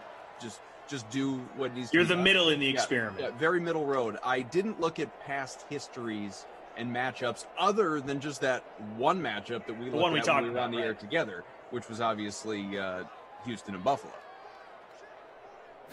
I love it, man. Differentiation. There was a year where I had both UConn and Kentucky making it to the end of the NCAA tournament back in the day when they were both low seeds and did so. Won my bracket that year. If you're different and it hits, you win. I rode Shabazz that birthday year. Cuff. Thank you. Appreciate you. 2nd and 8 from the 44. About 3 minutes to go here, opening quarter. Jared Goff surveys the landscape. Left side to Bobby Trees. Completes that pass to the 44 as Goff stays perfect. 3 out of 3, 1st and 10 on the way. Woods, his first catch, has a dozen. I am curious. This is your first sim of the day, correct? Correct. And it is mine. You're sticking around for the next one. I've not tuned in to the first few sims that we had today, other than just to quickly peek in and see who the winners were for the sake of updating my bracket. So I have no idea what the commentary has sounded like, what the chat has looked like, even really how the games have gone, other than seeing the last couple moments of that Pittsburgh contest, because I was waiting to see if they would hang on and win and escape for that game-winning field goal there at the end. What I'm wondering is, how are the people? This is not a question for Tommy. I guess Mike or Drew, they've been here. Zach as well. They were here for the last one. They can answer it. But really, it's for you, the chat. How are you guys enjoying this tournament? We've had Madden tournaments, obviously. We had our preseason tournament, our holiday tournament. We've had tournaments before. But how are you guys enjoying this April Madness style tournament? Because I think this is just a lot of fun. And I hope you guys are all in on it as well. I love the idea of it. Look, if I had a printer, I'd be in, man. It was a mental block for me. It was. Really I didn't have a printer, and I curled up into a ball, and position. It was bad. Yep. Had a rough 24 hours. Goff completes that one. Another first down from the 22 to the 6. Big gain for 16. 1st and goal on the way. And it's your boy, Josh Reynolds, with the catch. Yes. Get in the end zone here now, huh? Let's do that. Let's do that touchdown thing, yeah? Keeping a close eye on the Madden Stream $12,000 bracket challenge kickoff with 3K to first and about 1,300 entries. We have Beats by Ray 15-second entry for that individual. Sitting in front right now in that classic contest. rather comfortably by about 20 points, but obviously many behind with many, many more minutes, so we'll see. Touchdown. Who is it? Rams! First points of the game belong to Los Angeles and into the hands of Bobby Trees. Great nickname. Love that. In my Wish lineup. I could tell you I came up with it. Is that a real-life nickname or a Simland nickname? I think it's a Simland nickname. I was going to say, I'd never heard it until literally this moment. Yeah, I have no idea if anybody calls him that in real life. It's definitely a Simland. Drew says real life. All right. Well, I'm going to join them in real like life it. and start calling them that. Bobby Trees, baby. Bobby Trees. Sounds like a rapper name. Congo Cab says, Adam, I'm loving my 3-0 start. Rams can make it 4. Let's go. Wow. Good for them. Look, man. Always love to start the bracket out hot. Just as I did with, again, the madness of March for college basketball, you know, obviously I didn't enter anywhere. You know, there's nowhere for me to enter as a DK employee, but I printed out 3, because I have a printer, high society over here. I printed rub it out, in, bro. I know, just rub it in. You want to see my printer? Let me show. I'll text you a picture. Absolutely later. not. So I printed out 3 brackets, one for me, one for my 8-year-old, one for my 6-year-old. My 8-year-old currently is 3-0 going into this one. So he's got the house bragging rights at the moment. We'll see what happens. Does he also have the Texans in the final? No, we have very different, as it moves along, we have very different looking brackets. I'm trying to remember who he picked to win the whole thing. I honestly don't remember. He might have had a Tampa Bay, Kansas City real life rematch. Makes sense. I'm rooting for him. Over me, you mean? Yeah, 100%. Yeah, no, I get that. Got to root for the underdog.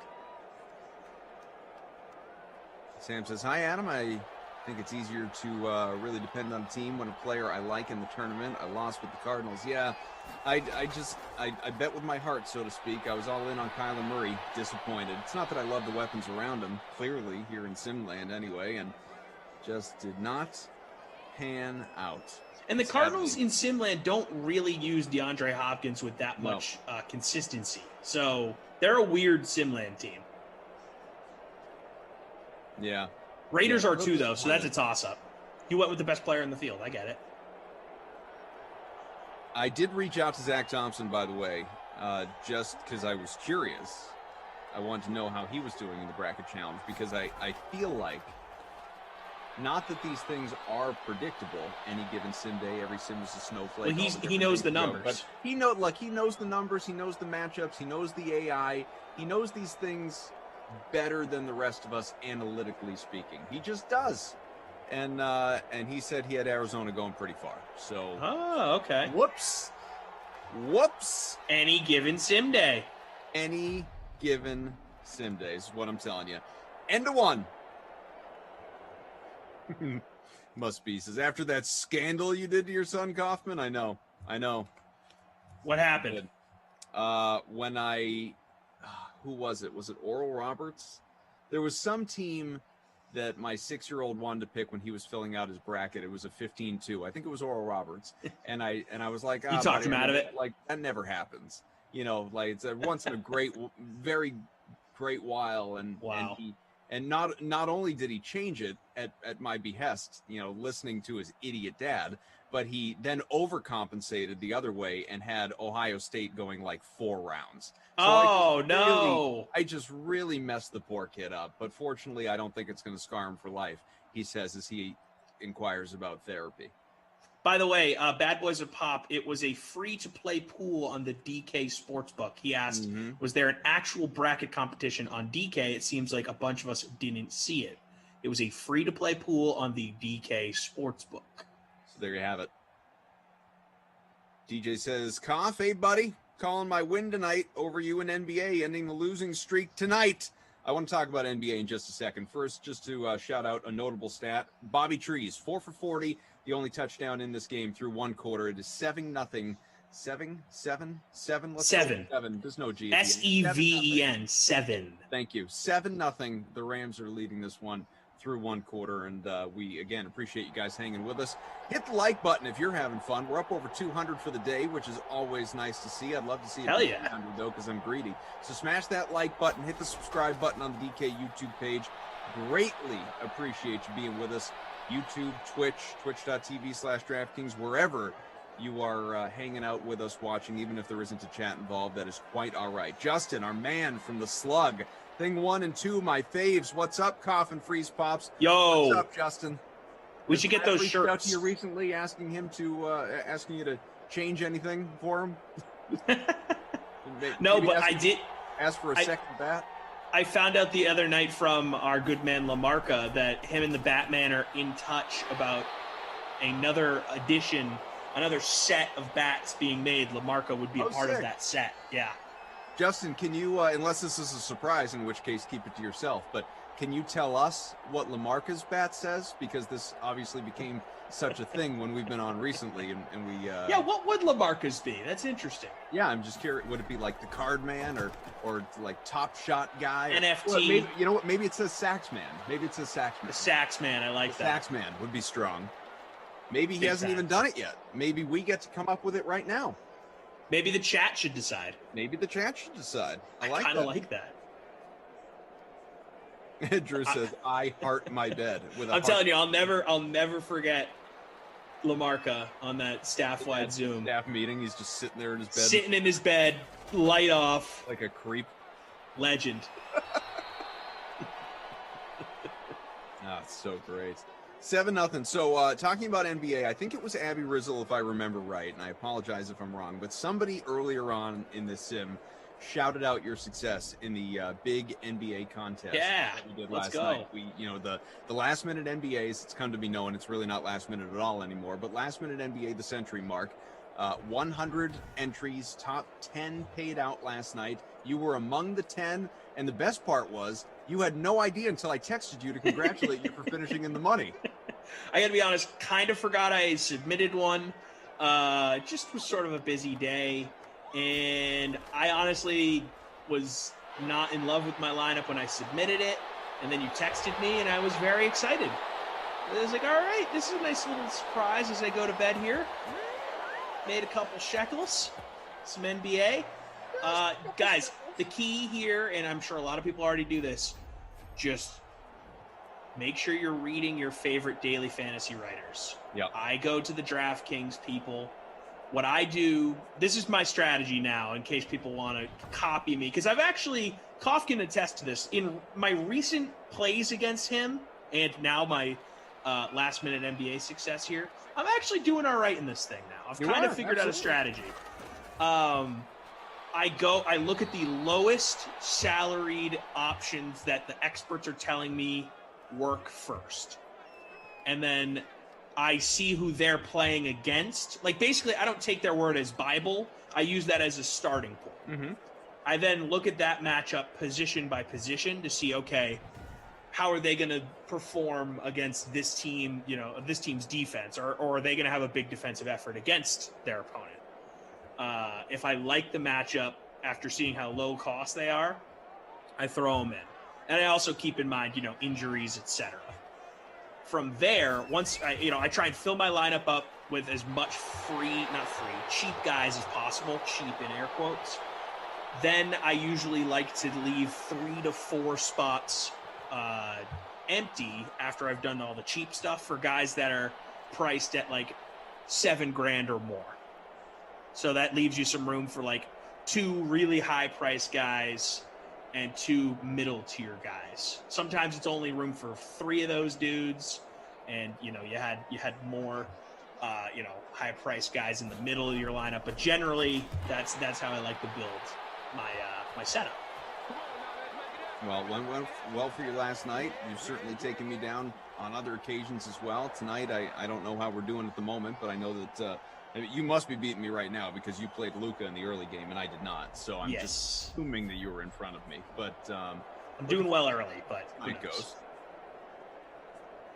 Justin Craven saying he's getting a peace symbol in the logo part. Nickname is up for grabs. All right. Well, Varder says, Justin, if you're listening, Varder says, come on, we all know it's going to say Big Saxy, and if it's anything other than Big Saxy, then return the bat like Glash did and tell him to get it and make it say Big Saxy. Honestly, Big Saxy is the way to go. Like, there's no question. Also, and I know that Louisville Slugger makes softball bats. Maybe maybe that's the move. And I don't know if you've already started, Batman, and I don't want to step on your toes, but Lamarca, known for his softball ability. Is that right? I didn't know that. Yeah, he's a part of men's league softball teams across Long Island. I think it's only one, but we're gonna say it's multiple for the sake of this conversation. A hired gun, a real Matt. And one of the, he's like Matt Stairs, hired gun, come in, play DH, hit bombs. Maybe a softball bat is the way to go. Well, I know that, and Justin probably knows this because BK had reached out to me after seeing our bats and was like, "Dude, I want a bat." And who doesn't want a bat? Who doesn't want a bat?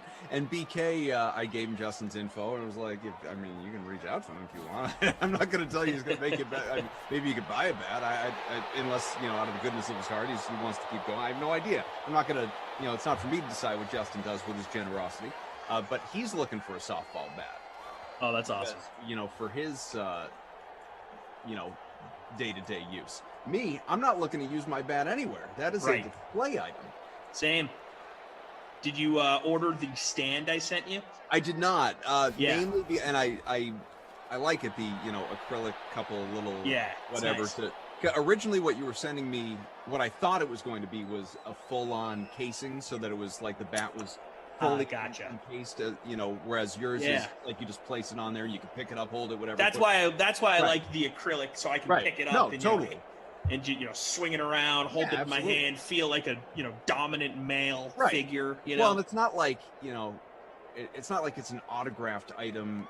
Correct. So you don't need to protect it. Like it'd be fun to handle everyone. Do some light dusting. Yeah, exactly. Some swings around the wherever is, as long as nothing is. Take a couple hacks. Yeah, take a couple hacks. And just don't swing at a ball or whatever. But I'm just trying to figure out where to put it still. So I haven't gotten the case because I feel like the case is going to be very relevant to that conversation, or case or stand. You got to know where it's going before you decide what it's going to be displayed on or in. As Will Smith once said, you never know where you're going till you know where you've been. Same thing, right? Yeah, I know. Yeah, you guys weren't ready for that. Didn't think we'd get there. You weren't ready for that, but here we are. Here we are. I got to be honest, I'm not really well versed in the Will Smith musician catalog. I know Miami. I know Switch. I know the Wild Wild West theme song. Mm-hmm. Wild Wild West. Men in Black. Men in Black. Was that Will Smith? That's not remotely how that goes, but yeah, it is Will Smith. Here comes the Men in Black. All right, that's a little bit better. Okay, what else do I know from Will Smith? I know his son, or Jaden? No, Willow Smith. Yeah. I whip my hair back and forth.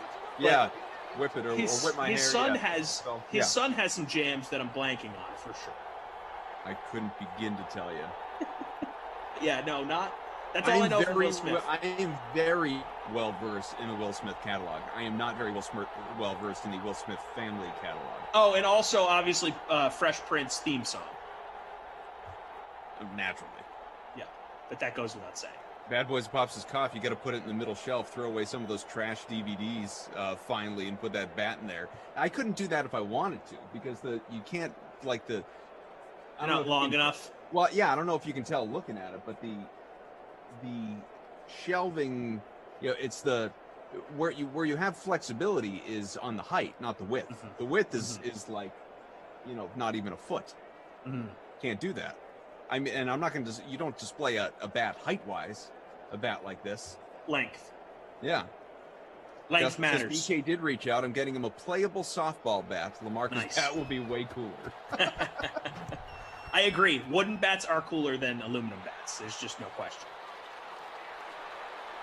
Drew says back-to-back games with Will Smith mentions. BK said Robert Horry looks like a thick Will Smith, to which I agree. I can see that. Robert Horry's been looking thick on television. I respect it. He's enjoying retirement. Big shot Bob, man.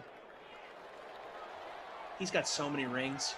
What, 7? 5? It's ridiculous. 7? 2 with the Rockets, 3 with the Lakers, and 2 with the Spurs. Yeah, 7. Yeah. Christian McCaffrey. That's a lot of rings.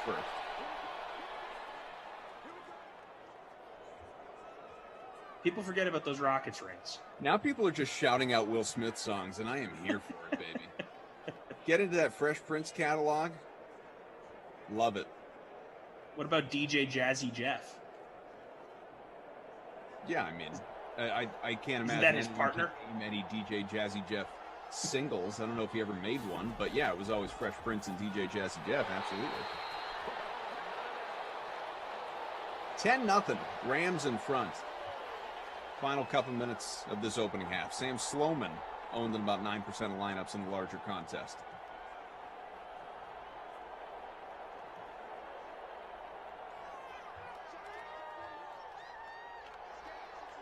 Very good, sir. Very good. Let's see what happens here. Let's see if we get some points before the half. By the way, I don't know if anyone else has been afflicted by this in your NBA lineups tonight. I am irate at the performance of Maxi Kleber to this stage. He started for the Mavs and he has negative half a point. Yeah. And it's not like the game just got underway. It's probably like halftime. Yeah, well, hey, you know, I looked at him and I thought, Embiid also on the floor. Gonna stick away from him. Goodness gracious. I didn't go for like 15. You don't need to break the slate. Negative half a point. There's certain guys that you have in your lineup and you expect, you know, them to have modest games, but you pay for the modest game. Drew says 4 minutes, 3 fouls, and a turnover. Brutal. 3 fouls in 4 minutes. That's not good. That's like, I would do that. That's my kind of game log. I once fouled out in 1/2 in a high school basketball game. My coach tried to take me out, and I said, nope, not coming out. And we were getting blown out. And I just was like, I'm getting out of this game on my own. I'm deciding when I'm out. Used them all, baby. You have 5, use them. That was always my philosophy. Dennis Rodman's too. I'm pretty sure I have the record for my high school for fouling out of games. I think I fouled out of more games than I didn't foul out of games. Drew says, my senior night, I fouled out at halftime. Literally the worst moment of my athletic career. Oh, that's sad. It is sad. Drew, you seem tall from your picture. What do you got for height going on? What position were you? Were you a post player? It's easy to foul out in high school when you're a post guy. I think his refs don't know what they're doing. I think his picture says, I mean, I don't think he's short or anything like that, but You were an undersized 5. Yeah, so was I. I was a 6'2", 5. Yep, there we go. All right, he says he's 6'2". I don't think I would have gone that high. I might have said like 6 even. I'm from the picture in his Zoom, just seeing his neck. He has a tall guy neck. Yeah, tall guy neck. Yep. That's where we're gonna stick. That's Drew's new nickname. Tall guy neck. Tall guy Drew. It's not. Don't worry, we're not gonna do that. He's got a tall guy neck. Crispy throwing out "You Saw My Blinker" by Will Smith. Yeah, I actually really like that song. I'm not surprised it never really caught on mainstream though. How about I Think I Can Beat Mike Tyson? That's a fun one.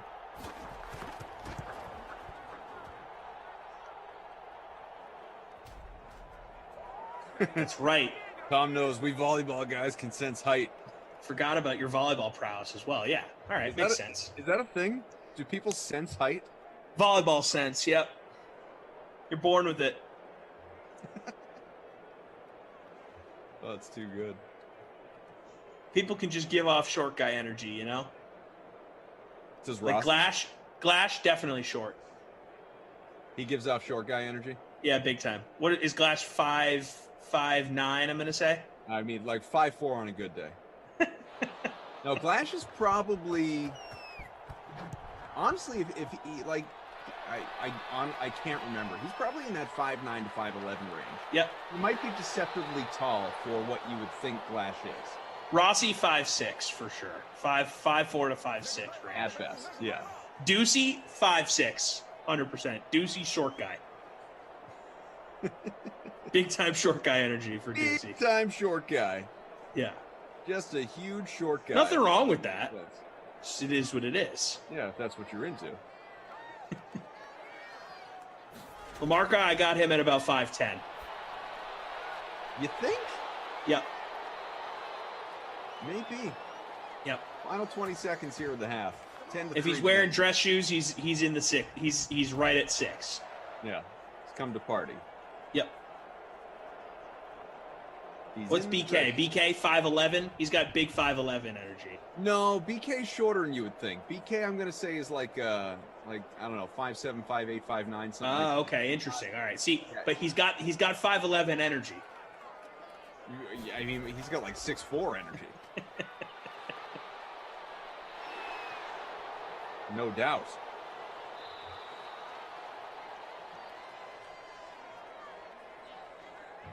I love the chat weighing in on this.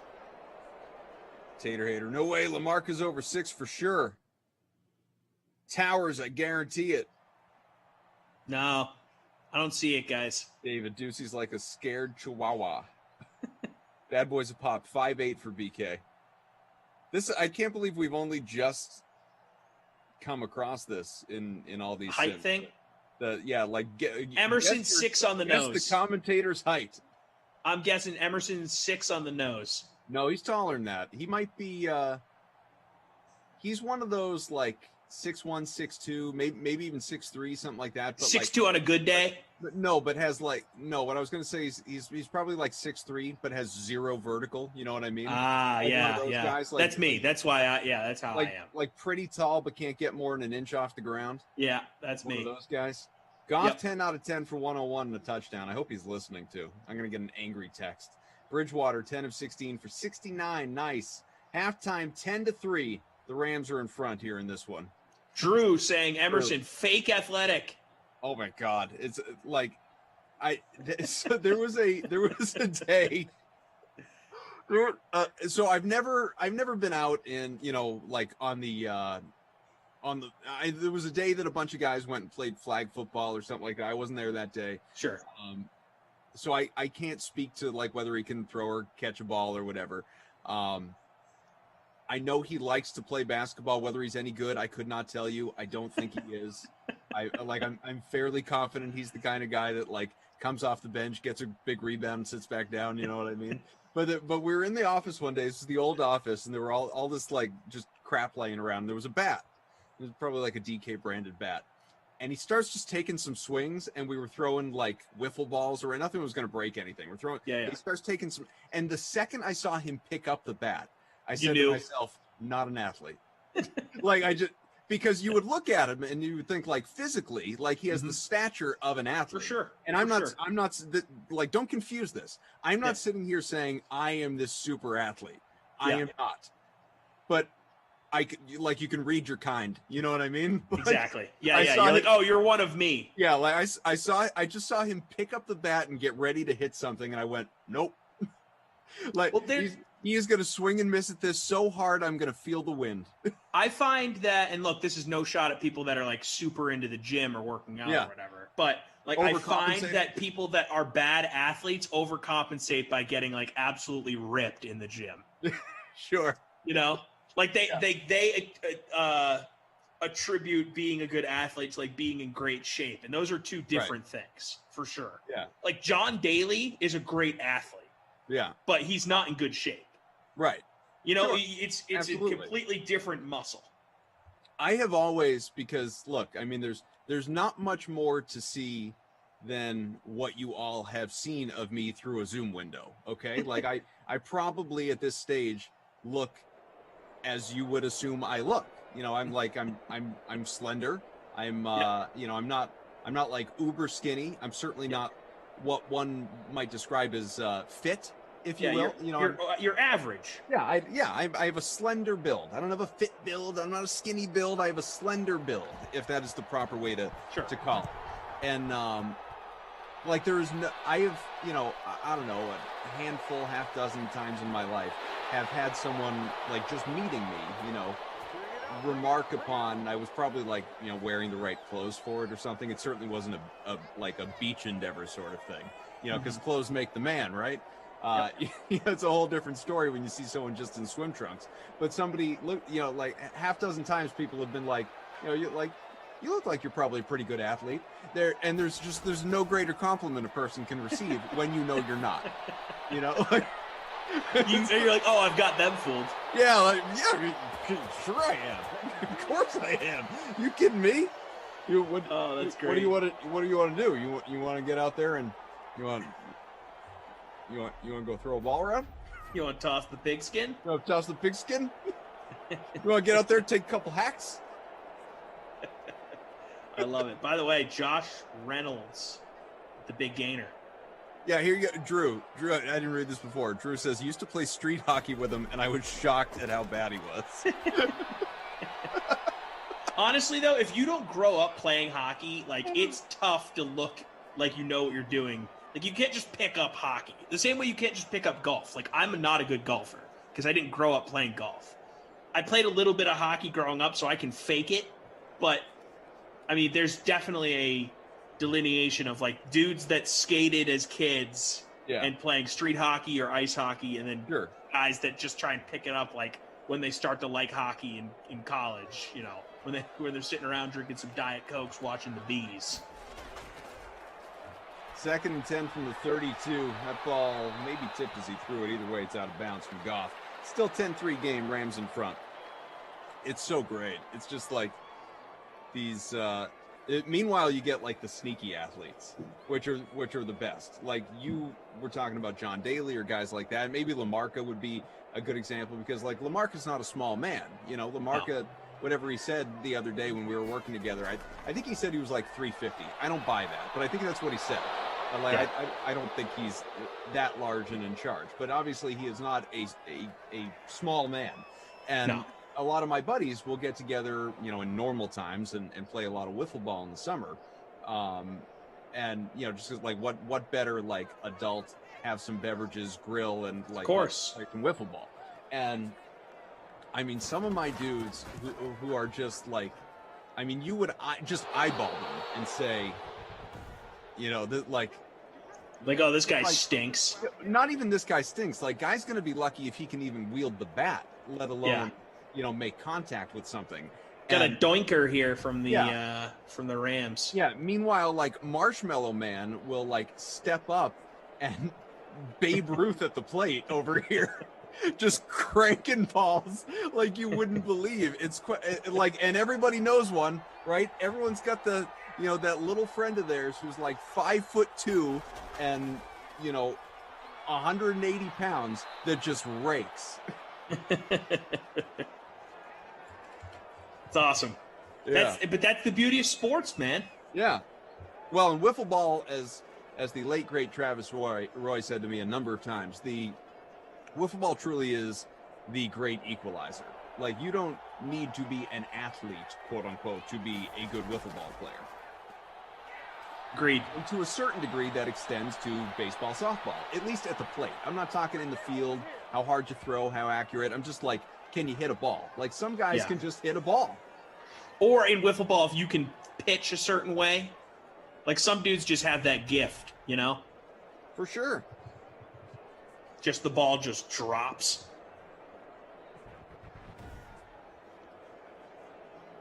Yeah, as Mike says, hand-eye coordination. That's what it's all about. Those quick twitch muscles. Those quick twitch.tv/DraftKings muscles. Damon says, Conf I'd say is 5'11".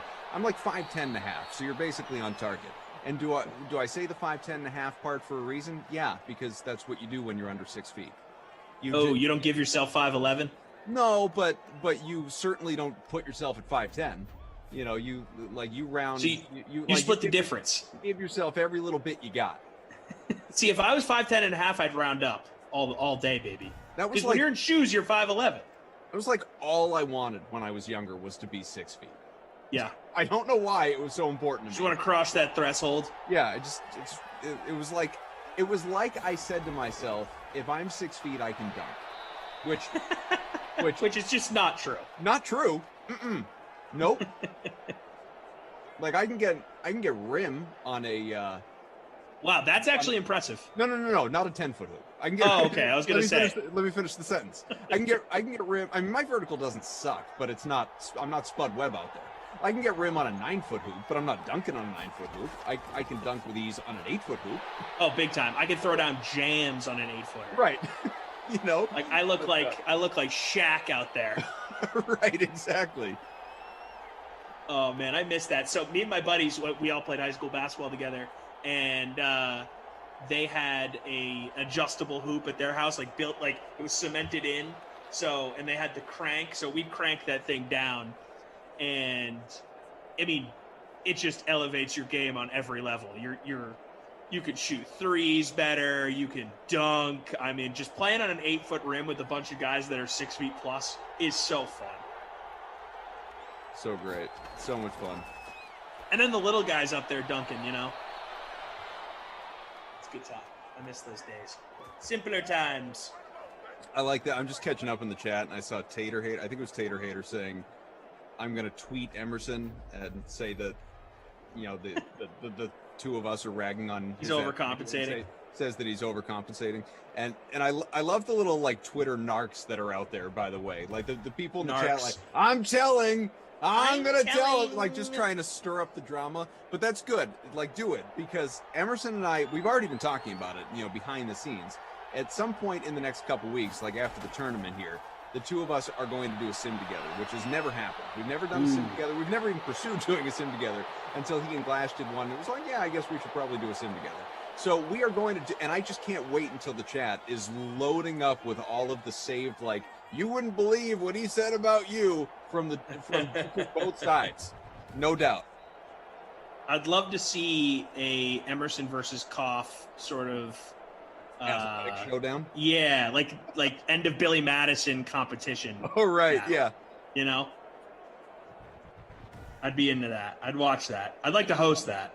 Yeah, for sure. Let's get you out. Get you out here from the loop. Hit the like. 2nd and 11. Panthers trying to tie up this game. We are halfway through this third quarter. And a fumble! Oh! Man, hopefully you got the Rams DST, because Touchdown. you are about to get a defensive touchdown, folks. Wow, McCaffrey's trying. Take it all the way back. Score! Wow. Did not see that coming. I thought he was down, to be honest. TBH thought he was down. McCaffrey was trying to DK Metcalf him. We're going to need to get a replay, maybe even the age-old birth review. And Here we go. Take a look at where things stand. No, clean fumble. Yeah. Clean fumble, folks. Bridgewater. Defensive touchdown, the third for the Rams in all of Madden 21. You going to tell me these AI players don't know something's on the line? Yeah, okay. Rams came to play Playoffs, today, baby. Hey, speaking of undersized players, I definitely want to hear your opinion on Julian Edelman here. Sure. One of the best sub-6 foot receivers in the history of the NFL. I think we can all confidently say that. Mm-hmm. Had an amazing career with the Patriots, whole time up in New England, which is rare in today's day and age, especially for a guy that was fringy at the beginning of his career, but he was the type of dude that found a way to stay on the roster. Eventually spots came available, and he developed into a dude that was Brady's favorite target for a while here, especially during this second dynasty. Had more playoff success than just about any receiver ever. And he was there a lot, so it's sort of a stat compiler situation, but regardless, he performed. Yeah, like, and not, he not had coming at you, but like so was Tom Brady. Are we like condemning a guy who gets there a lot? Exactly. And there's nothing to that, I think. He has one of the best catches I've ever seen. And call it luck, call it whatever you want. He caught the ball, man. That Falcons win does not happen without that miraculous catch that I still don't know how he caught it by Julian Edelman. So definitely sad to see him retire here. End of an era. Dante Hightower, the lone dynasty member remaining, it feels like. I'd have to really sit down and look at it, but off the top of my head, feels like he's the only guy left. Just an all-time great Patriot. He's going to have a red jacket at some point. But here's the question, Koff. Will he have a gold jacket? So I understand this has been a talking point in past Sims here today, since I tweeted out earlier when he announced his retirement that Julian Edelman is going to the Hall of Fame, that he is going to Canton. I believe he is.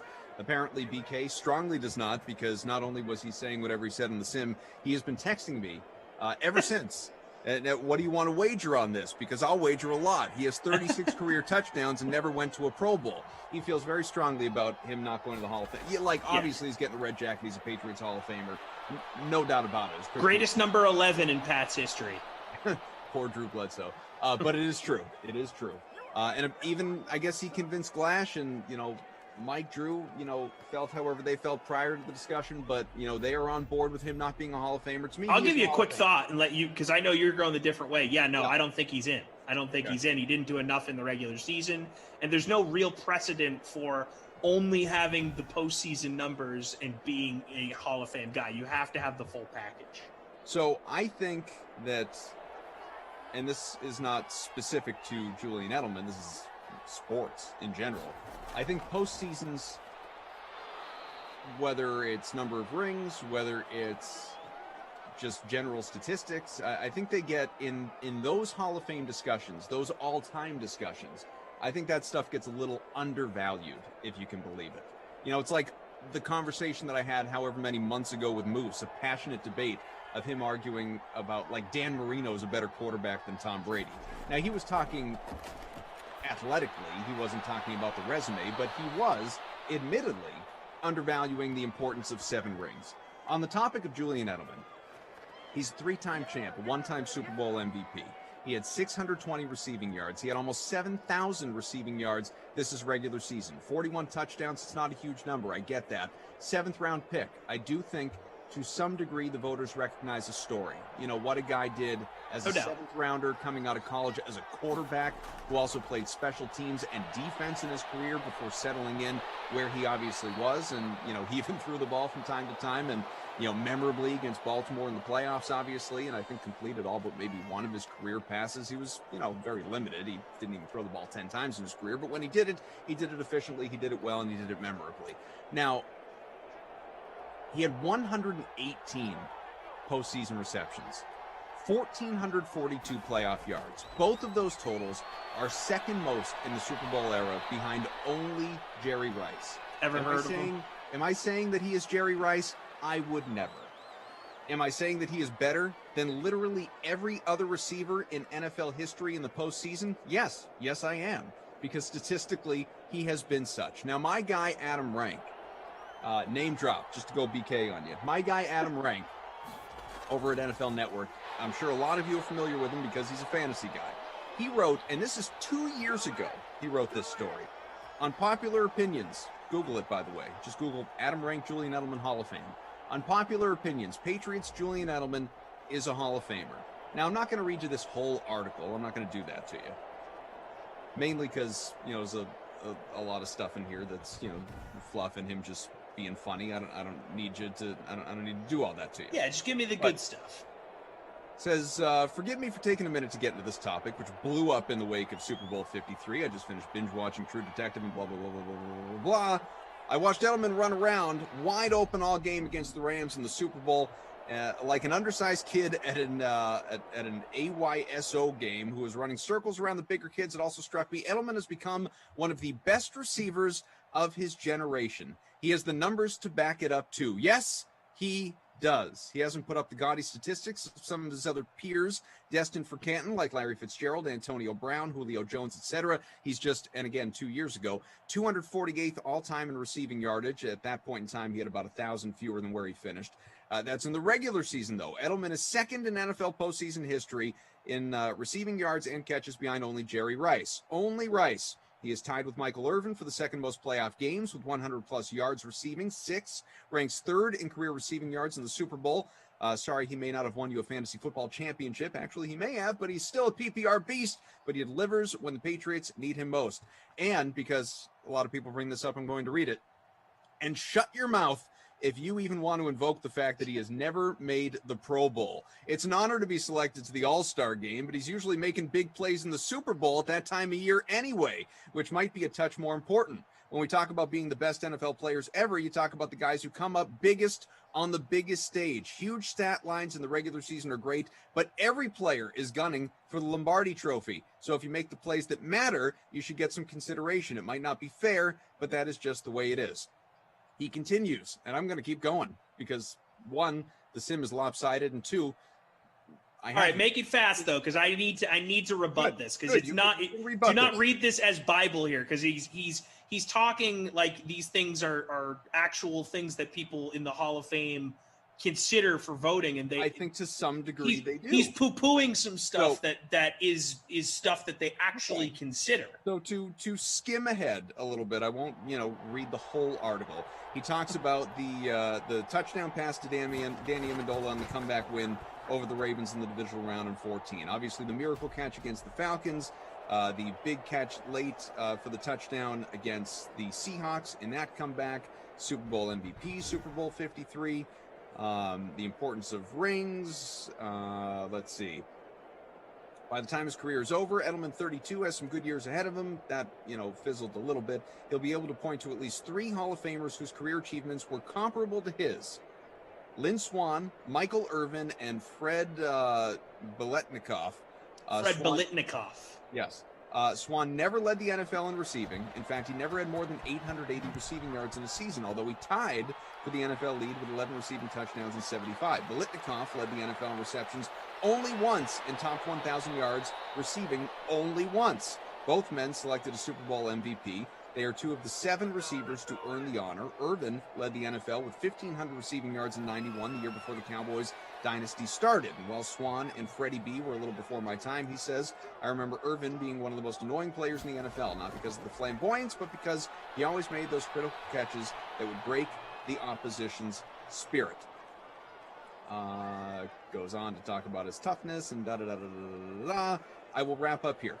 Edelman is the most distinguished receiver of the Patriots' title-winning teams. Remember, Randy Moss never got a ring, even if I didn't feel that way a couple weeks ago. And one day, he is going to be celebrated in Canton. It's inevitable, just like it's inevitable that he is going to make a 9-yard reception when it's 3rd and 8. I mean, look, a lot of what he says is correct, right? I mean, he was great in the postseason. There's no denying it. I love the guy. I'd love for him to be in Canton. But to dismiss Pro Bowls and like true resume pieces as well, he was busy catching balls in the Super Bowl while the Pro Bowl was getting underway in Hawaii. It's like, yeah, but there's a precedent here of Hall of Fame voters sitting in a room and putting a resume up on the overhead and saying, okay, you got this many of this, you got this many of this, and this is how you were viewed amongst your peer group during the time that you played. And he's got the rings, but he doesn't have the regular season statistics to back it up. He doesn't have the All-Pros. He doesn't have the Pro Bowls. He's not going to be on the All-Decade team for either of the decades that he played in. He stretched across 3 decades, actually. He just didn't do enough in the regular season to get in. I mean, there's no precedent, really, for guys that have only postseason success that get in. And I know he mentioned Lynn Swann and Biletnikoff and Michael Irvin, but all 3 of those dudes during their era were considered at some point one of the 3 to 5 best players at their position. Edelman was never that guy. And it's symptom of being a slot receiver, right? Maybe the tide on slot receivers will change at some point, the way that it's really hard for a kicker to get in the Hall of Fame. It's really hard for a punter to get in the Hall of Fame. It's really hard for specialists in general to get in. Maybe a slot receiver will start to get the specialist treatment at some point years from now. But as it sits right now, it just doesn't feel like Edelman is going to cross that threshold of being a guy that gets into Canton, especially because there's a glut of receivers that have better resume pieces than him, and people have a Patriot bias too. I mean, look at the Patriots dynasty. Look at all these great Pats that have been a part of this 20-year run that aren't in the Hall of Fame. And, I don't know if there's a better way to put it, but that's just how I view it. There's sort of a, they had Brady and Belichick, so their accomplishments don't feel as important because they had the greatest coach and the greatest quarterback. So they're sort of knocked down a peg. Like, there's dudes like Rodney Harrison is never considered even in Hall of Fame contention, and he had a Hall of Fame career. Richard Seymour is taking forever to get it. There's so many dudes from the 20-year stretch here that haven't gotten in for whatever reason, and I think Edelman's going to suffer from that as well. He just doesn't have enough regular season success. It's too bad. Love the guy, but I don't think it's going to happen. Bear in mind when I say this, I'm not saying he's a first ballot guy. Oh yeah, I mean that's not even a question. Sure. If I just Edelman, want to bring that up because I think some people in the chat, or certainly some people on Twitter, when I was, they got confused earlier. Yeah, I mean, there's a misconception that like you just believe that if a guy is going to the Hall of Fame that like he's going in right away as soon as he can. I mean, that's not the case. That's not what I'm saying. Like he'll wait his turn, but I do believe that he is going to go in. I can see it. My thing with Edelman, and like I mentioned a few seconds ago, if there's some sort of market correction on how we consider slot receivers, he'll get in. Wes Welker will get in. A bunch of dudes. But if Edelman's going to get in, it's going to be on like a veterans committee 25 years from now. I don't see him getting in when he's on the normal ballot. I don't. I would argue that Julian. It's just not a precedent, I would argue Julian Edelman has a better chance than Wes Welker. And Wes Welker, I agree with you. Certainly had these superior regular season stats, but I mean, he wasn't clutch. To some of these opposite of clutch. What's that? He was the opposite of clutch. Yeah, I mean, truly the polar opposite, and that matters. That absolutely matters. Yep. Look, I agree with you that Edelman probably has a better chance just because of the rings with as many Z's on the end. But I don't think either one's getting in. And again, if it is going to happen, it'll be years from now.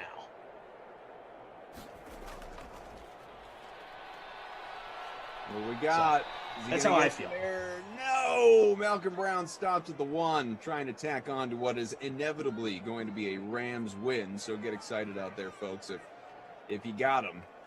Corey Oman saying, what about Larry Fitz versus Edelman? Yeah, I mean, Larry Fitzgerald, first ballot Hall of Famer when he retires. Without question. But Larry Fitz is, I mean, it's a different category. Like Larry Fitz is he's got the all-time regular season, like top 5 catches, top 5 touchdowns, top 5 yards, and if he's not top 5 in all those, which I think he is anyway, but if he's not, he's right there.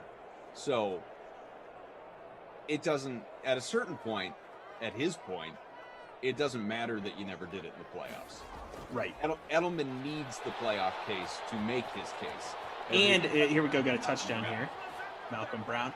Fitzgerald had the 08 run where people were like, oh, okay, if this guy was on a better team, we might have multiple rings here. Like, right. People look at that 08 playoff run from Fitzgerald as one of the best playoff runs a receiver's ever had. Right.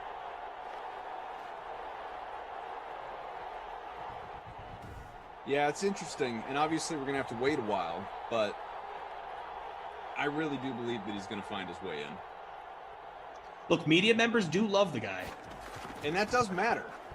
Totally. They're the ones voting. Matters. But I'm not, just so I'm not confusing anything or anyone, I am not dismissing the fact that it is not easy to get in the Canton. Like, the Pro Football Hall of Fame may be the toughest Hall of Fame to get into. Yeah, I mean, I'd say Cooperstown. Basketball is absolutely the easiest because it doesn't just come down to your NBA career. It's international impact on the college, game. It's everything. Like Jay Billis is in the Basketball Hall of Fame.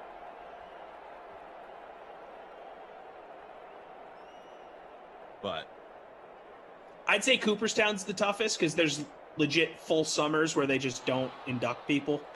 Right. And people are very stingy about, he's not a first ballot guy. There was no first ballot guy. But I think some of that is like the old guard is dying off, so to speak, and then you're going to have the new guard that I'd hope so. Steroid era and like all those guys, Veterans Committee, whatever. It's a little bit different. You're not going to have voters per se. It's members of the hall, obviously. But for future generations, I think that some of that stuff is going to soften. And you're going to. I'd hope so. I really do. Canton is difficult, man, because you've got a lot of like true blood, through and through, like seemingly clear-cut Hall of Famers. that are not in to this point. But, we could do this forever. We got a couple minutes left in this game. Clearly the game is over. It's 24-6. Who are your award winners here? That's a good question. I think McCaffrey has got to be the Babysitter Billy Award at this point. I mean, just doing a whole lot of nothing. And obviously, basically everyone has the guy. So I think we can kind of lock him in. And then I would say Goff. I mean, Goff having a really nice game here. Goff or Woods would be my pick for the wooden nickel here. What do you think, Goff? So you're going Goff or Woods for the wooden nickel. Let me pull up. I just want to look at the numbers. Your MVP was who again? It was. It'd be Goff or Woods would be my answer. So my MVP would be the Rams DST. Oh, okay. The Rams DST has 20 points and is 2.5% owned.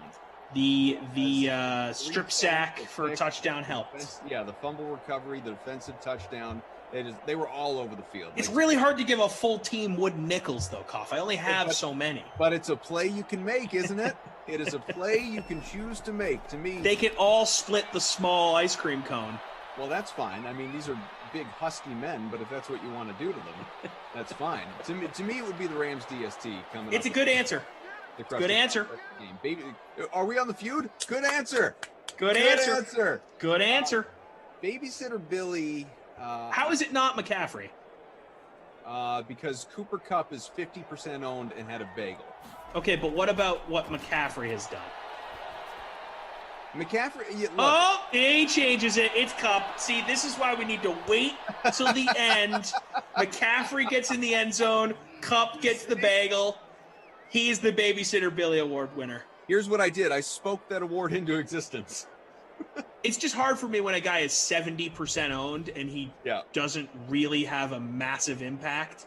That annoys me. That frustrates me. And I know Kupp, 50%?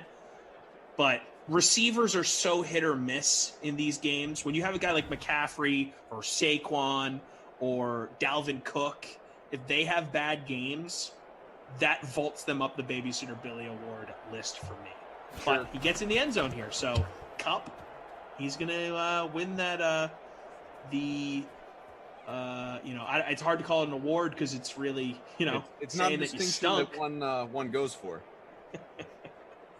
Our guy Kupp's going to get it. Slug, by the way, I don't want to miss this. Says Koff, TC, my birthday's Wednesday. When are you guys on so I can drop you a line? Happy to tell you, I have got the first two Sims that day. The matchups between the Bills and Texans, which I'm very excited about. That's the nooner. And then the Mad Matinee at 2 is the Browns and Lions. And Tom will be around for Madden After Dark with Glash for Chiefs Jets that evening, Justin. So pop in anytime. Hell yeah. Happy early birthday. Absolutely.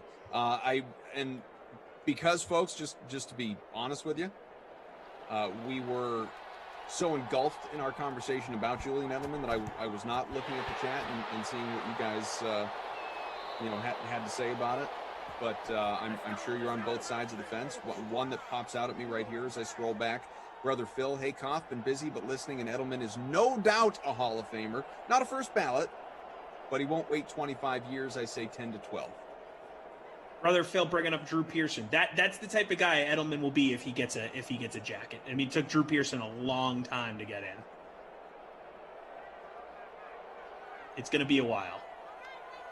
And it's going to be a veteran committee thing. BK said Shockey has more touchdowns than Edelman. Cool. Like, what did Shockey do the rest of the time? Like, plenty of guys have more. Julian Edelman was not known for being a touchdown scorer.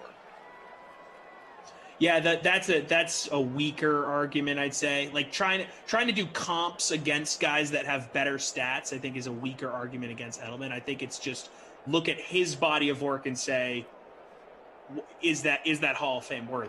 Right. And it's not. Would love for him to get in, though. Look, I mean, as a Pats fan, hell yeah, I want as many Pats in there as possible. I'm going to be there this summer, and one of my goals is to get as many pictures with the Patriots that are in attendance as possible. Nice. Hall of Famer or not. Very cool. Very excited for that. I don't know. My NBA lineup is so bad so far. Like, jaw-droppingly bad. Mo Bamba has 1 fantasy point at halftime.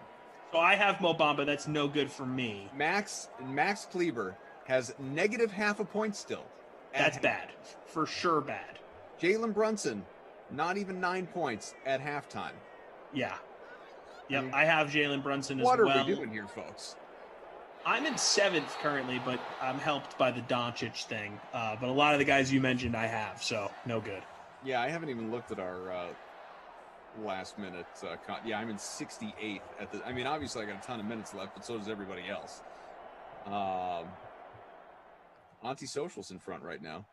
Randall almost 30. Anyway, see how that goes. Best of luck with everybody with that. We'll monitor it from afar. But quickly, just to show up some of the stats, each quarterback passed for a strange number, 211 yards, and a touchdown for each one as well. Bridgewater and Goff, a pick for Bridgewater as well. We've already given you our award winners, and see if there's anything else relevant. Malcolm Brown was the leading rusher, a touchdown, 53 on the ground to CMC's 49. Sorry, Christian.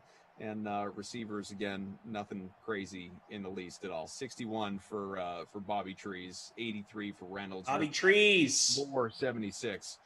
Touchdowns for McCaffrey and Woods. So anyway, thanks to all for being here with us. Congrats to the Rams for living to fight another day as they move on in this tournament and will face the Steelers coming up in their next game. But ahead of you tonight, you still have Madden After Dark here on a Monday, and it is Jeff Ulrich coming on in with you for the Queens Falcons, because how can you have an elimination game involving Atlanta and not have Moose? Queens Falcons taking on the Packers. Go Green Bay and Aaron Rodgers. I will be wearing my cheese head in spirit. Our thanks to Mike, to Drew, to Zach, to all of you. TC, a great pleasure, buddy. We will be together again, I'm sure, later on this week at some point. I do look forward to it.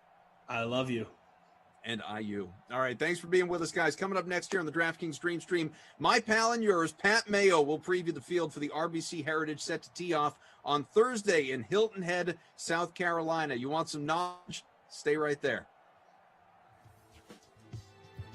RBC Heritage. Let's do this. My favorite tournament of the year. If you want to play in the Pat Mayo Experience DraftKings Listeners League, link is now open in the description of this video and podcast. $15 to play, 3 max entry, no rake, thus making it the best tournament on DraftKings, by the way. Also, fantasynational.com/Mayo for 20% off. We are plenty familiar with this course, Jeff. Harbortown, par 71, 7,121 yards. Pete Dye course, Bermuda grass greens. The wind can play a huge factor here from time to time as it's on the coast. And once again, it's a course where almost anyone can win. We have a good track record of hitting winners at this event. Every second year, it seems to work out for us. So, we hit Webb last year at a nice number, coming off a bad performance at Colonial after the restart. This was the second tournament out of the restart last year. But Bryson has already withdrawn, so he's no longer in the field. But the field itself is still pretty strong. Dustin, Team RBC guy, is the favorite. He's 10-1. He was 10-1 to win the Masters last week, but now he's 10-1 again after a missed cut. Webb is 12, Cantlay is 14, Morikawa is 20, Berger is 22, so is Fitz, Hatton's 25, Answer's 25, Cam Smith is 25, Casey is 28. Those are the betting favorites in the field this week. I've got the list narrowed down to 3 guys for me, and I'll probably end up picking one. I just saw 20-1 next to Morikawa. I was like, that sounds like something I should bet. Yeah. So Berger, Hatton, and Morikawa would be the 3 that I've narrowed it down to. I won't bet all 3, but those are the 3 on the short list right now. You could talk me into Hatton, although when I went back and looked at his numbers from last year at Heritage, he gained like 10 strokes putting. That's why he was up there. Now, you need to do that. That's just a tough performance to replicate. But I was impressed with him, grinding it out at Augusta.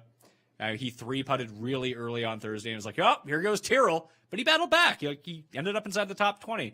Morikawa was putting lights out through 2 rounds and getting everything up and down. Saturday hit, and he couldn't make a putt to save his life, but actually struck the ball really well on Sunday. So I feel like this course is set up really well for him. He's very good off the tee. He's very good with his irons. And when he putts well, he putts really well. So that would be a kind of strike in his favor. And Berger kind of fits the mold of player that I like at Heritage. Missed the cut at the Masters. Expectations are a little bit low, but is a perfect fit for this course. I almost feel like there's nothing for me to add. If you want to bet Webb at 12 or Dustin at 10, go for it. No, I mean, I would bet Dustin at 10 before I'd bet Webb at 12. I don't even care if they're on the moon or at Harbor Town. I agree. Like, I get this is a Webb course. I get we got to hit a winner here at Webb. I don't care.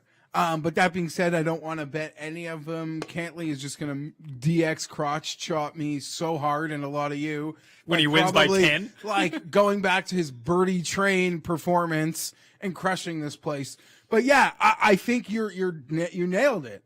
I haven't bet anything yet. I'm always a little groggy the morning after the Masters, as are a lot of the bookmakers, because everything's pretty slow to come out, Pat. But 20 Morikawa seems very safe, and like you can blindly just trust you're doing the right thing. Berger is a guy that checks a lot of points you made, missed the cut. I got this belief in him, and Hatton is a ceiling player who I like as well. The other guys in that range answer Cam Smith and Casey. Well, I would rather just bet the three you mentioned because I feel like they do bring exponentially more win equity to the table. While we're all excited for Fitz, Smith, and Answer, yeah, and all Casey guys that we like. I mean, I bet more. Fitz last week, but it was part of the reason. Like, okay, I always liked Hideki Matsuyama, but somewhere I stopped betting on Hideki Matsuyama. Now, maybe I wish I could have done that with Tony Finau like 8 months ago. Or 2 years ago. 2 years ago. 4 years ago. 4 years ago. But yeah, all those guys, they've made fine picks. Answer winning would be a kick in the nuts because I feel like I bet him like way too much players, match play. Obviously, didn't bet him at the Masters. I could maybe be talked into Answer, but if I bet Answer here, Pat, that's honestly just me or Fitzpatrick over the three players you've highlighted. That's really just me trying to be cocky and call something. That's what I usually do, and then do you know what I mean? And then like, Daniel Berger wins Pebble. It's like no. Here's who's really gonna win. I'll get sneaky on you here. Do you know what I mean? Like no, like I get they're the same price range. I get that they're incredibly capable of doing it. And I want them to do it for them personally, but for me to pick Answer over Hatton or Berger or Morikawa, it's me just like no, I'm calling this. I like want to just plant my flag in the ground for Answer's first win. I'd rather bet Berger. I would rather bet Berger too, even coming off the bad week. But this was a site before we had the All-Star, like a major-esque field at this tournament last year. It's hard to take away too much from last year, only because every single good player in the world played at this event. And we'll do this again with Colonial. Like, how do we even rank this? How do we rank performances? Like, Corey Connors was supposed to win, but 20 better players, like 20 All-Stars showed up. Yeah, and having it the week after the Masters is a thing. Like, I don't know, you can't quantify what the impact is on the guys that just went through 72 holes at the Masters. But I would even look at someone like, I guess Cam Smith just kind of made a rally, but even someone like Connors, for example. Like, is Connors kind of drained after putting in a good effort at the Masters? Like, takes a lot out of you. Connors went to bed every night thinking I can play well and win. Yeah, just praying to God, like, just let me hit a few 10-footers. Just make this like the final round at Valero. Just like, let me putt like that one time at the Masters, and I can win. To your point, like guys like Answer, Hatton, even Morikawa, yeah, they played 4 rounds at the Masters. But it wasn't the same. But they didn't like go to bed Friday, Saturday thinking I do this, I'm gonna win. Like I like this, like But before last year, you had Pan win, Wes Bryant, Brennan Grace, all first-time winners. Kadira, first-time winner. It was just a string of first-time winners. And before last year as well, we had this ridiculous run of Sunday comebacks at this course. Like, you want to take the guy who's like 4 off the lead going into Sunday, and then all of a sudden that guy ends up winning. That's how Wes Bryant ended up coming back. Remember Luke Donald was winning in the Brennan Grace year, and Brennan Grace just went out and like posterized him. Yeah. And I think was this Kisner Furyk? Furyk. Yep. Yeah. That was the year before. Who won that year? I think that was the Grace year. That was the year before Kadira. It was the year before Grace. It was Grace, then Kadira. That was a fun Grace one. Grace was after Willett. Yeah. Just tickle me charmed. 40-1. It was a nice number. So yeah, like as if I needed that. If I never did need money, it was the week after Willett. And the well, that was actually nice because I upped the size of my bets that week too. It's like I got extra money to play with here. We're good to go. Oh, so I could think of a lot of guys who would check the box on the old like winners row format this week. Okay. Well, we're not there yet on the sheet, but you said like that sort of past winner playing here, being a Wes Bryant, being Kodira. Yeah, They're I'm not forgotten souls. Yeah, but I'm not too concerned about those guys. I think I'd rather keep it in this middle range. So the 30 to, let's say, 100. Like Fleetwood's in this, like Fleetwood, Sergio, and Im and Connors are all 30 to 1. Westwood and Zalatoris is 33. Should we just bet Zalatoris, or is that too much? Well, now you're playing like psychologists. The number is way stronger than I would have thought. Like if Yeah, we did a show 33 is a last good number. night, I'd have guessed like he'd be with Fitzpatrick. Yeah. I mean it. I mean it. Should we just bet him? But does it go against like Corey Connors' sleep? You're picking on the sleep. We're picking on the sleeps Corey Connors just had in the exhaustion. Sure, but like, I think Zalatoris is a better player than Corey and Connors. if you bet Zalatoris, it's like, no, I'm just betting this kid Is going who to doesn't win. even take a minute to stop and like think about the like mental, I should be mentally tired. No, I'm a baby. I'm going. I'm striping it. The one thing that I would say that is a feather in the cap of Zalatoris versus Connors at this course is that around the green play factors in more than off the tee play when you look at who's actually won at this course. Like getting it up and down is pretty essential here. And I just have far more confidence that Will Z is going to do that than Corey Connors. Like Connors, I remember, I think I was tweeting it out the entire time. And I don't want to take anything away from him because he had such a good week. But you saw like Connors 3-putt. A bunch of people made that 3-putt on Sunday from the top of the hill. You saw, we did a cut sweat. Siwoo putted his lag cleaner with a 3-wood. Yeah. And then Connors 3-putted on, was it 16? It's easy to pick on Corey. Love Corey. He's going to break through. His finish at the Masters was exactly how I thought it would be. Honestly, yeah, even to sound rude, it ended exactly how we probably thought it would end for him at the Masters. Especially those people who bet him top 10. Like, it's literally exactly what they thought would happen. And he came top 10, so it was great. That's what I mean. I mean, minus like the hole-in-one was lucky. Yeah, but that's that's amazing. Yeah. TSN's going to run with that for 100 years. Oh, that'll be shot of the year. It will be. So is there anyone that does intrigue you? Like, we're back on a short Bermuda course. Should we just blindly back Sungjae? Now that we're getting like a decent number on him again? I guess. Like, you wonder what's like. I could understand like bottoming out in like certain events. The Masters, like. He had a bad Masters, whatever. Is So that a did few Dustin. bad in a row? Yeah, it was. I don't know. I didn't really look into how bad it, like, what it was. I don't know if I'm there, but 30 does seem strong. See if I can find the old strokes gained here for old Sungjae. He was like third to last in the field. Like, I don't know. Like, are you not at all attracted to that above 50 range? Like, Kirk, Hoffman, Cam Davis. Yeah, I am, actually. Like, that's very much, even Matt Wallace. The ones that give me pause here, Cooch kind of gives me pause. Well, because this is a Cooch course, and Cooch is starting to show that he's playing well at Cooch courses again. Yeah. So that's one for him. Billy Ho at 50 seems like a really good number, doesn't it? That seems like an amazing number. Yeah. Like I'm not super interested in Kisner at 50. I'd rather bet Billy Ho, but like is right there. Hoffman keeps playing well. He's 60 to 1. He's someone who plays this event every year. He has mixed results, but he has a couple top 10s on the go. Like Matt Wallace continues to play well. He's 80 to 1. Brennan Grace, who I like. The only bet that I've made from 0 to 100 is Russell Henley at 80 to 1. We didn't see him last week. He continues to hit the irons well. Bermuda coastal course. I'm in.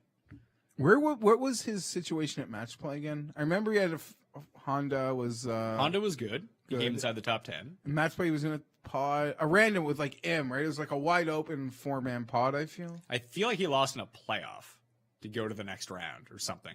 I don't really remember what happened I at feel match like he play. was in M's pod. Yeah, I know it's all a blur. I'm just trying to roll back. Yeah, I got no issues with that. And as you projected, you would be wagering on the Cut Sweat show when you read out the field. You bet on CT Pan. Yeah. I just wanted to at miss a lower number than you thought you might get. Yeah, I have him at 110 to 1 right now, but I'm going to wait until I see some bigger numbers. Like, there's going to be a book that posts at 200 on CT Pan. I'll probably take that as well, throw like $10 on it or something like that. But as we've spoken about before, 110 with an each way is better than like 125. Yeah, because I want to bet the each way. Because I think, the only reason that I say that is because you get significantly better odds on the top 5 than you would just betting a top 5. All right, let me just throw a couple. Oh, that's over the line. Fratelli set the course record here with a 62 in the final round back in the I day. know there were like reasons like that sort of pointed you to him at match play especially like the randomness of match play and the Texas Austin aspect. But any is a real big number. Yeah, 90 to 1's a pretty good number. I don't know. I think I would rather be in that Hoffman, English, Wallace. Yeah, I just think those guys are better players. And what about your boy Munoz? It's been a while since you've dipped Since I backed on Munoz, I was actually quite impressed with how he played at Augusta. How could you not be? What's his number? 70? Yeah, that seems pretty deep. Okay. We didn't even talk about Siwoo. Are we backing Siwoo here? I think you got to back him. Siwoo in He's missed the cut the last 2 years here. I don't care. He's in form now. Like Siwoo in form coming here, you'll find a 40, 45. I think that's... Well, here's a 40 right here. I think that is worth backing. Also, where was that last event? Valero? Remind me, did Chris Kirk come top 20 again? Because I feel like he was right there the whole week. Yeah, I think he came 7th. Yeah. I don't know. Is it finally going to pop? Because he's doing everything right, but maybe it's just like the prop bet guy. Like maybe he's the quintessential top 10 bet. Like even top 20. I've been putting him. I mean, I hit 0 last week in terms of my pre-tournament picks, but he's been on every event he's teed it up in. I've bet him to place, and the only one he didn't was the Players, where he got lost in the ocean on Sunday. But he started Sunday in the top 10 at the Players. He was 6th at Valero. I don't know, man. He's doing everything, and he's doing exactly the game plan that you want: big on approach, big on putting. That's the key here. And he keeps form. Until he stops showing his form, because he's a form player. And I don't really want to break down Billy Ho. I know there's some meme moments, I guess, of him from the Masters. You know what? Following him on the featured groups on Sunday with Phil, But didn't he beat up his clubs? He won again, so now he's got full carte blanche to do a big event. And he won a WGC too, yeah. A huge one. Billy Ho at 50 sticks out. That's no respect. The reason how bad was he he's almost that perfect guy. He made the cut. He wasn't that bad. No, but I mean, for the same reason you could talk yourself into Hatton, in the sense of he made the cut, but he never felt pressure of a weekend. He was enjoying golfing at Augusta National on Saturday and Sunday. Well, Corey Connors was that's sort of. At least that's what we're choosing to make our narrative when we make these picks. Yes, that's important to clarify that it's the narrative for which we choose to make. Let's go to 100 to 1 and over, because I actually have some guys down here that I've already bet. You mentioned Pan. I'm going to do that. I reminded you about Michael Thompson. Michael Thompson had a really nice Masters. Couldn't really putt, which I thought was really surprising. But if there's ever going to be a Michael Thompson course, I feel like this is the Michael Thompson course. So 110 to 1, 125 to 1. I've already bet Gim is 140 to 1. What are we doing here? No one lost more strokes putting at Valero than him, and he was aces tee to green. He was top 5 tee to green at Valero. We've seen him play really well on these Bermuda courses. That just seems, I'm looking at the stat modeling right now. Over the past 50 rounds, Henley is 4th in this field. Hoffman is 6th. Kirk is 8th. Gim is 12th. He's 140 to 1. So I'm playing that. And the other one is a blind bet on Aaron Wise. Yeah. Who continues to show up on coastal Bermuda courses. Those are the only places he plays well. So I'm in. How did he play at Valero? Was it a big disappointment? I'm trying to remember. Wise? Yeah. I assume so, because it wasn't coastal. Because he won, but he'd won at the Byron Nelson. That was years And a ago. Texas boy, I don't know, because I made a loser bet on him at Valero, so I'm trying to remember how bad it was. He was 44th at Valero. And amazing ball striking that week. Lost 4.4 strokes putting, 1.2 around the greens. At Honda, he was top 15. At Mayakoba, he was 2nd. So I feel like he's someone who can do well here. Yeah, all very, I'm interested, especially in Aaron Wise. Probably more so than Michael Thompson, but I'm more of a believer in a ceiling. But I'm silly like that. Joel Damon, 125? No, not for me. Someone who actually played really well here in the restart was Doc Redman. Okay, why isn't Neiman here? Because didn't he battle Webb last year? Don't I remember seeing him? Yeah, it was Answer, Neiman, Webb, Hatton, Sergio, and I want to say Berger, because Berger almost got back. Almost got back to back. I don't know. Why wouldn't Neiman play? Yeah. Good for him. He doesn't have to. I remember the last event, people were pretty high on Harry Higgs. Yeah, he really broke our hearts. Missed the cut on the number. Missed a 9-footer on 18. Okay, so this is me just asking about a guy I like who I believe in my perception has been trending decently. Brandon Hagee? No, Alex Noren. Do you ever look at Alex Noren's results, or do you just assume he always does well? I'm curious. If he has one good round, I assume he's doing well. Like I see one low-scoring round, and I assume progress because we've had those at tough courses too, at easy courses too. 46th at Honda, missed cut at the Players. 49th at API, 12th at the Genesis, missed the cut at Pebble Beach. 37th at the Farmers, 40th at American Express. That's his track record so far this year. Well, thank you.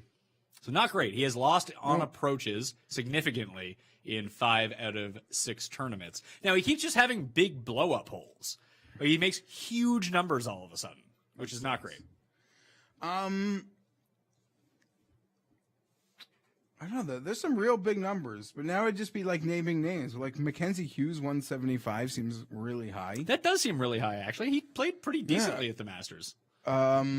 I didn't even see him on the list, so thank you for... Like, Shez was someone that I was kind of backing. I could see it for him. I don't want to go too crazy here, that was the thing. Like, I backed a bunch of guys over 100 to 1, but they're just lottery tickets. So, but we've had a trend. Like Spieth, huge slump, broken. Hideki, huge slump, broken. So Russell Henley's next. Is Hunter Mahan playing? Is Hunter Mahan it might playing? have cut off. Like, he could be playing, but the printer cuts off at the Hunter Mahan odds. Yeah, we're only up to 750 to 1 here. It's either him or Dirt McGirt, who actually had a nice run the year that Wes Bryan won. I don't know. Like, is Snedeker back? He had a run at Valero. He's 175. He's won at this course twice, maybe. Like, now I'm just going to be annoying, but like Scott Harrington had a run at the Players. He's 600. When you say he had a run at the Players, like an hour of good golf, like on TV. He got a shot shown on Sunday at some point. Kadira's 400. Good for him.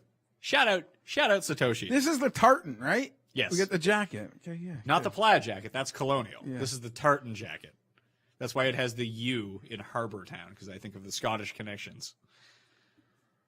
I don't know. Remember when we bet Norlander, and now you can get him at 250? Really? Yeah, circle it. Tell me what the research says. On Norlander? Yeah. Norlander.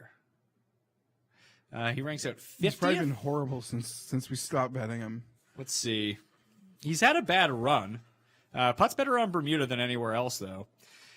He's missed 3 straight cuts, but a lot of it has been putting and off the tee related. Minus 8.4 strokes lost putting at Valero. Minus 8.6 at the Arnold Palmer Invitational. Isn't this the type of course where like being Denny McCarthy can get you by just Yeah. fine? Oh yeah, 100%. It's like, yeah, being Denny McCarthy works here. Also, Poston's another one who just... I know where... The crossover course that you want to look at for here is Wyndham. Just a lot of like crossover success between those courses. A lot of guys I did mention, I'm just naming names, and I'm not going to bet this player, but I think he's worth betting or talking about in terms of where we think he is or if the dream is dead, because he was popular for quite a bit in the season, and that is Sam Burns. He's now 100 to 1. We just feel like it's there was like the window. I think he had the window and missed it. That doesn't mean that he can't get it back. Yeah, we'll get that window back hopefully, but I do feel like because the number kept getting bigger, and it was justifying like, well, I bet him here and I bet him there, and now we're getting the bigger number. I hope there's still life in that window, but I do believe that form window is gone now, and we've got to find it again, and then we can maybe bet him again and catch a big number. It just strikes me as odd that you have Burns at 100, but I could bet Henley at 80 or Wallace at 80. Or I could just go down farther and bet Doug Gim, who's playing better than Sam Burns, for a way higher number. Gim Reaper. Maybe it's his time. First yeah, time a winner. lot of guys in this... honestly, like, it's so hard to bet this guy to win, but like, I don't know, Charles Howell III's playing fine. So just looking at the numbers over the past 12 rounds, like I said, that putting is just so hard to predict that I will take the good approaches in form better than the better putting in form. Now, when it comes to something like Denny McCarthy, that you're kind of looking for the reverse of that. Like if Luke Donald, even past his prime, can do well at this course, Denny McCarthy can do well at this course. Oh, is this the second place? Second place Luke Donald Open, yeah. He's here. I saw him on the other page. 600 to 1. So the top 10 players over the past 12 rounds on approach. Morikawa, Hoffman, Sergio, Connors, Casey, Zalatoris, Hoagie, Duncan and Webb. Duncan's like the poor man's Webb. RSM's the other one to look at for this too, where he's won. Sink, Kazire, Higgs, Wallace, Cantlay, Cam Smith, Gim Reaper, Hatton, Shez, Fleetwood, Nick Taylor, Sam Burns are your top 20. Maybe Sam Burns is playing a lot better than I thought. Is he just not putting? He is not putting. He's just not playing well. Missed 3 straight cuts. Putter's gone, driving's gone. All the stuff that was really working for him early in the season has kind of left him. Okay. Here's a guy that flashed big at Valero. Can't putt. Enerman. 300? I know you're going to get mad at me. Like, I'm not, because I'm not betting them and I'm just throwing out names, but like, I don't know, like life at a course that's rewarded huge numbers. So I'm just trying to notice a guy that's shown recent life who's got a huge numbers. If you're going to bring these guys up, sell me on them. Sell me on Lahiri. Why should I bet Lahiri at 300 to 1? When he gets his approach game going, it is pretty unconscious. He can't make putts. He cannot make putts. And I don't know how good or bad he is with the driver, but I know he's gone to some like mental peace retreat where you like go into seclusion for multiple weeks without any like cell phones or televisions. Okay. That's pretty good insight. That's a sell job. But I'm not going to do it, but it's fine. But I know, and I just remind, like, I can't even remember. It feels forever ago. Like, did he even end up finishing top 5 at Valero? Because it felt like he was like, I don't know about actually winning, but it felt like he was lingering with that like T5 placing the entire second half of the weekend. Let's see, By second half of the weekend, I guess that means Sunday. It auto-corrected me. Yeah, you haven't typed Lahiri much into your model generator. It keeps off. Now I'll type in Anherban. H.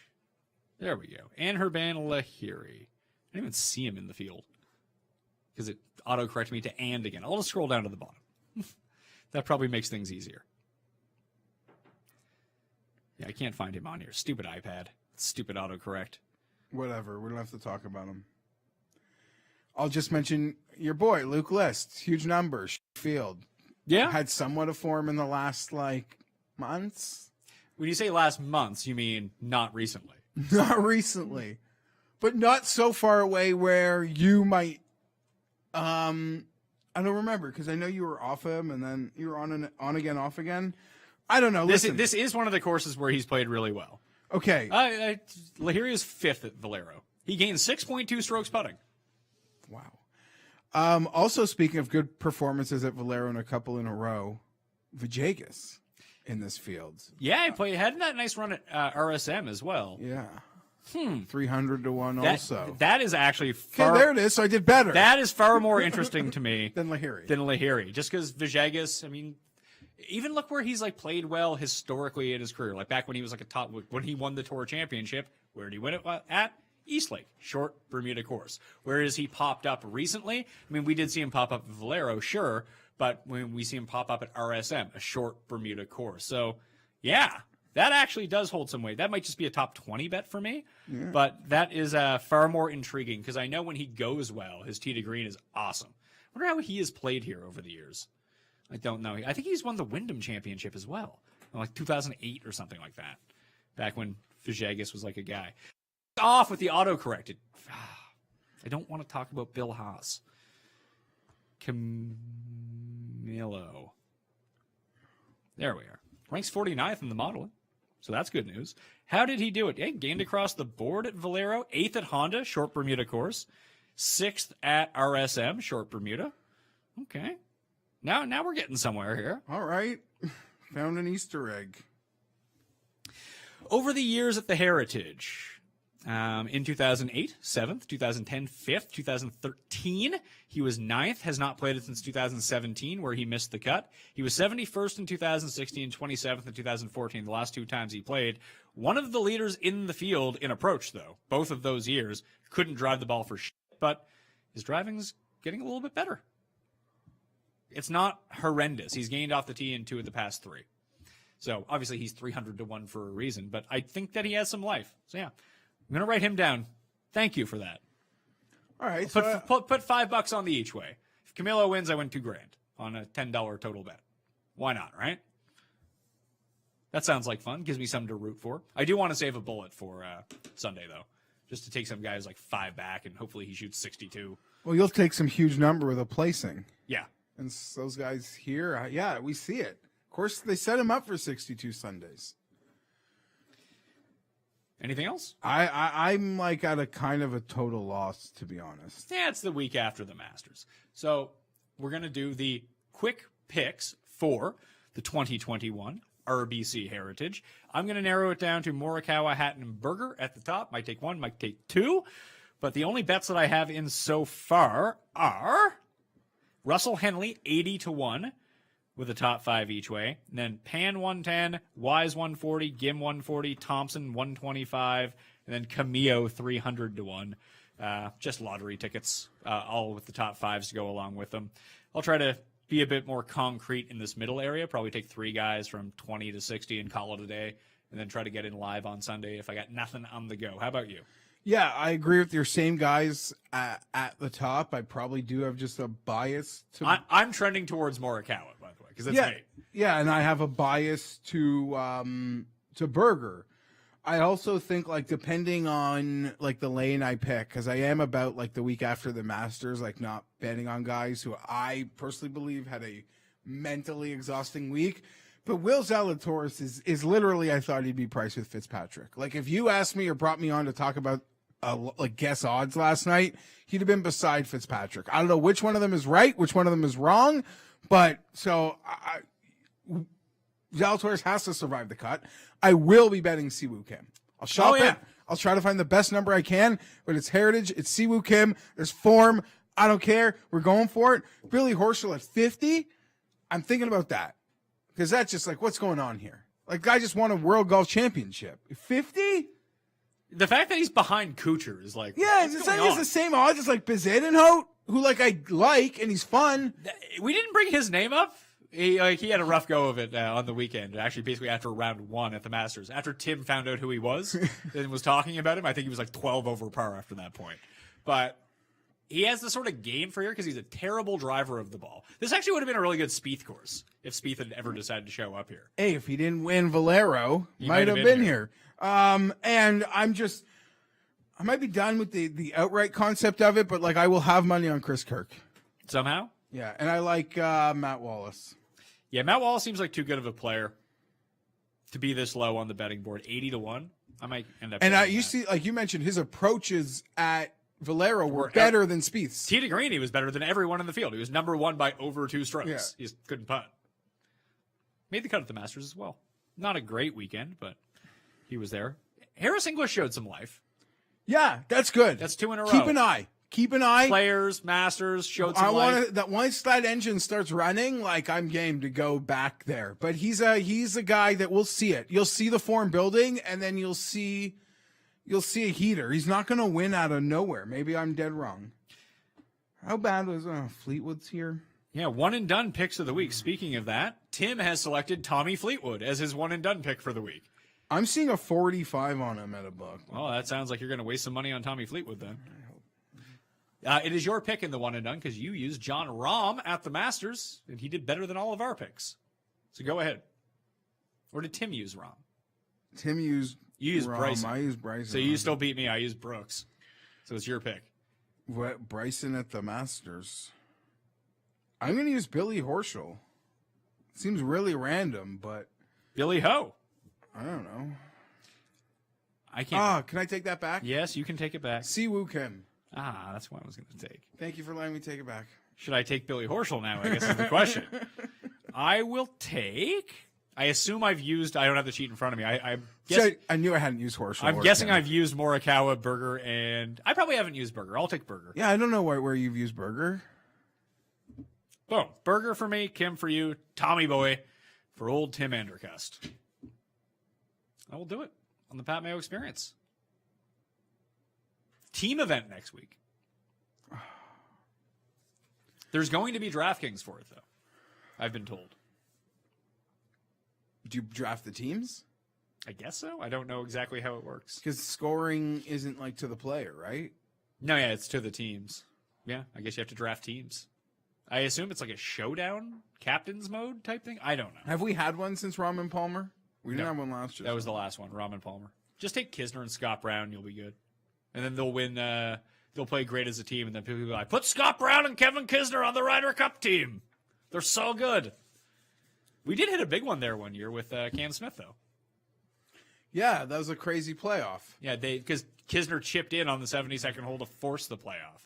Who was Cam Smith? Blixt and Smith. Yeah, Blixt. 100-1. It was a nice one. Yeah. I don't think I've been close since. So I just bet Kisner every year. Neither is Blixt. Yeah, remember Blix used to just like twice a year he'd be in contention. Very like Danny Lee-esque. Like just twice a year, like, oh, there's 9 under, 8 under round, like unconscious. Right. That will do it for the Pat Mayo Experience. RBC Heritage will be back on Tuesday with Reed Fowler, who called CT Pan to win 2 years ago. So got to have him back on the Heritage Show this time around. And then we're doing the live chat on Wednesday. All football on Thursday. That'll probably wrap up the week for me. You can check out the First Look show on the Mayo Media Network. Subscribe to that and the Pat Mayo Experience audio podcast. But that's going to do it for us. For me, for Jeff Feinberg and Paul on the switches, I'm Pat Mayo. Good luck this week. I'll see you next time. Pat Mayo Experience. Experience.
What is up, DK Sim fam? It is me, Jeff Ulrich, joining you for the final sim of the day. Madden After Dark is here.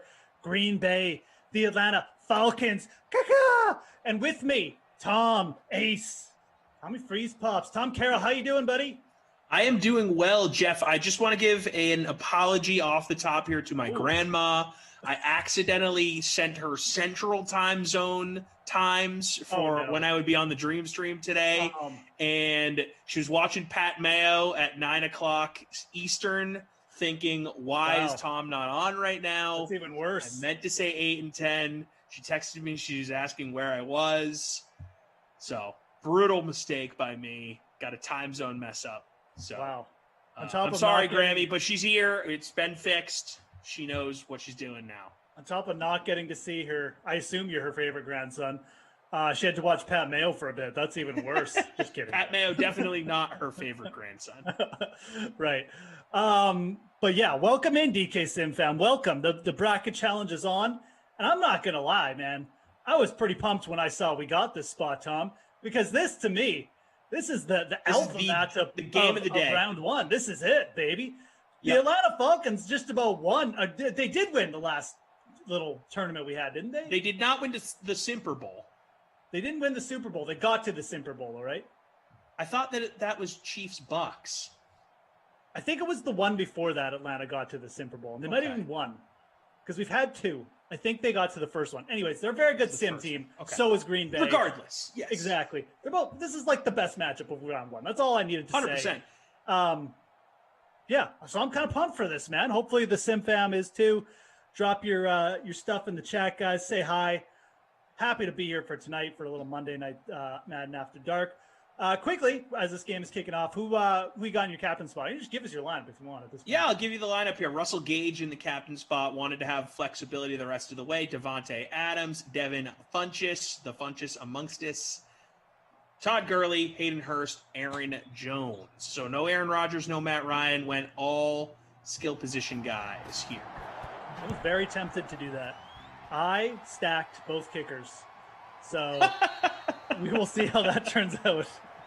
I was very tempted to have all receivers and running backs, but then I ended up just stacking both kickers. Wow, I did not expect that. Well, I wanted to get the Rodgers Devontae Adams stack in. That was my main thing. And I captained Julio Jones, so it's a very weird lineup, but that's amazing. It's unique, just like me. We're talking about how great these two teams are, and then Jeff's out here stacking kickers. Unreal. Hey. Two good kickers, though. Mason Crosby, Young Wei Koo. I think that's what swayed me, too. Young Wei good kickers. Crosby. Mason Crosby has become an underrated kicker. He is. I know we talked at one point. It was a miss by Matt Ryan to open. I know we talked at one point, he's a potential Hall of Fame guy at some point. Definitely. Down the line. Potential. Definitely down the line. It's not like kickers are getting into the Hall of Fame. My thing is, if Gary Anderson needs to get in to really break the threshold for kickers, Yeah. Like Morton was obvious because he was the points leader when he retired. Jan Stenerud was sort of the first guy, paved the way. Gary Anderson's right there behind all of them. I mean, Vinatieri is going to be the next kicker. There's no doubt. He's guaranteed. Yes. But Gary's the guy that will break it open. All right, 4th and 11 here for Atlanta. Not living up to my pre-hype billing here as like the best possible underseed, but that's okay. Well, this is a weird matchup as far as like skill level in Simland goes because the seeding was based on real life records. But we know the Falcons are among the best teams in Simland. Yep. Just didn't get it done in real life this past season because their defense was horrid. But, I mean, you look at the weapons. Julio Jones, Calvin Ridley, Todd Gurley, Simland Todd Gurley, important to note. Hayden Hurst, Matt Ryan, Russell Gage, all high-level dudes in Simland. Exactly. It's, they're sim. And in real life. I mean, they have a good offense. It's true. Yeah, their real life offense isn't that bad. Definitely, obviously, when Julio's healthy and stuff like that. But their sim efficiency is much better than their real life efficiency. Wow, another miss. Okay, like 4 misses to begin the game from 2 of the best quarterbacks in Maddenville. It's okay. We're early. We haven't even had a minute gone out of this game. No need to get negative yet, folks. I am keeping track. We got the 12K bracket challenge, the classic here. It's the last game, so we'll keep track of that.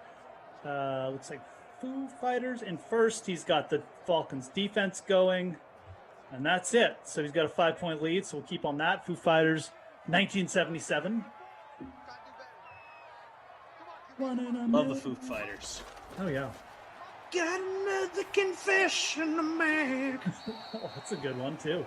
There's a little completion, finally. I believe that's AJ, Aaron Jones. And we did stretch for the first down. Nice little animation there. The All right, Batman checking in, saying, do you remember the year Crosby missed more kicks than a high schooler? McCarthy knew what was up. I don't remember that. There was a year where a high school kicker made more kicks than Mason Crosby in a season? Well, I don't know about that, but I do remember the season that Justin Craven was discussing. He had a terrible season. Like, he would, like, everyone was like, why haven't the Packers cut Mason Crosby? Because he was just They so stuck bad. by him. Yeah, they stuck with him, and I mean, he bounced back, obviously. Rare for kickers to get the backing of a team. They're just sort It is of rare. in and out. It's super rare, dude. You know, like, you miss like 2 kicks in a row as a kicker, and you're like, out. Legitimately, like, you don't know if you have a job next week. That's how volatile being Punters a kicker is. too. Yeah, punchers are a dime a dozen. Although typically a team will get like there's more margin for error for punters. Yeah, you're right though. Like, teams will switch out punters quickly if they need to. Speaking of that, this week on Great Dane Nation, coming up on Wednesday, Thomas Morstead joining the podcast. Longtime Saints punter, recently released by the team after, I believe, 12 seasons in New Orleans. He was one of the longest tenured dudes there. Best punter in Saints history. One of the best punters in league history statistically. So gonna want to check that out. Really interesting conversation from a guy that was there for a long time. Saw a lot of Drew Brees, saw a lot of Sean Payton, a lot of interesting stuff to say. Yeah, absolutely. That's one of those long-time kickers. And that's what I was going to say about punchers. It feels like teams usually get a puncher and then they just like feel really comfortable with them, and they keep him forever. Like Shane Leckler was another one. He was in Oakland forever. Yeah, Oakland forever. Yep. There's probably a couple other ones I can't remember, but there's always a few guys like that kicking around the league. Probably because teams just felt like, oh, we finally got a good punter we can like semi-rely on. Let's just keep him. Yeah, exactly. We don't have to worry about it, Johnny Hecker out in L.A. Love Johnny Hecker. Another one. Yeah.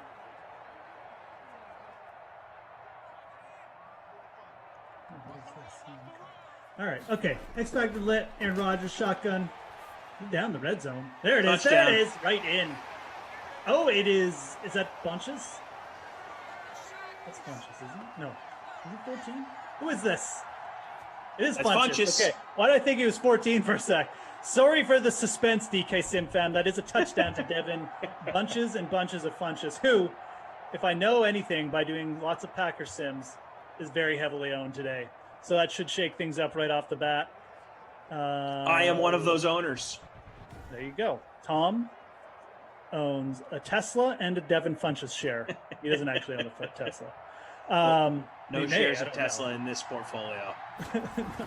That's fair. Where are you, Devin Funches? What is your ownership? All right, well, I'll give you the ownership in a sec here once the scrolls update, but I hope he's not as heavily owned as I thought. Anyways, touchdown. That should shake up the old the Dream Stream, the bracket challenge as well, I would assume. We already got some movement. Yeah, Devin Funches, 27.3% owned in that Madden Stream bracket challenge. Kickoff with the 3K to I'm first. surprised it's not more, to be honest. Yeah, you're right, actually. I mean, he is Because people know he's a known guy in Simland at this point. And it might have been, some people probably just were playing the, a little bit of game theory too. Because you're right, like, outside of, like, I'm trying to see if there's another highly owned value play here. Curtis Samuel probably took away a lot of ownership from Devin Funches, because that's another good value. They were right around the same price too. Actually, you know what? Samuels was even lower price than Funches, so that's probably why Devin Funches capped up around 27%. That's still quite high, but you're right. I kind of expected him, maybe he might push 40, but Curtis Samuel being on the slate probably capped the ownership a bit.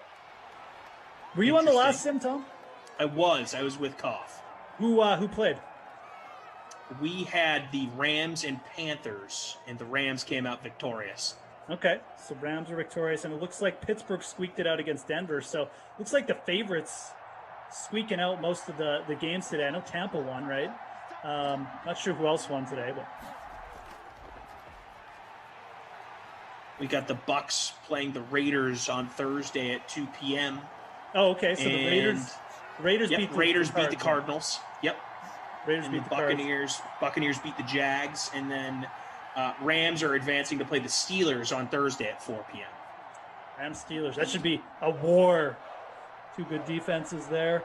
I know my pick was the Bucks to win the Super Bowl because I've just come to the conclusion that you should never fade Tom Brady in anything. And I'm sick of losing money fading him. So there's a pass out to Gurley. 4th and 1, though. Atlanta, not off to a good start. This is not a good scene because they don't have a great defense. They don't want to give up 2 scores here. This is all or nothing. This is the playoffs, man. You can't start like this. It's single a limb, baby.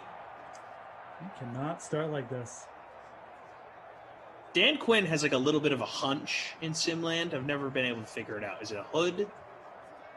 Is he just mad, so he's hunched over? What's going on there?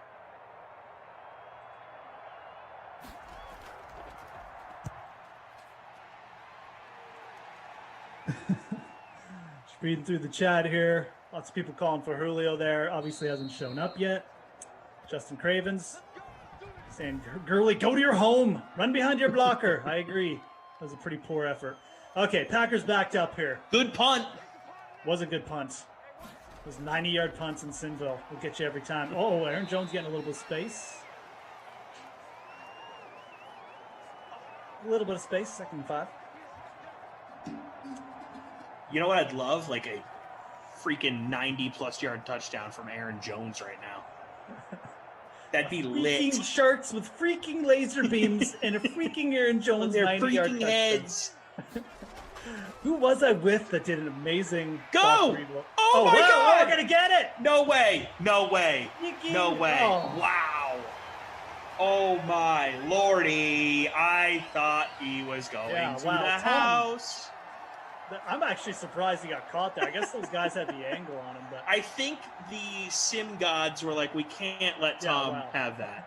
We can't let him have it.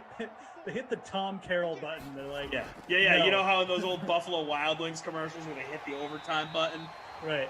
You cannot make the human look this good on our sim. No. And then also people would try and accuse me of cheating or rigging the sim. I mean, that would have been ridiculous. I said I wanted a 90-plus yard touchdown, and then the next play he does it. No. Yeah. A couple people in the chat on Twitch. I know, guys, I thought he was gone too. I think most people wanted him to go. Wow. Look, I mean, still a good start for Aaron Jones. It's like no doubt. It would have helped a lot of people, though. Oh, yeah, absolutely, dude. Me included. Got the 30, though. Oh, just must. Okay, that's Aaron Rodgers' least favorite O-lineman. We know that now because he thumped him in the back of the head, it looked like, on purpose. So, Moose, let's get you on the record on this. I know where you're going to land because you are a man of rational thought. Edelman, Hall of Fame, yay or nay? I really appreciate how good a football player Julian Edelman is. Like, I can't say that enough. I think he's underrated. I think he was a great return man. He was great on special teams. Just good at his job. Like, doing whatever the team needed. A good all-around player. Just a good football player, legitimately. He's not a Hall of Famer. He's just not. If you let Julian Edelman into the Hall of Fame, you better get about 20 other jackets for other guys at his position who should go in front. Call up Men's Warehouse. Yeah. You got a bulk sale coming through. It's not like I would be offended by Julian Edelman getting in. It's not like I don't think he had a great career, but just going by what the standard is, no, it's not. It's not even really a discussion. So, seriously, a great player. One of the reasons why I almost I did cheer for New England at points in my life because it's just like you just appreciate a guy like that so much, man. Like, Yep, former college quarterback, late round pick, played a little defense in his day, was a punt returner on the roster for a certain period of time. Yeah, you got to love Edelman. He's a grinder, great clutch postseason player, but just not a Hall of Famer. So, record here, let it show that Koff is the only person on the DK staff that believes Edelman will be in the Hall of Fame. He's got a bunch of rings, Jeff. He's won the Super Bowl. And they were all, and every single Patriots Super Bowl was attributed to Julian Edelman. Nobody else played in the game for the Patriots. It was just Edelman playing himself. So you have to credit all of that to Julian. Yep, that is correct. He did win Super Bowl MVP, though. It's fair.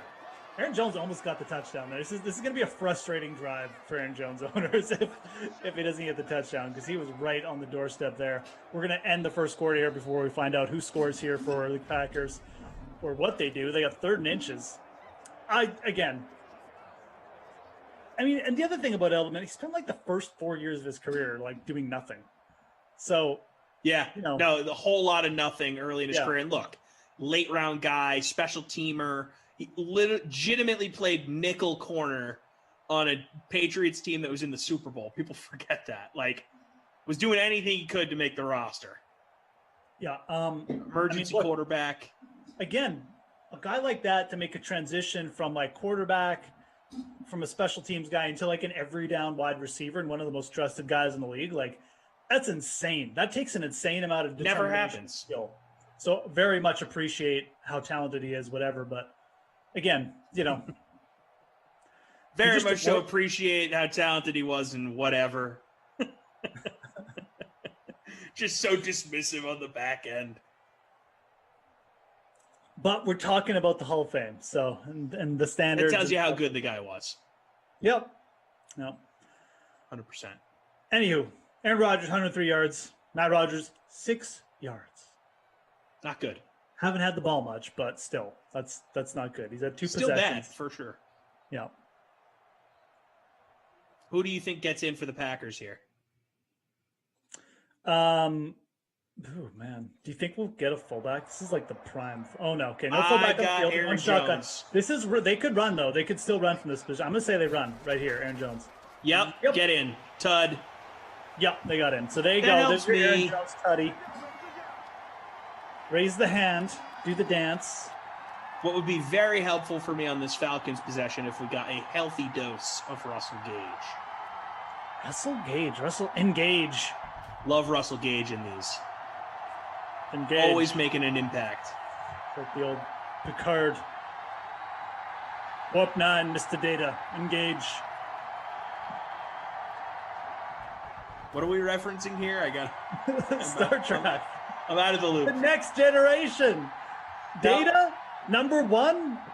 Lieutenant Not a Troy. Trekkie over here. Worf. Come on, Tom, get with it. I am a loser. I know nothing about Star Trek. No, that means you're not a loser, actually. You've I just can't affirmed even do- yourself as a cool person by not I can't knowing. do the finger thing. Trying. I did it for a second. You just I'm outed off yourself camera. as a cool person. So I could do it this way. All right. How's that? Is that good? That's that's pretty good. You turn it around though. Yeah, and then That's it's good. live long and prosper. It's really hard to keep your fingers like this. Once you've done it a couple times, it's really easy. Like live long and prosper. You're well versed in this. Vulcans are a great race. Very logical. Who would win in a sim, the Vulcans or the Falcons? Oh, the Vulcans. You just got the Vulcan death grip. They just Vulcan death grip Matt Ryan right into the ground. Shout out Leonard Nimoy. There's a city called Vulcan out here, like a couple hours south, just a tiny city. They always used to have like Star Trek celebrations. But it's not named after Star Trek. It was just called Vulcan, like before the series even started. They latched onto it. Really getting stuffed again. This is not a good scene for the Atlanta Falcons. No, the Falcons are not looking good. They are not proving us correct in saying that they're a great sim team. They might need to inject some Vulcans into this lineup. All Spock and the boys. They're looking like that real life Falcons of the 2020 season. Yeah. We were hyping this up as a matchup between two elites, and so far one hasn't shown up. Okay, that was weird. But Julio's on the board, folks. First down. I thought he was throwing underneath there to the underneath guy, and I thought he missed it. And then I thought he sailed it long, but Julio just snatched that up out of nowhere. So here we go.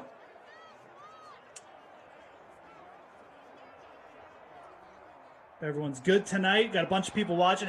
Smash that like button if you could, guys. We would appreciate it.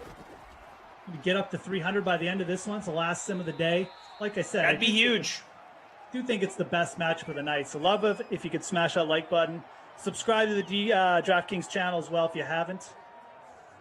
Be great. Subscribe to Great Dane Nation. More importantly, I do not. Well, subscribe to Great Dane Nation as well. You follow Tom on Twitter. You guys all do that. You subscribe to his podcast to support him. Get in there. I don't bug the DK Sim chat enough about subscribing and liking these days. I used to be, just like military about it. Like, you guys got to do this. Like, we're not seeing another play until you guys smash that like button. We would appreciate it though. It does help the Sims. Like I said, I know we're here every day. It's a common thing. We're here for you guys, but still, hit the like button. Subscribe to the DraftKings channel if you haven't. That's where you get the notifications. Go look at all of Jeff's stuff too. Jeff is just a content machine. I just mainly want you to watch me all day because I am basically on here all day at this point. The NHL. I even talked with, oh my God, Matt Ryan. Not good. Looking like a statue out there. Packers defense looking like the 85 Bears. Yeah, this is weak sauce from Atlanta, man. We could be getting... This is definitely mild sauce. There's no question. I like a good spicy. Like if we're going medium, it's mild, medium, hot, and then like nuclear, I'm in the hot range for sure. Nuclear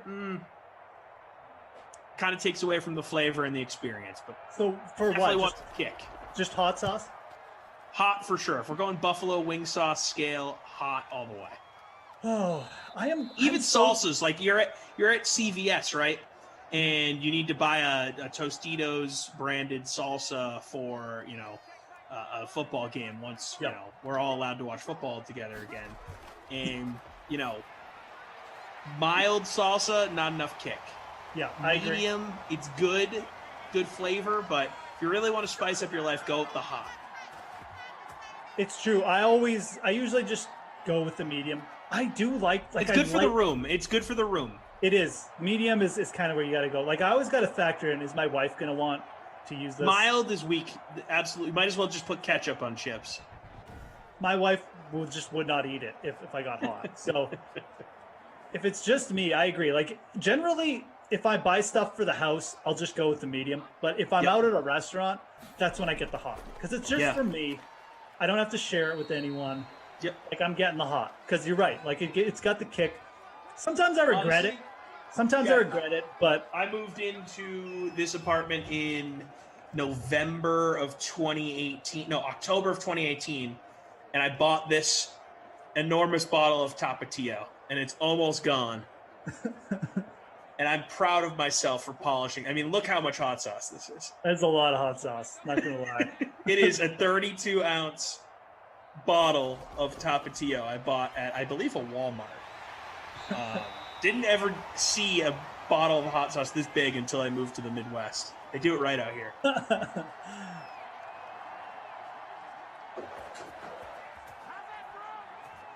And I will say, my fiance Morgan, she said the next time when that does run out, she's like, "Yeah, let's not get a bottle that big this time." I'm like, hey, look, when that bottle was purchased, yeah, you were just a glimmer in my eye, right?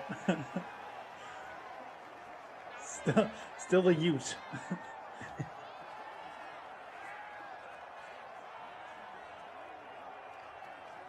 Jordan Warren says mild equals ketchup. Facts. It's true. Fact. Especially on certain salsas, like just break out ketchup. Yeah. Yep, it's true. There's Aaron Jones, first down. Packers just keep moving the ball. Had a completion over the middle, I think, to MVS a couple plays ago. So get some stat updates here because these Packers are starting to rack them up pretty quick. game is moving though. Already 3 minutes left in the second. Atlanta just, I mean, they've had like 3 chances. They just had not moved the ball. Can count. Might have been out of bounds there. 2nd and 8. I think he caught that. So, oh yeah, Aaron Jones with another catch. So 2 catches for Aaron Jones. We'll take that. We'll take that. Let me check where I am in this. No, look, if you got Aaron Jones as your captain, you'll take all the PPR points you want. I'm in 37th. Not the worst. Not the best. Not bad at all. There's another little short pass. That was MVS. Marquez Belden-Scaling. Okay, let's do this. In the bracket challenge right now, we got Mighty Leo 75 up there. He's got Aaron Jones, who's 42.3% owned. Yeah, well, it looks like the only live player he's got going. So, back to pass. Another short completion.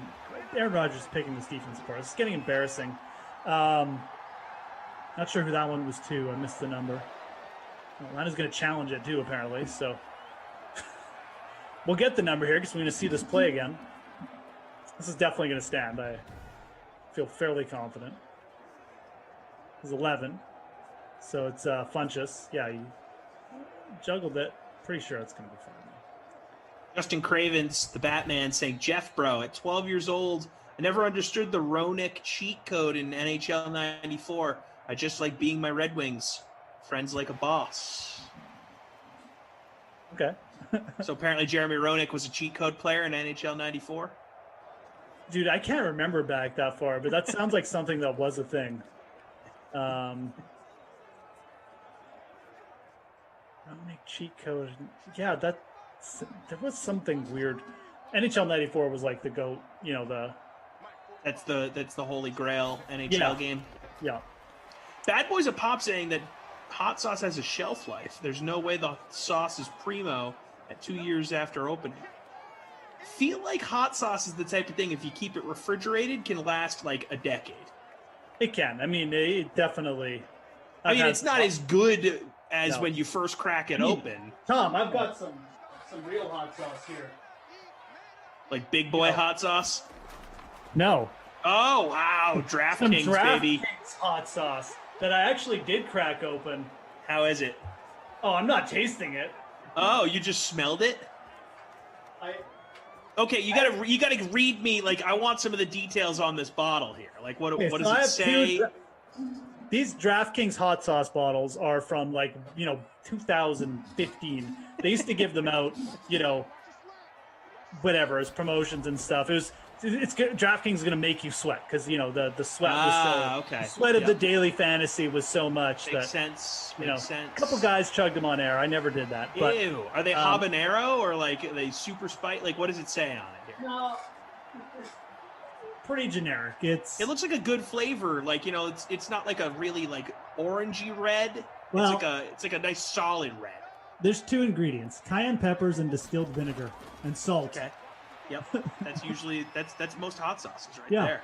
So it's pretty generic. I did open this one and use it a bit.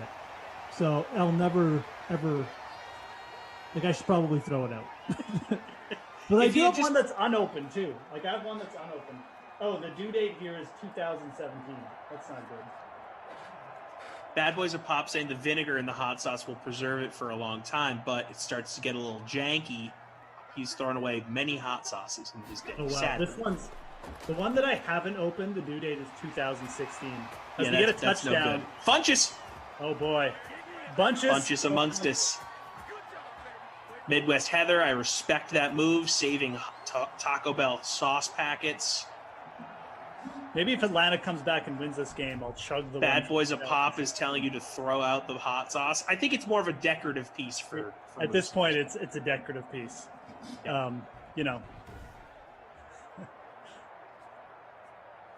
do have a bottle of hot sauce in the fridge I'm probably going to throw away that I did not I don't think I've opened it since I moved in. It's like an enormous bottle of Cholula. And I just haven't opened it, and it's just sitting there. And I can even tell some of the ingredients in it have separated. Just got to throw it away. No, don't worry, Chad. I'm going to do it tonight, actually.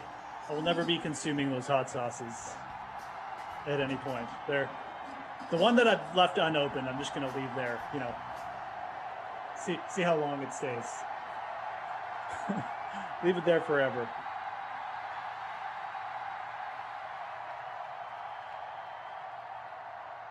All right, though. This has turned into a bit of a blowout, but if you have rostered Devin Funchess, you're not exactly sad about that. Right now in the free showdown for our little league, we got Funchess owned at 9.6% in the captain, 40.8% there. He's got 31.35 in the captain spot. And then in the bracket challenge, Devin Funchess, like we said, 27% owned. He's got 20.9 points. Does the first place lineup have him, though? It's actually interesting. The first place lineup has Aaron Jones, who's got 70 rush yards and the touchdown and 3 receptions, but he doesn't have Devin Funchess. But the second place lineup has Funchess and Aaron Jones. So right now, Mighty Leo is getting tracked down by the Devin Funchess lineups. Keep an eye on that.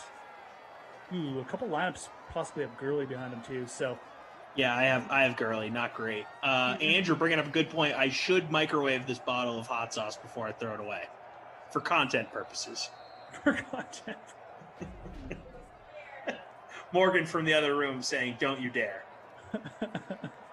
Yeah, no, I leave just, that microwave. That would end poorly.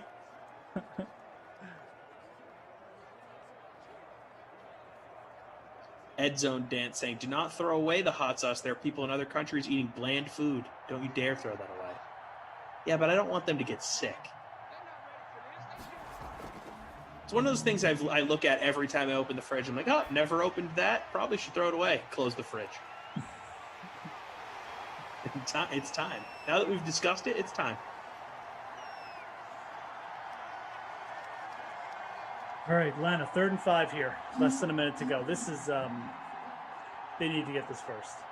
James Colfherd saying, just did a shot of Texas Pete that expired in 2017. Definitely not fresh. Yeah, that's gnarly, bro. Yeah, just thinking about... Texas Pete tends to be a watery sauce, too. I feel like those tend to go quicker. Fair enough. I'm not familiar with Texas Pete. It's good, tasty. Julio with the catch there. He did go out of bounds. If he could have stayed in there, honestly, he had the whole sideline open. That could have been a big play, but got out of bounds, stopped the clock, 50 seconds, still timeout. Went the same play. Stop the clock. Did stop the clock. 2nd and inches, though. But this is a blowout, bro. This is a blowout. It is, but they could get a touchdown here before halftime. That would change the complexion a little bit. Get a touchdown here, no doubt. Get a quick one after the second. I feel like the Falcons were probably a popular upset pick. When you fill out a bracket, you're always looking for these upsets. This was definitely one I'm sure people had circled, knowing how good the Falcons are in Simland as opposed to real life. Yep. I'm sure that a lot of people in the free bracket pool in the DraftKings Sportsbook probably went down that road.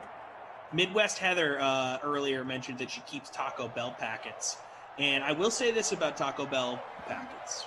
Mm-hmm. Yep. I, too, will save a few if I have any left over. But Taco Bell, very stingy with their packets these days. Oh, yeah. Supplies is limited. Yeah, not like when I was a kid where you just stick your hand in there, you just say, give me grab them all, baby. But I will say this. I don't actually like Taco Bell hot sauce refrigerated. It's better at room temperature.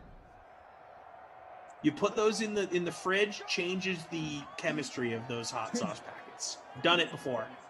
This is a pro tip for you people. Okay. Pro tip for the Falcons here would be to not throw over the middle because they've just burned their last time out. They're at the 40, but no timeouts, 20 seconds. They get a completion over the middle, and we're going to half with no points here. So we need something special here from the sim. It's not going to do it. Juan Flores saying that people in the Philippines eat 100-year-old eggs. Kyle's psychology exam is tomorrow. Good luck, Kyle. Yeah, good luck. Study again. hard. Hopefully you've already done some studying here. You're just winding down with us. I remember my Psych 101 class where I still had the plastic on my textbook a week before the exam. Fun days. Yeah, I've mentioned it before on the sim, on the stream here. I was awful at psychology. I took AP Psych in high school and just was terrible. Psych is one of those classes where I almost wish I had done more psych classes, but at the same time, I wish I had just taken it seriously. Right. That was my issue. I just was out of it. I wish I'd taken most things in life more seriously. But here not we these are. DK Sims, because I take them extremely seriously. And I take the Atlanta Falcons not scoring any points seriously, because this is an offensive effort by them. 74 yards, 7 for 13. Matt Ryan's got pretty good sim stats here, so this is definitely... He looks good, for sure. A subpar stat half. Aaron Jones, 70 yards rushing. He's only 30 yards away from the bonus. You figure with the Packers up, he should get some touches, so good for him. Todd Gurley has 2 yards rushing. Oof. Wow. He's become kind of a boomer bust guy. What if they jacked down his ratings after the last year? Could have been. He's 68% owned in the bracket challenge. He's got 1.8 points right now. So massive bust on the way, but we still got a half. Funches 56 yards. We all know he's got the 2 touchdowns. He's the big dog right now. Julio's up there with a bunch of catches too, but. Bruiser B saying Taco Bell is horrible. Their meat tastes horrible. Offensive. I'm offended by that. You're not going to Taco Bell thinking that you're going to have this gourmet Mexican experience, right? You know, tableside guac. Wagyu Maybe beef. you're crushing some festive Diet Cokes, right? Not the case. You're going to Taco Bell for Taco Bell. It's its own thing. Yeah. Exactly.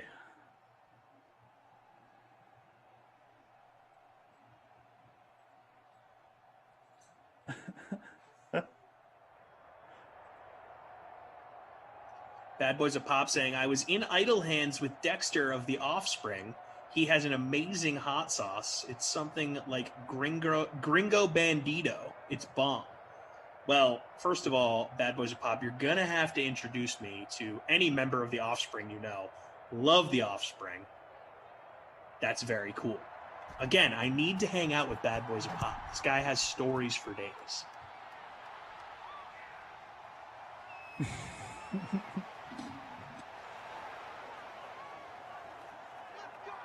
Oh, Sean says he's in the Taco Bell drive-thru right now. That's amazing. Wow.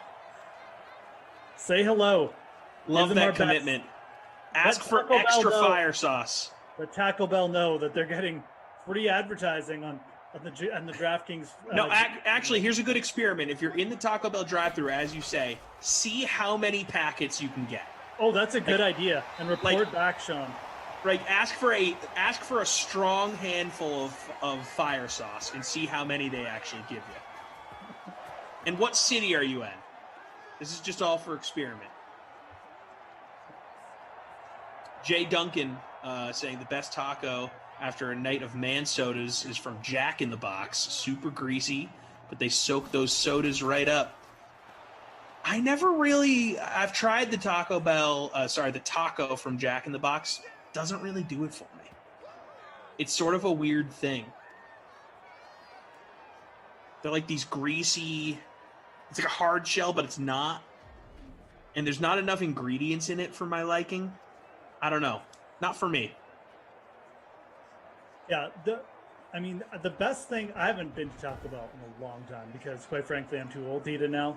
I'd probably die. You've aged out. But do they still have those like fries with like everything on them? Loaded fries? Maybe. I feel like that's one of those items that comes around every once in a while. It's not like on the menu all the time. Maybe in Canada it was. Everything fries or something. I don't know, but my God, they were good. It was called Mexican poutine. It was only on the menu up in Canada. Maybe. Anyways, that's like my one memory because we'd always get those. But yeah, man, Taco Bell back in the day, it ruled. Absolutely no doubt.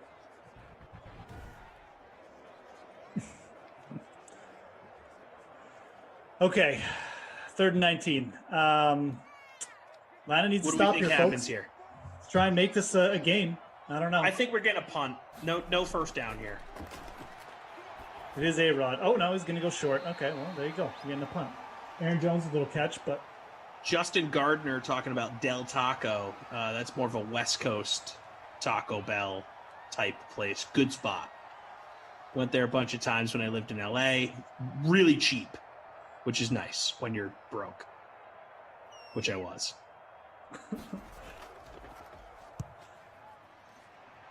Trying to remember. Kyle talking about his psych exam, saying he wishes his professor wouldn't have exams that cover 3 chapters at once. It's too much info. Yeah, come on. Do 1 chapter per exam. That feels manageable. And then you have your midterm and your final. That can cover everything. But 1 chapter per test. Come on. Or just don't have exams. No, exactly. Go super free spirit. No tests. That's right. Just live life. All right, Gurley with the run. 1 yard. I don't need to play here. At this point, they need like a 70. They need Julio to take this like to the house here. They need to turn the tables of the turntables here. Matt Ryan has like 10 yards passing. It's bad, man. You know what? Just start working at the Gurley. God. That was bad. See, the whole Russell Gage captain spot thing, not good for me right now. The whole Atlanta football team is not a good scene right now. It's brutal. It's brutal. I mean, honestly, if you don't have Funchess, Aaron Jones, or Aaron Rodgers in your lineup, you probably are just doing terrible. You got to have all 3 of those guys to have any impact right now. Yeah. I mean, Julio's got a few catches. True. He's up to 5. I'm trying to see in these graphics. But they did get a first down, so let's stay positive. I'll stay positive for everybody.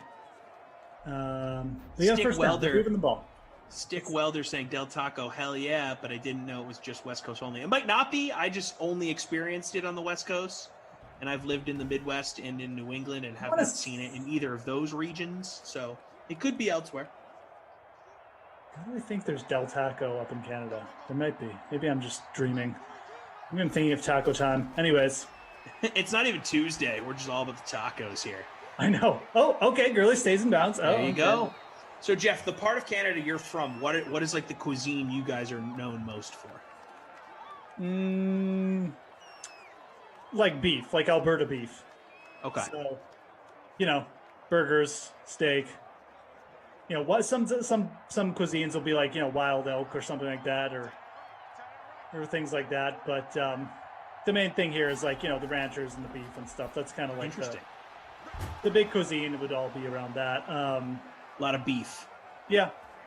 And as much as I hate to say it, moose would even be like something. Could be on the menu. Brutal. Yeah.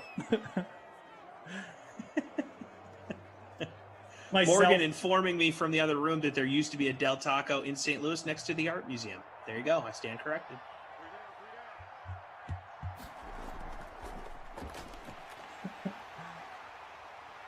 So it's true. So how would people eat moose? Like moose steaks, using like ground up moose meat in burgers, moose bacon. Like how do you eat moose? Kind of all those things, to be honest. Moose burgers. Those are a thing. Moose steaks. Yeah, I mean Dougie's right. Like moose meat, actually, and in all seriousness, like it's pretty good. It's a versatile meat. It is. It's just a damn Kaufman saying Moose lives in the Texas of Canada. It's true. It's pretty much true, actually. For better and for worse, there is a lot of similarities there.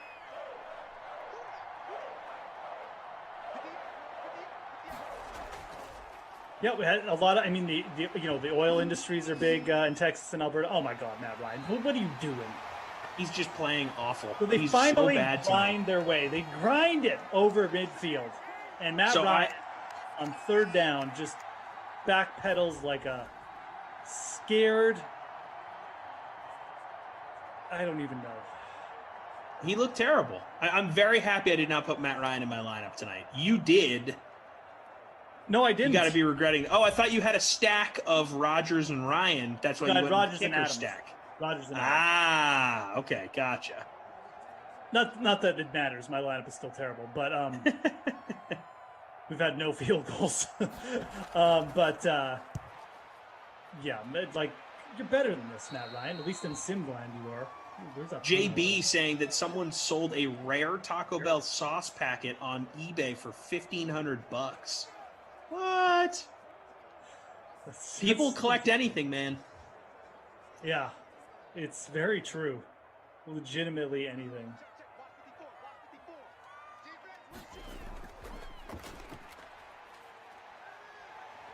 It's true. Kyle, I'm sure Calgary's... Glash and I will be together at some point soon here for you. Oh, is someone calling for the disco dance or whatever? Kyle really likes when Glash and I are together at night. Moose jerky. Moose Bad jerky, Boys of yep. Pop asking about. I feel like anything in a jerky form I'm in. Aged salted meats. Yeah, sign me up. Yep, venison is something else that you'd find around here. I worked in like a fancy restaurant with a guy who was one of the best chefs in Canada for a while, and he'd always come up with something. Always like venison. Venison is very good. Yeah, or I've had venison in my life. Delicious. Duck on the menu. Duck, yeah. Love duck.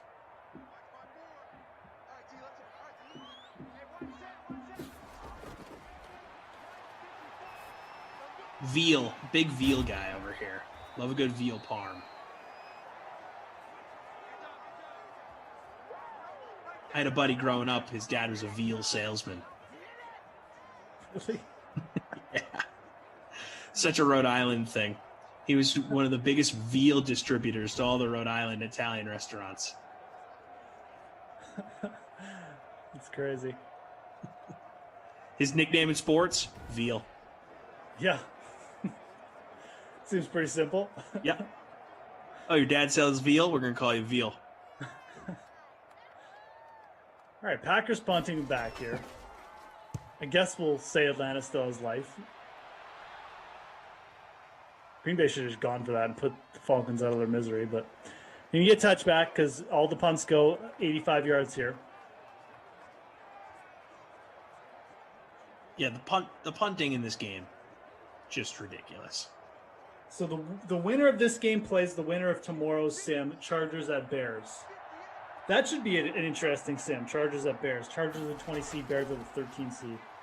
Who would you take that on that one, just off cuff, as we're praying for a little bit of movement? Julio with another guy. Bears.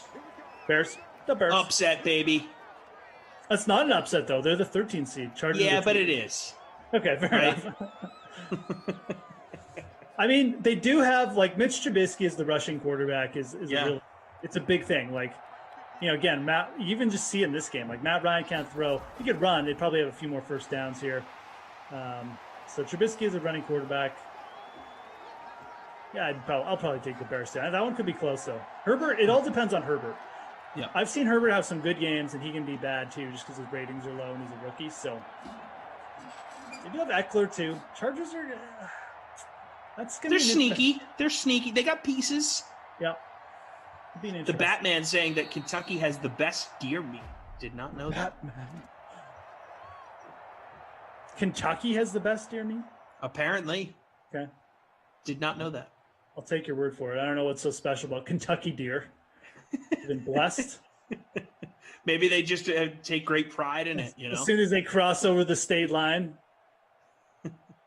Terrible. Rodgers, 189 yards. Ryan, 123 yards. I can't believe he has over 100 yards. It feels like he's missed every single pass. I guess those little quick hitters to Julio add up. Both quarterbacks not really having good games. Michael, great point. They're eating all that bluegrass. Oh, there you go. It's the grass. Aaron Jones still stuck at 70 yards, so he's had like nothing. There's really nothing happened in that third quarter. Like, for real. We talked about moose meat and like deer. Yeah, we're being implored to stop Taco talking about Bell. game meat, wild game meat. It's making everyone hungry for wild game We meat. legitimately just spent that quarter talking about Taco Bell and like moose meat and Hot sauce. beer and hot sauce. Apparently, Nicholas Pride saying Maine has good deer meat. Apparently, there's states known for their deer meat. I will take your guys' word for it. Deer is one of those things. Like, I'm like, no, I can't eat a baby deer. Deers just make me sad every time I see a deer because I just think of Bambi. You know, that's what I mean. Like, I'm not going to eat Bambi. I mean,